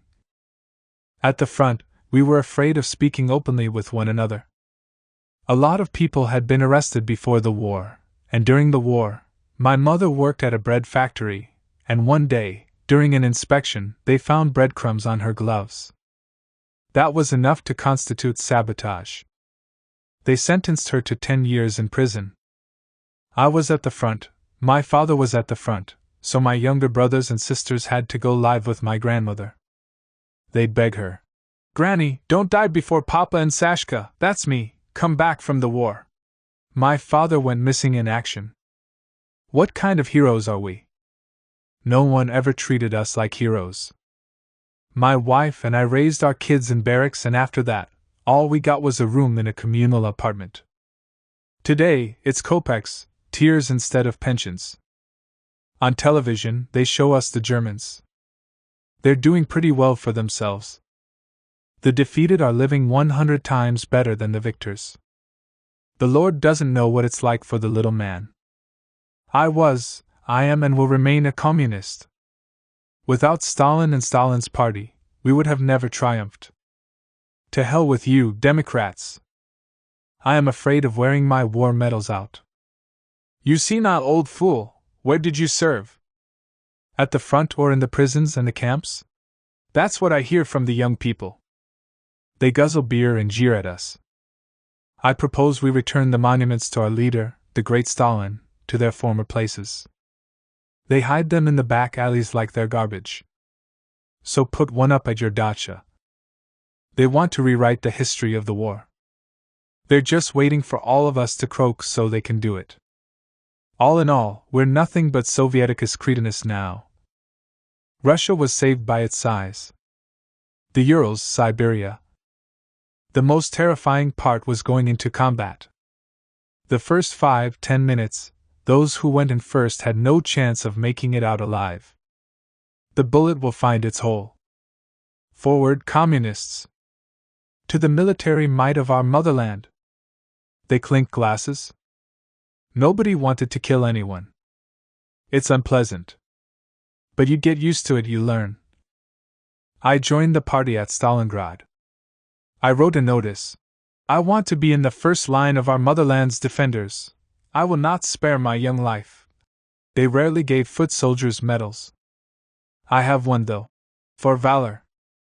My war wounds have made themselves felt. I became an invalid, but I'm still holding on. I remember how we captured 2 Vlasevites. One of them said, "I was avenging my father." His father had been shot by the NKVD. The other one, "I didn't want to die in a German concentration camp." They were young, the same age as us. After you've talked to someone, looked them in the eye, it's hard to kill them. The next day, we were all interrogated by agents from the secret police division. "Why were you talking to traitors? Why didn't you shoot them right away?" I started making excuses. The special agent slammed his revolver on the desk. "You motherfucker, who do you think you are? One more word out of you and..." No one had any pity for the Vlasevites. The tank drivers would tie them to their tanks, start them up and go in opposite directions, tearing the men to pieces. Traitors. But were all of them really traitors? We were more afraid of the special police agents than we were of the Germans. Even the generals were scared of them. Fear, all through the war, fear reigned.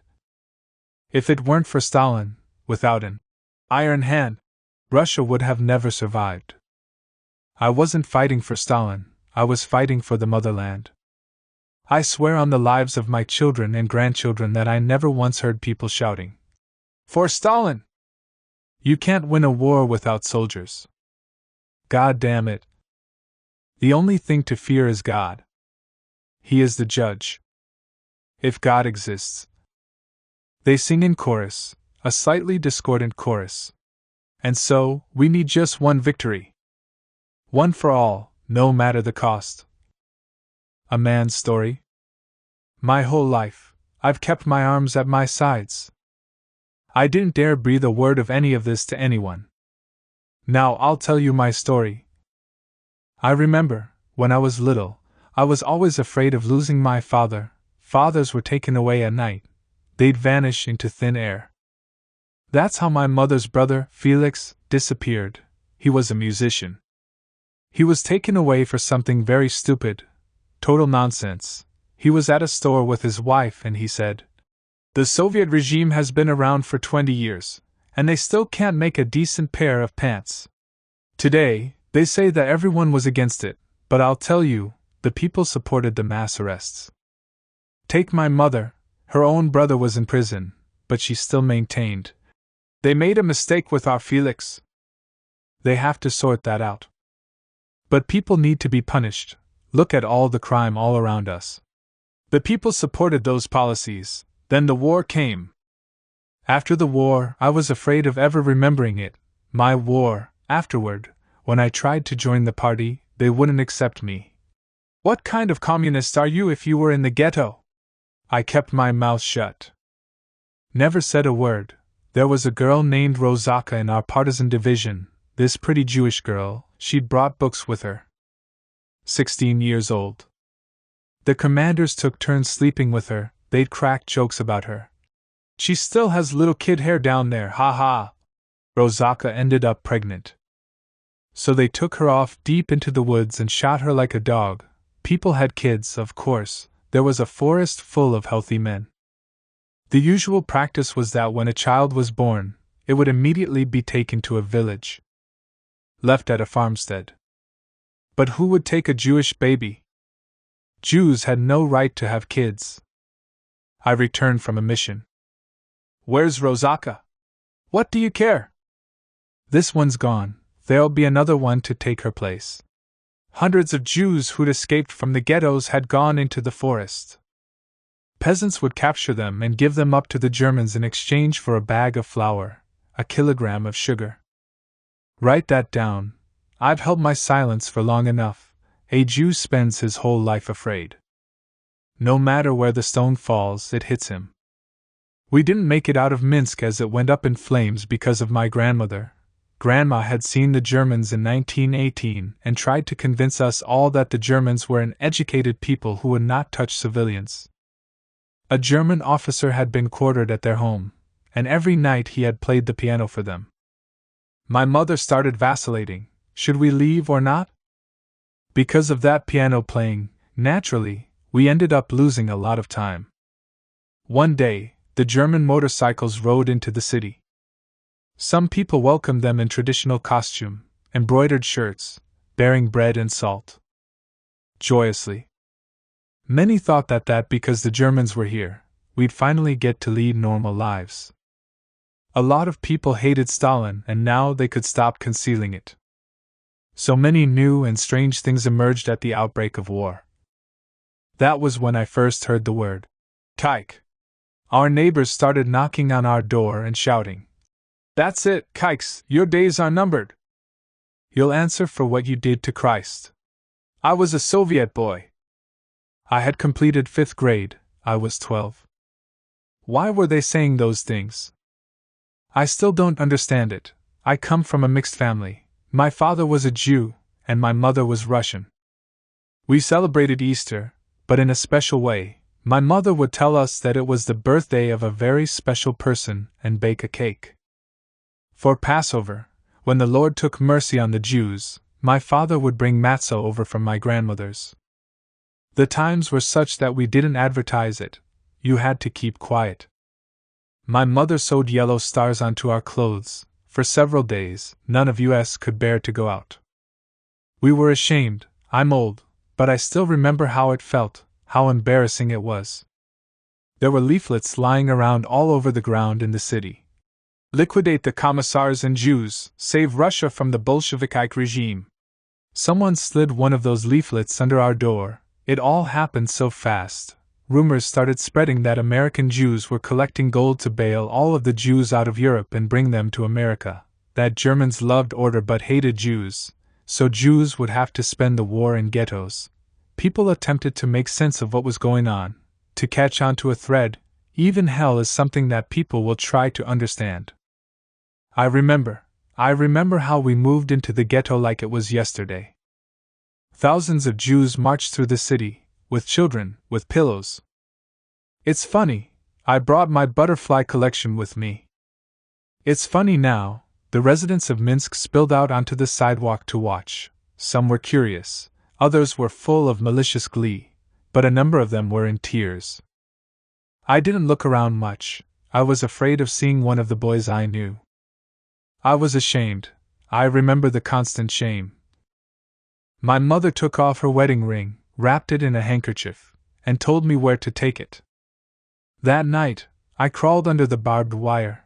A woman was waiting for me at the place where my mother had sent me. I gave her the ring, and she poured out some flour for me. In the morning, we realized that instead of flour, she'd given us chalk. Whitewash. That's how we lost my mother's ring. We didn't have any other valuables. We started bloating from hunger. Peasants with big sacks hung out outside of the ghetto day and night, waiting for the next pogrom. Whenever Jews were taken away to be shot, they'd let them in so they could loot their abandoned homes. The police searched for valuables, while the peasants took anything they could find. "You won't need any of it anymore," they'd assure us. One day, the ghetto went quiet like it usually did before a pogrom. Even though not a single shot had been fired. That day, there wasn't any shooting. Vehicles arrived, lots of vehicles, kids in nice suits and boots, women in white pinafores, and men with expensive suitcases poured out of them. Their suitcases were incredible. All of them spoke German. The guards and convoy troops were at a loss, especially the police. They didn't scream or beat anyone with their batons. They kept their growling dogs on their leashes. It was pure theater, a play. It felt like we were in a play. That same day, we learned that these were Jews they'd brought over from Europe. We started calling them the Hamburg Jews because the majority of them had come from Hamburg. They were disciplined, obedient. They didn't attempt to outsmart or trick the guards. They didn't hide in any of the secret spots. They were doomed. They looked down on us. We were poor, badly dressed. We weren't like them, we didn't speak German. All of them were shot. Tens of thousands of those so-called Hamburg Jews. That day, it's all a fog. How did they kick us out of the house? How did they transport us? I remember the big field on the edge of the forest. They selected the strongest men and ordered them to dig 2 big pits. Deep. While the rest of us stood there and waited. First, they tossed all the little kids into one of the pits. They started burying them. Their parents didn't even weep or beg. Everyone stood there in total silence. Why, you ask? I've given it a lot of thought. When a wolf pounces on you, you don't try to talk to it, you don't beg for your life. Or if a wild boar charges you, the Germans looked down into the pit and laughed, threw candy in it. The Polizei were dead drunk, their pockets were stuffed with wristwatches. They buried the children alive, then they ordered everyone else to jump into the other pit. We stood there, my mother, my father, my little sister and I. Our turn came. The German in charge noticed my mother was Russian and gestured to her. You're free to go. My father shouted. Run! But she grabbed onto him, clutched at me. I have to be with you. All of us pushed her away, we begged her to leave, but she was the first one of us to jump into the pit. And that's all I can remember. I regained consciousness when I felt something sharp strike my leg. I cried out in pain. Somebody whispered, Sounds like one of them's alive. Men were digging through the pit with shovels, removing the shoes and boots from the corpses, taking everything they could find. They helped me out. I sat on the edge of the pit and waited and waited. It was raining. The ground was very warm. They cut me off a hunk of bread. Run, Kaikling. Maybe you'll survive. The nearest village was deserted, not a soul around, but the houses were intact. I wanted to eat, but there was no one to beg for food. I wandered through the village alone. On the side of the road, I'd see a rubber boot, a pair of galoshes, a kerchief. Behind the church, there were charred bodies. Blackened corpses. It smelled like gasoline and frying. I ran back into the forest. I lived off mushrooms and berries. One day, I came upon an old man chopping wood. He gave me 2 eggs. Don't set foot in the village, he warned me. The men will tie you up and turn you over to the commanding officers. They just caught 2 little Jews that way. One day, I fell asleep and woke up to a bullet flying over my head. I leapt up. Germans? It was these 2 young guys on horseback. Partisans. They laughed and started arguing. What do we need a little kike for? Let's go, let the commander decide. They brought me to the regiment encampment, put me in a separate mud hut. Had someone stand guard over me. I was summoned for an interrogation. How did you come to find yourself in this regiment? Who sent you? No one sent me. I climbed out of a mass grave. But maybe you're a spy. They punched me in the face twice and threw me back into the mud hut. Toward evening, they pushed another 2 Jews in there with me, young men in nice leather jackets. From them, I learned that they don't accept Jews into partisan regiments unless they come with weapons. If you don't have a weapon, you have to bring them gold, some gold object. They had a gold watch and a cigarette case. They even showed me. They demanded to see the commander. Soon, they were taken away. I never saw them again, but that cigarette case did end up in our commander's possession, and one of the leather jackets. I was saved by a friend of my father's, Uncle Yasha. He was a cobbler, and cobblers were considered as valuable as doctors. I became his assistant. Yasha's first piece of advice: change your last name. My last name is Friedman, so I became Lomaiko. His second piece of advice: keep your mouth shut, or else you'll get a bullet in the back. No one will be held accountable for killing a Jew. That's how it was. War is a swamp, it's easy to get stuck in it and hard to get out. Another Jewish saying: when the wind is strong, the trash rises to the top. Nazi propaganda had infected everyone, and the partisans were anti-Semitic, too. There were 11 of us Jews in the regiment, and then there were 5. People would intentionally have conversations in front of us like, "What kind of warriors are you? They lead you off like sheep to the slaughter, cowards." I held my silence. I had a friend in battle, this hot-headed guy named David Greenberg. He'd talk back to them, stand up for himself. He ended up getting shot, and I know exactly who killed him. Today, that guy's a hero, strutting around, showing off his medals. Acting all heroic. He murdered 2 Jews for allegedly sleeping on duty. And another one for the brand new Parabellum pistol he coveted. Where could you run to? The ghetto? I wanted to defend my motherland, avenge my family, and the motherland? The partisan commanders had secret instructions from Moscow. Don't trust the Jews, don't let them into the regiments, annihilate them. They considered us traitors. We learned the truth about all of this thanks to perestroika. You feel sorry for people, but horses, do you know how horses die? Horses don't hide like other animals, dog, cats, and even cows will run off somewhere, while horses just stand around waiting to be killed. It's hard to watch, in the movies, cavalry soldiers charging whooping, brandishing sabers over their heads. Nonsense.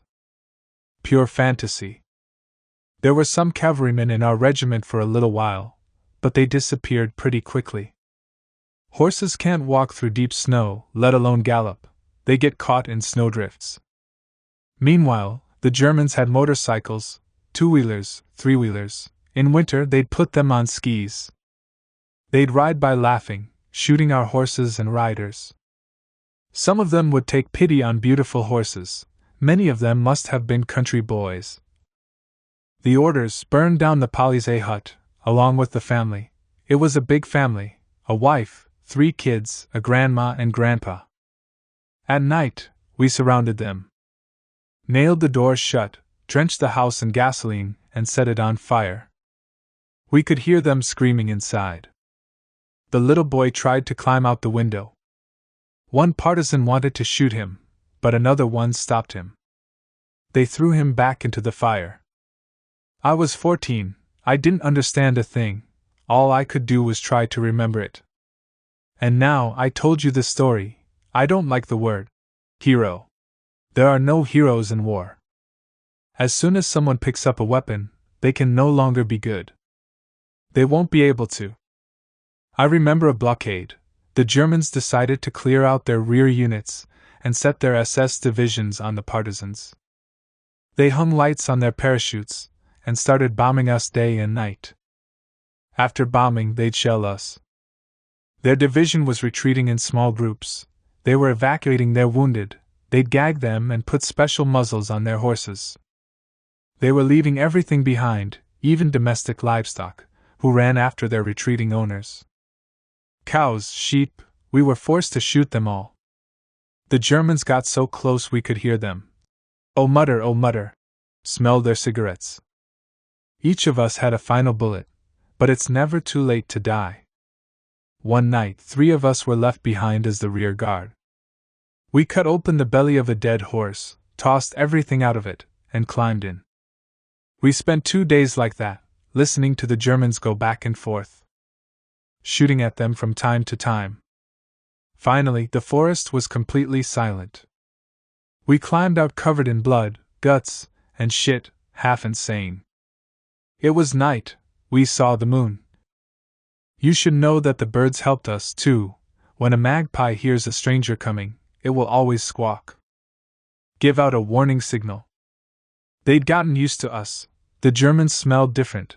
They wore cologne, washed with scented soap, smoked cigarettes. Their overcoats were made of excellent military baize, their boots well polished. While we only had hand-rolled tobacco, our feet were wrapped in rags, our shoes made of woven cowhide and strapped to our feet with belts. They had woolen undergarments. We'd strip their dead down to their underwear. Our dogs would eat their hands and faces. Even animals got sucked into the war. Many years have passed, half a century, But I've never forgotten that woman. She had 2 kids. Little ones. She'd hidden a wounded partisan in her cellar. Someone informed on them. They hanged the entire family in the middle of the village. The children first. Her screams.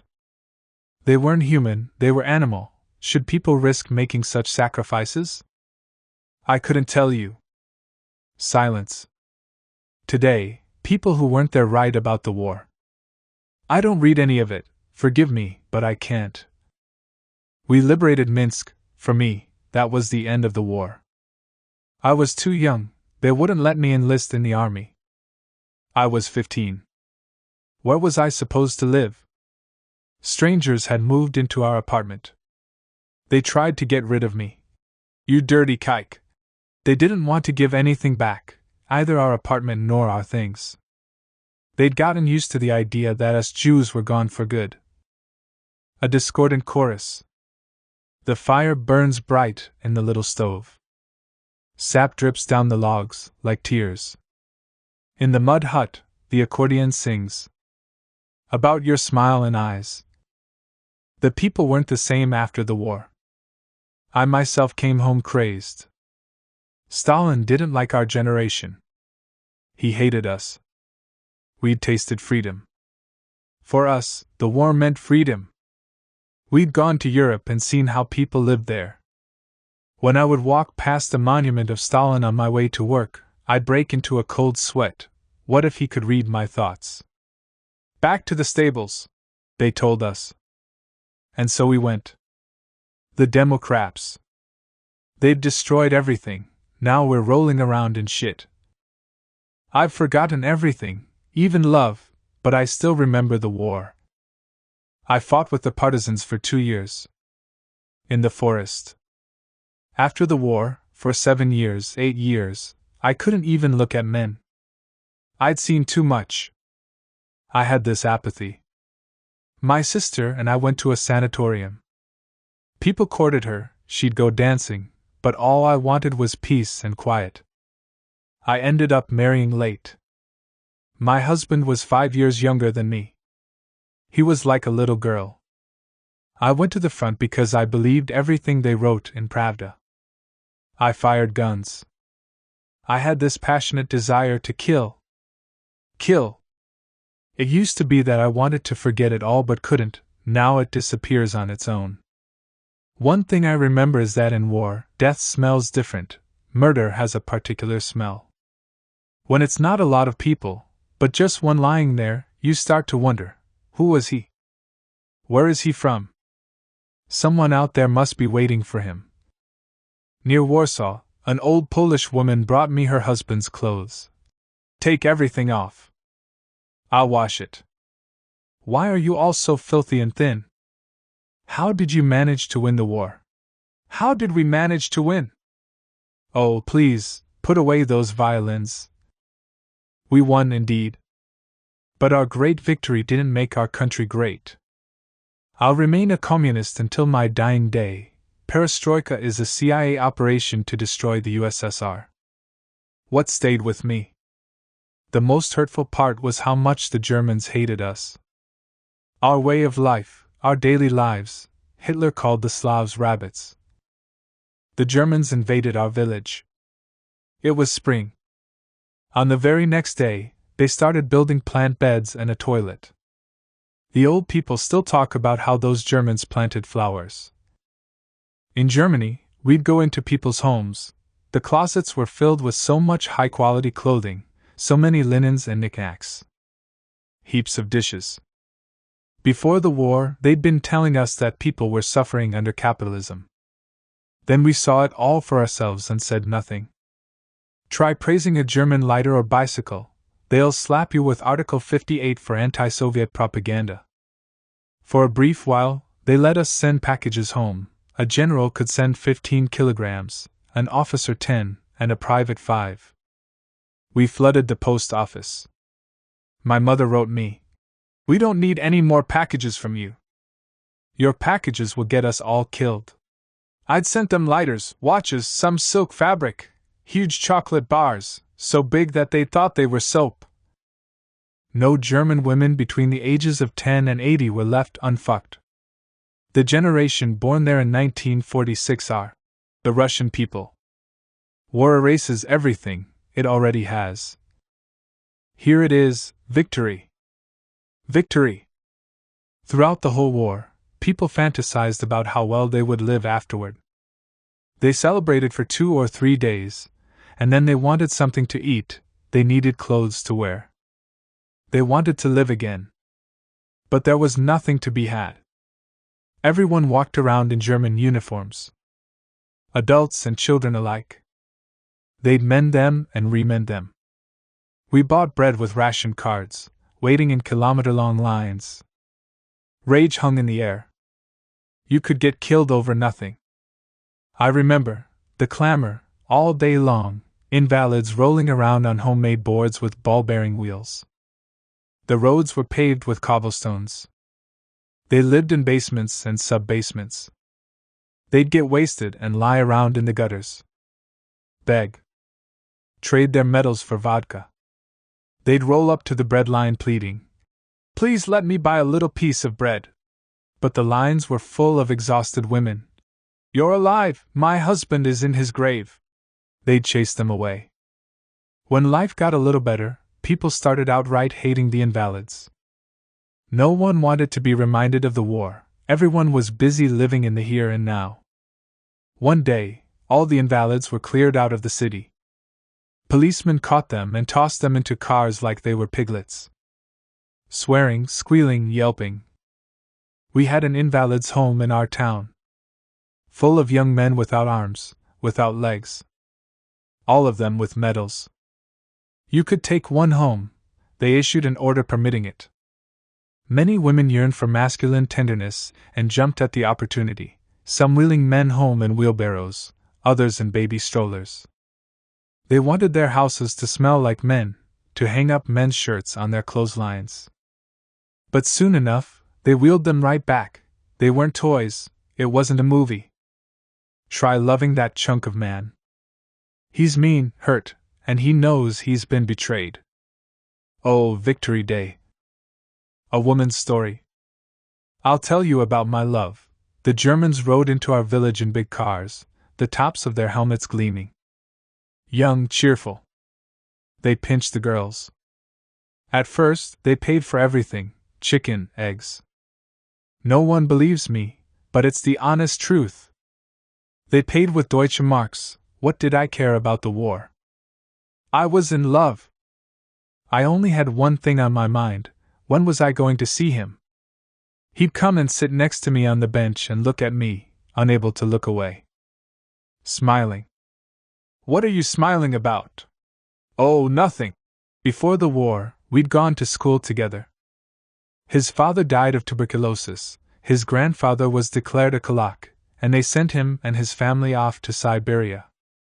He remembered how his mother would dress him up as a little girl and tell him that if they ever came for them, he should run to the station, jump on a train, and leave. His name was Ivan, he always called me my Lubotchka. That was the only name he had for me. It wasn't in the stars for us, we weren't destined to be happy together. The Germans came, and soon after, his grandfather returned. He came back full of hatred, of course. Alone. He buried the whole family in exile. He told stories of how they'd taken them down Siberian rivers, unloaded them in the depths of the taiga. Gave them a single saw and axe for 20 or 30 people. They'd eat leaves, gnaw on bark. His grandfather despised the communists. Lenin and Stalin. As soon as he returned, he started taking his revenge. He'd point them out to the Germans. This one's a communist, and that one. Those men would be taken off somewhere.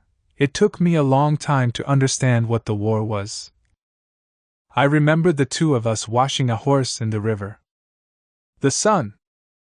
We dried the hay, and it smelled so good to me. I didn't know anything, I'd never felt that way before. I'd been a simple, ordinary girl, and then I fell in love. I had this prophetic dream. Our river was not very deep, but I saw myself drowning in it. I was sucked in by the undertow, and suddenly I was underwater. I didn't understand how or with what, but someone started lifting me up, pushing me up to the surface, except for some reason, I was naked. I swam back to the shore. It had been night, and now it was morning. Many people, our entire village, were standing on the shore. I stepped out of the water naked, completely naked. One of our neighbors had a gramophone, so that was where we young people hung out. We danced. Told fortunes about who we would and wouldn't marry using the Book of Psalms, pine sap beans. With sap, the girl had to go into the forest and find an old pine. A young one wouldn't do because it had no memory. No powers. All of this is real. I still believe in it today. With the beans, we put them into little piles and count them, odds, evens. I was 18. Again, of course, they don't write about this kind of thing in books, but our lives were better under German rule. The Germans reopened the churches, dissolved the collective farms, and redistributed the land, 2 hectares per person, 1 trailer for every 2 farmers. They established a firm tariff. In autumn, we'd give them grain, peas, potatoes, and 1 pig per household. They'd get their due, and we'd keep the rest. Everyone was satisfied. Under Soviet rule, we'd been poor. The brigadier would put down a tally mark for every workday. In autumn, in payment for all our workdays, we'd get a big fat nothing. Now we had meat and butter. It was a totally different life. The people were happy that they had gotten their freedom. We started living according to German rules. If you don't feed your horse, you'll get whipped. If you don't sweep the road in front of your yard, I remember the conversations. We got used to the communists, now we'll get used to the Germans. We'll learn to live the German way of life. That's how it was. It's all so vivid to me, to this day. At night, everyone was afraid of the forest people, who would come into our homes uninvited. One night they came to our house, one had an axe, and the other one was carrying a pitchfork. Hand over the salo, mother! And the moonshine. Don't make too much noise. I'm telling you how it happened in real life, not how they write about it in books. At first, people didn't like the partisans. We set a wedding date, after Dazhinki, the harvest festival. After we'd finished working the fields, and the women had laid a wreath on the final sheaf. She is silent. My memory grows dimmer, but my soul has not forgotten a thing. The rain started after dinner. Everyone ran in from the fields, and my mother came crying, "Oh Lord! Oh Lord! Your Ivan has signed up with the police. You'll be the wife of a police. No! I can't be!" My mother and I wept. In the evening, Ivan came over. He sat down, not daring to raise his eyes. "Ivan, my darling, why didn't you think of us? Lyubka, my Lubotchka." His grandfather had forced him into it. The old devil. He threatened him. "If you don't sign up with the police, they'll ship you off to Germany. Then you can say goodbye to your Lyubka. Forget about her." His grandfather had his own dreams. He wanted his daughter-in-law to be German. The Germans played their propaganda films about Germany, about how good life was over there. A lot of the younger boys and girls believed it. They'd leave. Before setting off, they'd throw them goodbye parties. A brass band would play. Then they'd board the trains in their little shoes. She gets pills out of her purse. "My health isn't that good anymore. The doctors say that medicine is powerless to help me. I'm going to die soon." Silence. "I want my love to live on. I won't be here anymore, but people will be able to read about it." War raged all around us, but we were happy. For a year, we lived together as man and wife. I got pregnant. Our house was right next to the railway station. The German divisions would head to the front, their soldiers all young and full of life, belting out their songs. They'd see me and shout, "Madchen, Kleins Madchen!" and laugh. Then there were fewer and fewer young soldiers, old ones took their place. The young ones had been joyful, these ones were somber. Their excitement had run out. The Soviet army was beating them. Ivan, I'd ask him, what will become of us? There's no blood on my hands. I've never shot anyone. Silence. My children don't know about any of this. I've never confessed it to them. Maybe at the very end, right before I die, I'll tell you one thing though, love is a kind of poison. 2 houses down from us, there was another guy who liked me. He'd always ask to dance with me. I was the only one he ever danced with. Let me walk you home. I already have a chaperone. He was a good-looking guy, went off into the forest, and joined the partisans. People who'd seen him said that he now wore a Kubanka hat with a red ribbon on it.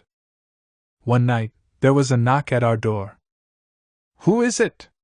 Partisans. That guy and another, older one, had come to see us.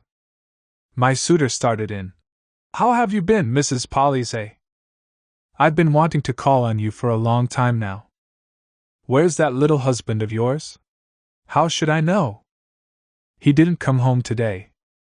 He's probably spending the night at the garrison. Suddenly he grabbed my arm and threw me against the wall. You German puppet, you floor rag. He called me I can't say it but it starts with W and told me to go F. Told me I'd gone with a German toady, Kulak spawn, and pretended to be a virgin with him. That's when he made to reach for his gun. My mother fell to her knees in front of him. Go ahead and shoot, boys. When I was young, I was close with your mothers. Let's give them something to cry about too. My mother's words had an effect on them. They talked among themselves and left. Silence. Love is something very bitter. The front kept advancing, getting closer and closer. You could hear shooting at night. One night, the guests returned. Who is it? Partisans. My suitor comes in, and there's another one with him. He brandishes his gun. This is what I used to kill your husband. It's not true. It can't be true. You don't have a husband anymore. I thought that I would kill him, that I would claw his eyes out.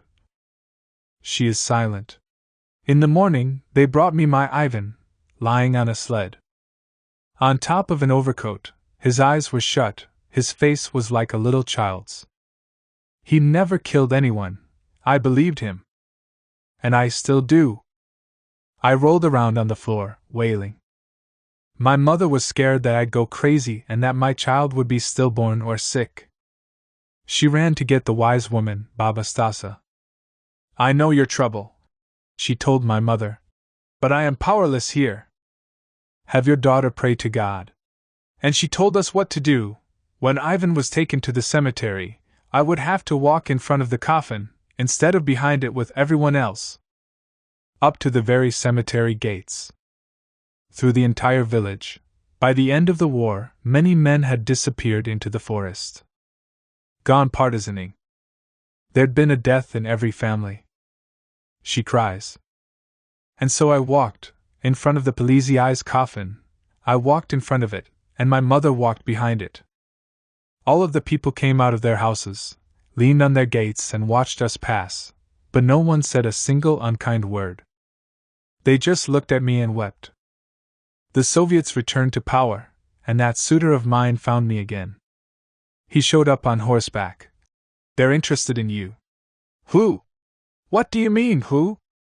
The authorities. I don't care where I die. Let them send me to Siberia. What kind of mother are you? You have a child. You know whose it is. I'll marry you anyway. And so I married him. The man who murdered my husband. I had his child, my daughter. She cries. He loved both of our children the same, my son and his daughter. I won't speak ill of him on that account. As for me, I was always covered in bruises. I went around with bloody contusions. At night, he'd beat me, and in the morning, he'd get on his knees and beg my forgiveness. He was burned up by some violent passion, jealous of my dead husband. In the morning, while everyone else was still asleep, I would already be up. I needed to be up as early as possible, before he could wake up, so that he wouldn't embrace me. At night, every single window would be dark, but I'd still be up working in the kitchen. All of my pots sparkled. I waited for him to fall asleep. We lived together like that for 15 years, and then he got very ill. He died in the course of a single autumn. She weeps. It's not my fault. I never wished for him to die. The moment came, the final moment. He'd been lying with his face to the wall, and then he turned to me. Did you ever love me? I didn't say anything. He started laughing like he'd laughed the night he'd showed me his gun. You're the only woman I've ever loved. I loved you so much I wanted to kill you when I found out I was going to die. I asked Yashka, that's our neighbor who prepares animal hides, for poison. I couldn't stand the thought that I'd be dead and you'd find somebody else. You're too beautiful. He lay there in his coffin, and it felt like he was laughing. I was afraid to go up to him. But I was supposed to kiss him. The chorus starts up. Rise up, you mighty nation, to fight the fatal fight. Let righteous rage boil like a swelling wave. Rise up, there is a war on. A holy war to fight. We're going out with aching hearts. I told my daughters, when I die, just let the music play. Don't let anyone say anything. After the war, the German prisoners lugged stones. Rebuilt our town. Starving. They begged for bread. But I couldn't bear to give them even a tiny piece. Sometimes, this is what I remember, that detail. It's strange the kind of things that stay with you. There are flowers on the table and a big portrait of Timryan Zinitov. This whole time, it seemed like I could hear his voice among the chorus, like he was right there with us. From Zinitov's wife's story. There isn't much I remember. Our home, our family. He was never very interested in us. Always going on and on about the fortress. He couldn't forget the war. He taught our kids that Lenin was a good man, that we were building communism. One day, he came home from work clutching a newspaper. Let's go to the great construction site. Our motherland is calling us. Our children were still very little. Let's go, and that's that. Our motherland commands us to. And that's how we ended up working on the Baikal-Amur main line, building communism. We really did build it, too. We believed that everything was ahead of us. Ardent believers in the Soviet regime, we were. From the bottom of our hearts. But then we got old. Glasnost, perestroika, we sit here and listen to the radio. Communism doesn't exist anymore. Where did communism go? No more communists either. It's impossible to understand who's in charge up there. Gaidar picked everyone clean. The people have been left homeless. Some steal from their factories or collective farms, others swindle.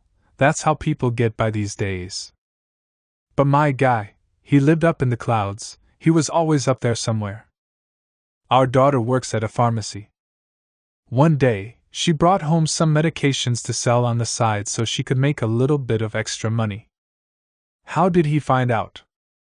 Did he pick up the scent? Shame on you!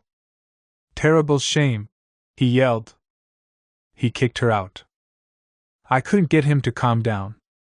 Other veterans take advantage of their benefits. They're entitled to them, after all.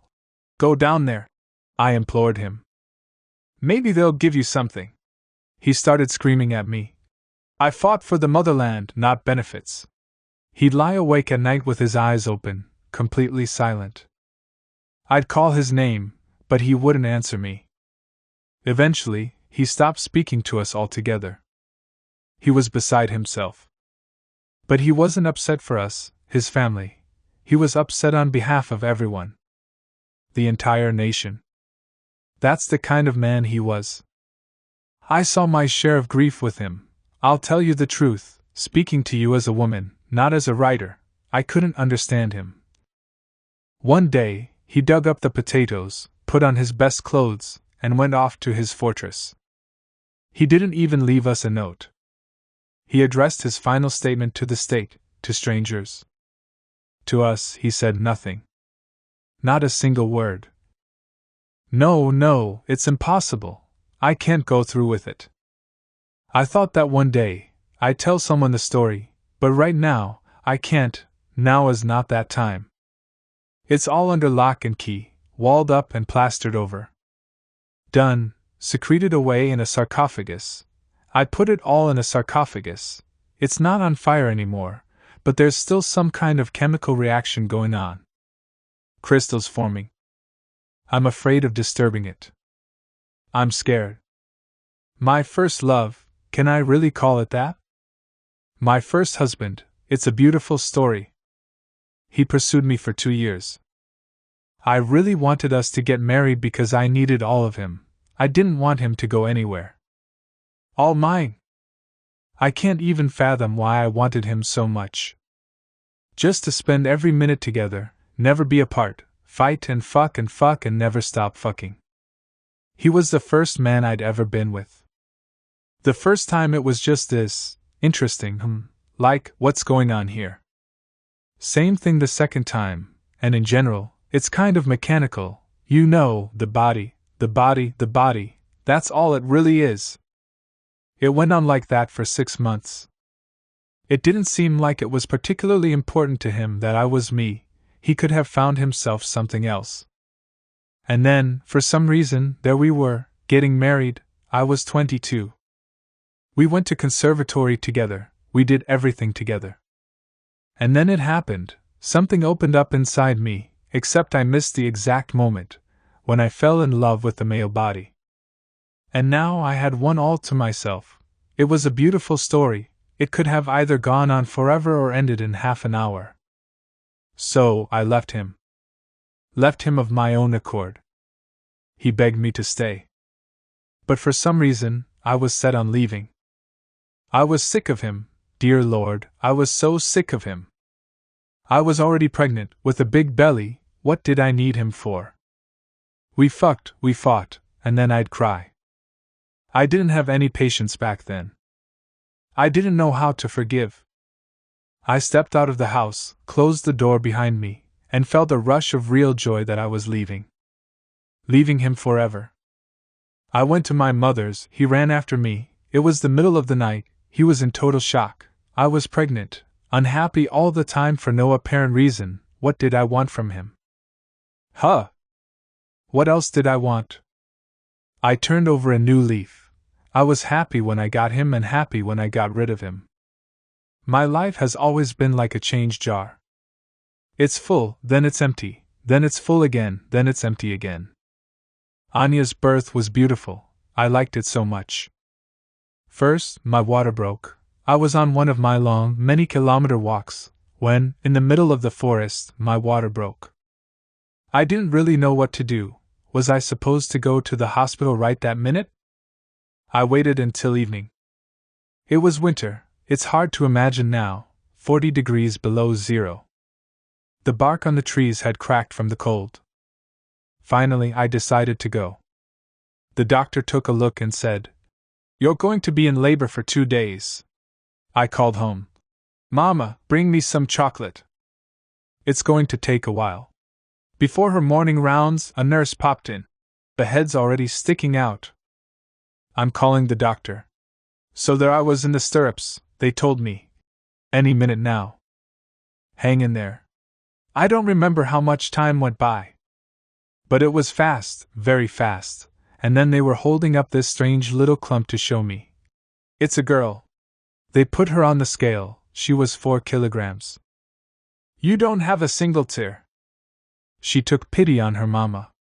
Oh, when they brought her to me the next day, her eyes were just giant pupils, black and swimming all around.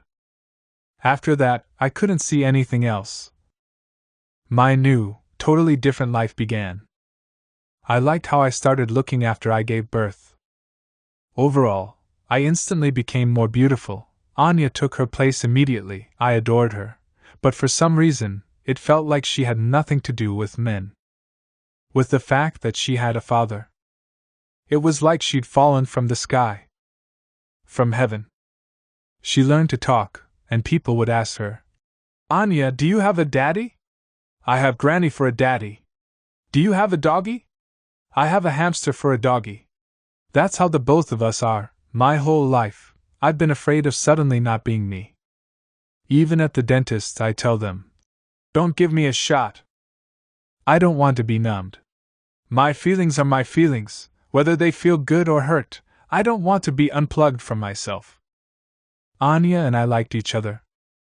And then the two of us met him, Gleb. If it hadn't been him, I would have never married again. I had everything, a child, a job, freedom. Suddenly, he came along, awkward, practically blind. Chronically short of breath, letting a person with that much baggage into my life. He'd done 12 years in Stalin's camps. They'd taken him when he was still just a kid, 16 years old. His father, a high-ranking party official, had been executed, and his mother had frozen to death in a barrel full of water. Somewhere far away, off in the snows. Before him, I'd never thought about those things. I was a young pioneer, in the Komsomol. Life was beautiful. Exhilarating. What made me go for him? What was it about him? Time passes, and pain develops into knowledge. It's pain and it's knowledge, as well. It's been 5 years since he passed away, 5, and I'm sad that he never knew me as the person I am today. I understand him a lot better now. I'm finally mature enough for him, and he's gone. For a long time, I couldn't bear living alone. I had absolutely no will to live. It's not that I'm afraid of solitude, I just don't know how to live without love. I need the pain, the pity. Without that, I'm lost, the way I get scared when I've swum out too far into the sea. Out there, I'm alone, it's dark in those depths. I don't know what's down there. We sit talking on a terrace. The leaves are rustling, then it starts raining. You know how beach romances go, they don't last long. They're flings. Like life, but in miniature. They sparkle and fade, it's pretty. Like what we don't get to have in real life and what we really want. That's why people love traveling so much, meeting people. So I braided my hair. I was wearing a blue polka dot dress that I'd bought the day before we left at a children's store. The sea, I like to swim out pretty far. There's nothing in the world I love more than swimming. In the morning, I'd do my exercises under a white acacia. One day, a man walked by, just a regular man, totally normal looking, not young. He noticed me, and for some reason it made him very glad. He stood there watching me. Would you like me to come over and read you some poems this evening? Maybe, I'm about to go on a long swim. I'll wait for you. So he waited for me for several hours. He read poorly, constantly fixing his glasses. But it was touching. I saw what he was feeling, those movements, those glasses, that nervousness. I've completely forgotten what poems they were. And why should that be so important? It was raining then, too. It started raining. I remember that. I haven't forgotten a thing. The feelings, our feelings are like some sort of separate entities, suffering, love, tenderness. They have lives of their own, they don't depend on us. For some unknown reason, you suddenly choose one person over another, even though the other one might be better. Or without even realizing it, you're suddenly part of another person's life. You don't know it yet, but they've already found you, they've sent out their signal. I've been waiting for you. With those words, he met me the following morning. And for some reason, something in his voice made me believe him, even though I wasn't at all ready for this. Quite the opposite. But everything around me had transformed. It wasn't love yet, but it felt like I had suddenly been given a lot of something. Two people had gotten through to each other. The signals had been received. I swam far out into the sea. When I came back in, he was waiting for me. Again, he told me, "We're going to be happy together." And for some reason, I believed him again. In the evening, we drank champagne. This is red sparkling wine, but it cost as much as regular champagne. I thought that was funny. He made eggs. I have a strange relationship with eggs. I buy 10 in one go, fry 2 at a time, but for some reason, there's always one left over. He'd say sweet little things like that. Everyone would look at us and ask, "Is that your grandpa? Your father?" I always wore a short dress. I was 28. Later on, he grew handsome. After we got together. I think I know the secret. It's a door that can only be opened with love. Only love. I thought about you. What did you think about me? I wanted us to go somewhere together. Far, far away. And I didn't need anything but to feel you next to me. That's how tender my feelings are. I just want to look at you and walk beside you. We spent many happy hours together, as happy as children. Maybe we'll go away to an island and lie there on the sand. Happy people are always like children. They need to be protected, they're delicate and funny. Vulnerable. That's how he and I were. I don't know how else it could have possibly been. That's how it was with him, although with a different person, it might have been different. It's whatever you make of it. Unhappiness is the best teacher, as my mother used to say. And you want happiness. I'd wake up in the middle of the night wondering, what am I doing? I felt crazy, and from that tension I had. The back of your head is always tense, he told me. What am I doing? Where am I falling? It's an abyss. The bread box. As soon as he saw bread, he'd start methodically devouring it. In any quantity. There must never be leftover bread. It's your ration. So he'd eat and eat it, finishing however much there was. I didn't understand it at first.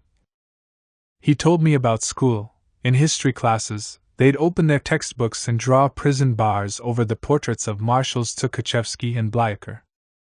The principal had told them to. While singing and laughing. Like it was a game. After class, kids would beat him up and write, "Son of an enemy of the people," on his back in chalk. One step out of line and they'd shoot you.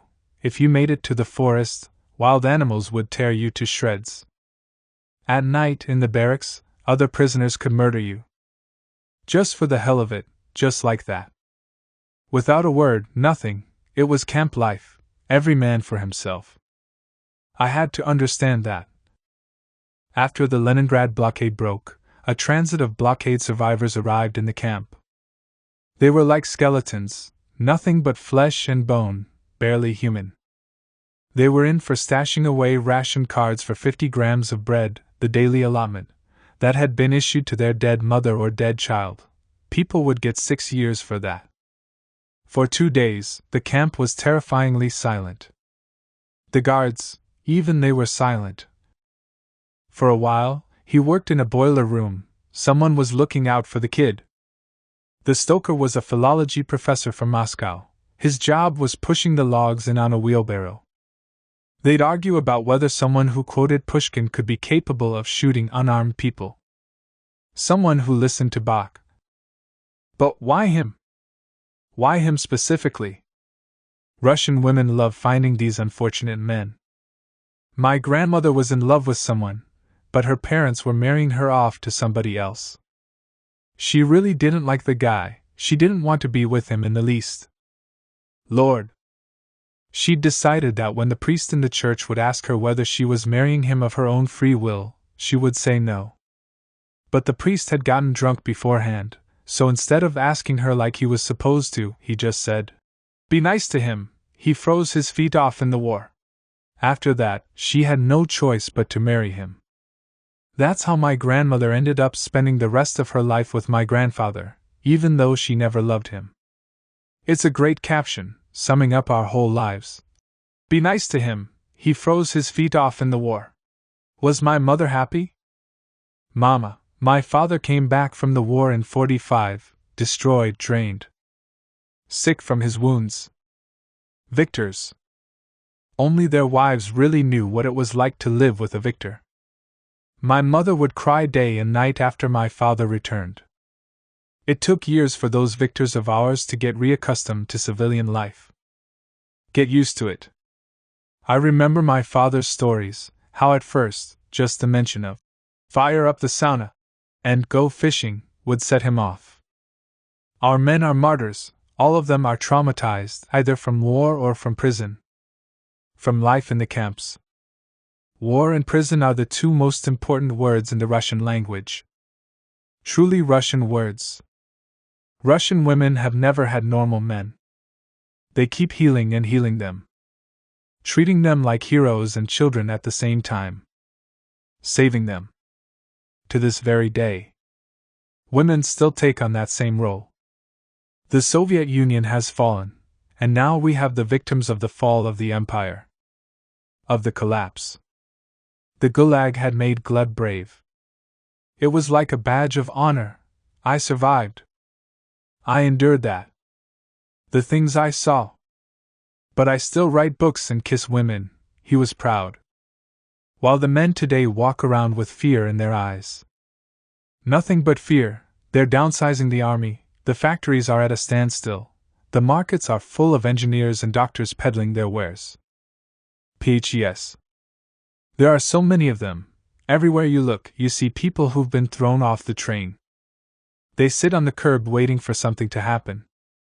My friend's husband was a pilot, a squadron commander. They put him in the reserves. As soon as she lost her job, she learned a new trade. She used to be an engineer, now she's a hairdresser.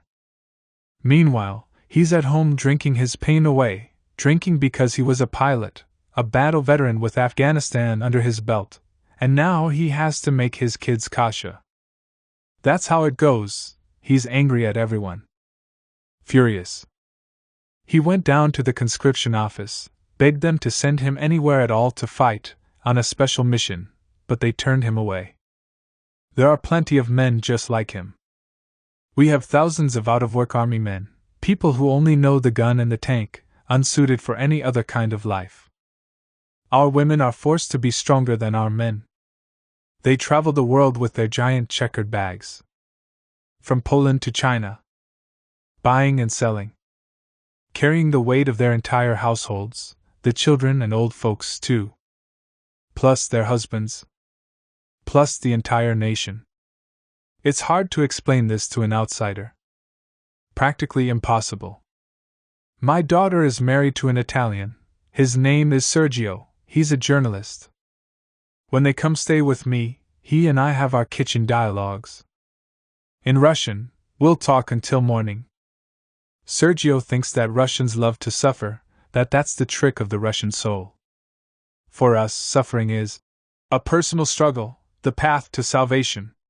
Italians aren't like that, they don't want to suffer, they love life, which they believe is given to them to enjoy, not suffer through. We don't think like that. We rarely talk about joy, about how happiness is an entire world. An amazing world. With so many little nooks, windows, doors that you need lots of little keys for. We're always drawn down dark, Bunnanesque alleys. Like, my daughter and Sergio will come home from the supermarket, and he'll be carrying the grocery bags. In the evening, she can play piano while he makes dinner. For me, it was nothing like that. He'd try to take the bags from me, and I'd grab them away. I'll do it. You shouldn't. He'd come into the kitchen, and I'd tell him, this isn't your place. Off to your desk. I always shone with reflected light. A year passed, maybe more. It was time for him to come home with me. You know, to meet everyone. I warned him that my mother was nice, but my daughter wasn't always, she wasn't like other children. I couldn't guarantee that she'd give him a warm welcome. Oh, my Anya, she'd put everything up to her ear, her toy, a rock, a spoon. Most children put everything in their mouth, but what she wanted to know was, how does it sound? I started teaching her music pretty early, but she was a weird kid. As soon as I'd put on a record, she'd turn around and leave the room. She didn't like other people's music, she was only interested in what she heard inside her head. So there he was, Gleb, very shy, with a bad haircut, they'd cut it too short, not particularly attractive. And he'd brought over records. He started telling the story of how he'd gone here and there, how he'd gotten his hands on those records. But with Anya's hearing, she doesn't care about words, she listens to intonations. Right away, she took the records from him. What wonderful records!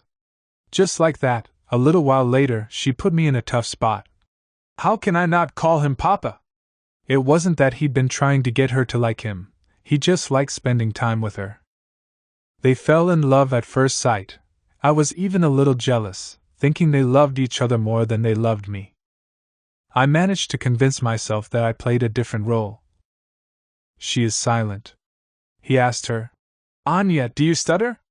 I'm not good at it anymore, but I used to be great.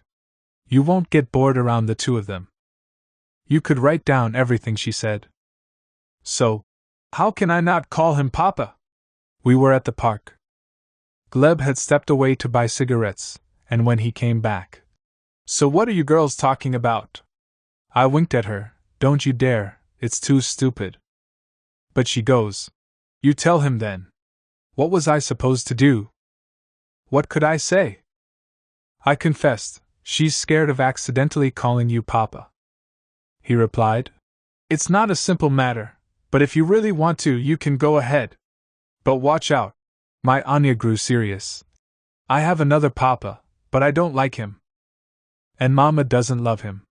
That's how she and I have always been. We burned bridges. By the time we were walking home, he was already Papa. She ran down the street shouting, Papa! Papa! The next day in preschool she announced to everyone, My Papa is teaching me how to read. And who's your Papa? His name is Gleb. The next day, her friend had news for her. Anya, you're not telling the truth, that's not a Papa. He's not your real Papa. The other one is the one who wasn't real, this one is.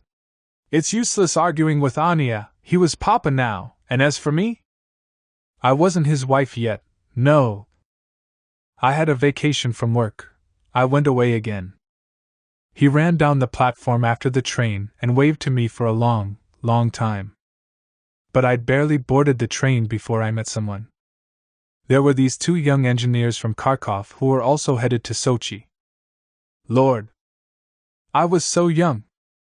The sea. The sun. We swam, we kissed, we danced. Everything was easy and free because the world was simple. The cha-cha-cha, the kazachok. I was in my element. Somebody loved me, someone carried me around in his arms. For 2 hours, he carried me up a mountain. Young muscles, youthful laughter. Sitting around the bonfire until dawn, I had a dream. The ceiling opened up above me. The sky was blue. I saw Gleb. He and I were walking somewhere. We walked along the seashore, but the pebbles weren't the kind that are smooth, polished by the waves. We were stepping on sharp rocks, as sharp as nails. I was wearing shoes, but he was barefoot. When you're barefoot, he explained, you can hear better. But I knew that really, he was in pain. The pain made him float up into the sky. He soared above me. I saw him flying away. For some reason, his hands were folded over his chest, like a dead person's. She stops. Good Lord! I'm crazy. I shouldn't tell anyone about these things. More often than not, I feel like I've been very lucky, so happy. I went to see him in the cemetery. I remember, as I was walking around, it felt like he was somewhere nearby. And I was so overwhelmingly happy, I wanted to cry from the joy. Cry. They say the dead don't come back to us. Don't believe that. My vacation came to an end, and I went home. The engineer escorted me all the way back to Moscow. I'd promised to tell Gleb everything. I went to see him. There was a diary on his desk all covered in scribbling, the wallpaper in his office, and even the newspapers were all scrawled in 4 little letters, I, G, I, O, uppercase, lowercase, print, cursive. He wrote them everywhere. Ellipses, ellipses, I asked him. What is this? He decoded it for me. I guess it's over? So we were breaking up, and I had to somehow explain it to Anya. We went to pick her up, but she wanted to finish her drawing. There wasn't time, we put her in the car, and she sat there wailing. He was already used to how crazy she was, he saw it as a sign of her talent. This was a family scene, Anya's crying, he's comforting her, and I'm sitting between them, the way he looked, the way he was looking at me, and it was only a moment, an instant, I realized what a terribly lonely person he was. Terribly. And I had to marry him, I had to. She breaks down. We're so lucky we didn't miss each other. That I didn't pass him by. What amazing luck! He gave me a whole life. She bursts into tears. So I married him. He was scared, he was afraid because he'd already been married twice. Those women had betrayed him, got tired of him, and you can't blame them, love is hard work. For me, it's primarily work.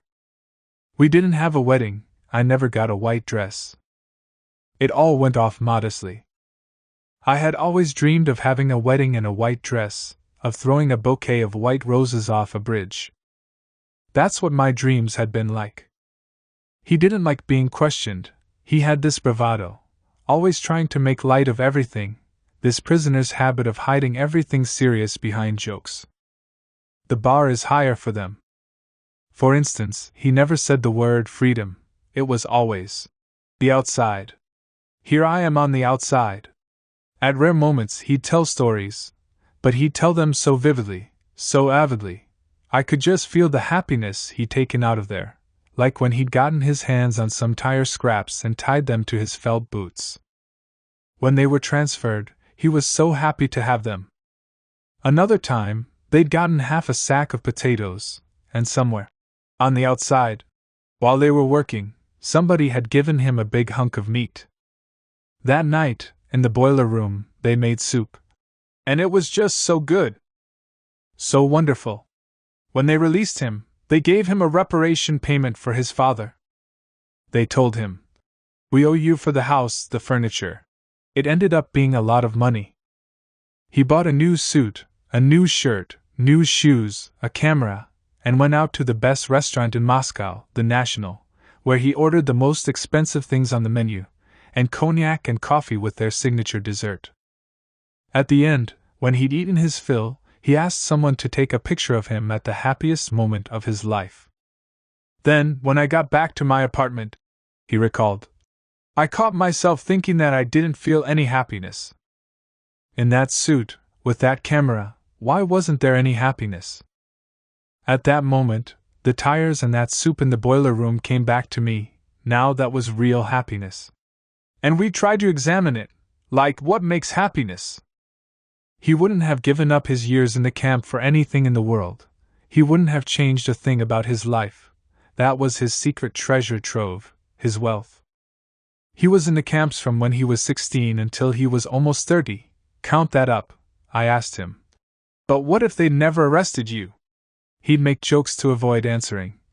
I would have been an idiot zooming around in a bright red sports car. The latest model. Only at the end, the very end, when he was in hospital, for the first time, he discussed it with me in earnest. It's like when you go to the theater. From your seat in the audience, you see a beautiful fairy tale, a carefully decorated set, brilliant actors, mysterious light, but when you go backstage, as soon as you step into the wings, you see broken planks, rags, unfinished and abandoned canvases, empty vodka bottles, food scraps. There's no fairy tale. It's dark and filthy. It's like I'd been taken backstage. Do you understand? They threw him in with the criminals. He was just a boy. No one will ever know what happened to him in there. The indescribable beauty of the great North. Silent snows, and the light on the snow, even at night, to them, you're just a beast of burden. They trudge you out into nature, and then bring you back at night. Trial by beauty, he called it. His favorite saying was, his trees and flowers turned out much better than his people did. About love, how it happened to him for the first time, they were working in the forest. A column of women was being led past them on their way to work. The women saw the men and stopped dead in their tracks, refusing to go any further. The convoy commander yelled, "Forward! Keep moving!" But the women held their ground. "Forward, damn it! Citizen Commander, let us go see the men, we can't stand it anymore. Or we'll scream. Are you nuts? You've lost your minds. You're possessed."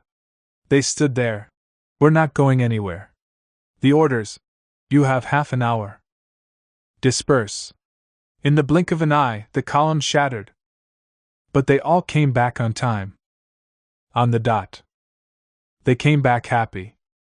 She is silent. Where does true happiness lie? He wrote poems in there. Someone informed on him to the head of the camp. He's been writing. The head of the camp called him in. "Write me a love letter in verse." He remembered what that man had asked him to write but was too shy to tell me. The head of the camp had a lover somewhere out in the Urals. His journey home, he rode on the top bunk. The train took 2 weeks across all of Russia.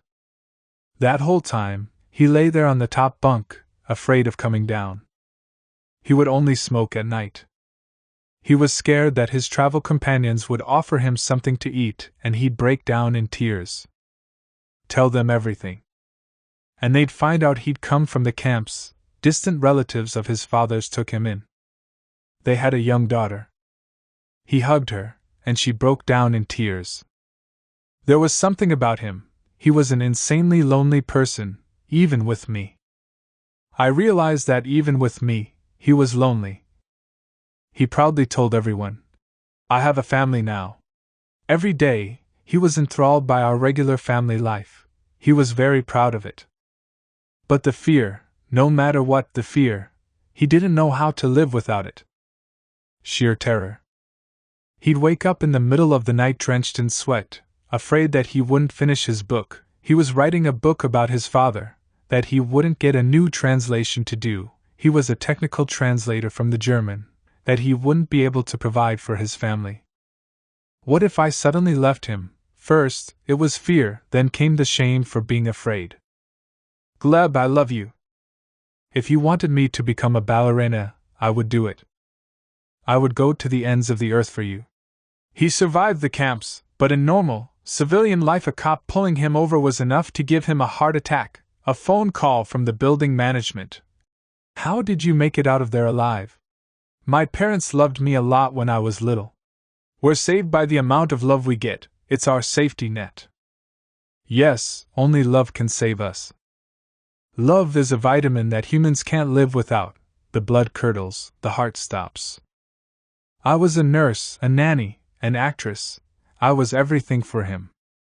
I consider us lucky. It was an important time, perestroika. It felt like a celebration. Like any moment now, we would take off flying. Freedom was in the air we breathed. "Gleb, your time has come. You can write about everything and publish it." Most of all, it was their time, the era of the 60s dissidents, their triumph. I saw him so happy. I lived to see the total victory of anti-communism. His most important dream had come true, communism collapsed. Now they'll take down the Bolshevik monuments and get Lenin's sarcophagus off Red Square. The streets won't be named after murderers and executioners anymore. It was a time of great hope. The 60s dissidents, people can say what they like about them, but I love them all. Were they naive? Romantics? Yes. He read the papers all day long. In the morning, he'd run down to the Publishers' Union kiosk by our house with a big shopping bag. He listened to the radio and watched TV nonstop. Everyone was a bit nuts at the time. Freedom. The word itself was intoxicating. We'd all grown up on samizdat and tamizdat. We were children of the word. Literature. You should have heard how we talked. Everyone used to speak so well. I would be cooking lunch or dinner, and he'd be next to me with a newspaper, reading to me. Susan Sontag, Communism is Fascism with a Human Face, and this, listen. That's how we read Berdyaev, Hayek. How had we lived before those books and newspapers? If only we'd known, everything would have been different. Jack London has a story about this. You can live in a straitjacket, you just have to suck it up and get used to it. You can even dream. That's how we'd always lived. So how were we going to live now? I didn't know, but I imagined that all of us were going to live well. There were no doubts in my mind. After he died, I found a note in his diary. I'm rereading Chekhov, The Shoemaker and the Devil. A man sells his soul to the devil in exchange for happiness. What kind of happiness does the cobbler imagine for himself? Here's what it looks like. Riding in an open carriage wearing a new jacket and calf boots, next to a fat, large-breasted woman, holding a ham in one hand and a big bottle of red wine in the other. He doesn't need anything else. She falls into thought. Apparently he had his doubts, but we'd been so desperate for something new. Something full of kindness and light and justice. We were so excited, running around to every protest and rally. Before that, I'd been afraid of crowds. Of the mob mentality. I had always felt alienated from the crowd, those parades marching through the streets. The banners. But now, I liked all of it, such familiar faces all around. I'll never forget those faces. I miss that time, and I know a lot of other people do too. Our first trip abroad. To Berlin. Hearing us speaking Russian, two young German women approached our group. Are you Russian? Yes. Perestroika. Gorby. And they hugged us. Now I wonder, where did those faces go? Where are those beautiful people I saw in the streets in the 90s? Did they really all leave? When I found out he had cancer, I was up all night, in tears, and in the morning, I ran to the hospital to see him. He was sitting on the windowsill, all yellow and very happy. He was always happy whenever his life changed. First, it was the camps, then it was exile, then freedom, and now this, death was just another change of circumstances. Are you afraid I'm going to die? Yes. Well, first of all, I never promised you I wouldn't. Second of all, it won't be that soon. Are you sure? As usual, I believed him. I immediately wiped away my tears and convinced myself that once again, it was time to help him. After that, I didn't cry. Up until the very end, I didn't cry. I would come to the ward in the morning and that's when our regular life would begin. We used to live at home and now we lived in the hospital. We got to spend another 6 months together in the oncology ward. He didn't read much. More often, he'd tell me stories. He knew who had informed on him. This boy, he'd been in a study group with him at the House of Young Pioneers. Either he did it of his own accord, or they forced him to, but he had written a letter criticizing Comrade Stalin and defending his father, an enemy of the people. At the interrogation, the investigator showed him that letter. His whole life, Gleb was afraid that the informant would find out that he knew. When someone told him that the guy's kid was disabled, he got scared. What if that was retribution? For a while, we even lived in the same neighborhood and would run into each other all the time, on the street, at the store. We'd say hello. After Gleb died, I told one of our mutual friends. She couldn't believe it. And how could he? He always speaks so highly of Gleb and talks about how they were friends when they were kids. I realized I shouldn't have said anything. It's as simple as that. Knowing these things is dangerous. But he was aware. Other former camp inmates came by very infrequently. He didn't seek them out. Whenever they came over, it made me feel like I didn't belong, like they'd all come from some place where I didn't exist. They knew more about him than I did. I saw that he had another life, which also made me realize that a woman can talk about her humiliating experiences, but a man can't. It's easier for a woman to discuss them because somewhere deep inside of herself, she's prepared to endure violence. Take the sex act itself. Every month, a woman begins her life anew. These cycles, nature helps her along. Many of the women who have done time in the camps are single. I have not met many couples where both the man and the woman did time. The secret of the camps doesn't bring people together, it cuts them off from one another. His friends from there called me child. Is it interesting listening to us? Gleb would ask me after the guests left. What kind of question is that? I'd get offended. Do you know what I'm afraid of? Back when this was interesting, we had gags in our mouths, but now that we can tell our whole story, it's like it's too late. Nobody wants to hear about it anymore. They don't want to read about it. People bring manuscripts about the camps to publishers and they're returned to them unread. Again with the Stalin and Beria? It's not a commercially viable project. The readers have had their fill. Dying wasn't new to him. He wasn't afraid of this little death. Criminal brigade leaders used to take away prisoners' bread and lose it at cards, and the prisoners would be forced to eat asphalt. Tarmac. A lot of people died that way. Their stomachs would get glued shut. But he'd just stop eating and only drank. One boy tried to escape. He made a run for it on purpose so that they would shoot him.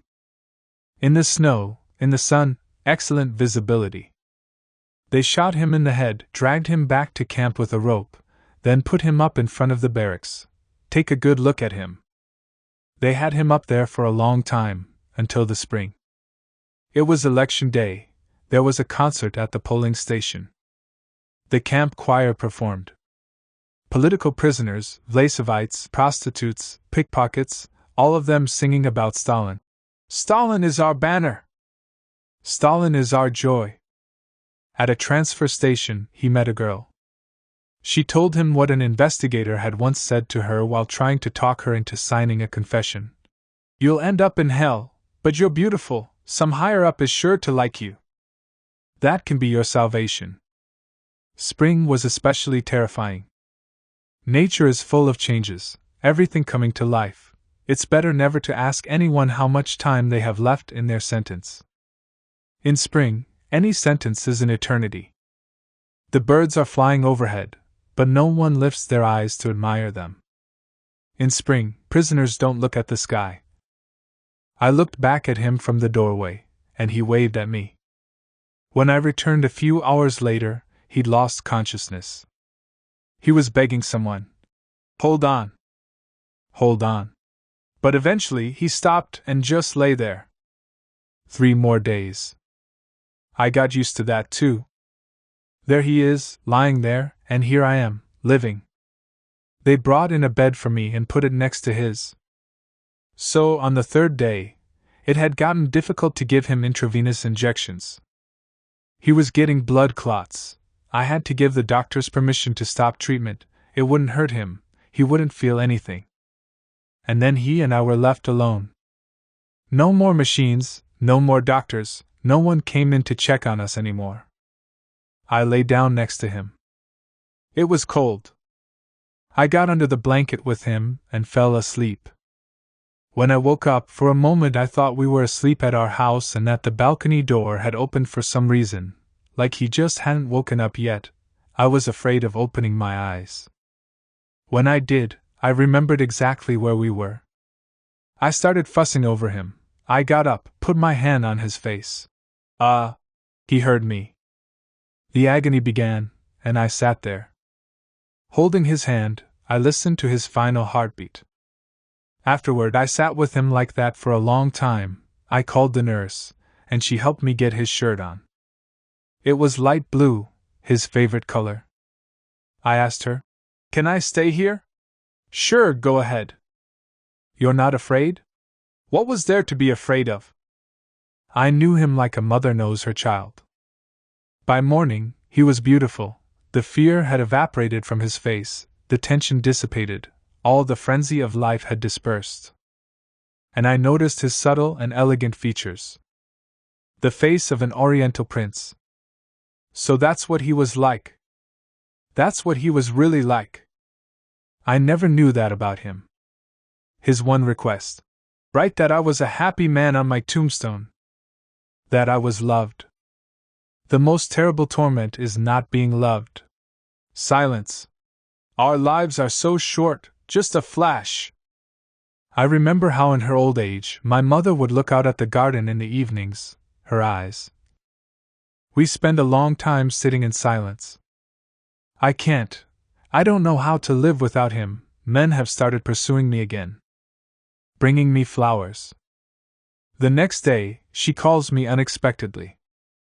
I cried all night long, wailed from the pain. All this time, I'd been escaping, fleeing, running from it. I'd barely made it out alive, and then, yesterday, I had to go back there again. You brought me back to that place. I'd been walking around all bandaged up, and when I started removing the bandages, it turned out that nothing had healed. I thought I would have new skin under there, but there's nothing. No scar tissue. The pain hasn't gone anywhere. Everything is right where I left it. I'm afraid of handing it off to someone. No one can possibly handle it. It's too much for ordinary hands. The story of a childhood. Maria Wojciech, writer, 57 years old. I'm an osadnik. I was born to an exiled Polish osadnik officer. Osadnik is Polish for settler. They received land in the eastern borderlands after the Polish-Soviet War of 1921. Then, in 1939, in accordance with a secret protocol in the Molotov-Ribbentrop Pact, Western Belarus became part of the USSR, and thousands of osadnik colonists and their families were resettled to Siberia for being dangerous political elements, as specified in a note from Beria to Stalin. But this is big history. I have my own little history. I don't know when my birthday is, or even what year I was born. With me, everything is approximate. I never found any documents. I exist, but I don't. I don't remember anything, but I remember everything. I think my mother was pregnant with me when they were leaving. Why do I think that? Because train whistles always upset me, and the smell of railway sleepers, the way people cry at train stations. I can take a good brand-name train, but whenever a freight train goes by, I'm in tears. I can't handle seeing cattle cars, hearing the cries of the animals. That was the kind of train that took us away. I know, although I wasn't born yet. Still, I was there. I don't see faces in my dreams or narratives. My dreams are all sounds and smells. The Altai cry. The town of Zmaynogorsk, on the banks of the Zmayevka River. The exiles were unloaded outside of town, next to the lake. We moved into the dirt, into mud huts. I was born underground, and it's where I grew up. The soil has always smelled like home to me. Water's dripping from the ceiling, a clump of dirt falls down and bounces toward me. That's a frog. But I was little, I didn't know that you were supposed to be afraid of these things. I slept with 2 little goats on a warm spread of goat droppings. My first word was ba. The first sound I made, instead of ma or mama. My older sister Vladia recalled how surprised I was when I learned that goats don't talk like we do. I was confused. I thought they were our equals. We shared a world, it seemed indivisible. I still don't feel the difference between us, the distinction between man and animal. I always talk to them, they understand me, and the beetles and spiders do, too. They were all around me, such colorful beetles, it was as though they'd been painted. My toys. In spring, we'd go out into the sunshine together, crawling through the grass in search of food, warming ourselves. In winter, we'd go dormant like the trees, hibernating from hunger. I had my own school, humans weren't my only teachers. I can hear the trees and the grass, too. For me, there's nothing more interesting than animals, they're truly fascinating. How can I cut myself off from that world, from those smells? I simply can't. Finally, the sun would come out. Summer. I'd go above ground, the beauty all around me was blinding, and no one had to cook anyone anything. On top of that, everything was singing, all the colors were out. I tasted every single little blade of grass, every leaf, each flower, every little root. One time, I ate so much henbane I nearly died. I remember entire tableaus, Bluebird Mountain and the blue light spilling down it. That light, it was coming from the left, down the slope, lighting the mountain from top to bottom. Those sights. I'm afraid that I don't have the talent to convey it all. Resurrect it. Words are only a supplement to our emotional states. Our feelings. Bright red poppies, Turk's cap lilies, peonies, all of them spread out before me, right under my feet. Or another image, I'm sitting next to a house. A sunspot is creeping down the wall, it's so many different colors, constantly changing. I sat there for a long, long time. If it weren't for those colors, I would have probably died. I simply wouldn't have survived. I don't remember what we ate, if we had any kind of real food at all. In the evenings, I would see the blackened people marching. Black clothes, black faces. They were exiles coming home from the mines. All of them looked exactly like my father. I don't know whether or not my father loved me. Did anyone love me? I have very few memories, there aren't enough of them. I root around in the darkness trying to unearth anything I can. It doesn't happen very often, it's very rare that I will suddenly remember something that I didn't remember before. My memories are bitter, but they always make me happy. I'm terribly happy whenever a new one floats up. I can't remember anything about the winter. In winter, I would never leave our mud hut. Day was the same as night. Nothing but twilight. Not a single spot of color. Did we own anything other than bowls and spoons? No clothes. For clothes, we would wrap ourselves in rags. Not a single spot of color. Shoes, what did we have by way of shoes? Galoshes, I remember galoshes. I had galoshes, too. They were big and old, like Mama's. They had probably been hers. I got my first coat in the orphanage, as well as my first pair of mittens. A little hat. I remember Vladya's face barely growing whiter in the darkness. She would lie there and cough for days on end. She'd gotten sick in the mines, tuberculosis. I already knew that word. Mama wouldn't cry. I don't remember Mama ever crying. She didn't talk very much, either, and eventually, she stopped talking altogether. When the coughing subsided, Vladya would call me over. Repeat after me, this is Pushkin. I would recite. The frost and sun, a gorgeous day. You're dreaming still, beautiful friend. I tried to picture winter. How it had been for Pushkin. I'm a slave of the word, I have an absolute belief in words. I always expect to hear the words I've been waiting for, even from strangers, even more so from strangers. With strangers you can harbor hopes. I feel like I want to say something, and then I decide to, I'm ready. When I start telling someone, afterwards, I can't find anything in the place I've been describing. It's drained, the memories have fled. It instantly transforms into a hole. Afterwards, I have to wait a long time for the memories to come back to me. That's why I usually keep silent. I am refining everything within myself. The paths, the labyrinths, the burrows. The scraps, where had those bits of fabric come from?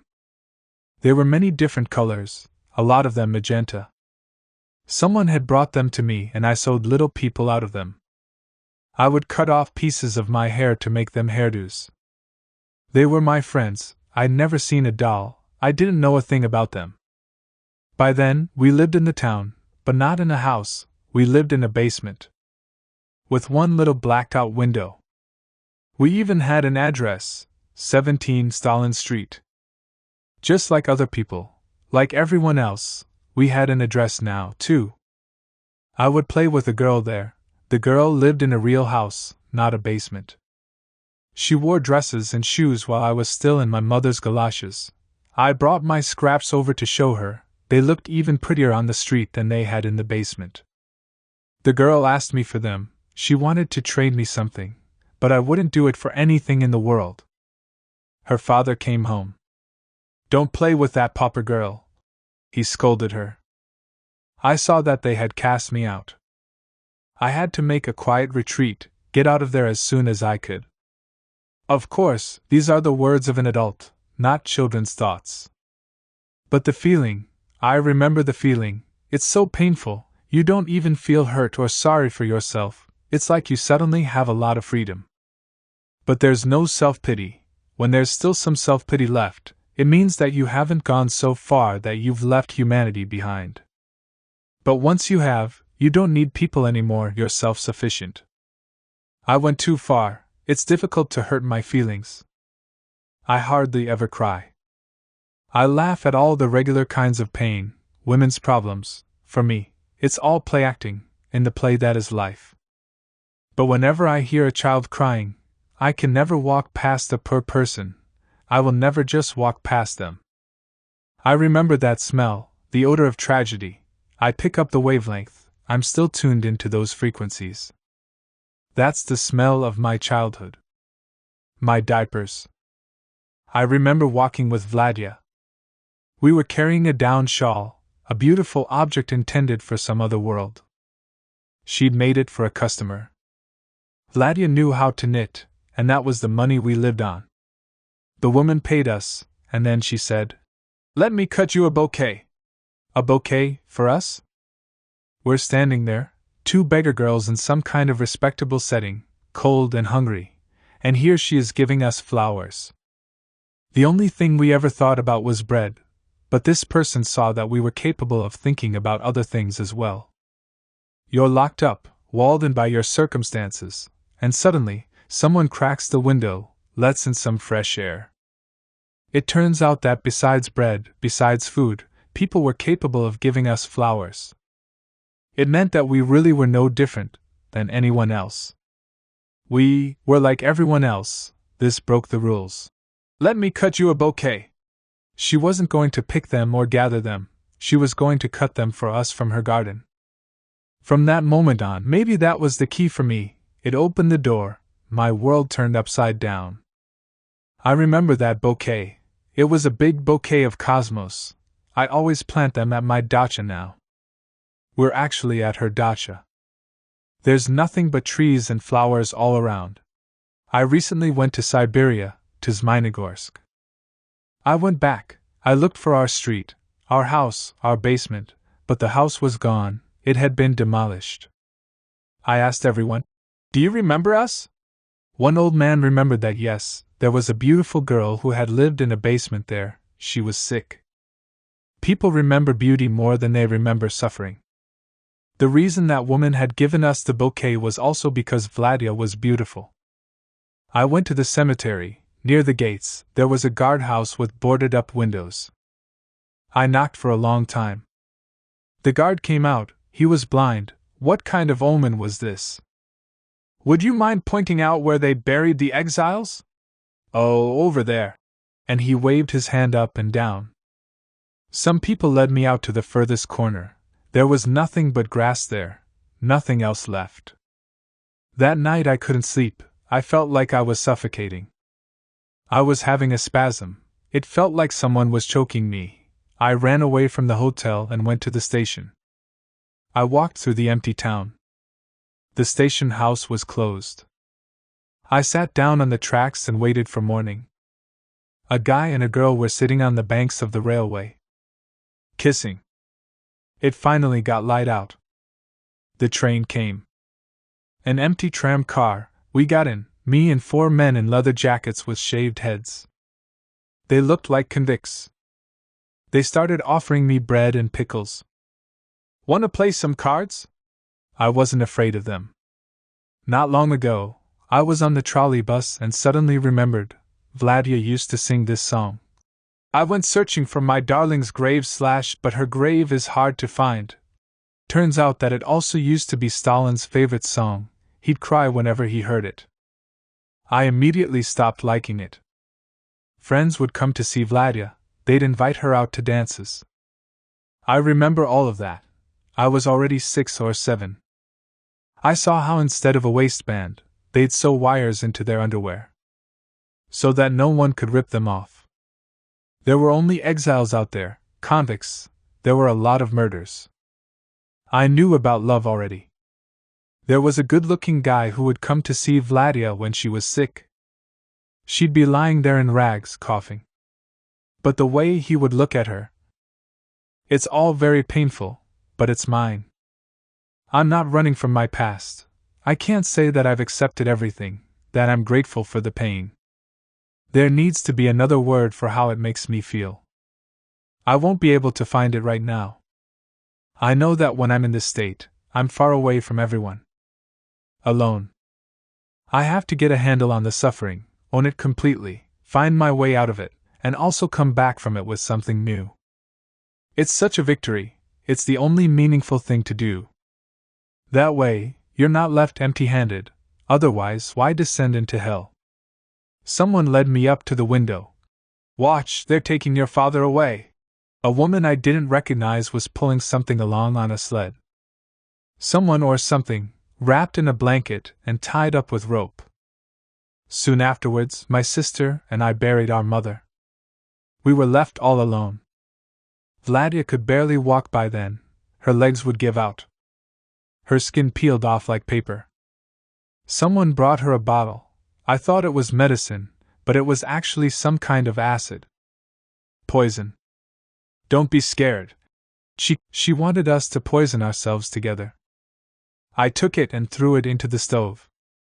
The glass shattered, the stove was cold, there hadn't been anything in there for a long time. Vladia burst into tears.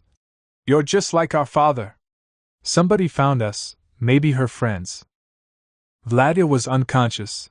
They sent her to the hospital and me to the orphanage. My father, I want to remember him, but no matter how hard I try, I can't see his face. His face isn't anywhere in my memory. Later on, I saw what he looked like when he was young. My aunt showed me a photograph. It's true, I do look like him, that's our connection. My father married a beautiful peasant girl. From a poor family. He wanted to make a fancy lady out of her, but my mother always wore a kerchief pushed down low on her forehead. She was no lady. In Siberia, my father didn't live with us for very long. He moved in with another woman. I had already been born. I was a punishment. A curse. No one had the strength to love me. My mother didn't have it either. It's built into my cells, her despair, her pain, the lack of love. I can never get enough love, even when somebody loves me. I don't believe it, I need constant proof. Signs. I need them every day. Every minute. I'm hard to love, I know. She is silent for a long time. I love my memories. I love my memories because everyone is alive in them. I have everyone, my mother, my father, Vladia. I always need to sit at a long table. With a white tablecloth. I live alone, but I have a big table in my kitchen. Maybe they're all here with me. Sometimes I'll be walking along, and suddenly I'll imitate someone else's gesture. It's not mine, it's Vladia's or Mama's. I'll think that our hands are touching. When I was in the orphanage, they kept osadnik orphans until the age of 14, then they would send them off to work in the mines. By the time they were 18, they'd all have tuberculosis, just like Vladia. That was our destiny. Vladia told me that somewhere far away, we had a home. But it was very far away. Aunt Marilia was still out there, our mother's sister, an illiterate peasant. She went around asking about us. Strangers wrote letters on her behalf. I still can't understand it. How? How did she do it? A notice came to the orphanage to send me and my sister to such and such an address. To Belarus. The first time, we didn't make it all the way back to Minsk, they took us off the train in Moscow. Everything happened for a second time.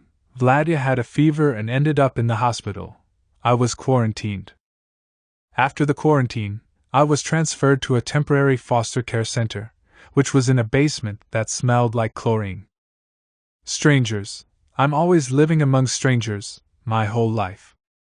But my aunt kept writing, and writing. 6 months later, she found me again in the foster care center. Again I heard the words home, and Aunt. They took me to the train, a dark train car, with only the corridor lit, full of people's shadows. There was a teacher escorting me. We got to Minsk and bought a ticket to Postavy. I knew the names of all those towns. Vladia had entreated me. Remember them. Remember that our estate is called Savchino. From Postavy we walked to Gridki, my aunt's village. We sat down by the bridge to rest. A neighbor biked by on his way home from the night shift. He asked who we were. We said that we'd come to see Aunt Marilia. Yes, he said, you're going the right way.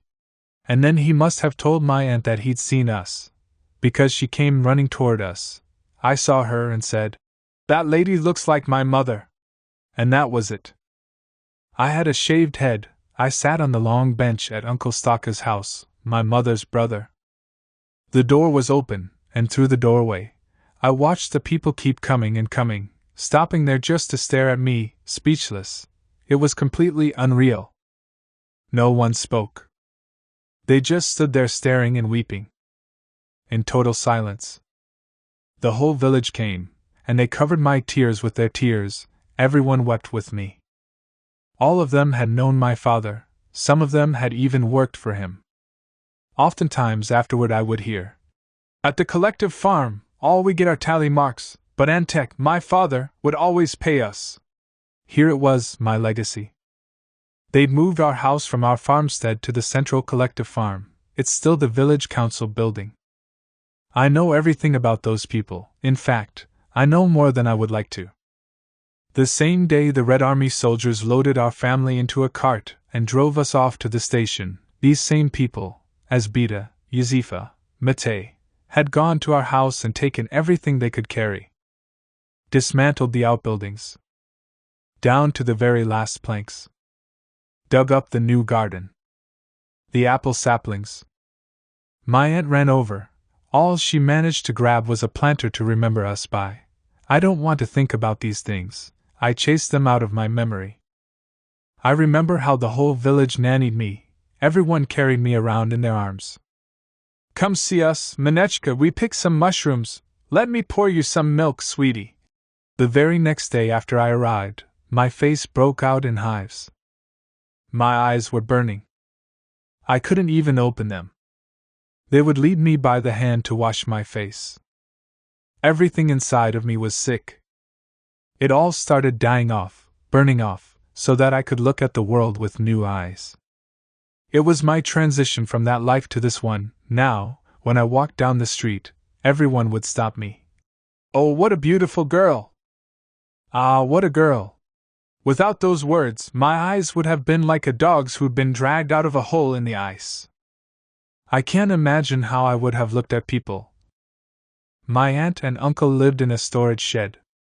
Their house had burned down in the war, so they built themselves a shed to live in, thinking that it would be temporary, but it ended up staying there for good. It had a thatched roof and a little window. Bulbachka, growing in a corner, my aunt's words, not bulba, but bulbachka, and a piglet squealing in another. No floorboards, just dirt covered in sweet flag and straw.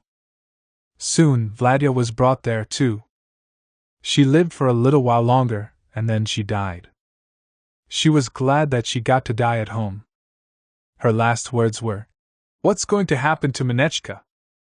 Everything I know about love I learned in my aunt's storage shed. "Oh, my little birdie," my aunt would coo. "My Buzzy, my little bee."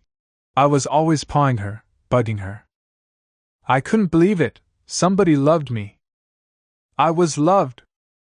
You're growing, and someone is appreciating your beauty. What a luxury. All of your little bones straighten out, your every muscle. I danced the Russian dance, the Oblachko, and the sailors' dance for her. I'd been taught those dances in exile. I sang her songs. There's a road off the Chaya highway.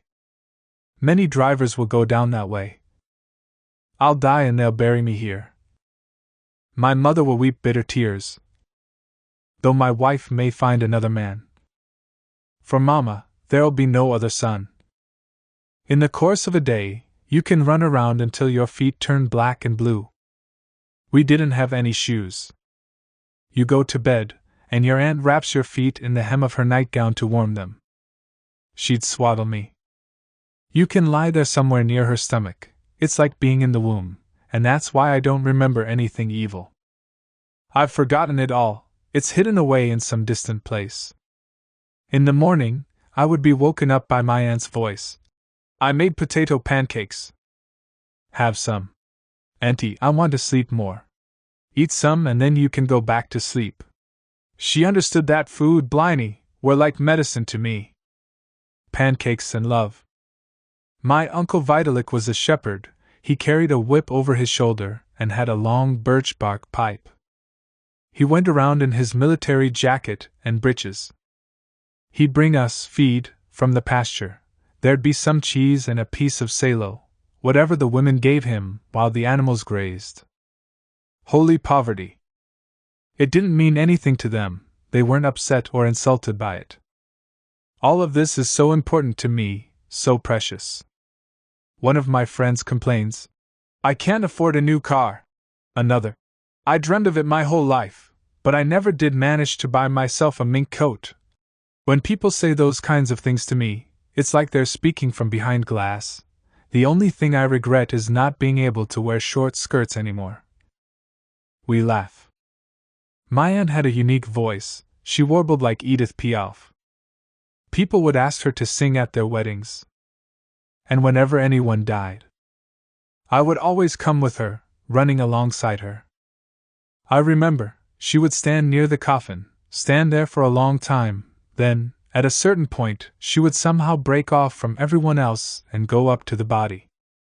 She'd approach slowly, after she realized that no one else could say the final words. Everyone wanted to, but they didn't know how. And so she'd begin. Why have you left us, Anechka? You left the bright day and dark night behind. Who is going to walk around your yard and kiss your children? Who will greet the cow when she comes home in the evening? Very quietly, she'd find the words. Everything was mundane and simple, and that's what made it truly lofty. And sad. There was some sort of ultimate truth in those simple words. Something final. Her voice would tremble, and then everyone else would start weeping. They'd forget that the cow hadn't been milked, that their husband was drunk at home. Their faces changed, they'd stop fidgeting, and light would shine through their eyes. Everyone wept. I was shy, and I felt sorry for my aunt. She'd come home feeling ill. Oh, Manechka, my little head is pounding. That was the kind of heart my aunt had.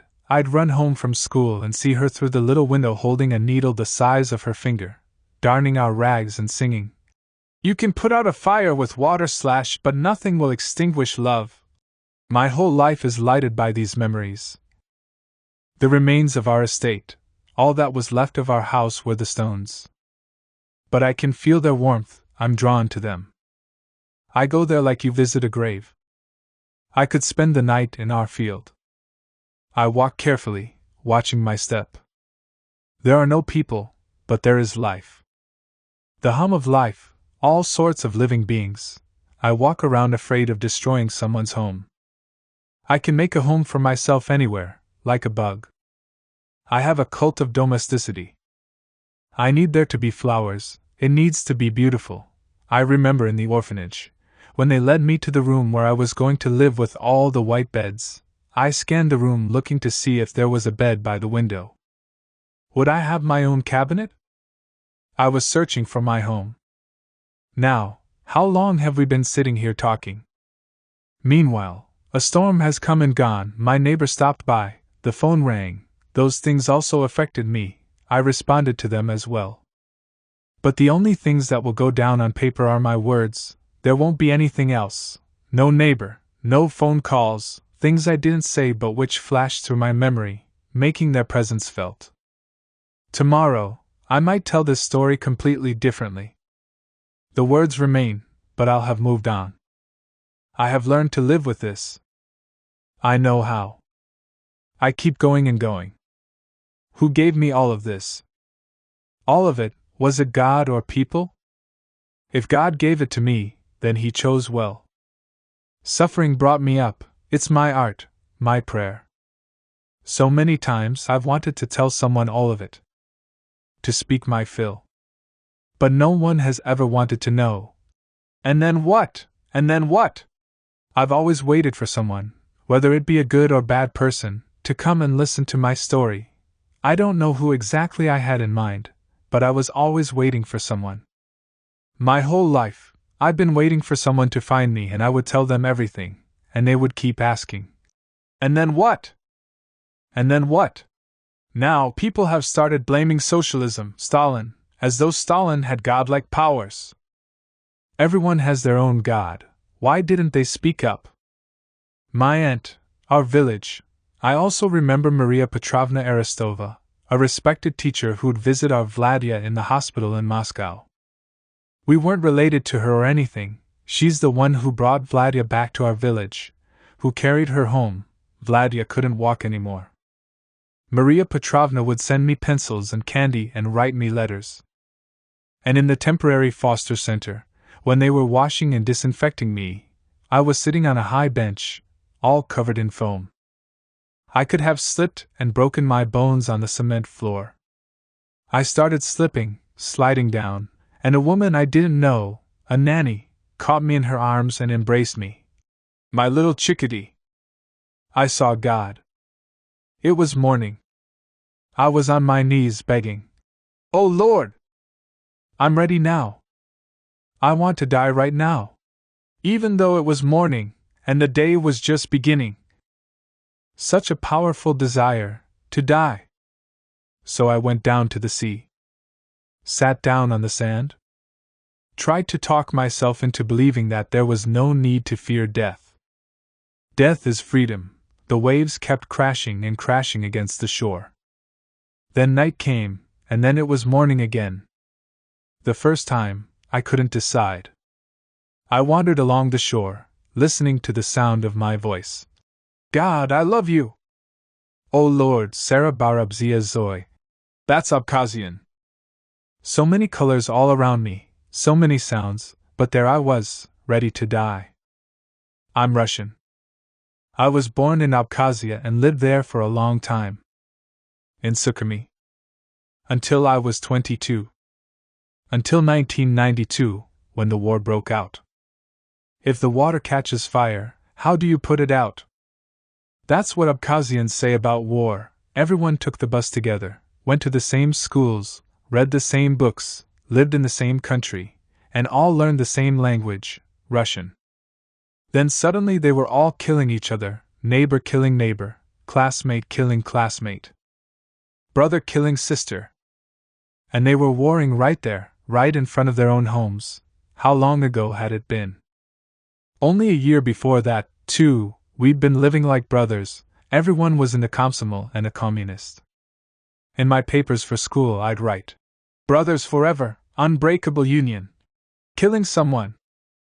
It's not heroic, it's more than a crime, it's too awful.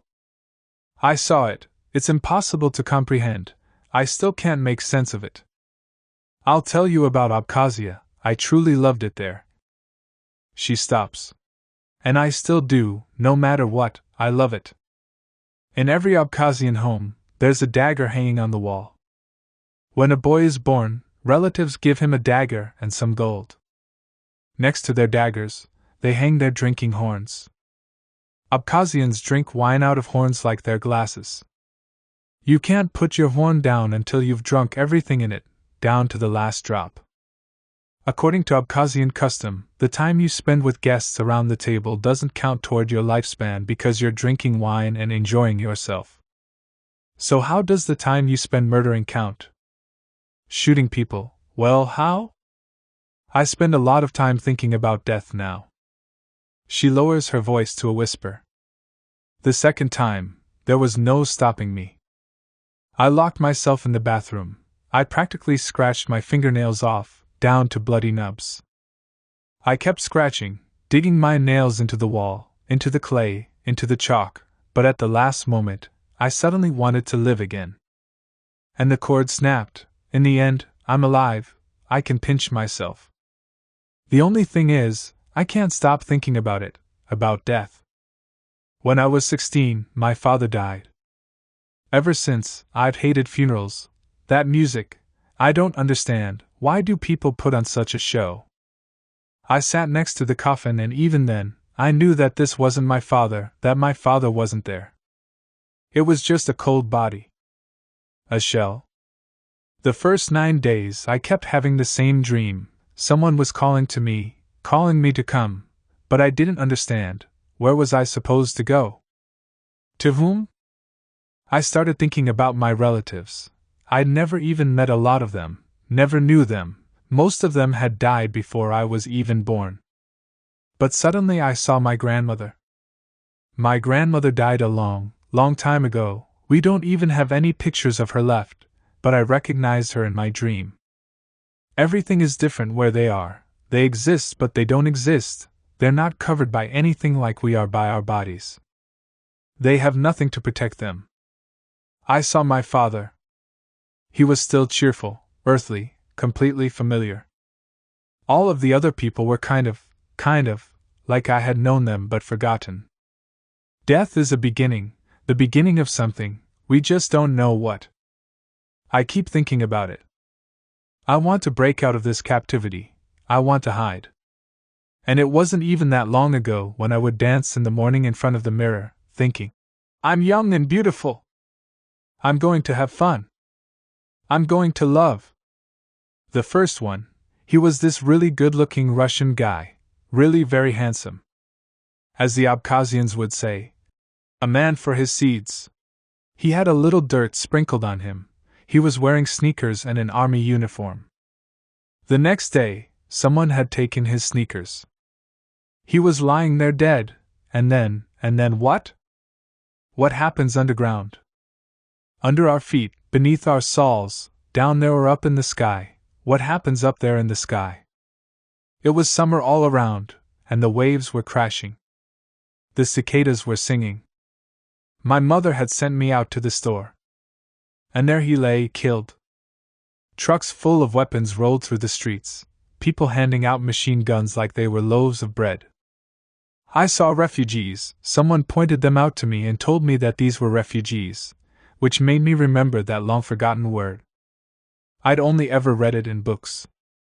There were a lot of refugees, some came in cars, others on tractors, some on foot. Silence.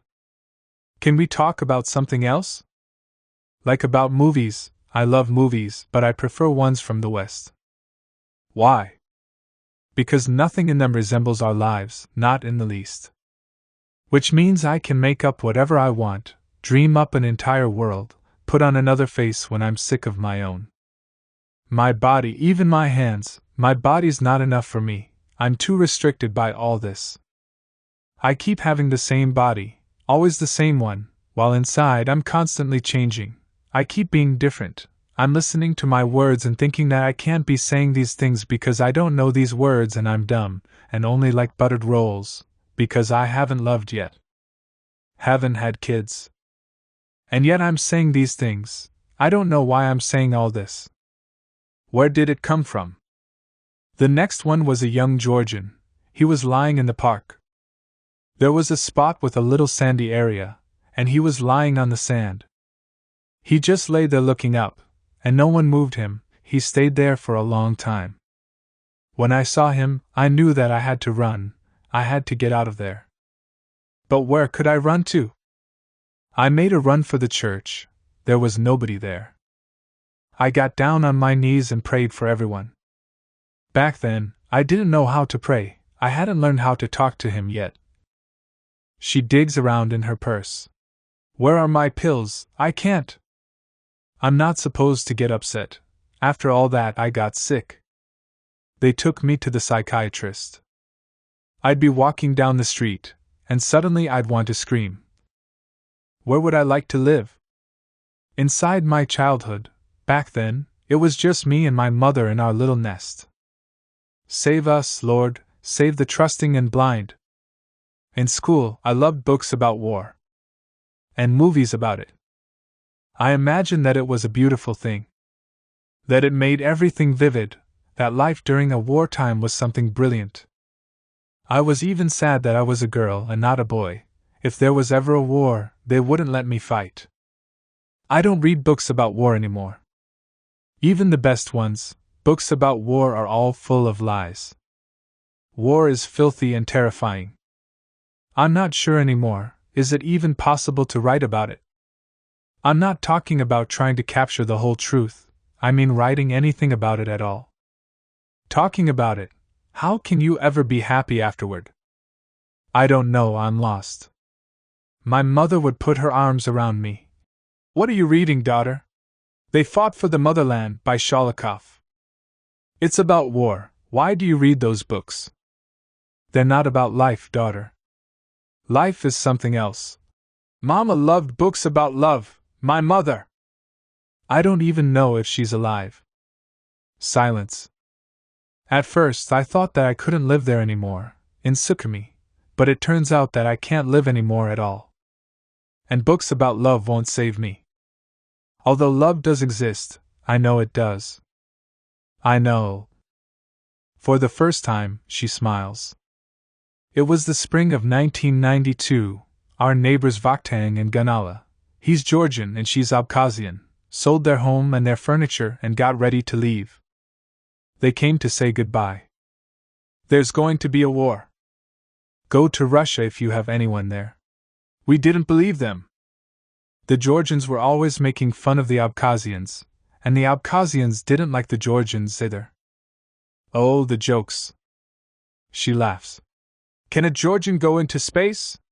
No, why not? Because all the Georgians would die of pride, and the Abkhazians would die of envy. Why are Georgians so short? It's not that the Georgians are short, it's that the Abkhazians' mountains are too tall. They laughed at each other, but they lived side by side. They tended their vineyards. Made wine, for Abkhazians, winemaking is like a religion. Every winemaker has his own secret. May went by, then June, the beach season began, the first berries. What war? My mother and I didn't think about the war, we were busy pickling, making jam. Every Saturday, we went to the bazaar. The Abkhazian bazaar.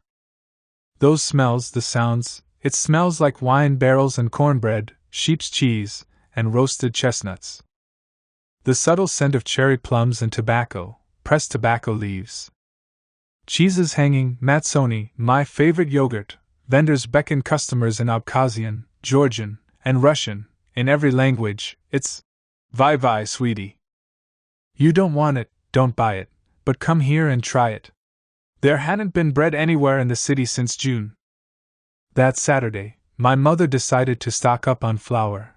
We were on the bus. A friend of ours sat down next to us with her son. At first, he was playing, but then he burst into tears and started crying so loudly, it was as though someone had frightened him. Suddenly, the woman turned to us. Were those gunshots? Can you hear that? Are those gunshots? What a crazy question! When we got to the bazaar, we saw a mob of people running toward us, all panicked. Chicken feathers flying, rabbits underfoot, ducks.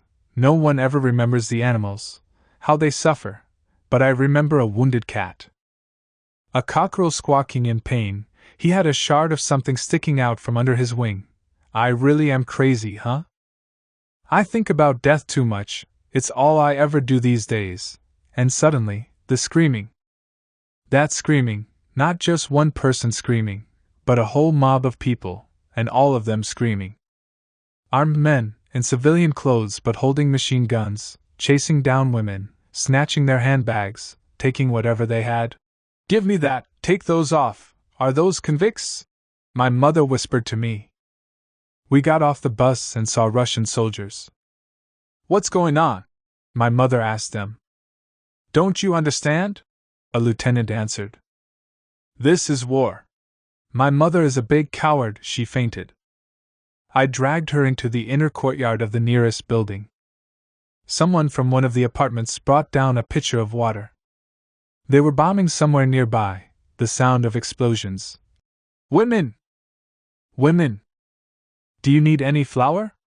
This young guy appeared out of nowhere holding a sack of flour, wearing a blue smock like freight loaders wore, only he was all white, covered in flour. I burst out laughing, but my mother said, "Let's get some. Maybe this really is a war." So we bought some flour from him.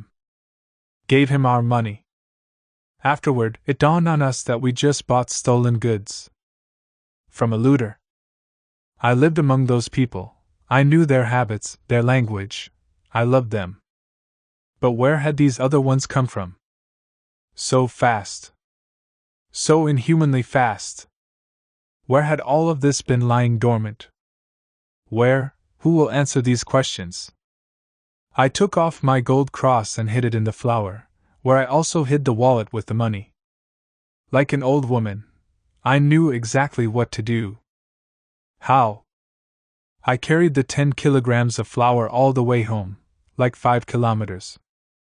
I walked calmly. If someone had killed me right then, I wouldn't have had time to get scared.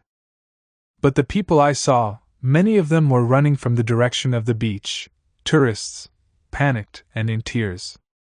While I was calm, probably I was in shock. It would have been better if I had been screaming like everyone else. That's what I think now. We stopped to take a break by some railway tracks. There were these young men sitting on the rails. Some of them had black ribbons tied around their heads, others had white ones. All of them had guns. They even teased me, cracked jokes. Not far from them, smoke was rising up from the hood of a truck. The driver was behind the wheel, murdered.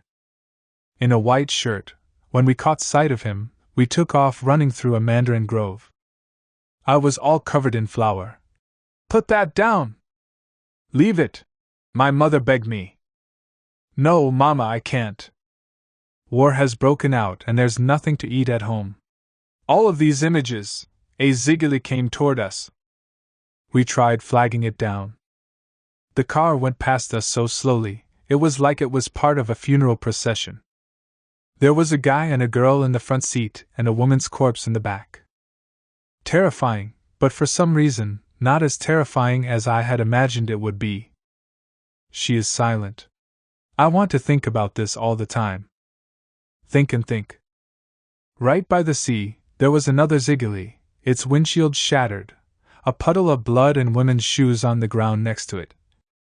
She is quiet. I'm sick, of course, sick. Why can't I forget anything? A silence. I wanted to hurry. Hurry up and get home, get to some familiar place.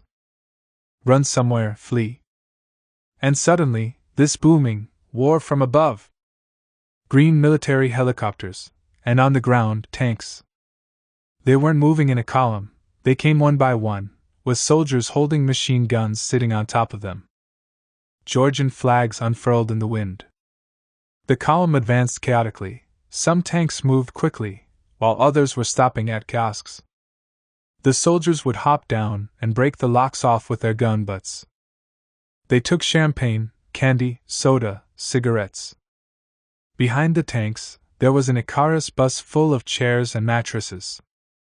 What were the chairs for? At home, we rushed to the TV. They were broadcasting a symphony concert. Where's the war? The war was not being televised.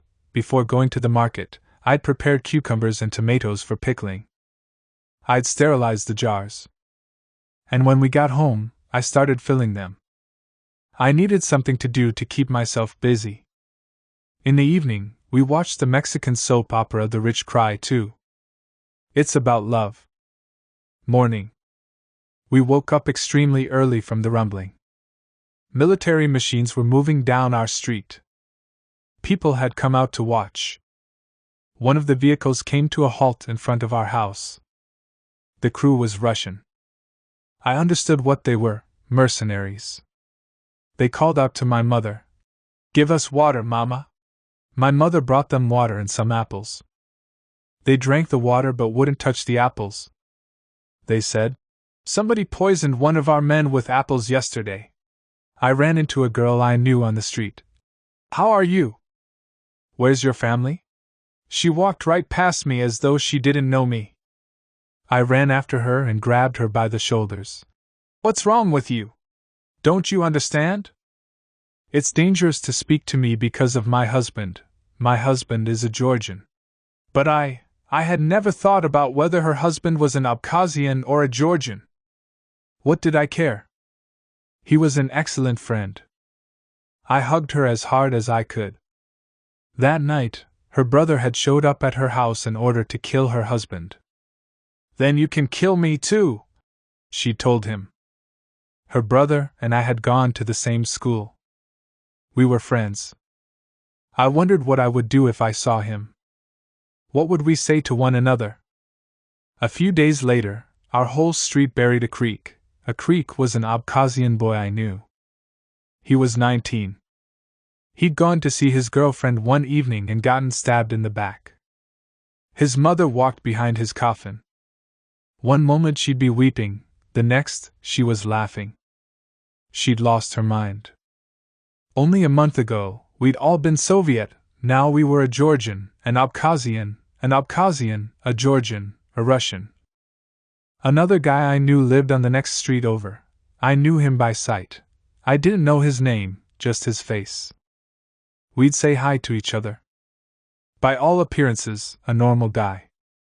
Tall, good-looking. He killed his old teacher, a Georgian. Killed him for teaching him Georgian in school. He'd given him bad grades. How could he do that? Can you understand it? In Soviet school, everyone was taught that all men are friends, comrades, and brothers. When my mother heard about it, her eyes got very small, and then they got huge. Dear Lord, protect the trusting and blind. I spend hours on my knees in church, praying. It's quiet there, although it's always full of people now, all praying for the same thing. Silence. Do you think you'll be able to? Are you hoping that it's possible to write about this? You are, aren't you? Well, go ahead and hope. I don't have any hope. I would wake up in the middle of the night, call out to my mother. My mother would be lying there with her eyes open, too. I was never as happy as I was in my old age. And then, all of a sudden, we're in the middle of a war. Men are always talking about war, they like weapons, young and old alike, while women like to remember love stories. Old women tell stories of how they were young and beautiful. Women never talk about war, they just pray for their men. My mother would go see the neighbors, and every time, she'd come home petrified. They burned a stadium full of Georgians in Gagra. Mama! I also heard that the Georgians have been castrating Abkhazians. Mama! They bombed the monkey house. Then, one night, the Georgians were chasing someone thinking it was an Abkhazian. They wounded him and heard him scream. Then the Abkhazians stumbled upon him and thought it was a Georgian. So they started chasing him and shot at him. Finally, when it started getting light out, they realized that all along, it had been a wounded monkey. So then all of them, the Georgians and the Abkhazians, declared a ceasefire and rushed over to save it. If it had been a human, they would have killed him. There was nothing I could say to her. I prayed for everyone. I turned to God. They walk around like zombies, convinced that they're doing good. But is it possible to do good with a machine gun and a knife? They go into people's homes, and if they don't find anyone, they'll shoot the livestock or the furniture. You'll go into town and see a cow lying in the middle of the street with her udders full of bullet holes, shot up jars of jam. They can't stop shooting. Make them see reason. She is silent. The TV broke, we only got sound, no picture. Moscow was somewhere very far away. I would go to church and talk there. I'd talk and talk. Whenever I saw anyone in the street, I'd stop them and talk to them. Eventually, I started talking to myself. My mother would be sitting next to me, listening, and suddenly I'd realize she was asleep. She'd get so tired she'd fall asleep on her feet. She'd be washing the apricots and fall asleep. While I was all wound up, talking and talking, about what I heard from other people and what I'd seen myself, how a Georgian, a young Georgian, threw down his machine gun and started screaming. What have we come to? I came here to die for my motherland. Not to steal other people's refrigerators. Why are you going into strangers' homes and stealing their refrigerators? I came here to die for Georgia. They led him away, stroking his head. Another Georgian stood up straight and walked toward the people shooting at him. Abkhazian brothers! I don't want to kill you, don't shoot me. He was shot from behind by his own comrades.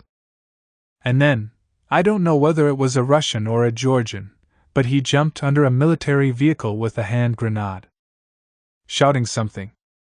No one could make out what he was trying to say. The vehicle was full of burning Abkhazians. They were screaming, too. She is silent. Mama, Mama, my mother covered every windowsill in our house with flowers. She did everything in her power to try to save me. She'd tell me, "Look at the flowers, darling! Look at the sea. My mother is very special, she has an exceptional heart," she'd confess to me. I wake up so early, the sun is just coming through the leaves, and I think to myself, if I go look in the mirror right now, how old will I be? She suffered from insomnia, her feet hurt, she'd worked at a cement plant for 30 years, but in the morning, she wouldn't remember how old she was. She'd get up, brush her teeth, look at herself in the mirror and see an old woman staring back. Then she'd make breakfast and forget. I would always hear her singing. She smiles. My mother, my sweet friend, the other day, I had a dream about leaving my body. I rose way up into the sky. It felt so good. I can't remember what came earlier and what happened later. I don't remember. At first, the looters wore masks. They'd pull black stockings over their faces. But pretty soon, they stopped bothering. You'd see one walking by, holding a crystal vase in one hand, a machine gun in the other, and a rug draped over his back. They took TVs, washing machines, women's furs, dishware. Nothing was sacred. They'd pick through children's toys and bombed out houses. She lowers her voice to a whisper. Now, when I see a regular knife at the store, a normal kitchen knife, it makes my skin crawl. I never used to think about death. I went to school, then medical college. I'd study and get crushes. I'd wake up in the middle of the night and lie in bed dreaming. When was that? It seems so long ago. I don't remember anything from that life anymore. I remember other things, how they cut off a boy's ears so that he wouldn't listen to Abkhazian songs. They cut off this other guy's you-know-what, so that his wife wouldn't have his kids. There are nuclear missiles out there, airplanes and tanks, but people still get stabbed with knives. They run pitchforks through them, chop them up with axes. It would have been better if I had lost my mind, at least I wouldn't remember anything. A girl on our street hanged herself. She was in love with this guy, and he'd married somebody else. They buried her in a white dress. No one could believe it. How could she die for love at a time like this? Maybe if she had been raped. I remember my mother's friend Sonia. One night, they butchered her neighbors, a Georgian family she'd been close to, and their 2 little kids. Sonia would spend all day in bed with her eyes closed, refusing to go outside. My girl, why go on living? She'd asked me. I spoon-fed her soup. She couldn't swallow anything. In school, they had taught us to love armed men, defenders of the motherland. But these, they weren't like that, and it wasn't that kind of war. They were all just boys with machine guns. When they're alive, they're terrifying, and when they're lying there dead, they're helpless. You feel sorry for them. How did I survive? I like thinking about my mother. How in the evenings she would spend a long time brushing her hair. One day, she promised, I'll tell you about love. But I'll tell you the story as though it happened to another woman and not me. She and my father had really loved one another. It was true love. My mother had been married to another man before him. Then, one day, while she was ironing his shirts and he was eating dinner, and this could have only happened to my mother, she suddenly declared, I'm not going to have your children. So she got her things and left. Some time later on, my father appeared. He'd tag along behind her, waiting for hours for her outside her house, getting frostbite on his ears in the winter. He'd just walk beside her, admiring her. And then, one day, he kissed her. My father died on the eve of the war. It was heart failure. One evening, he sat down in front of the television and died. As if he just stepped out. So, little girl, when you grow up, my father had big plans for me. And. She burst into tears. Then it was just me and my mother. My mother, who is afraid of a mouse, who can't sleep if she's home alone. She would cover her head with a pillow to block out the war. We sold all of our valuables, the TV, my father's gold cigarette case, a sacred item. We held onto it for a long time, my gold cross. We'd decided to leave, but in order to leave Sukhumi, you had to bribe the officials. The military and the police both needed to be paid off, which meant you needed a lot of cash. The trains had stopped running. The last ships had left long ago, with refugees packed onto their holds and decks like sardines. We ended up only having enough money for one ticket, one one-way ticket to Moscow. I didn't want to leave without my mother. For a month, she begged. Go, my little girl. Go. But I wanted to go to the hospital, take care of the wounded. Silence. They didn't let me take anything on the plane except for my purse with my papers in it. No clothes, not even the pies my mother had baked. You have to understand, we're operating under wartime conditions. The man going through customs next to me was dressed in civilian clothes, but the soldiers all addressed him as Comrade Major, and loaded his suitcases for him, these big cardboard boxes. They loaded his cases of wine and mandarins onto the airplane themselves. I cried. In fact, I cried the whole way there. A woman with 2 little boys comforted me. One was her son, and the other one was her neighbor's. Both of the boys were bloated from hunger. I didn't want to go. I didn't want to leave, not for anything. My mother tore me away from her, pushed me onto the plane. Mama, where am I going? You're going home. To Russia. Moscow. Moscow. I spent my first 2 weeks in Russia living at the railway station. People like me, there were thousands of us at all of the train stations in Moscow, Belarusky Station, Savelovsky, Kievsky. Whole families, with children and old people. From Armenia, Tajikistan, Baku, living on the benches and on the floor. Cooking their food there. Washing their clothes. There are outlets in the bathrooms, and next to the escalators, you pour some water into a basin, stick in an electric heating wand, throw in some noodles, a little meat, soup's ready. Porridge for the kids. I think that all of the railway stations in Moscow must have reeked of canned food and kharcho soup. Pilaf. Children's urine and dirty diapers. People would dry them on the radiators, on the windows. Mama, where am I going? You're going home. To Russia. So there I was, at home. No one had been expecting us. No one came to meet us. Nobody paid any attention to us at all, nobody asked any questions. Today, all of Moscow is nothing but one great big railway station. A caravanserai. My money ran out very fast. Twice, men tried to rape me. The first time it was a soldier, and the second time, a policeman. The policeman pulled me up off the floor in the middle of the night. Where are your documents? He started dragging me to the police room. His eyes were crazed. I screamed my head off. Apparently, that scared him. He ran off shouting, "You little idiot!" During the day, I would wander the city. I stood on Red Square. In the evenings, I'd roam the grocery stores. I was always hungry.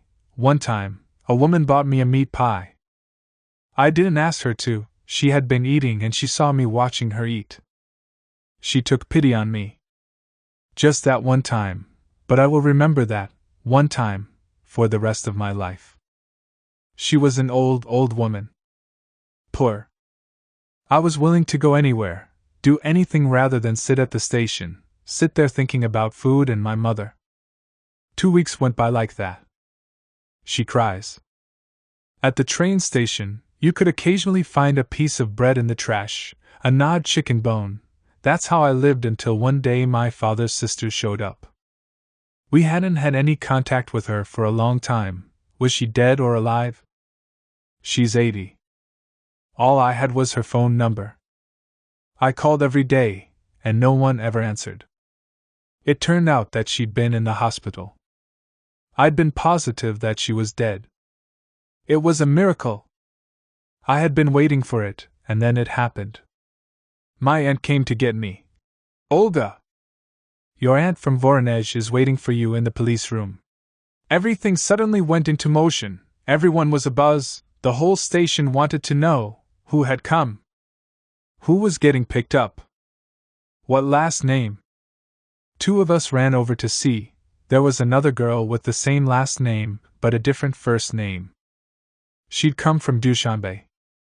She cried so hard when she found out it wasn't her aunt, that she wasn't the one being taken home. Now I live in Voronezh. I work odd jobs, wherever they'll hire me. I've been a dishwasher at a restaurant, a security guard at a construction site. I sold fruit for this Azerbaijani until he started hitting on me. Right now, I'm a surveyor. It's a temporary position, of course, which is too bad. It's interesting work. My diploma from the medical college was stolen at the railway station in Moscow, along with all of my mother's photos. My aunt and I go to church together. I kneel and beg. Oh Lord! I'm ready now, please take me. I want to die right now. Every time I go, I ask him, is my mother dead or alive? Thank you for not being afraid of me. For not turning away like the others. For listening. I don't have any girlfriends here, no boys pursuing me. I talk and talk about how they lay there, so young and handsome. She has a crazy smile. Their eyes open, with their eyes wide open. 6 months later, I got a letter from her. I'm joining a monastery. I want to live. I will pray for everyone. But I can't go on like this anymore. The last thing I remember was a scream. Whose? I don't know. Was it mine? Or was it the neighbor screaming? She had smelled gas in the stairwell. Called the police. She stands up and walks over to the window. It's autumn. The leaves were just recently yellow, now they're black from all the rain. Even during the day, the light seems very far away. It's dark already in the morning. I turn on all the lamps and keep them on all day long. I can never get enough light. She returns and sits down across from me. First, I dreamed that I died. I saw a lot of people die when I was little, but later on I forgot about it all. She wipes her tears. I don't understand why I'm crying. I already know everything. I know everything about my own life. I dreamt that a whole lot of birds were circling over me, beating their wings against the window. When I woke up, it felt like someone was standing right by my head. That someone had stayed. I wanted to turn to see who it was, but I felt this fear, like a premonition, that I absolutely should not do that. I absolutely must not. She is silent. I'm talking about something else. I'd wanted to talk about something else first, not this right away. You asked about my childhood.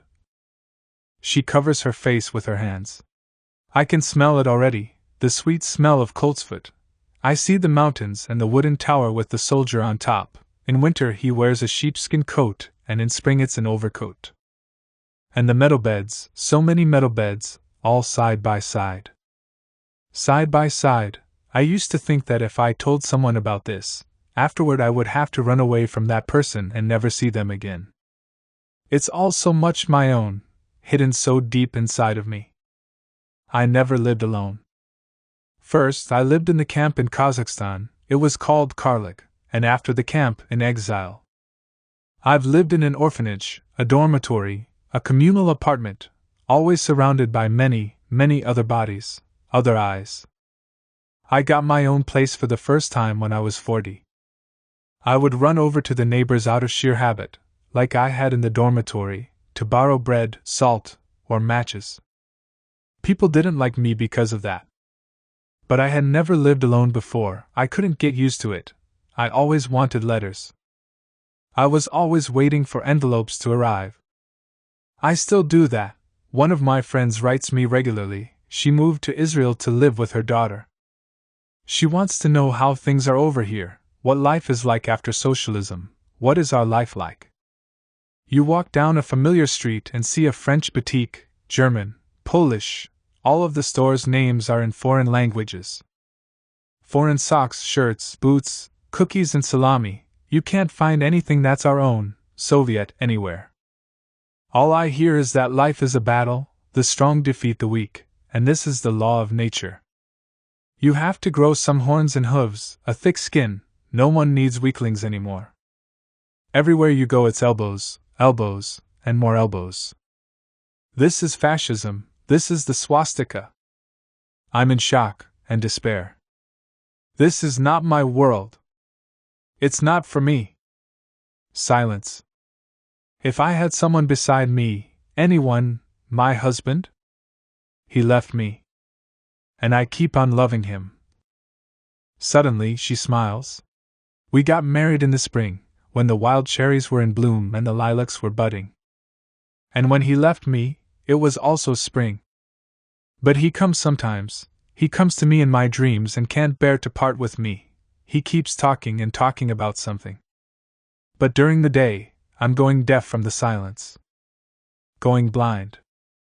The past is like another person to me, a living being. I remember when Novi Mir published Solzhenitsyn's One Day in the Life of Ivan Denisovich. Everyone was reading it. They were all so shocked. Their conversations. I didn't understand why everyone was so surprised and suddenly so interested. To me, it was all very familiar territory and totally normal. The inmates, the camp, the bucket, the penal colony. In 1937, my father was arrested. He'd been a railway worker. My mother flew into action, went to see everyone that she could, did everything possible to prove him innocent, demonstrate that it had been a mistake. She forgot all about me. Forgot I was there. When she finally remembered, she tried to get rid of me, but it was too late. She drank all sorts of poison, took boiling hot baths. And as a result, she ended up giving birth to me prematurely, but still, I survived. For some reason, I keep on surviving. It's happened so many times now. Soon, my mother was also arrested, and I was taken into custody along with her. You can't leave a baby alone in an apartment. I was just 4 months old. My mother had arranged to send my 2 older sisters to my father's sister's house in the country, but then a notice arrived from the NKVD ordering her to send them back to Smolensk. The authorities were waiting for them at the station. Your children will live in an orphanage. Maybe that way they'll grow up to be in the Komsomol. They didn't even give us the address. By the time we found them, they were already married with kids. Many, many years later, in the camp, until I was 3, I lived with my mother. Later, my mother recalled how often little children would die in there. In the winter, they would collect the dead children in big barrels and leave them like that until spring.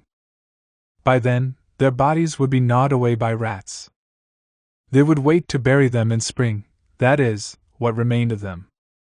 After the age of 3, children would be taken away from their mothers and moved into the children's barracks. I start remembering things from the age of 4, no, it was probably almost 5. In episodes, in the morning, we would see our mothers through the barbed wire fence. They would be counted and led off to work. They would lead them out of the colony, out to where we weren't allowed to go. When people asked me, "Where are you from, little girl?" I would say, "From the colony." The outside was another world, something incomprehensible, frightening, which didn't exist for us. It was a desert out there, nothing but sand and dry scrub. I thought that the desert reached to the very edge of that world, that there was no way of life other than ours. Our soldiers guarded us, and we were proud of them. They had stars on their hats. I had a little friend named Rubik Tsurinsky. He'd lead me to the mamas through an opening under the barbed wire fence. When everyone else lined up to be marched to the cafeteria, he and I would hide behind the door. "You don't like kasha, right?" Rubik would ask me.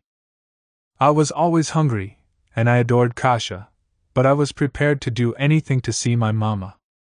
So we would crawl to the barracks to see the mamas, but the barracks would be empty because all the mamas were at work.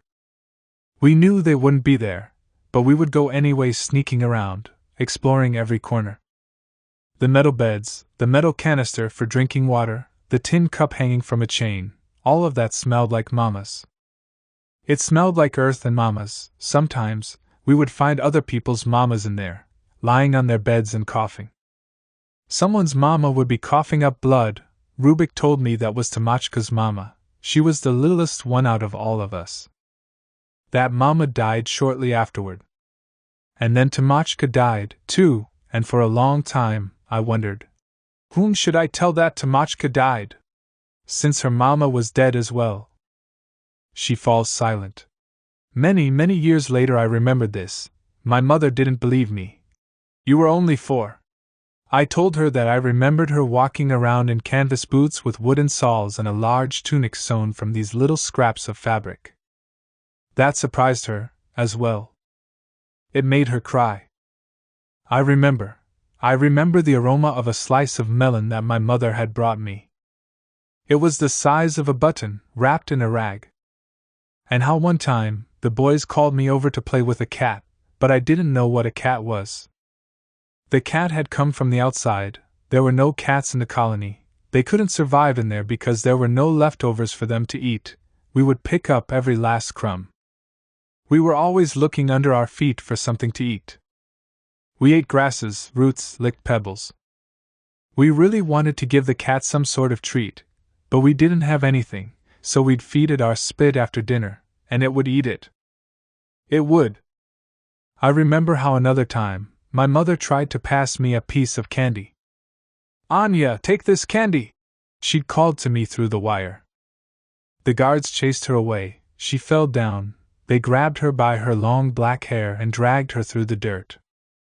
I was so frightened, I didn't have the slightest idea of what candy was.